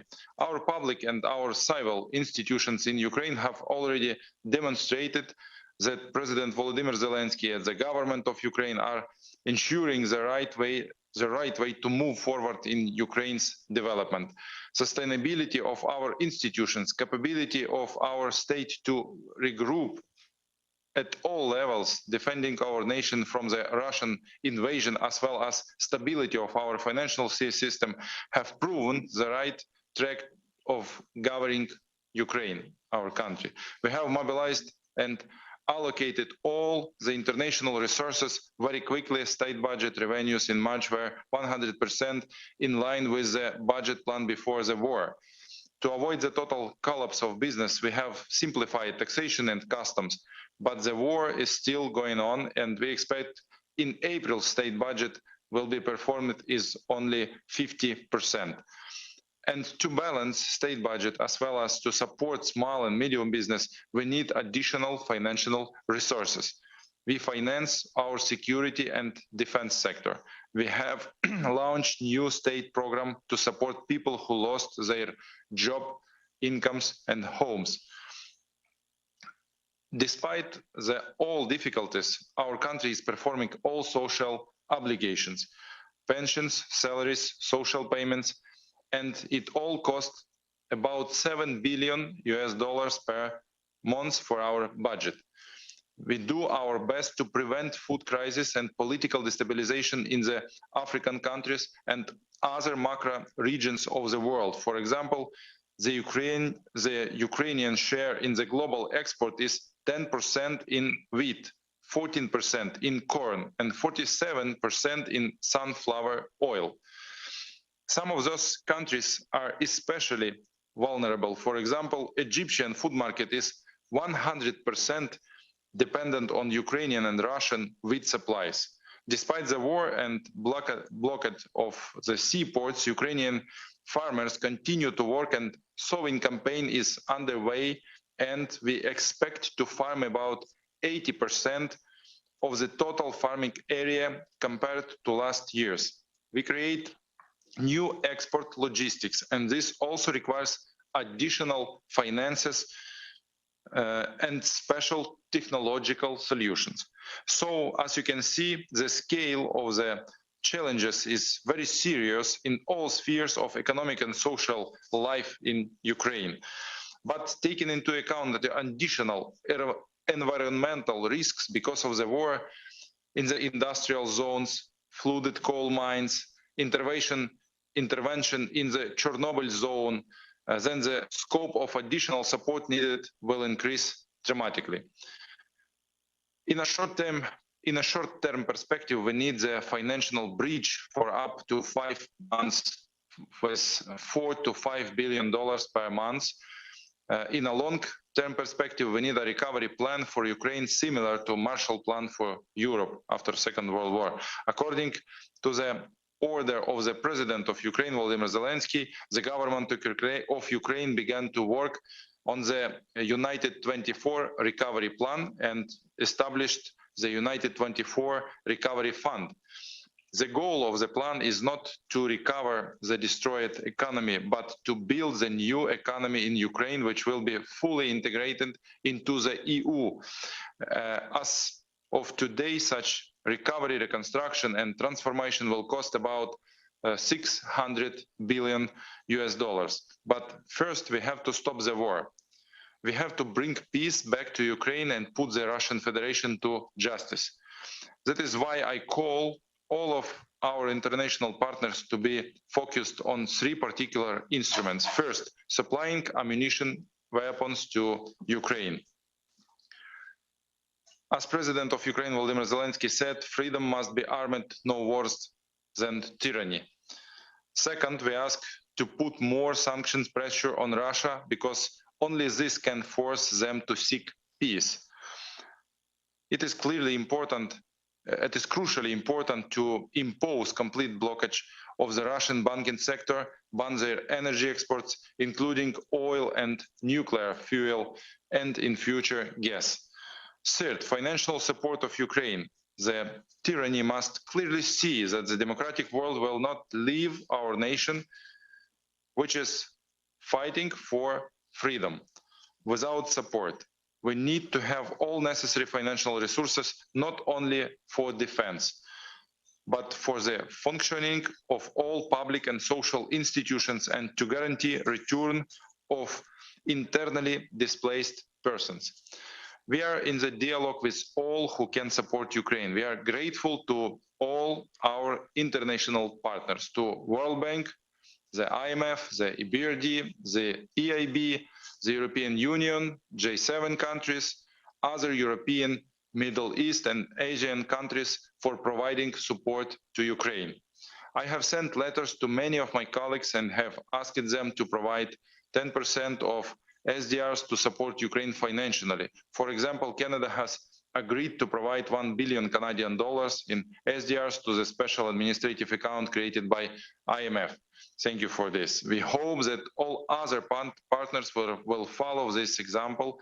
The World Bank also created a trust account for donors, and we call our partners to support us through this World Bank account. We are grateful for loans, guarantees, and grants provided the government of Ukraine. We believe that this bilateral financing will continue. While I'm talking to you, Russia is attacking my country to undermine resilience of the Ukrainian nation. Ukrainian people has proven that they are ready to fight as much as it is needed. We will fight bravely and wisely to defend our nation and freedom of the European continent. But to win the war, we need your support. That is why I appeal to all of you on behalf of those who fight for Ukraine, those who work hard now for our victory and survival of Ukrainian nation. I appeal to you with my request: help us protect freedom. You have all the resources needed for this. We need decisions. Slava Ukraini, glory to Ukraine, and thank to you all. Thank you so much. Thank you.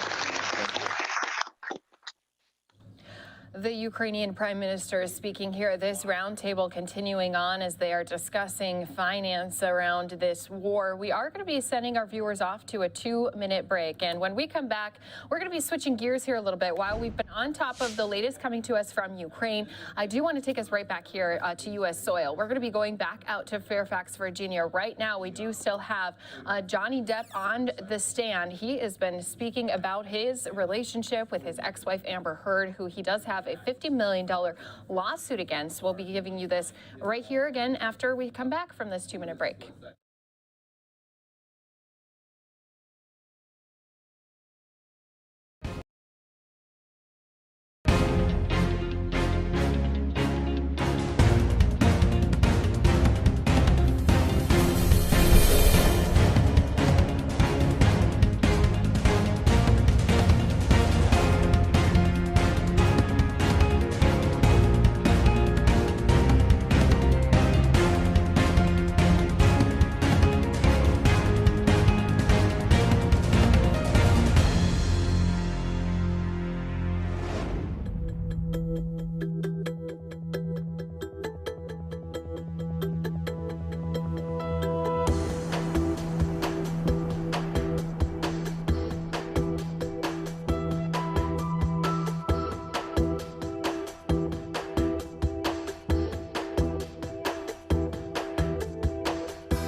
Welcome back here to Live Now from Fox. Christy Larson here at the desk with you as we continue bringing you top stories happening not only around the world, but right here across our country. We're going to go back into the courtroom where Johnny Depp still continues to speak on the stand. Today, cross-examination had begun, and it is into week 2 of this trial. We're going to be listening in live, raw and unfiltered. Let's go ahead and bring that to you right here, again, on Live Now from Fox. I'm talking about Australia, the day that now we're talking about Australia. Okay. Yes. You hear that? When you said the day I chopped my finger. And just a reminder to all of our viewers, too, as we're going to be listening in, they've also been producing some of these back and forth emails. Sometimes they've even been playing voicemails. Do want to let our viewers know we'll be trying to stay on top of some of those graphic images and foul language, but viewer discretion is advised as we will be live inside of the courtroom. No, you say the day that I chopped my finger off. So let's play it one more time, because I think I left out the word that. It says the day that I chopped my finger off. Fight you're talking about? I don't know. I'm talking about Australia, the day that Now I we're chopped talking my about finger off. Australia. Okay. I'm not so sure. In fact, earlier you had quoted Jerry Judge from the airplane tape as calling me an asshole. We'll wait till the asshole falls asleep. And I'm positive that those words never left his mouth, because he would have, if I would have been making those noises in the bathroom, he would have ripped the hinges off. Maybe they left his mouth when you were passed out, sir, respectfully. Let's listen to this one more time. I don't I'll think sustain he was, his argument. I'll sustain his argumentative, and I'll move to strike. All right? Next question? You know, just wanted to play this video, this one more time, please. Fight you're talking about? I don't know. I'm talking about Australia, the day that I Now we're chopped talking my about finger off. Australia. Okay. Yeah. All right, we can move on. Let's bring up Exhibit 380, please. 380? This is another recording, Your Honor. I don't know whether it's been admitted into evidence yet. 380, plaintiff's 380? Or defendant's 380? I believe it's defendants. I left my cheat sheet. Okay. Thought it was an easy question. I'm sorry. It's, Okay, 380. I had it written down and All right. don't have it in front of me. That's fine.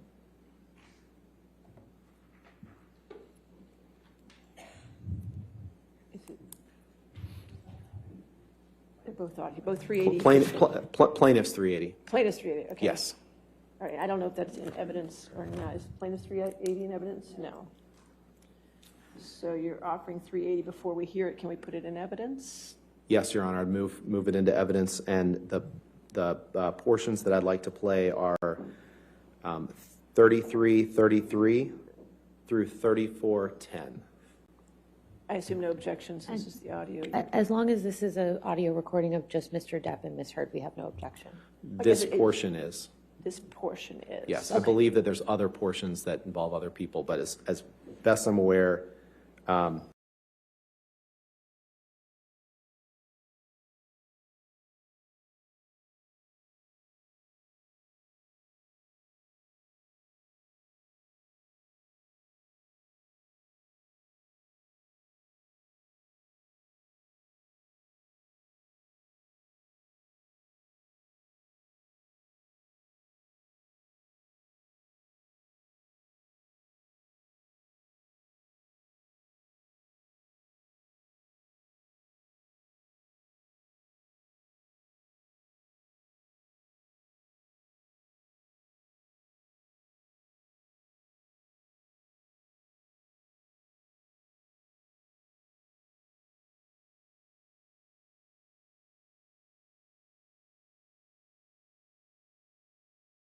All right, guys, so it looks like we're having just a little bit of trouble with that feed coming in here through the courthouse. Again, right now we've been listening in Johnny Depp on the stand. This now has been into the second week, but I want to remind our viewers this is expected to last multiple weeks, as we do have a number of witnesses who have been said that they may be called to testify. Right now, again, as we have been having some issues with this feed, just going to switch it out with another that I have. Looks like the counsel is speaking with the judge, as again right now we do have Johnny Depp up on the stand. So you are watching live, raw, unfiltered. When one feed goes out, we find another source for you. Let's go ahead, listen. Ladies back and gentlemen, they're going to work out an issue with one of the the audio recordings. So we'll go ahead and take our 15-minute recess for the afternoon, okay? Do not discuss the case and do not do any outside research, okay? All right, so you heard there, they are going to be stepping away for a brief break here this afternoon. They already took their lunch break, so we know this one's going to be much shorter than the one we just had moments ago. The jury going to be ushered out first, of course. Then they're going to be stepping away for that 15-minute break. And then when they come back, this will be another piece that will be on here for you on Live Now from Fox. But don't you worry, because we are on top of so many different live pieces of content. Of course, we have more things to show you. Right now, we do have Vice President Kamala Harris. She is in San Francisco. Let's go ahead, listen in live right here to what she has to say. Health. We as a country still have a lot of work to do. to ensure that we are treating women as whole human beings, understanding there are so many facets to your life that have to be taken into account when we collectively make decisions about what's in her best interest. And I think that's the part is that, you know, being a San Francisco native and all the work that I do, is, you know, some women are given the option of just being a mother. Yeah. And I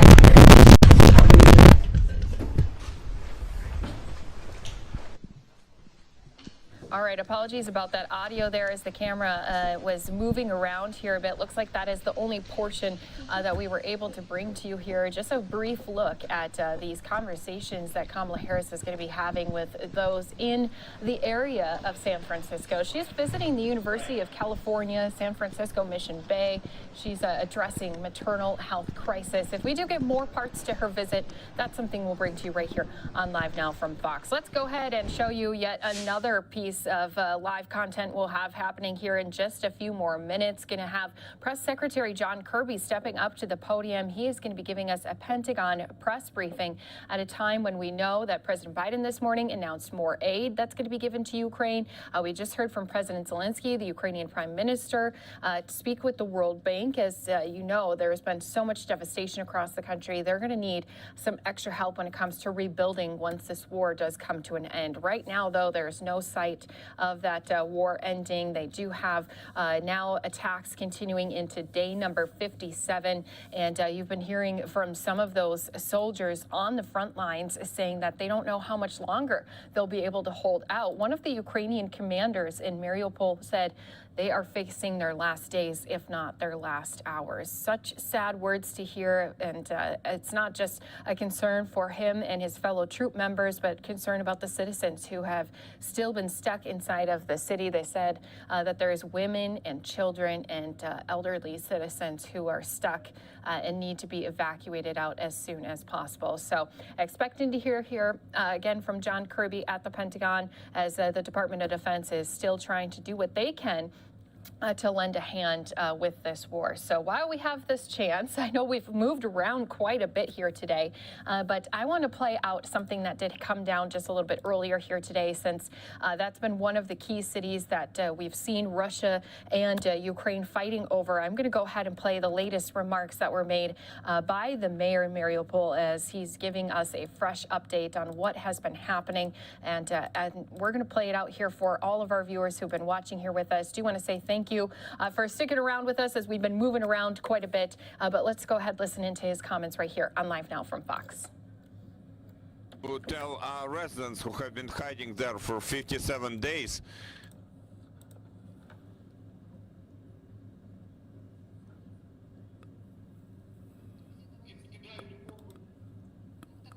yeah, now we can hear you. Yeah. So we need a stable ceasefire. Unfortunately, you know, for 57 days, the city is bombed, and those places where residents are hiding are bombed. And we have all international parties involved. We ask for that ceasefire, for us to announce local residents, to establish the location, the point where we would start the evacuation, for us to be able to start that evacuation, and then we would start and evacuate local residents to the government-controlled part of Ukraine. We ask everybody. Yesterday, President Zelenskyy proposed, and other leaders of negotiations offered various exchanges and so on. But we have to understand that only the president of that criminal government, Vladimir Putin, believes he has the right to Mariupol. Thank you, Vadim, and I'd like to let journalists here in the studio ask their questions. Please introduce yourself and speak into the microphone. I'm Rula Al-Khatib from Al Arabiya and Al Hadath News channel. We came from Dubai. I have a couple of questions for you. First, what's your first comment about what the Russians said that they occupied whole Mariupol and are getting ready for a parade? This is the first question. The second question, how long do you think the Azov and the civilians can survive inside Azovstal after Putin announced that they'll put them under siege? What do they have inside to survive from food, electricity, water? And we would like to know the numbers the exact numbers of civilians there and the Azov fighters. In addition, please, it was not clear for me the number of the people in Mariupol who were evacuated till now, the number of the killed civilians, and the number of people who are still in Mariupol. Thank you. I will start from your last question. As soon as the invasion started, it was still possible for people who decided to leave Mariupol. You know, some of them would live in their own cars, some of them would use trains which were still moving until the time when the Russian troops destroyed this possibility. So for that time, since the beginning of the invasion, about 100,000 people left Mariupol, 100,000. Then the Russian troops captured the whole Mariupol. The whole Mariupol became like prisoners. We were waiting. We launched various missions about evacuation.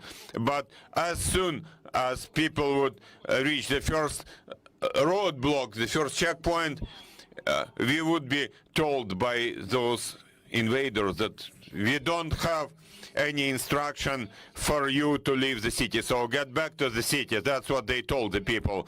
So on the 13th of March, when all our international partners joined efforts for one goal, for one end, for residents of Mariupol to be able to evacuate, but, you know, without ceasefire. At that time, on the 13th of March, I personally led that mission, but we did not get to the city of Mariupol to enable it. But they opened this opportunity, and now residents started leaving the city using their private cars.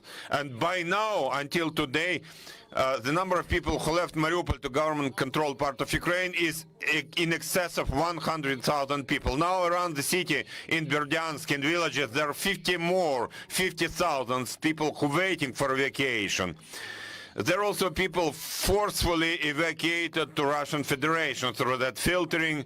It's actually deportation, and the number of people transported to Russian Federation or so-called Donetsk People's Republic is more than 40,000 residents of Mariupol. And in the city we now have more than 100,000 people. The city was and is and remains the Ukrainian city, because now our brave defenders, our heroes, our warriors are defending it as much as possible. They are defending our city.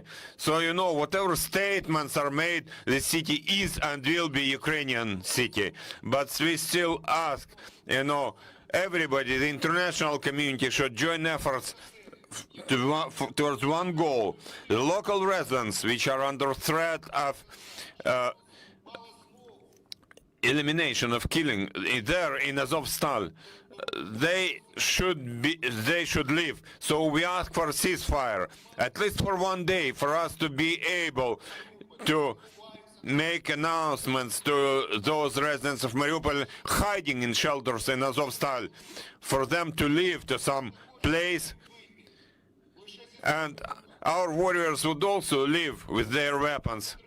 Now they are defending it, but you know that these are the only conditions upon which they are ready and we are ready. And now there have been negotiations running on various levels for it to happen.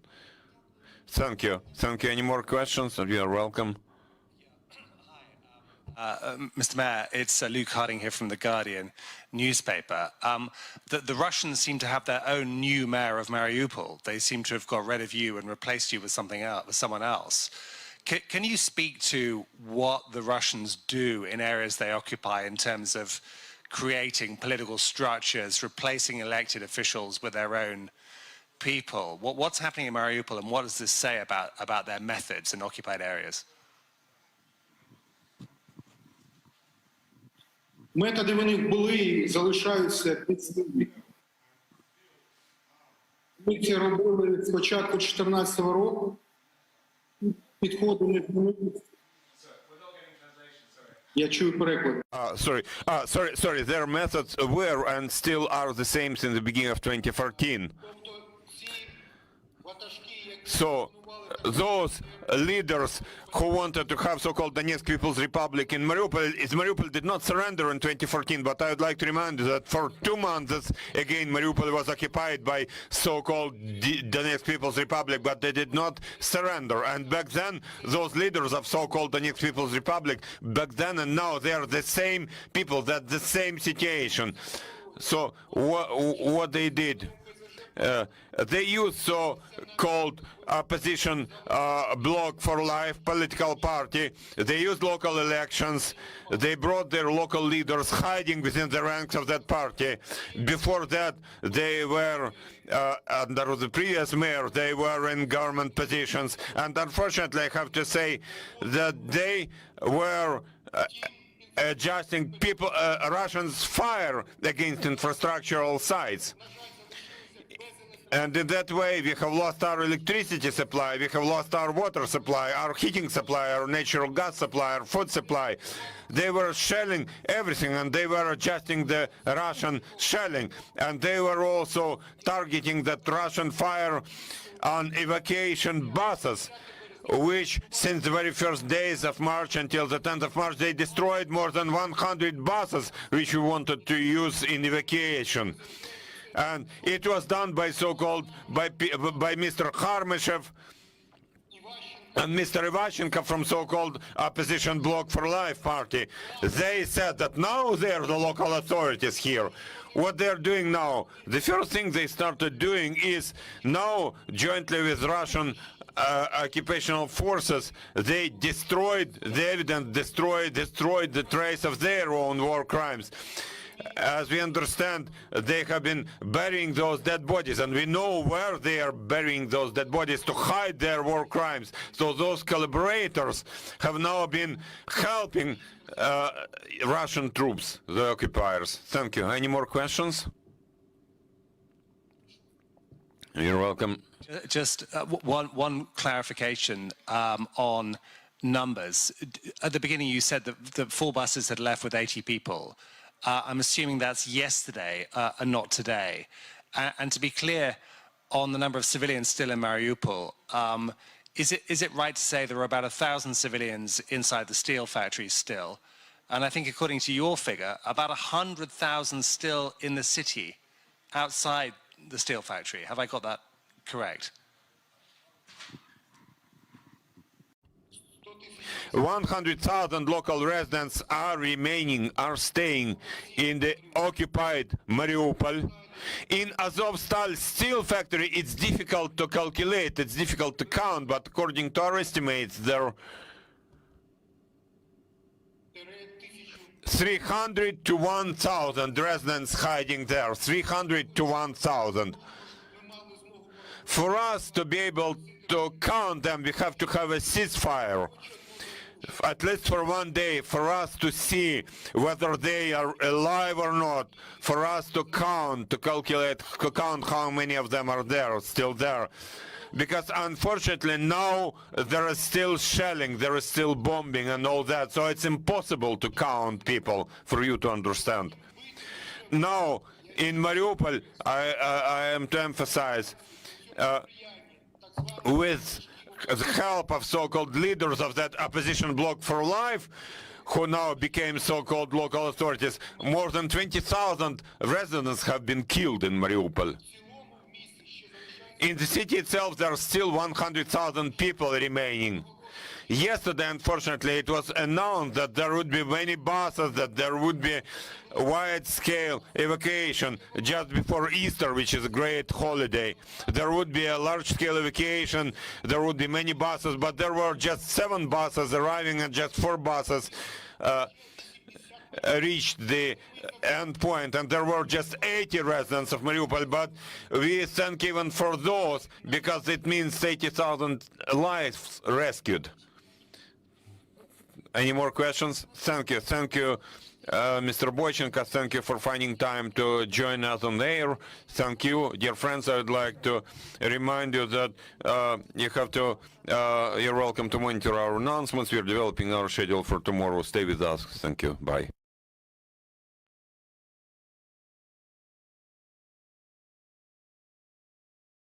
Once again, that was the latest update that we had coming to you from Live Now from Fox. The Mariupol mayor saying there. Now, there has been some reports Russia has been claiming victory in that key city, but I would say wait until you report that, because President Biden saying that that is not yet true.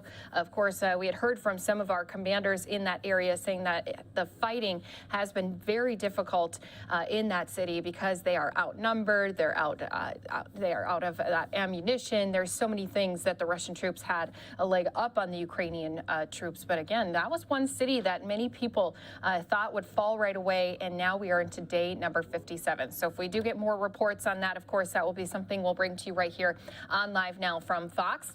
We're going to send our viewers off to a 2-minute break. When we come back, we have had quite an intense fire burning in Arizona out of Flagstaff. Now more than 20,000 acres have been burning in the tunnel fire. We'll give you an update coming to you live from Flagstaff when we come back after this 2-minute break.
Welcome back here to Live Now from Fox. There has been a wildfire burning northeast of Flagstaff, Arizona, which has scorched more than 20,000 acres and destroyed more than 24 buildings. This has been fanned by some strong winds. And here to give us some more details on it, joining us from near Flagstaff, is Fox Weather's Max Gordon. And Max, I know that the winds have definitely been playing a huge part of this. What have you been seeing lately with this wildfire?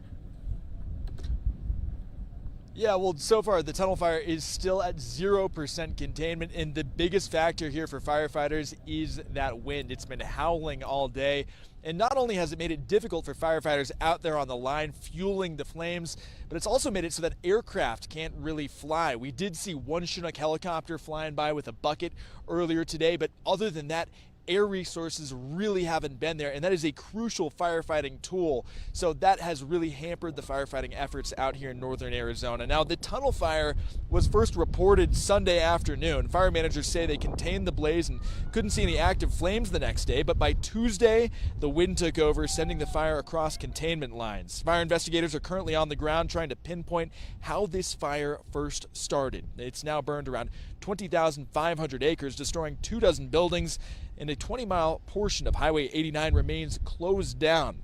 More than 2,000 people had to be evacuated, plus more than 1,000 animals.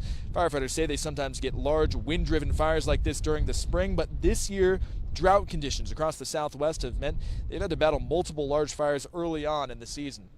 It's unusual to have this many large fires this early in the Southwest. You might get one, but we had 4 going at one time that were actually large type 1 incidents. A cold front's expected to move into the area tomorrow, but that means both good and bad news for firefighters. The good news is that temperatures are going to start to dip, and we're going to see an increase in humidity, maybe even a few scattered rain showers. But the bad news is that we're going to see even stronger winds with some gusts up to 50 miles per hour. Back to you.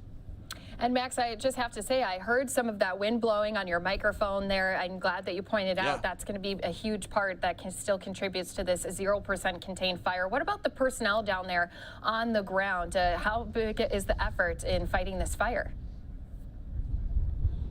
Yeah, so we've got about 170 firefighters actually out there on the fire line, but a Type 1 management team is going to be coming in and taking over this fire. That's the largest, most complex management team that you can really have when it comes to large-scale wildfires. So they're actually setting up the infrastructure for a larger fire camp as we speak, and resources are going to be coming in from across the country to help fight this blaze.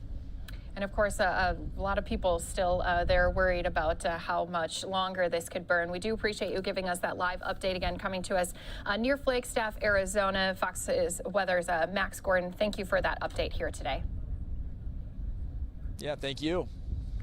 And don't forget, we'll stay on top of that story, plus other top stories coming to us from across the country, including in the courtroom, where we do have Johnny Depp returning back onto the stand. We'll be bringing you back into his testimony right here after this 2-minute break.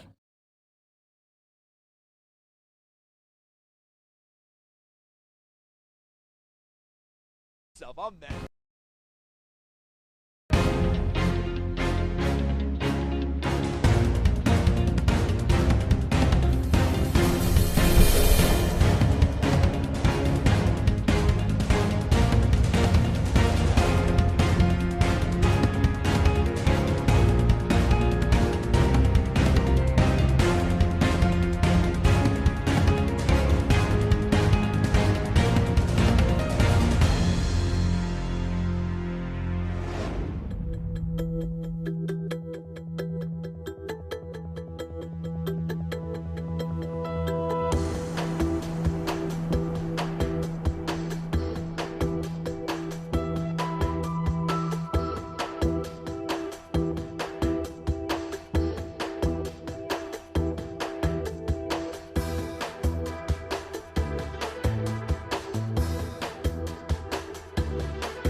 Welcome back here to Live Now from Fox. Christy Larson here at the desk with you. We have been moving through so many of these different top stories coming to us from across the country, but one that has definitely been captivating Americans has been the testimony from Johnny Depp on the stand as he again has filed a lawsuit against his ex-wife Amber Heard.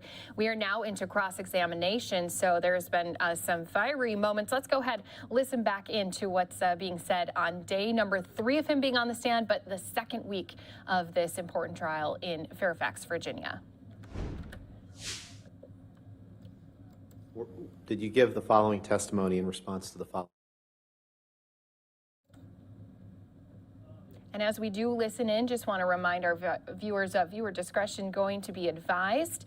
We will also put that up on your screen as well. Question. And did this occasionally make you feel insecure?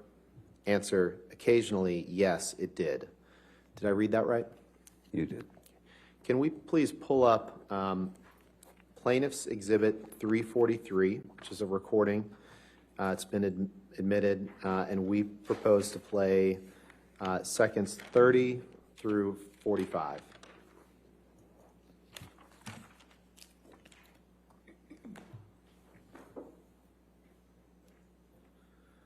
With your permission, Your Honor, may we Go ahead. play that portion?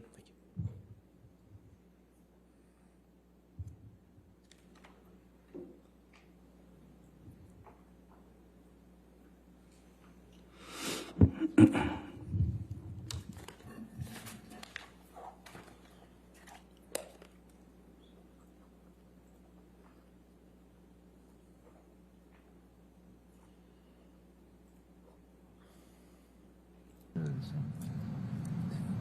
If you look at the bigger picture, what is the become irrational when you're doing movies. I become jealous and fucking crazy and weird, and you know, we fight a lot more.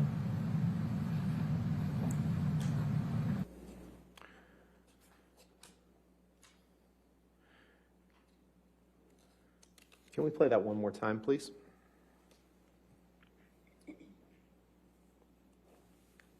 Actually, before we do, so this is you tell her you become irrational when you're doing movies, and you say you become weird. You heard those, right? Let's I'd like to hear it. Yeah, let's play it again. Thank you. If you look at the bigger picture, what is the become irrational when you're doing movies. I become jealous and fucking crazy and weird, and you know, we fight a lot more.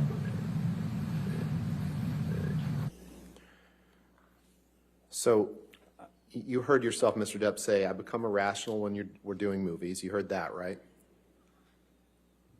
I can play it again if you'd like. It's very difficult to tell if that's a you or I. Sure, why don't we play it again? Thank you.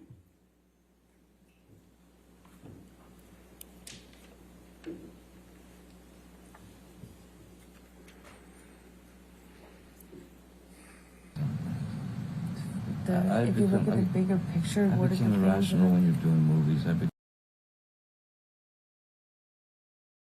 You know, we fight a lot more. Mr. Depp, in that audio, you say, I become irrational when you're doing, and we fight a lot more. You heard that, right? Yeah, something to that effect, yeah. You can take that down. I'd like to fast forward, Mr. Depp, to December 15th, 2015. I know there's been some testimony on that day for the jury. And you and Ms. Heard, you gave some testimony yesterday about an altercation that you had that evening. Do you remember giving that testimony? Yes. Okay. And do you remember? It was evening, I'm not sure. Yeah. And, okay. And you would agree that after this altercation that you had, that you wrote on the countertop in your penthouse at the ECB in like a gold Sharpie. Remember that? Very well, yes.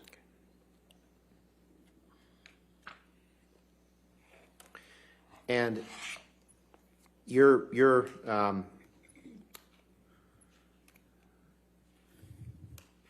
counsel has showed a picture to you that allegedly was taken that day. I'd like to pull up Plaintiff's Exhibit 409, which was shown to the witness yesterday, I believe, Your Honor.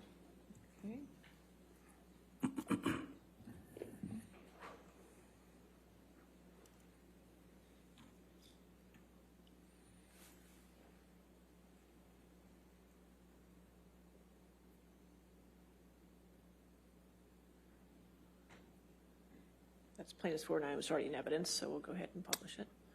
Is there a, it's the, yeah, there we go.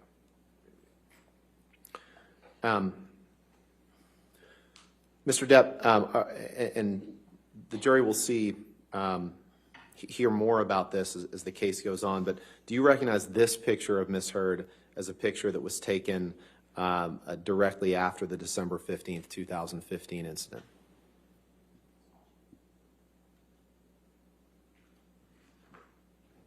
I don't know when it was. I don't know when the photograph was taken. I don't know much about it. Okay. I was out of the picture. You can take that down. In any event, you don't disagree that that there was a headbutt that evening. That I know that there's disagreement about the cause of it, but you would agree that that you headbutted Ms. Heard that evening, correct? No, I would vehemently disagree with that, sir. There was a lot of. I was trying to restrain Ms. Heard, and once I had restrained her, I would say if she's trying to still move around and kick at me or trying to get loose, any sort of movement when you're like this and your heads are together, this close together, it's not impossible for them to bump, but a headbutt is that's pretty extreme. Okay, let's take a listen to Exhibit 587. I believe that's Defendant's Exhibit 587, and. Your Honor, this is one of the recordings that is just the two parties, Amber and Mr. Depp, and we would propose to play 8:45 through 9:20. All right. Is this whole 587 coming into evidence, the whole tape, or just that portion? Yes, we propose the whole tape come in. And to the extent that the tape is all just the two parties, and that's fine. Just the two parties in this tape? I believe so, Your Honor. I believe. Yes. I mean, we'll confirm, but for right now, I would just like to get this part into evidence. If we can have tonight, we'll confirm with you tomorrow that the whole thing is just the two of them. That's my understanding. All right. Well, so right now I can only put 587A in, and the minutes are, what were the minutes again? 8:45 to 9:20. 8:45 to 9:20. Okay, that portion's in evidence at the moment. Okay.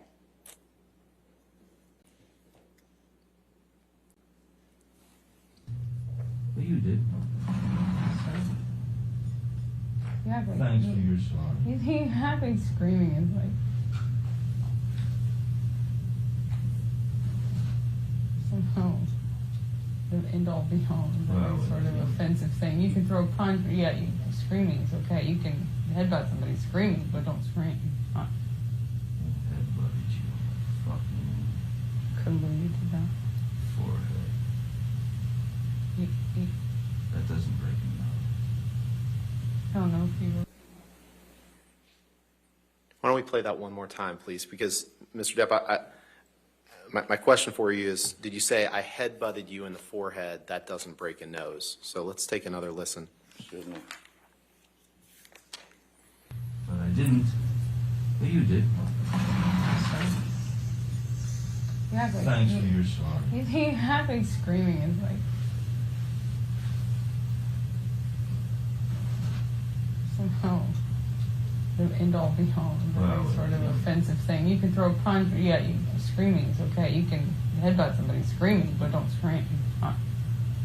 Headbutted you, fucking. Couldn't believe you did that.